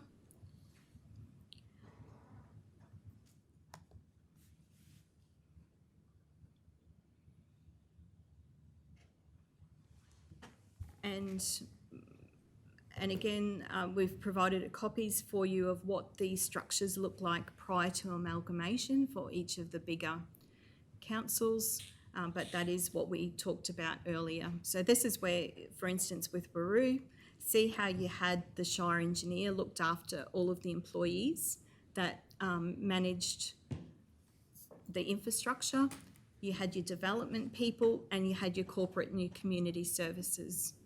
So we are mirroring that sort of structure in the proposal. And even Roma Town, and I guess this is probably the point with the names. Now, if you go with the old Shire names, Roma is the only one who people recognise where Roma is based on the old towns. If you start asking Baringa or Bendemeer or Bungle, no one knows where it is. So if people are concerned that Roma is dominating, well, let's give the other towns the same profile that Roma has in the structure.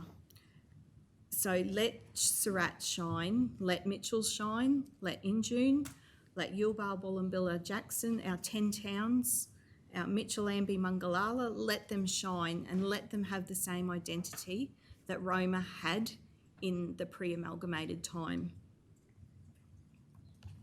And just again, councillor, on that, I'm here to provide sound and impartial advice. It's my job. So probably another angle on these Shire names. Having come from Bungle Shire Council previously, understand that once you start introducing a local name like Bungle, you will bring with it an expectation from the community that, great, we're getting the old Bungle Shire back or the old Borough Shire Council back.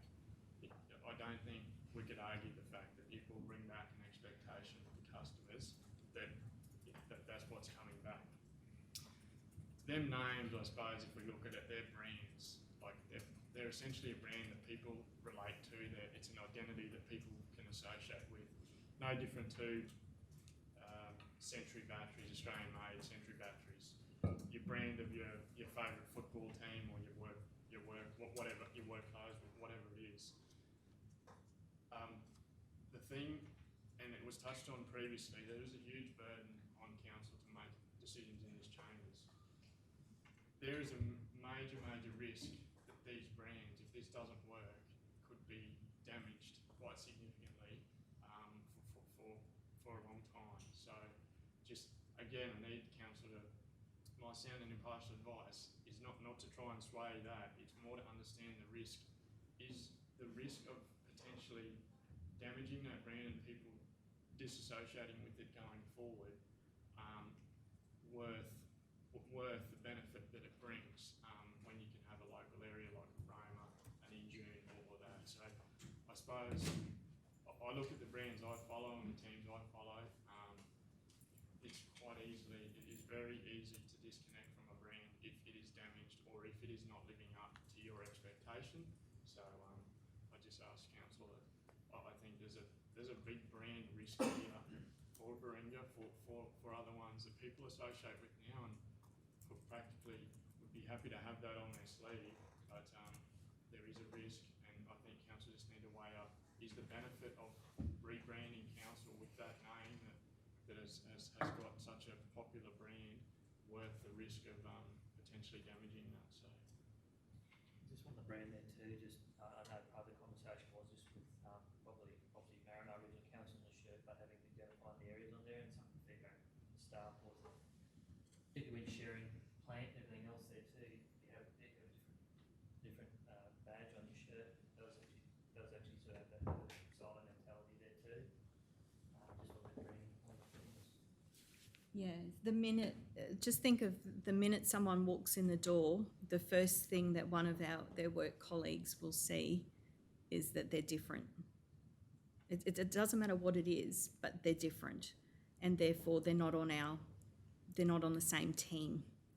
So if we are going to truly work together and collaborate and look for what is best, across, and work together and help each other succeed we have to be on the same team.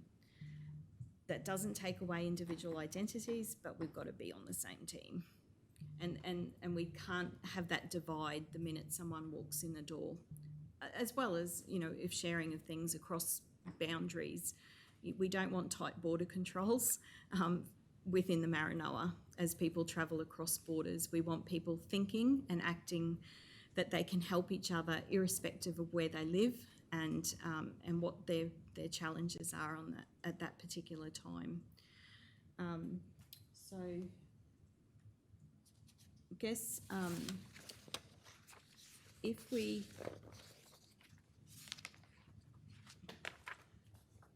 just summarise, I guess can we just grab the recommendation? I emailed it to you, Jill. No, not the recommendation, the structure. The printed recommendation. There looks to be papers underneath that folder there.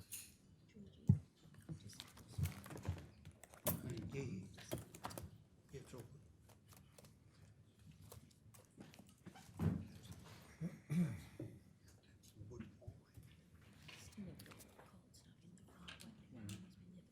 Are you going to stay in, are you? Oh, Sorry, Oh, would you mind just handing that out?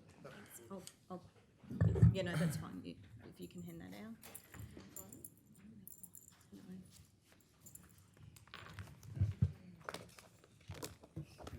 you.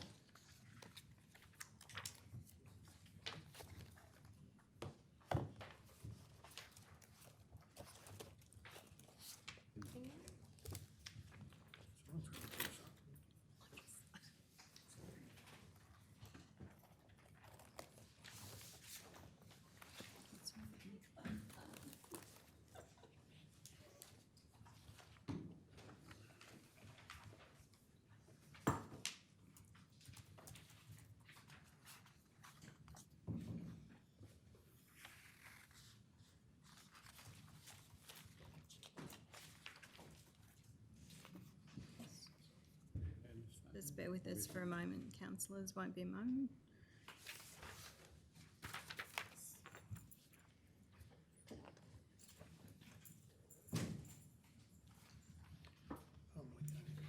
Up on the screen.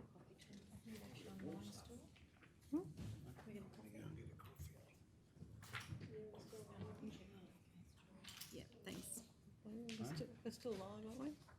We're still on the camera? Yeah. I think, yeah, still recording. Yeah, I think so. Still at a meeting, technically. Holy moly.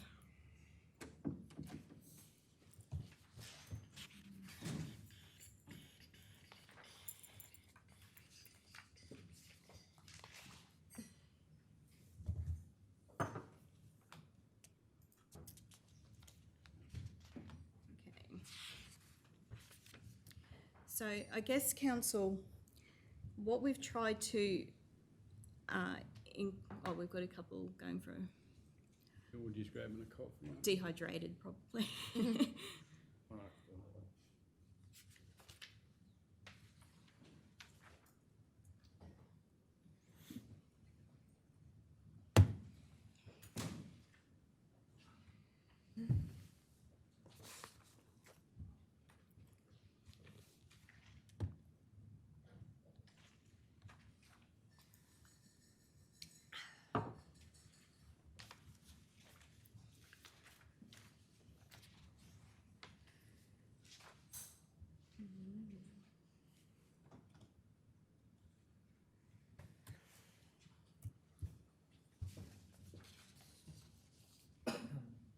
Did Councillor Edwards go your way, Councillor Ladbroke, or Let's go to the toilet. different way?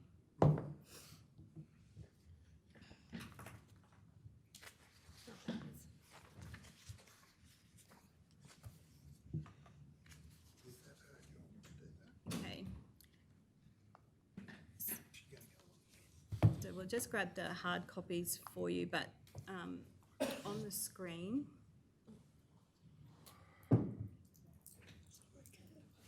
you, Right, hang on, look what I can see.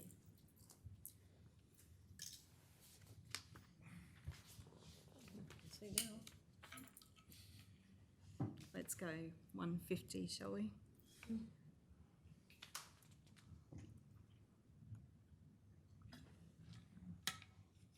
Okay, so what the promise was to operate locally, empowering local people to make local decisions.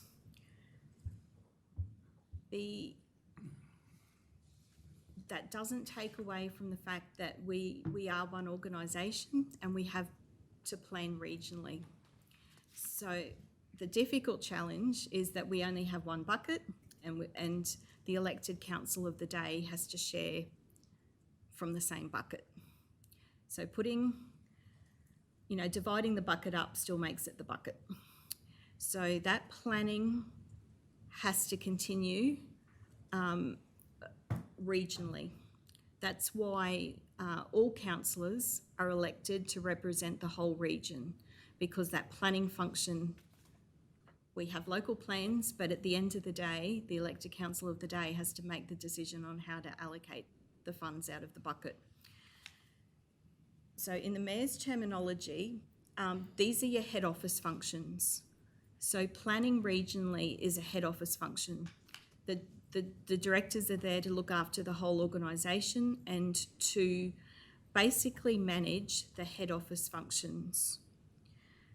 The regional planning and coordination, the specialist advice and support, head office.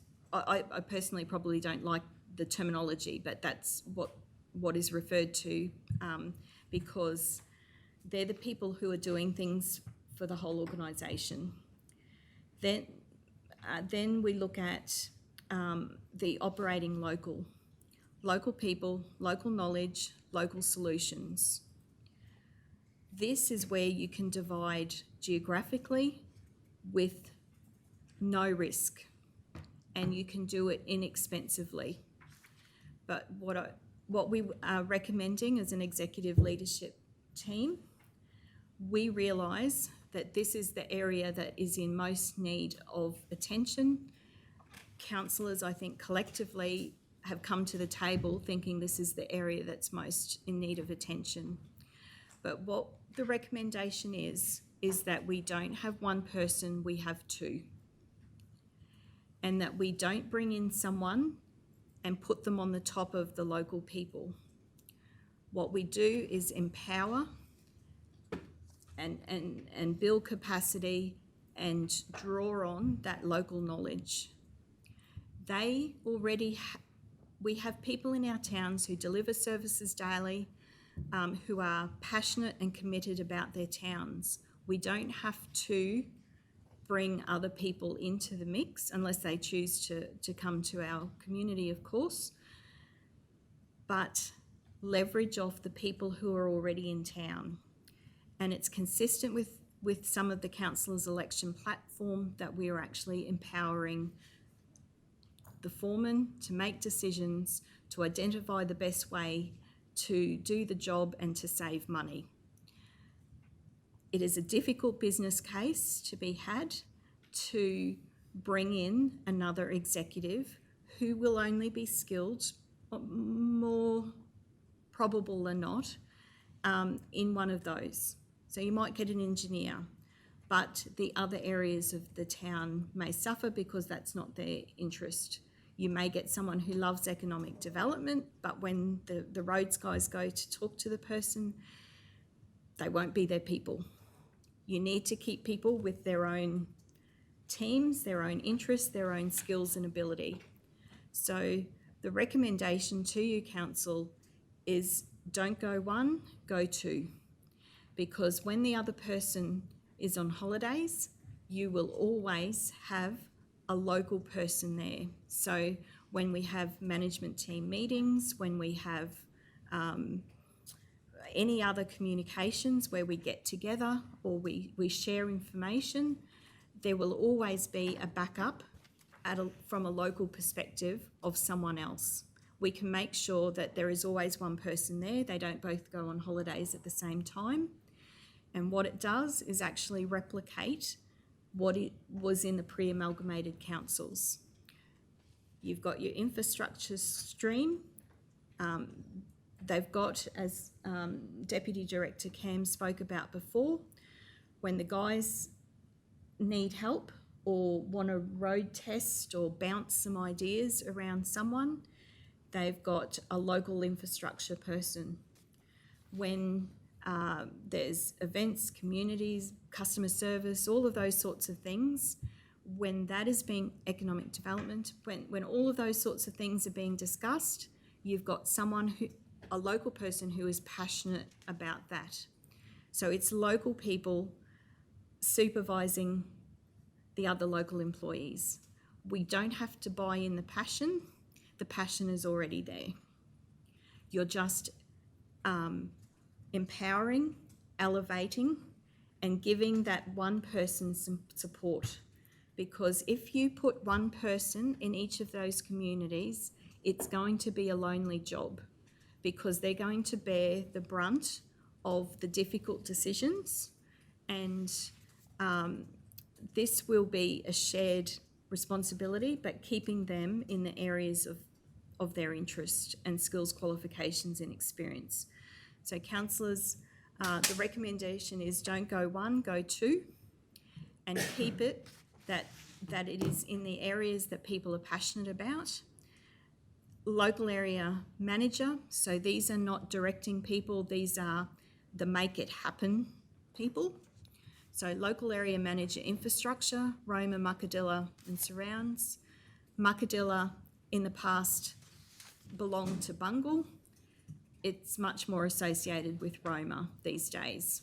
So leave the identity there, Roma, Muckadilla and surrounds. Call it In June and surrounds, so that, yeah, thanks, Nola. Call it In June and surrounds.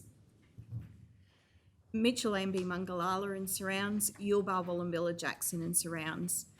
It's factual, it's their location, it's where the council offices are, but it's keeping infrastructure together. Local area manager development and community, it replicates what the previous councils had. So it puts these two people on equal footing. It's the local area manager for both streams, but it gives them an area of focus, and it shares the workload between two people rather than funneling it through one. So local people, local knowledge, local solutions is what we've progressively tried to keep. It is consistent with your operating locally function, and it is consistent with the Mayor's head office function because it keeps all of the head office functions together. It is consistent with some of the councillors' election platform in that you're empowering local people to make those decisions.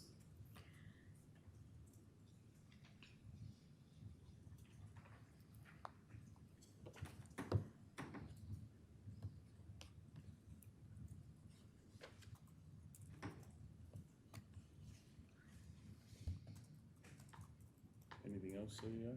Just one recap, only a few more minutes left.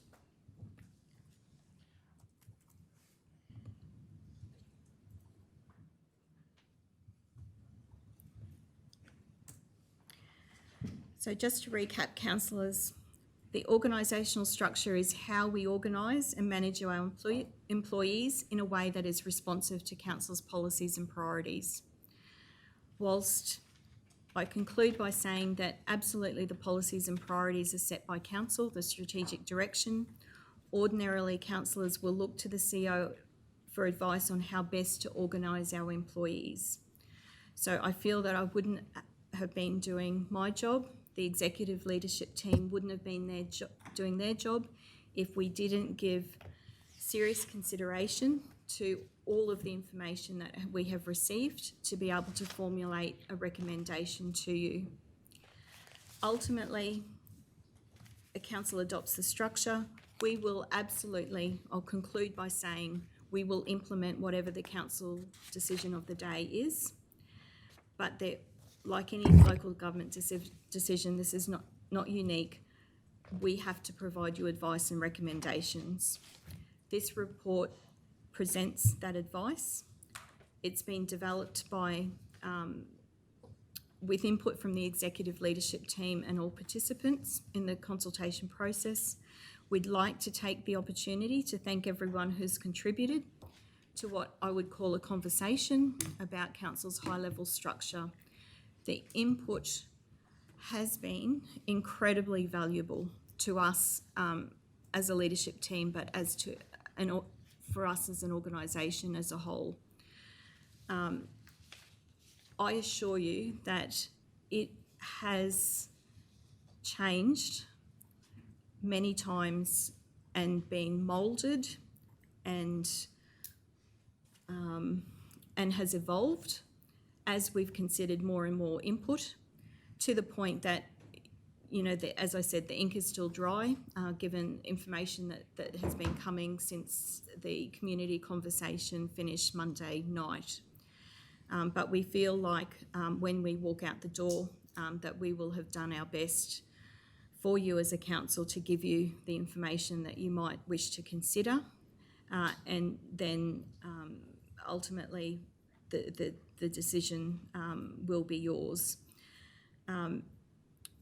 Just to recap in terms of the poignant parts which we've handed out now.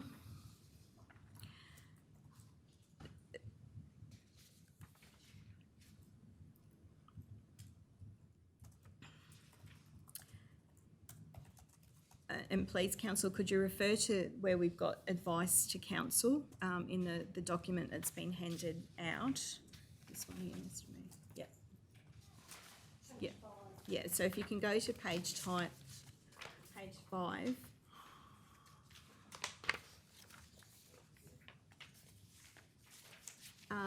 So recapping, names, titles are important to an organisation and its culture.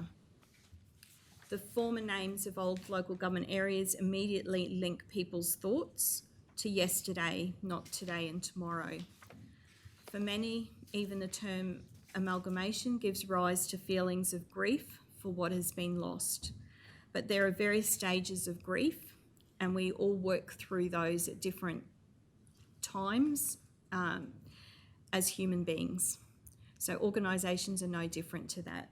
We are human and we grieve and we mourn what we lose, but that doesn't mean that we stop living and we don't look to the future eventually. You know, at that point we find ourselves living in the present and looking forward to the future. Many residents who have moved here since 2008 will not be familiar with those names. Some of the employees had to ask what those names meant because they have only ever known Maranoa Regional Council, given the time frame that they have worked with us. Please allow us to respect what was, but use names that will allow us to be united, looking to the future. Identity. Please use names of the towns where our teams are based. They're the names that link the community that we serve and the geographic homes of our employees. If we want to grow our populations of our towns, we need to attract new people to our region as well. We need to look after who we have, but we also need to attract new residents. We therefore need to use names that make sense to those within our region and beyond. So when potential employees are looking to come to our region, the names of our towns and the options available for where they might want to live, depending on their lifestyle, is critically important. So if we advertise for a director of Bungle, it may be helpful for residents who once knew what Bungle was, But for someone where we were trying to attract potentially people to come to our area, Director of Bungle is not something that they will be immediately able to resonate where they're going to, what's the lifestyle like, and what facilities are available in that town. We need to connect the job with the town and the community. Operating locally, why not empower local employees instead of potentially bringing someone in to direct the locals? Local people, local knowledge, local solutions is something, as I said, that we've been working on for a really long time. But we can't let people, you know, on the end of the limb and say, go for it, and leave them unsupported. If they need help, we need to give them someone who understands their problem. So prior to 2008, we talked about the overseer always working closely with the Shire engineer. Operating locally should be about how we operate day to day, not how we plan. Planning is a regional function that has many inputs. Clear lines, clear reporting lines. We can't have a situation where employees are confused about where to take direction from, e.g. head office or a local director. Shared responsibilities open up risks of blurred accountability lines. Vertical in a local government environment has a proven track record. Uncharted territory. Geographic breakup of the Shire in 2008 when we made the transition was a temporary transitional arrangement. When the music, I always say, because I was the CEO at the time, when the music stopped, there wasn't enough chairs. That's what amalgamation is about. You know, you don't need as many CEOs. That's how we build financial sustainability. You only need one. We are now that transition arrangement was temporary. We are now a single organisation on a permanent basis. We need a permanent solution. It can be refined and improved, but it is incredibly risky to throw away all that has been learnt and refined over 13 years. As indicated in community feedback, the business case for experimenting with the proposed model needs far more due diligence before approving such a monumental change to how local governments across the state perform their local government responsibilities.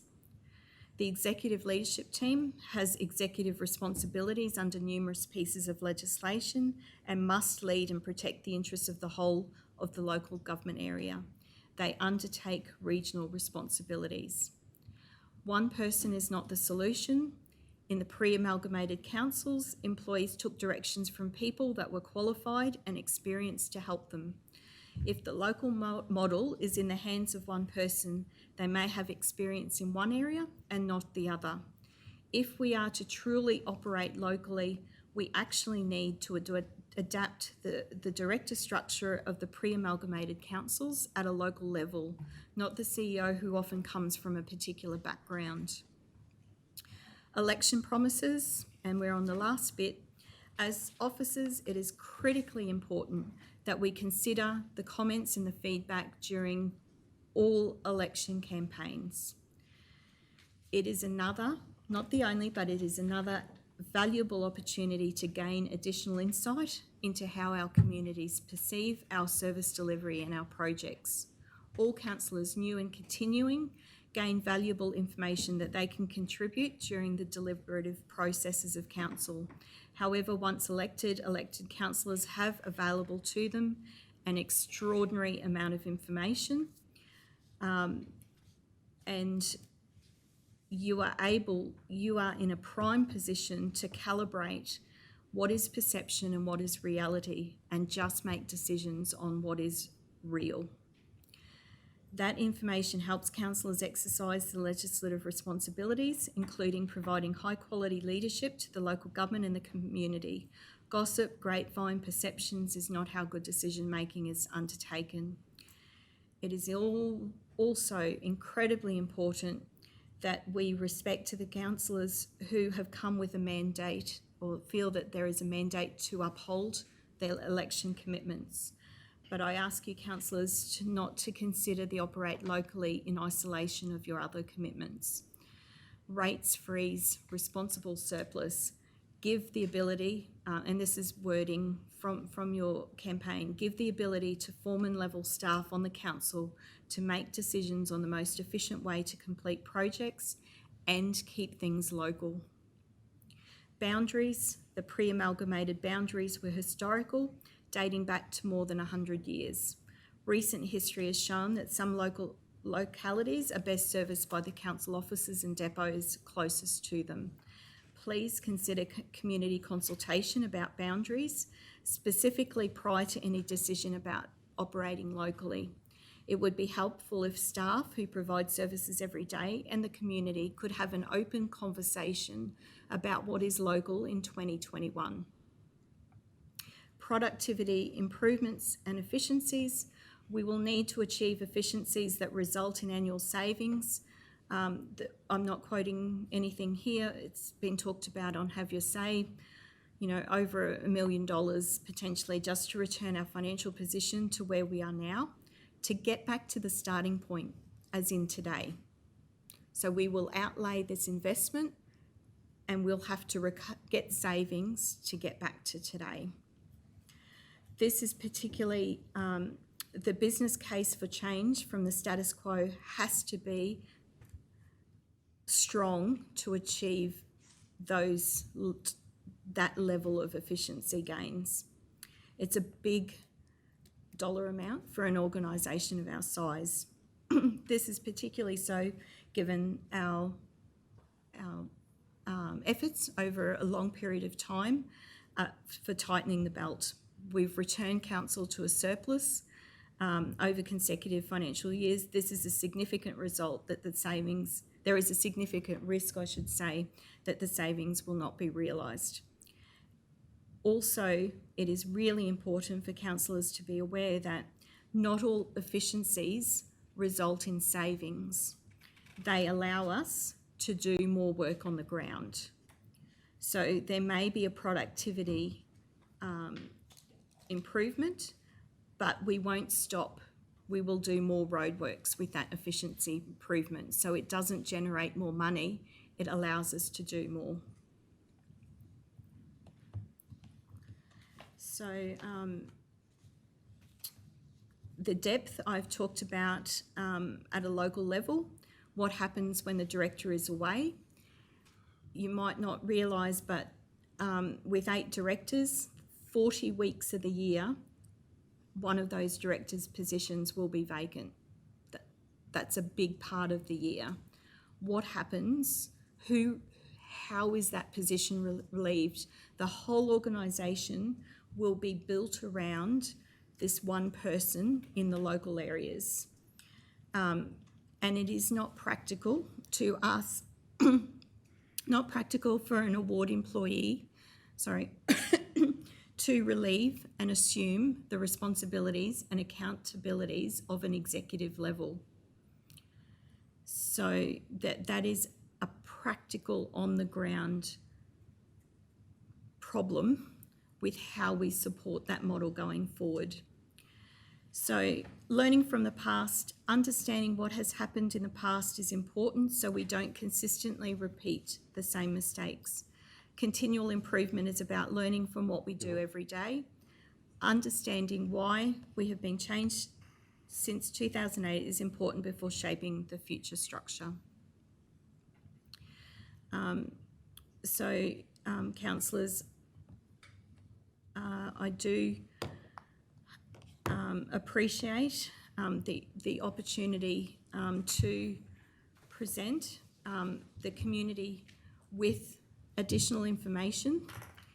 I pay credit to the executive leadership team who have worked tirelessly, listening to all different input from all different sources.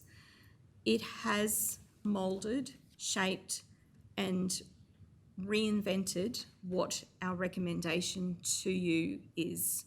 And we hope that it has captured everything that has been brought to the table from the community and achieves the election promises that councillors are keen to uphold and commit to. There are really only a couple of nuances that have been implemented that will make a world of difference operationally, but still allow that commitment to be upheld. So thank you, councillors, for your time today and allowing us to step you through the journey that has got us to where we were able to make a recommendation to you.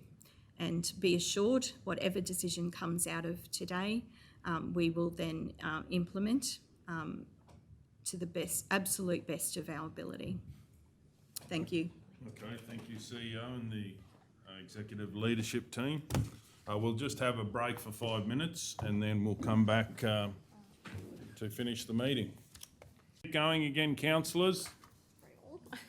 Item 10.1, collation of feedback from the community and employees on a high-level organisational structure and recommendations. I would like to move that 1, council provide clear direction.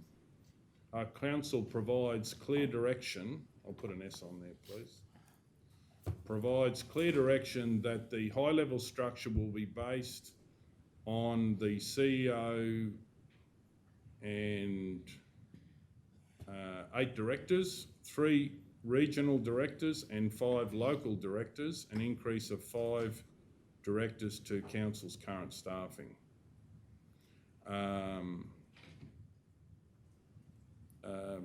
Yeah, and I would probably also put in there based on the mayor's structure. 2, a draft transition and funding plan be prepared for the proposed organisational structure. 3, a preliminary review of vacant positions be undertaken to ensure they align with the proposed organisational structure. 4, the Chief Executive Officer and Executive Leadership Team continue to engage with the Employee Consultative Committee and the broader workforce. 5, once the steps have been completed, that a further report be provided to council as soon as possible for final adoption of the structure. Do we have a seconder for that motion? Councillor McMullen. Any opposition? I'll speak to the motion.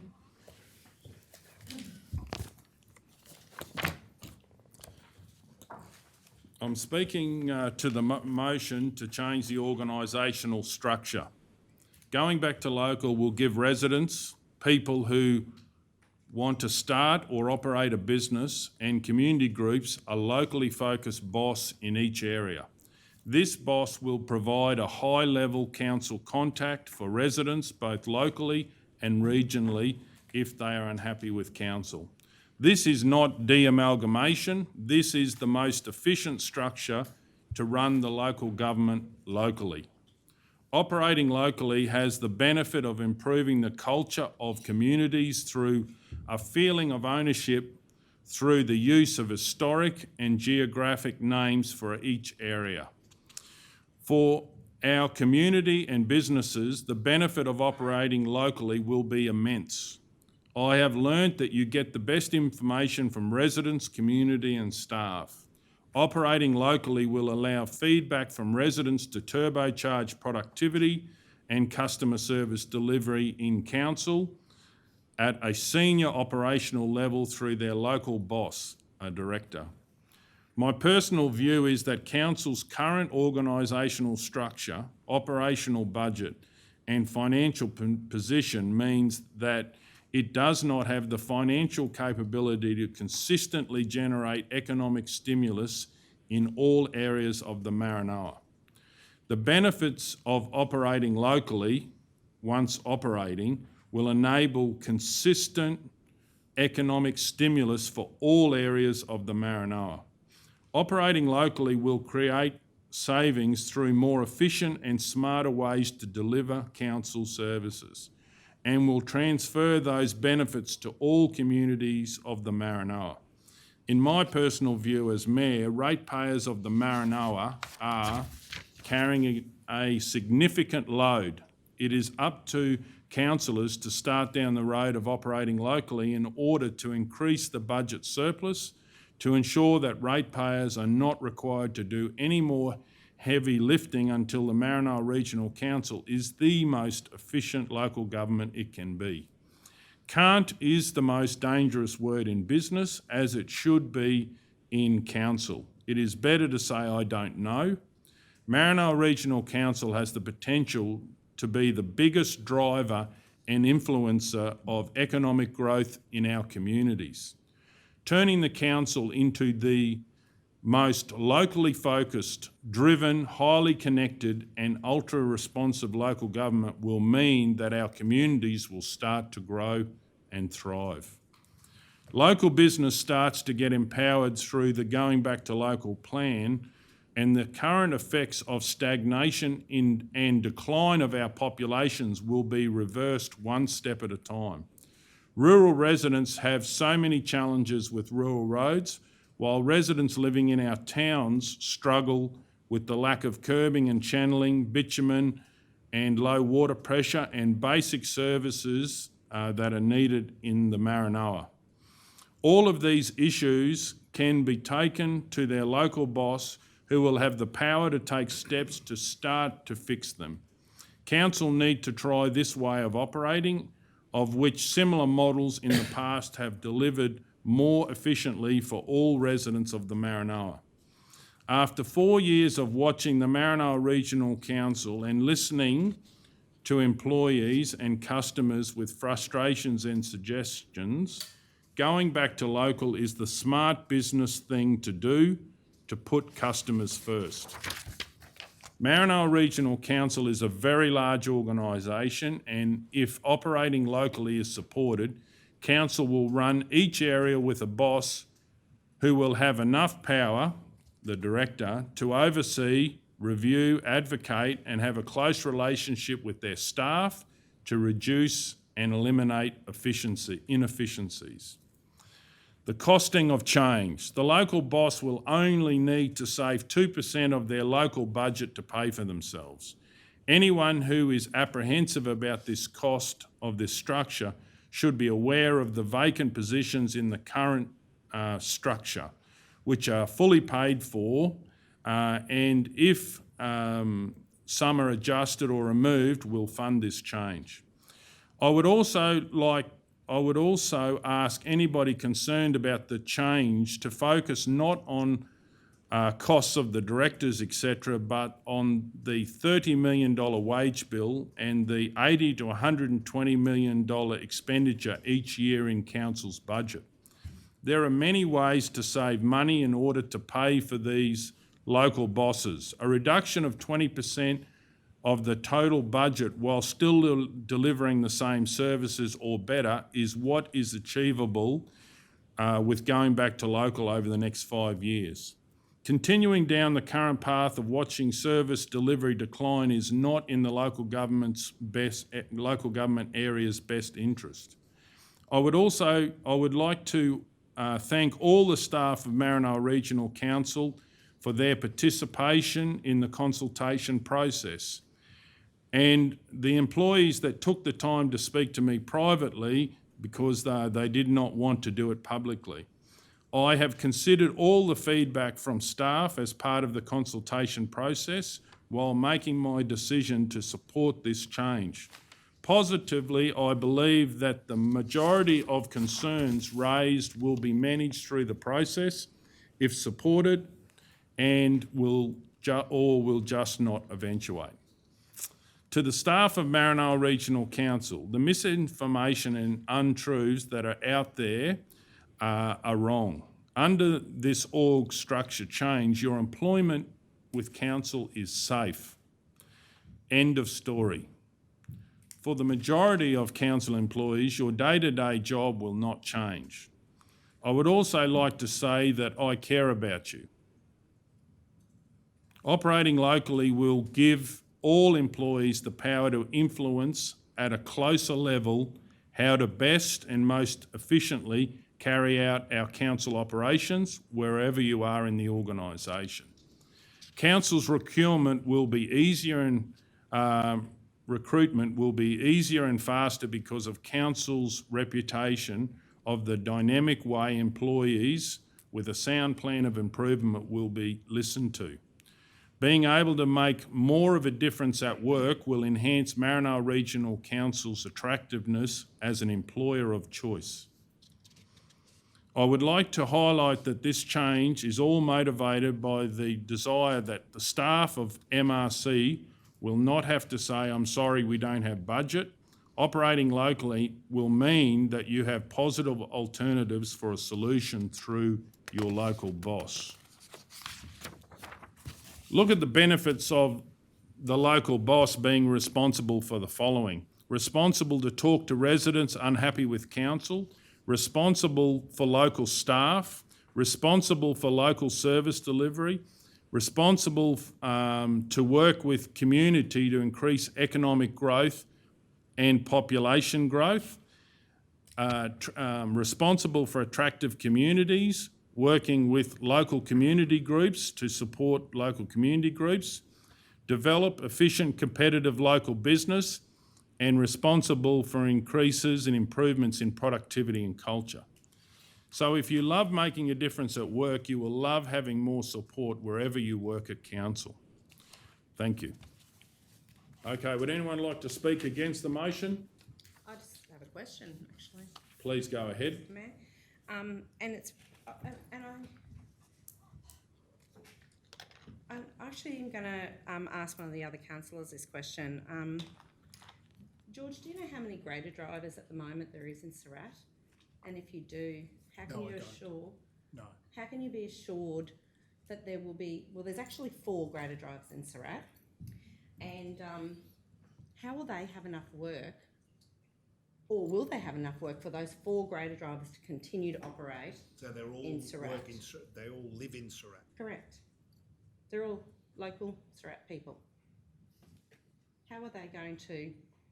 Are we going to have 4 graders in Surat and 4 grader drivers? And how many graders are there altogether in the Maranoa? Well, I am not 100% sure of that actually, George, but I know there's 4 in Surat, and I was just wondering how, like, when you look at it, how are we going to be able to, because Surat would have great roads, I think that's fantastic. Have they got great roads now? But I think that the Yulba people might not, because these grader drivers live in Surat. So Councillor Hancock, I think we need to keep going with the debate. Well, no, I'm asking a question because I want to know if councillors actually know some answers to some questions. Well, generally you ask a question to the executive staff, so you're quite welcome to ask We're not allowed those. to ask questions to other councillors. No, I to get their think opinion. we've got to be careful that we don't, anyone feels intimidated or anything. So I think we need to keep going with the debate. So did you want to speak against the motion, Councillor Hancock? Not at the moment. I just had I will speak, but not at the moment. I just had a question. I had a couple of questions, but if you're not allowing questions, Mr. Mayor, that's Well, fine. please ask the questions of the staff. Research, because I'm not, have anything to do with staff. If I had a little bit of research, I could come back with that question, I'm sure. Thank you. Mr. Mayor, can I just query, our role is strategic, isn't it? Our role is not administrative. Is that correct? Not operational, yeah. Councillor Hancock, do you have any other questions for the staff? No, I'm fine, thanks. It probably is worth making the point that that this is setting the organisational structure ultimately right at all levels. So it's important then, therefore, that councillors understand the local government responsibilities at all levels if you are going to ultimately adopt a structure at all levels. So can I just query, is it imperative that we know the answer to that question before making a decision here tonight? You need, as councillors, to satisfy yourself that the structure will be appropriate to the local government, the performance of the local government's responsibilities. So that's for the councillors to determine yourself. Okay, now does anyone wish to speak against the motion? Councillor Taylor. Yeah, sorry. You right? Okay. Well, I'm going to vote against the motion because I don't believe I can make an informed decision on the information I have received. People have asked what is it going to cost, and we, and I mean all of us around this table, have no idea. It's not that we didn't want to release the costing or the business plan, we just don't have them. The $1 million was plucked out of the air thinking that would cover the directors. The 2% was quoted thinking that would cover their wages. We have 9 individual elected members in this room. This proposal belongs to the Mayor. This is how we were presented with it, and nothing has changed. We have had feedback from the staff. We have heard from the community through Have Your Say, emails from ratepayers. We have heard from unions with their members concerned. Upper management have given us their professional guidance and advice. We have not sat down together and discussed any of the issues. My thoughts have not been sought, and I would have no idea what my fellow councillors feel about any of this. No one has had the opportunity to discuss, debate, and maybe even come up with some ideas to make this proposal the best it could be. I have no doubt that this motion will get up as majority rules, but it saddens me to think that my thoughts and ideas are not sought. But as far as changing anything on the structure, we have not had a conversation to even start the discussion. Don't call them old Shire names. Could we look at a map and make boundaries make more sense? Could the directors actually only need to be aerial managers, giving them the power they need to operate locally? Do we really need overseers, or maybe some of the smaller town managers only need a personal assistant? Believe some of the things in the shires should stay as regional. Sale yards, airport, big rig. Some saying deliver local, but Injune office will be in Cartwright Street. As it has been said time and time again, it has taken a long time and hard work to make Maranoa Regional Council one council. I believe some changes need to be made. One of those for me was roads. I would have loved to have seen some sort of organisational structure for our roads. As I have said, this organisation structure will happen. All I want is a chance to have some input, and I don't believe we know anything about the financial costs, and I don't believe as councillors we have given the project enough of our time. Thank you. Okay, does anyone wish to speak for the motion?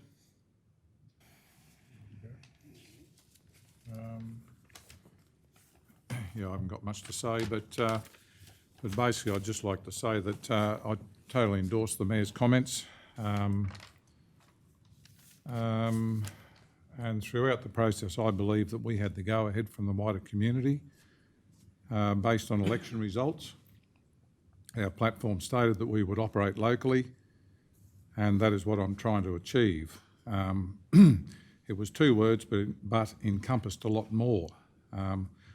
I'm pleased with the result to date, and I would like to take this opportunity to thank all the council staff for their tireless efforts, and also to all the councillors as well.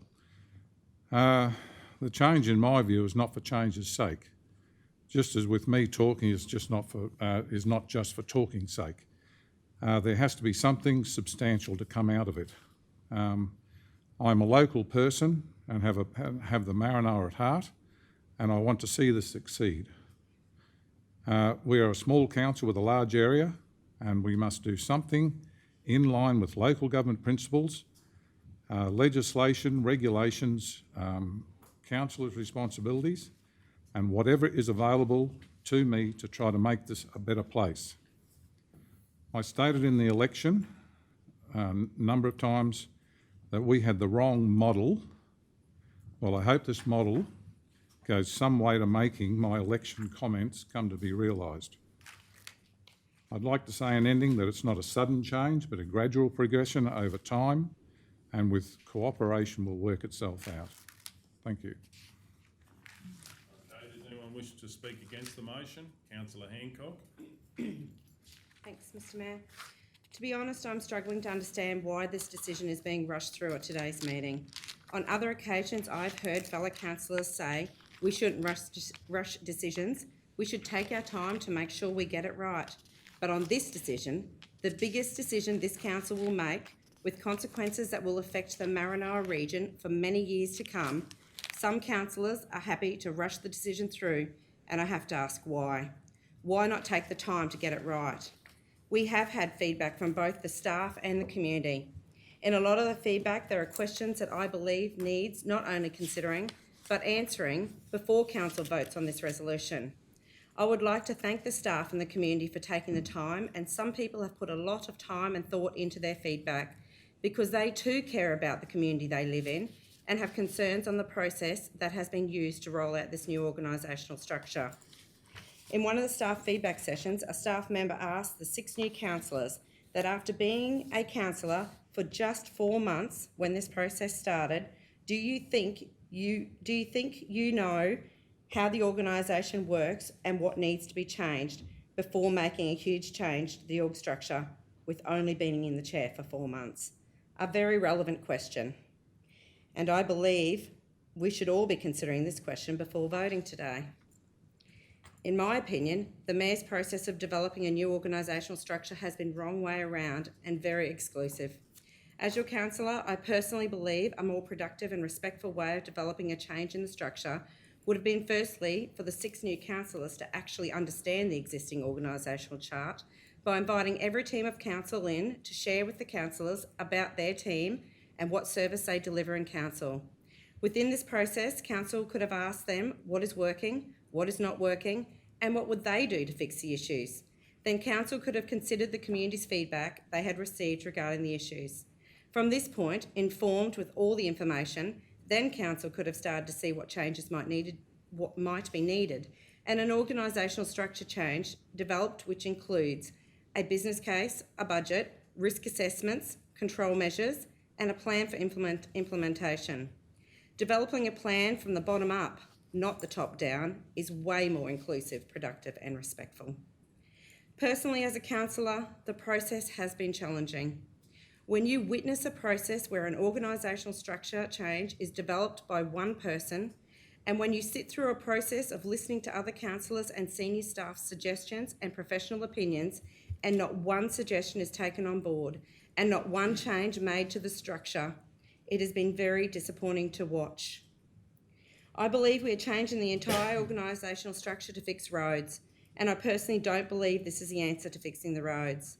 Council has heard for years that council is too top heavy, so this change to employ an additional 5 directors on top of the 3 positions we already have and 5 overseers is just adding to the top. Not even Brisbane City Council have this many directors. I believe there are smarter ways of doing this, and it has been developed in another plan, one of the ones that has been voted against to show the staff and community. I believe that the money would be better used on actually employing staff and purchasing machinery to actually do the job. If council votes to support this resolution today, I don't believe councillors will be abiding by the 5 local government principles that councillors must comply with. 1, transparent and effective processes and decision-making in the public interest.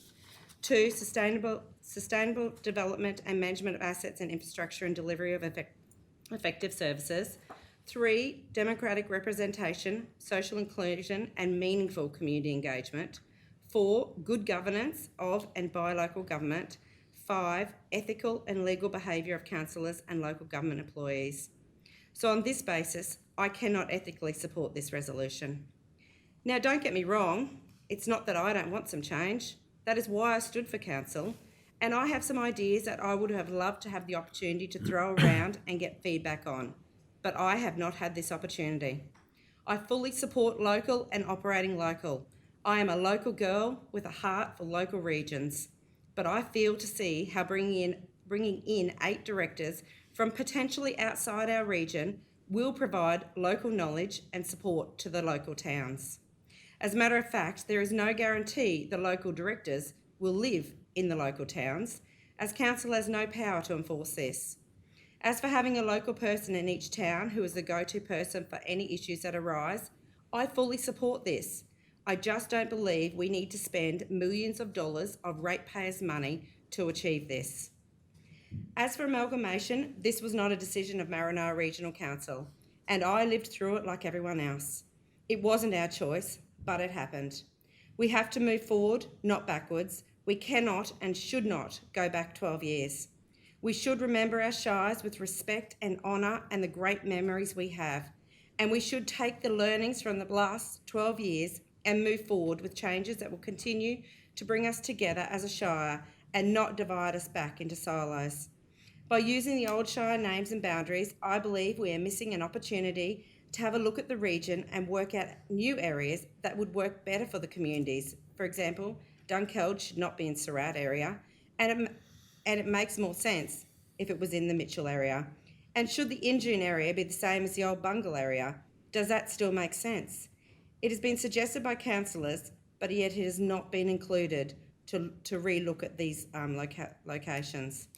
I also am very concerned that by using the old shire names, the community will expect that it would just be like pre-amalgamation and it will operate exactly the same.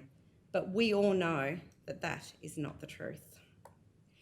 I would like to thank CEO Julie, Deputy CEO and Director Rob, Director Sharon, Deputy Director Cameron, Manager of HR Nola, and all the staff who have worked countless hours on assisting the development of this organisational structure.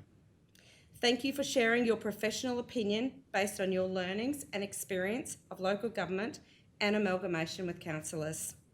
My decision not to support this resolution is no reflection on your hard work and professionalism. My decision is based on the fact that I don't believe due diligence has been followed, and I respectfully ask my fellow councillors to consider this same question, considering all the feedback we have received. To be honest, I'm appalled that council would even consider voting on this resolution today. In my opinion, the Mayor has placed me in a situation again to vote on a resolution that there is simply not enough information to make the decision. There is no business case, no budget, no risk assessment, no control measures, and no implementation strategy. There is simply no plan.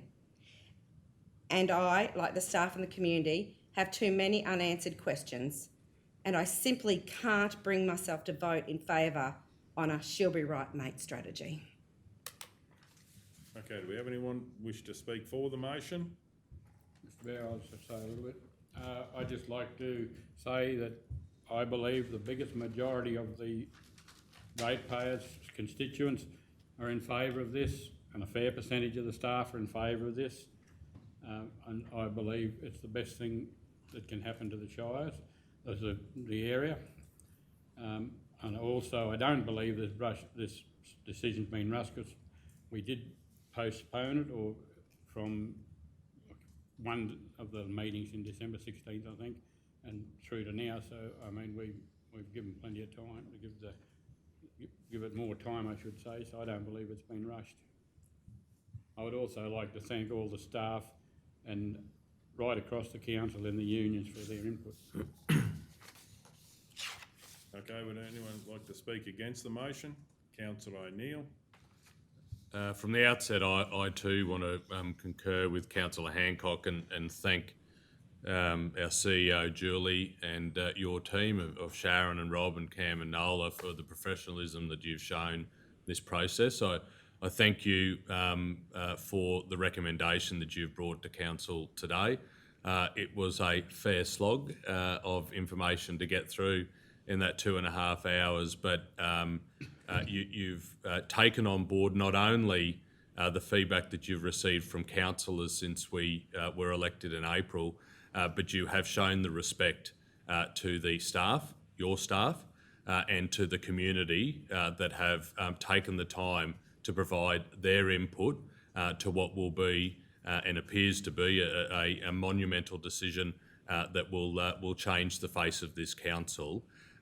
You gave us today a real plan, a plan that would deliver on the commitments of some in this room, but others that may not have stood on that particular platform, and myself being one of them. I can see that the area that I want focused on, being roads, would have been addressed in the plan that was proposed. So it's a shame that isn't likely to occur today from my reading of the room, but I want from myself personally you to hear it. Thank you for the professionalism that you've shown this process. I'm in my 9th year representing the people of the Maranoa, and I can honestly say I have never seen anything so poorly designed and executed like this. To have a proposal come before council without the appropriate business case and corresponding budget allocation is almost laughable if it wasn't what was actually happening. The lack of leadership in forging a positive agenda for our community and delivering the key services that our residents need to make this region their place to live and do business is evident in this narrow vision for the long-term prospects of the Maranoa. I've received a lot of feedback from the community about a lack of openness and transparency around this process. And I've got to say I couldn't agree more. It's common knowledge among staff and the community that there were 3 options being developed by councillors and that 2 of these were blocked from being released for consultation, not once, but twice by a majority of councillors. Nearly all councillors in this room today campaigned on increasing the openness and transparency of council decisions. But actions certainly tell another story. More than one resident has pointed out the hypocrisy to me. In 2008, the state government forced amalgamation onto many regional communities, and we all know our very own communities were made to force 5 shires into one. I wasn't part of the first Maranoa Regional Council, but I have been since 2012, and I'm very proud to see the way the organisation has risen to the challenge and come together to deliver the services with an extremely limited resource to a region the size of Tasmania. Is it perfect? No. Can it be improved? Absolutely. But de-amalgamating the workforce back into 5 siloed units of council quite simply is lunacy, and in my view will be taking our communities, our region backwards. Now don't get me wrong, I didn't support what happened back in 2008, but unscrambling the egg or attempting to is simply going to fail. How it was back then just simply can't be how it is today.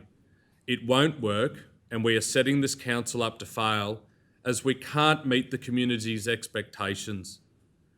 I've taken the time to thoroughly read and take in the feedback that we've received both internally by staff and through the Have Your Say portal from the community, and it is clear to me there is an overwhelming majority of respondents who either don't support this proposed change or can't because of the lack of information and due diligence by councillors.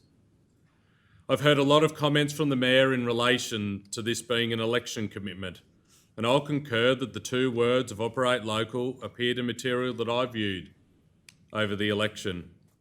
But no detail was provided to the voters. No plan, no design, no policy manifesto, no costings. This was even confirmed by one of the Unity Maranoa councillors when I asked if they'd seen a proposal before running on Mayor Golder's team. In fact, Mayor, when you campaigned for office in 2016, you campaigned on reducing the upper management of Maranoa Regional Council as it was too top-heavy. Yet here we are today voting on your plan to increase the directors by another 5. I'm confused by this, and I know why the staff and community are too.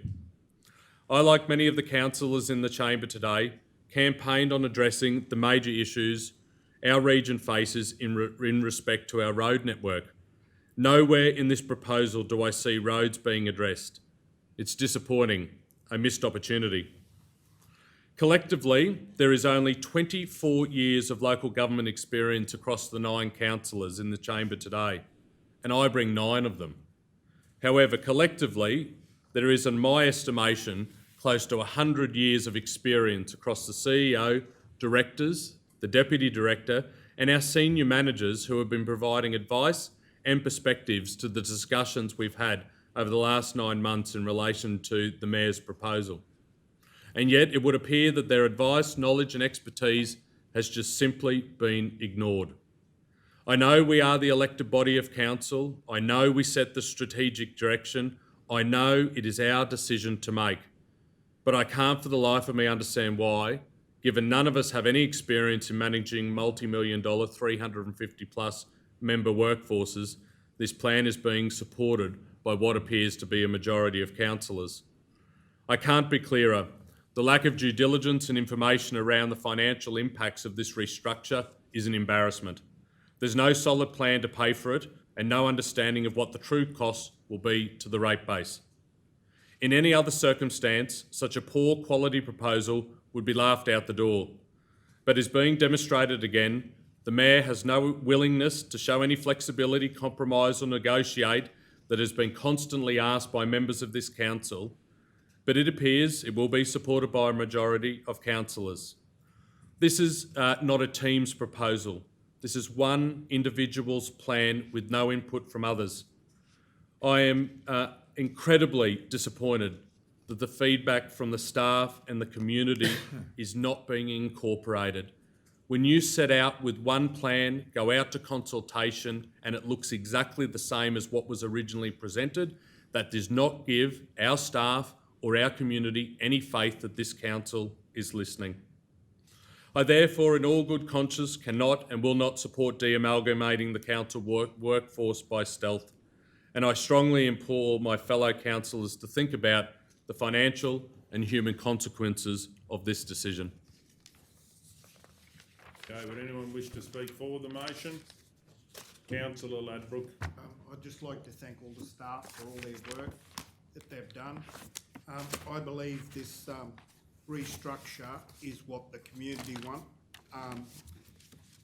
Over the last 9 months since I've been in council, it has all been positive for new directors in those areas, and I know at the start that'll cost a bit of money, but inefficiencies, once everything gets going, I think it'll be very, very good.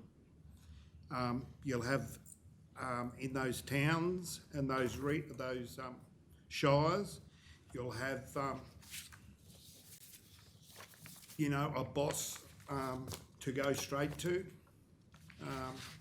and I believe it'll be the best way forward for the region in that way. And I personally think that it'll save the region a lot of money.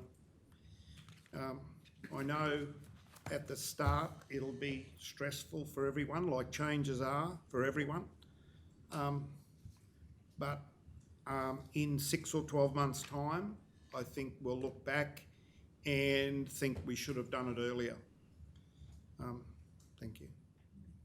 Okay, Councillor Burke, would you like to speak? Yes, thanks, Mr Mayor. First of all, I'd like to thank the CEO and the executive team and staff for their tremendous work in getting to this point. I know it's caused you a huge headache. I believe this structure will streamline a lot of issues that are constantly being brought up about a lack of efficiency within the council. I think the staff do a fantastic job, but could the organisation be better? For sure. Anyone in any line of work or business would say that they could operate better and be more efficient. I take on board the feedback from staff and the community and respect their opinions, input and concerns, and thank them during this consultation process which took place, but it wasn't a true indication as a very small percentage of people who supplied feedback. In regards to consulting with staff, it would have been better to go to each area and meet with staff as suggested by some councillors. I appreciate the community feedback also, but it's a shame that out of 13,000 plus residents of the Maranoa, only 50 plus took the time to give feedback. I've been given a lot of feedback personally from the community and staff all supporting the restructure. I think having the additional directors will not only give the local communities direct contact, but also staff as well. Being a more regular contact point might make staff more accountable, also comfortable in offering ideas or voice their concerns before they get out of hand. They'll have the ability to make decisions quickly without jumping through various hoops, as well as nip things in the bud. On top of that, it will alleviate the workload and pressure on the current executive team who are snowed under and have been for a long period of time. And this has been articulated by the CEO during this process. At the moment, there is limited support for various reasons, so this will somewhat remedy that. Also, having these directors will help drive economic growth in each of the areas, which is vital to all our communities. As for costs, there is a certain vacant positions budgeted for in the council at the moment that could cover these positions initially, and then moving forward, improvements in systems and efficiency will hopefully fund these outright. In the current time, these positions will be covered. Amalgamation affected each of the smaller communities and they were stripped of various things: workforce, equipment, representation, decision making and identity. Losing these positions were once in our communities like CEO, engineer, assistant engineer, overseer, youth workers, to name a few.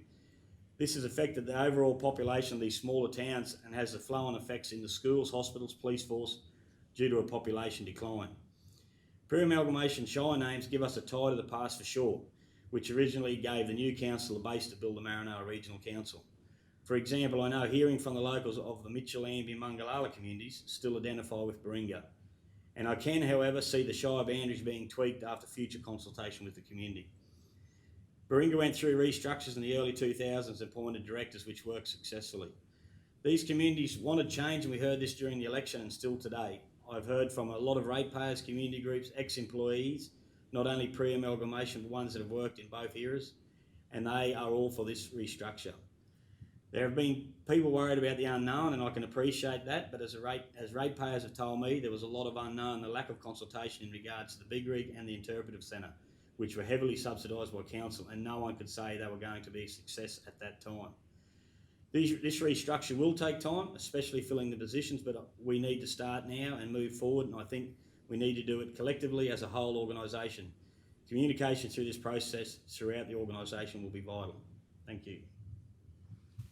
Okay, would anyone else wish to speak? Please go ahead, Councillor Guthrie. Well, I'd like to say, as a newly elected councillor who was elected earlier on in the year, that I'm very, very aware of the magnitude of the decision that we are actually being faced at the moment with regard to this restructure. But I also believe that over the last many, many months, we've been privy to a lot of information that's been provided to us through meetings, through briefings, through feedback, through conversations. There's been such a wealth of information provided to us to digest, to analyse, to sift through, and to get a true feeling about how people in the region are feeling with regard to this proposed restructure. I think most of what we've received in feedback, and I do thank all of those people who took the time to actually express an opinion, I think it's all grassroots feedback. I think it's expressing opinions and beliefs of people who are asking good questions and reasonable questions and who are seeking certainty of the way forward.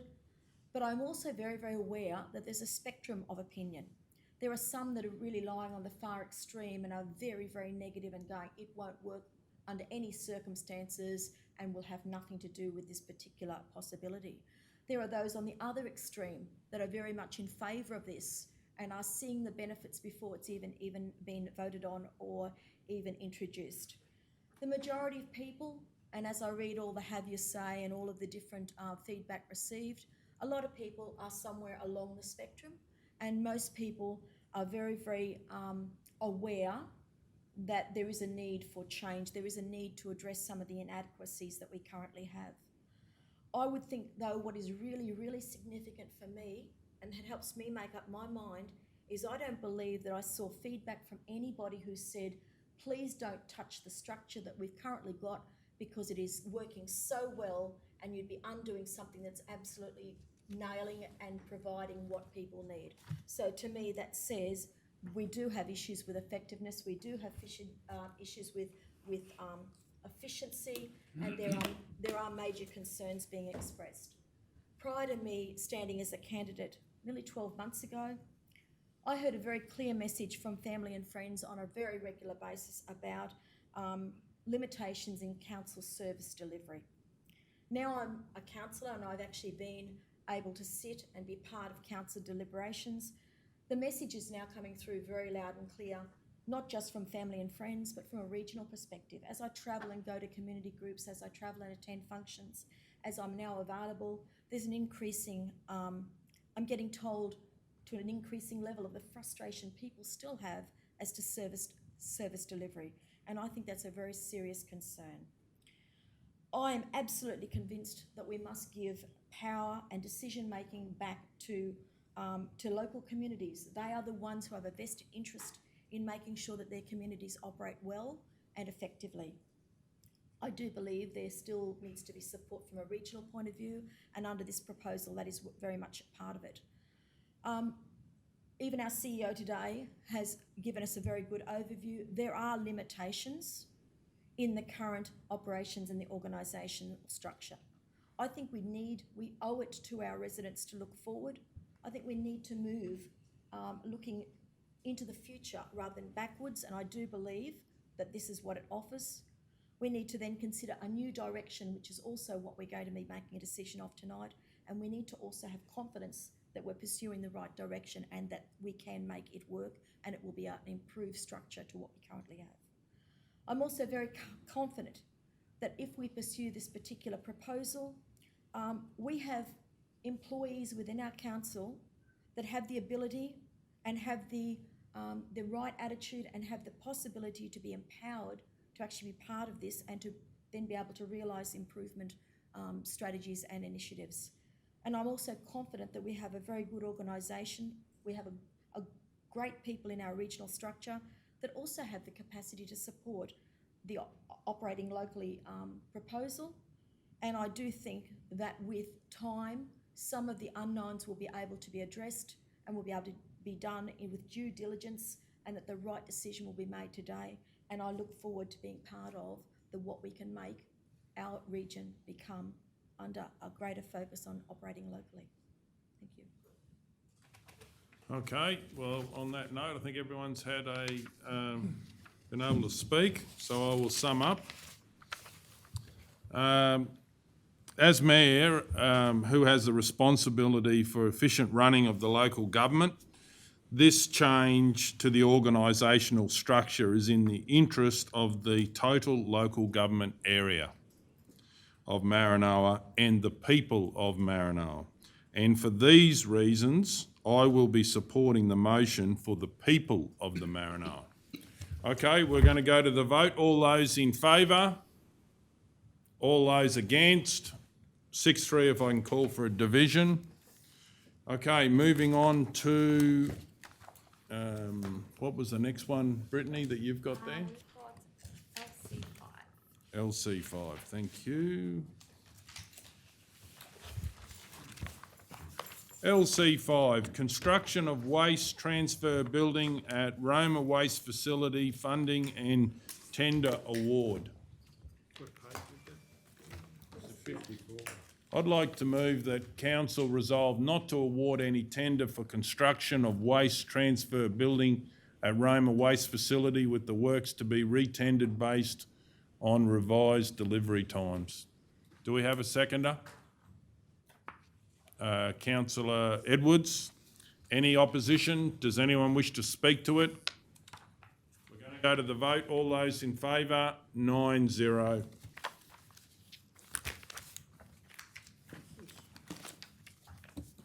So this one has to be adopted into the...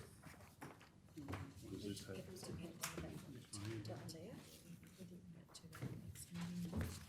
Oh, would rather do it today. So what I have to do, move...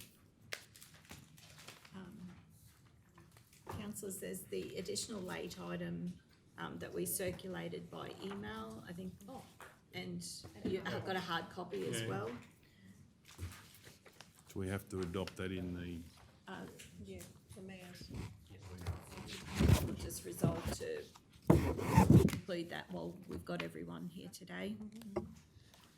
Excuse me, Mr Mayor, I just want to point out that there hasn't been a statement of reason to go against an officer's Oh, recommendation. yeah, good point. Recommendation. No, sorry, for the sorry. for the Which org one? structure one. Org Good structures point. office recommendation. Well, I can start off. I can say improve service delivery.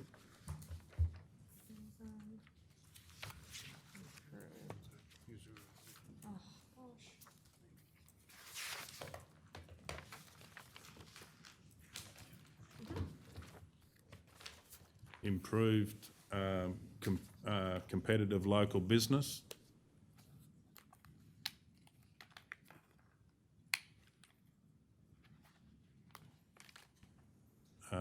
Efficient running of the local government. More efficient running of the local government.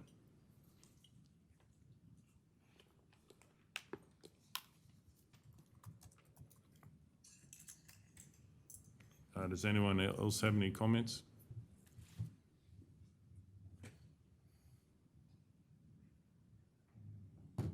Can I just ask the CEO,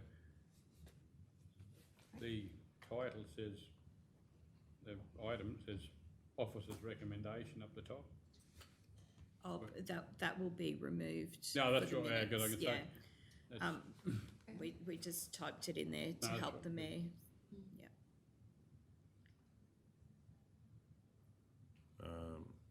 And I'd have also put in reduced costs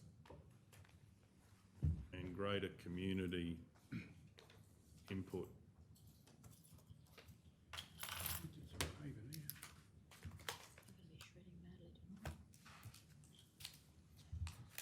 Does anybody else have anything to put in there? Enhanced communication or something? Enhanced communications. Something like that.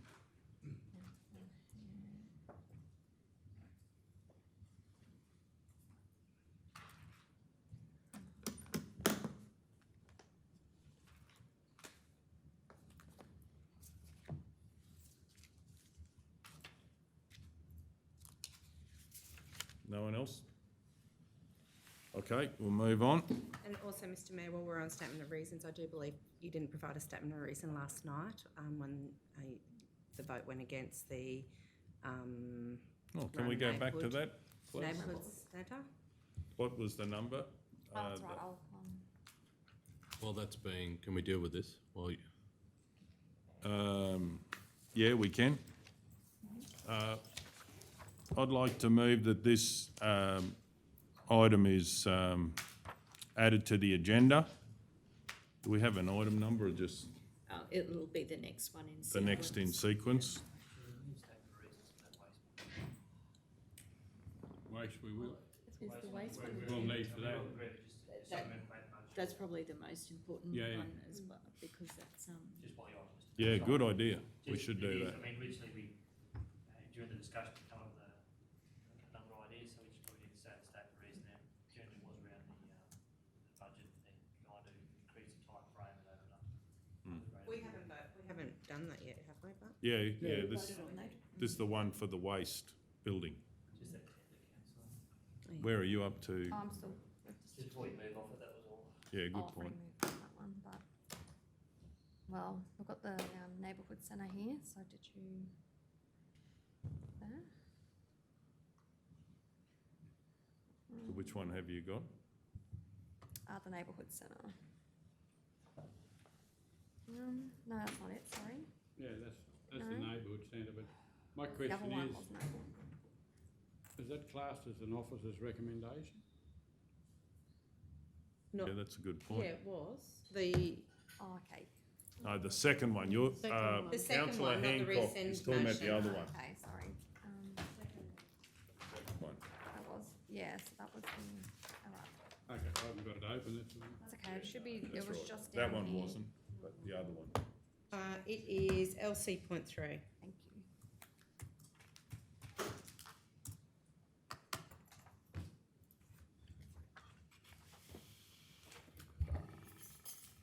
Councillors, I've just got another appointment that I can't get out of, sorry, so.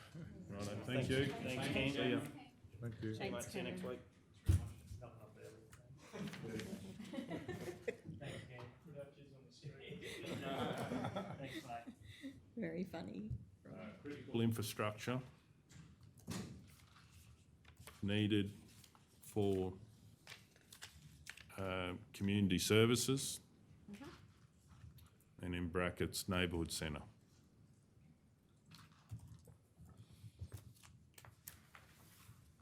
Crime reduction, So they had the master plan for the skate park. Oh, yay. etc. He did say that last one. Has anyone else got anything for that one?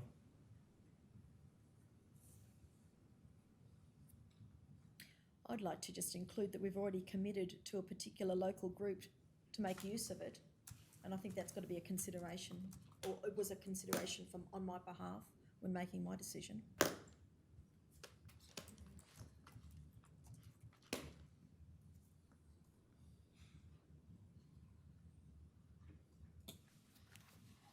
Okay, anybody else? Righto. Okay, so if we can go to the tender we just did, please. Waste Transfer, LC5.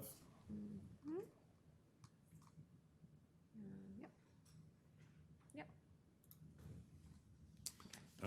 I would put that, can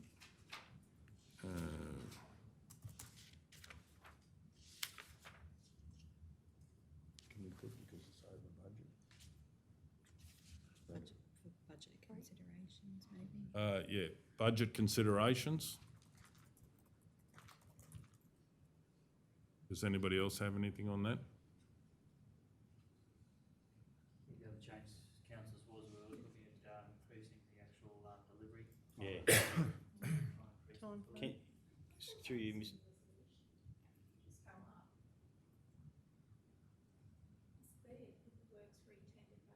On revised. Can you can't put in there that.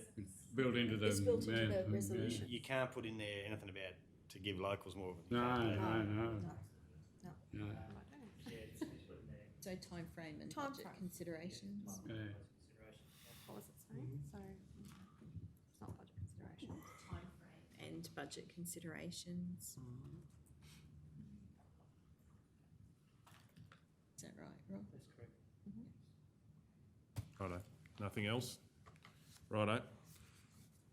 Okay, I'd like to move that, the next item number, councillor notice of motion, be added to the agenda for this meeting. Subject heading approval for mayor to incur legal costs. Do we have a seconder for that motion? Councillor Ladbrook. All those in favour? All those against? 8-1, if I can call for a division. Okay, so item, beg pardon? I've got a couple of questions. Sure, please go ahead. You want that before you move it or when you move it? I don't mind, whichever way we need to do it. Something along these lines was dealt with in December.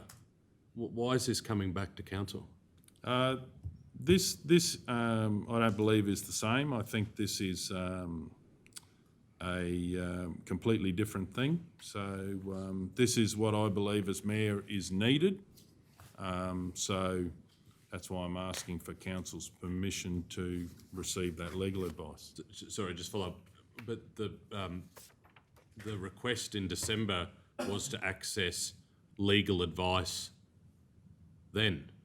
Yeah, but this is really to do with the efficient running and improvement of the local government. Well, And if you go back to the report, you'll see different.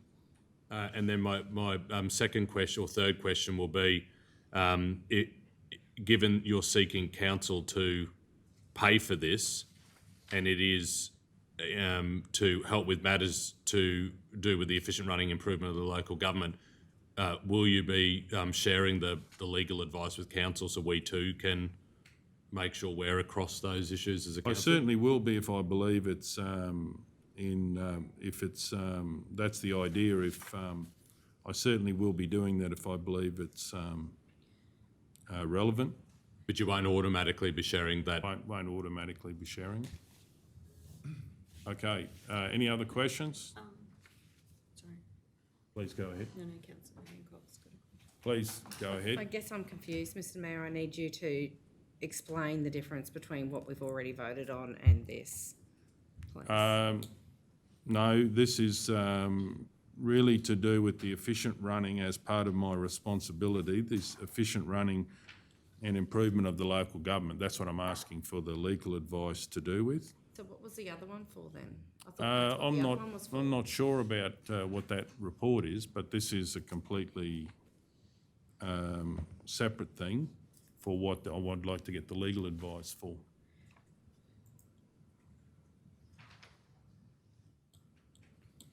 Okay. So, councillors, can I just, Mr Mayor, are you happy? Can Sure. I make just a couple Yep. of requests / comments? Yep. Councillors, included in the background is what the mayor's responsibilities are. So all councillors have the same responsibilities. the mayor just has some extras on top. The legislation's written such that the employees it works the same way with the employees. So all employees have the same responsibilities. It's sort of like mirrored, but the CEO has some extra ones. So there's a lot of commonality between them. So when you look at the mayor's extra responsibilities, they're not actually special powers per se. They're just extra functions, for want of a better word. So that's leading and managing meetings, providing strategic direction to myself, directing the CEO, conducting the performance appraisal of the CEO at least annually in the way decided by the local government, ensuring the local government promptly provides the minister with information, being a member of each standing committee and representing the local government at ceremonial or civic events. So they're just additional doing things. So in respect to the first comment or request, I guess, would make that if it does pertain, if the legal advice pertains to B, C, D of those mayoral responsibilities, could that information be provided? I think it's appropriate that that be provided to all councillors. So which So ones it's are just they? on the first page. So B, C and D. Because I'm accountable to the whole local government, or like all councillors, the elected body, then I think all councillors need to be kept up to date with any advice received. And, you know, obviously, Mr. Mayor, that doesn't need to come to me, but it does need to go to all councillors. Yeah, I'm happy with that. Right, excuse me, through you, Mr. Mayor, I guess, CEO, what you're saying, those 3 dot points would be included or provided to the councillors as well. If any advice is sought on B, C and D, it is more than appropriate that because I'm accountable to the whole council, that needs to be shared. If the mayor seeks legal advice about how he is to attend a ceremonial or civic function, well, that's a different kettle of fish. So I just make that comment and request. The other thing to note is I included both sections of the Act because it distinguishes between what the elected body is responsible for and what employees are responsible for.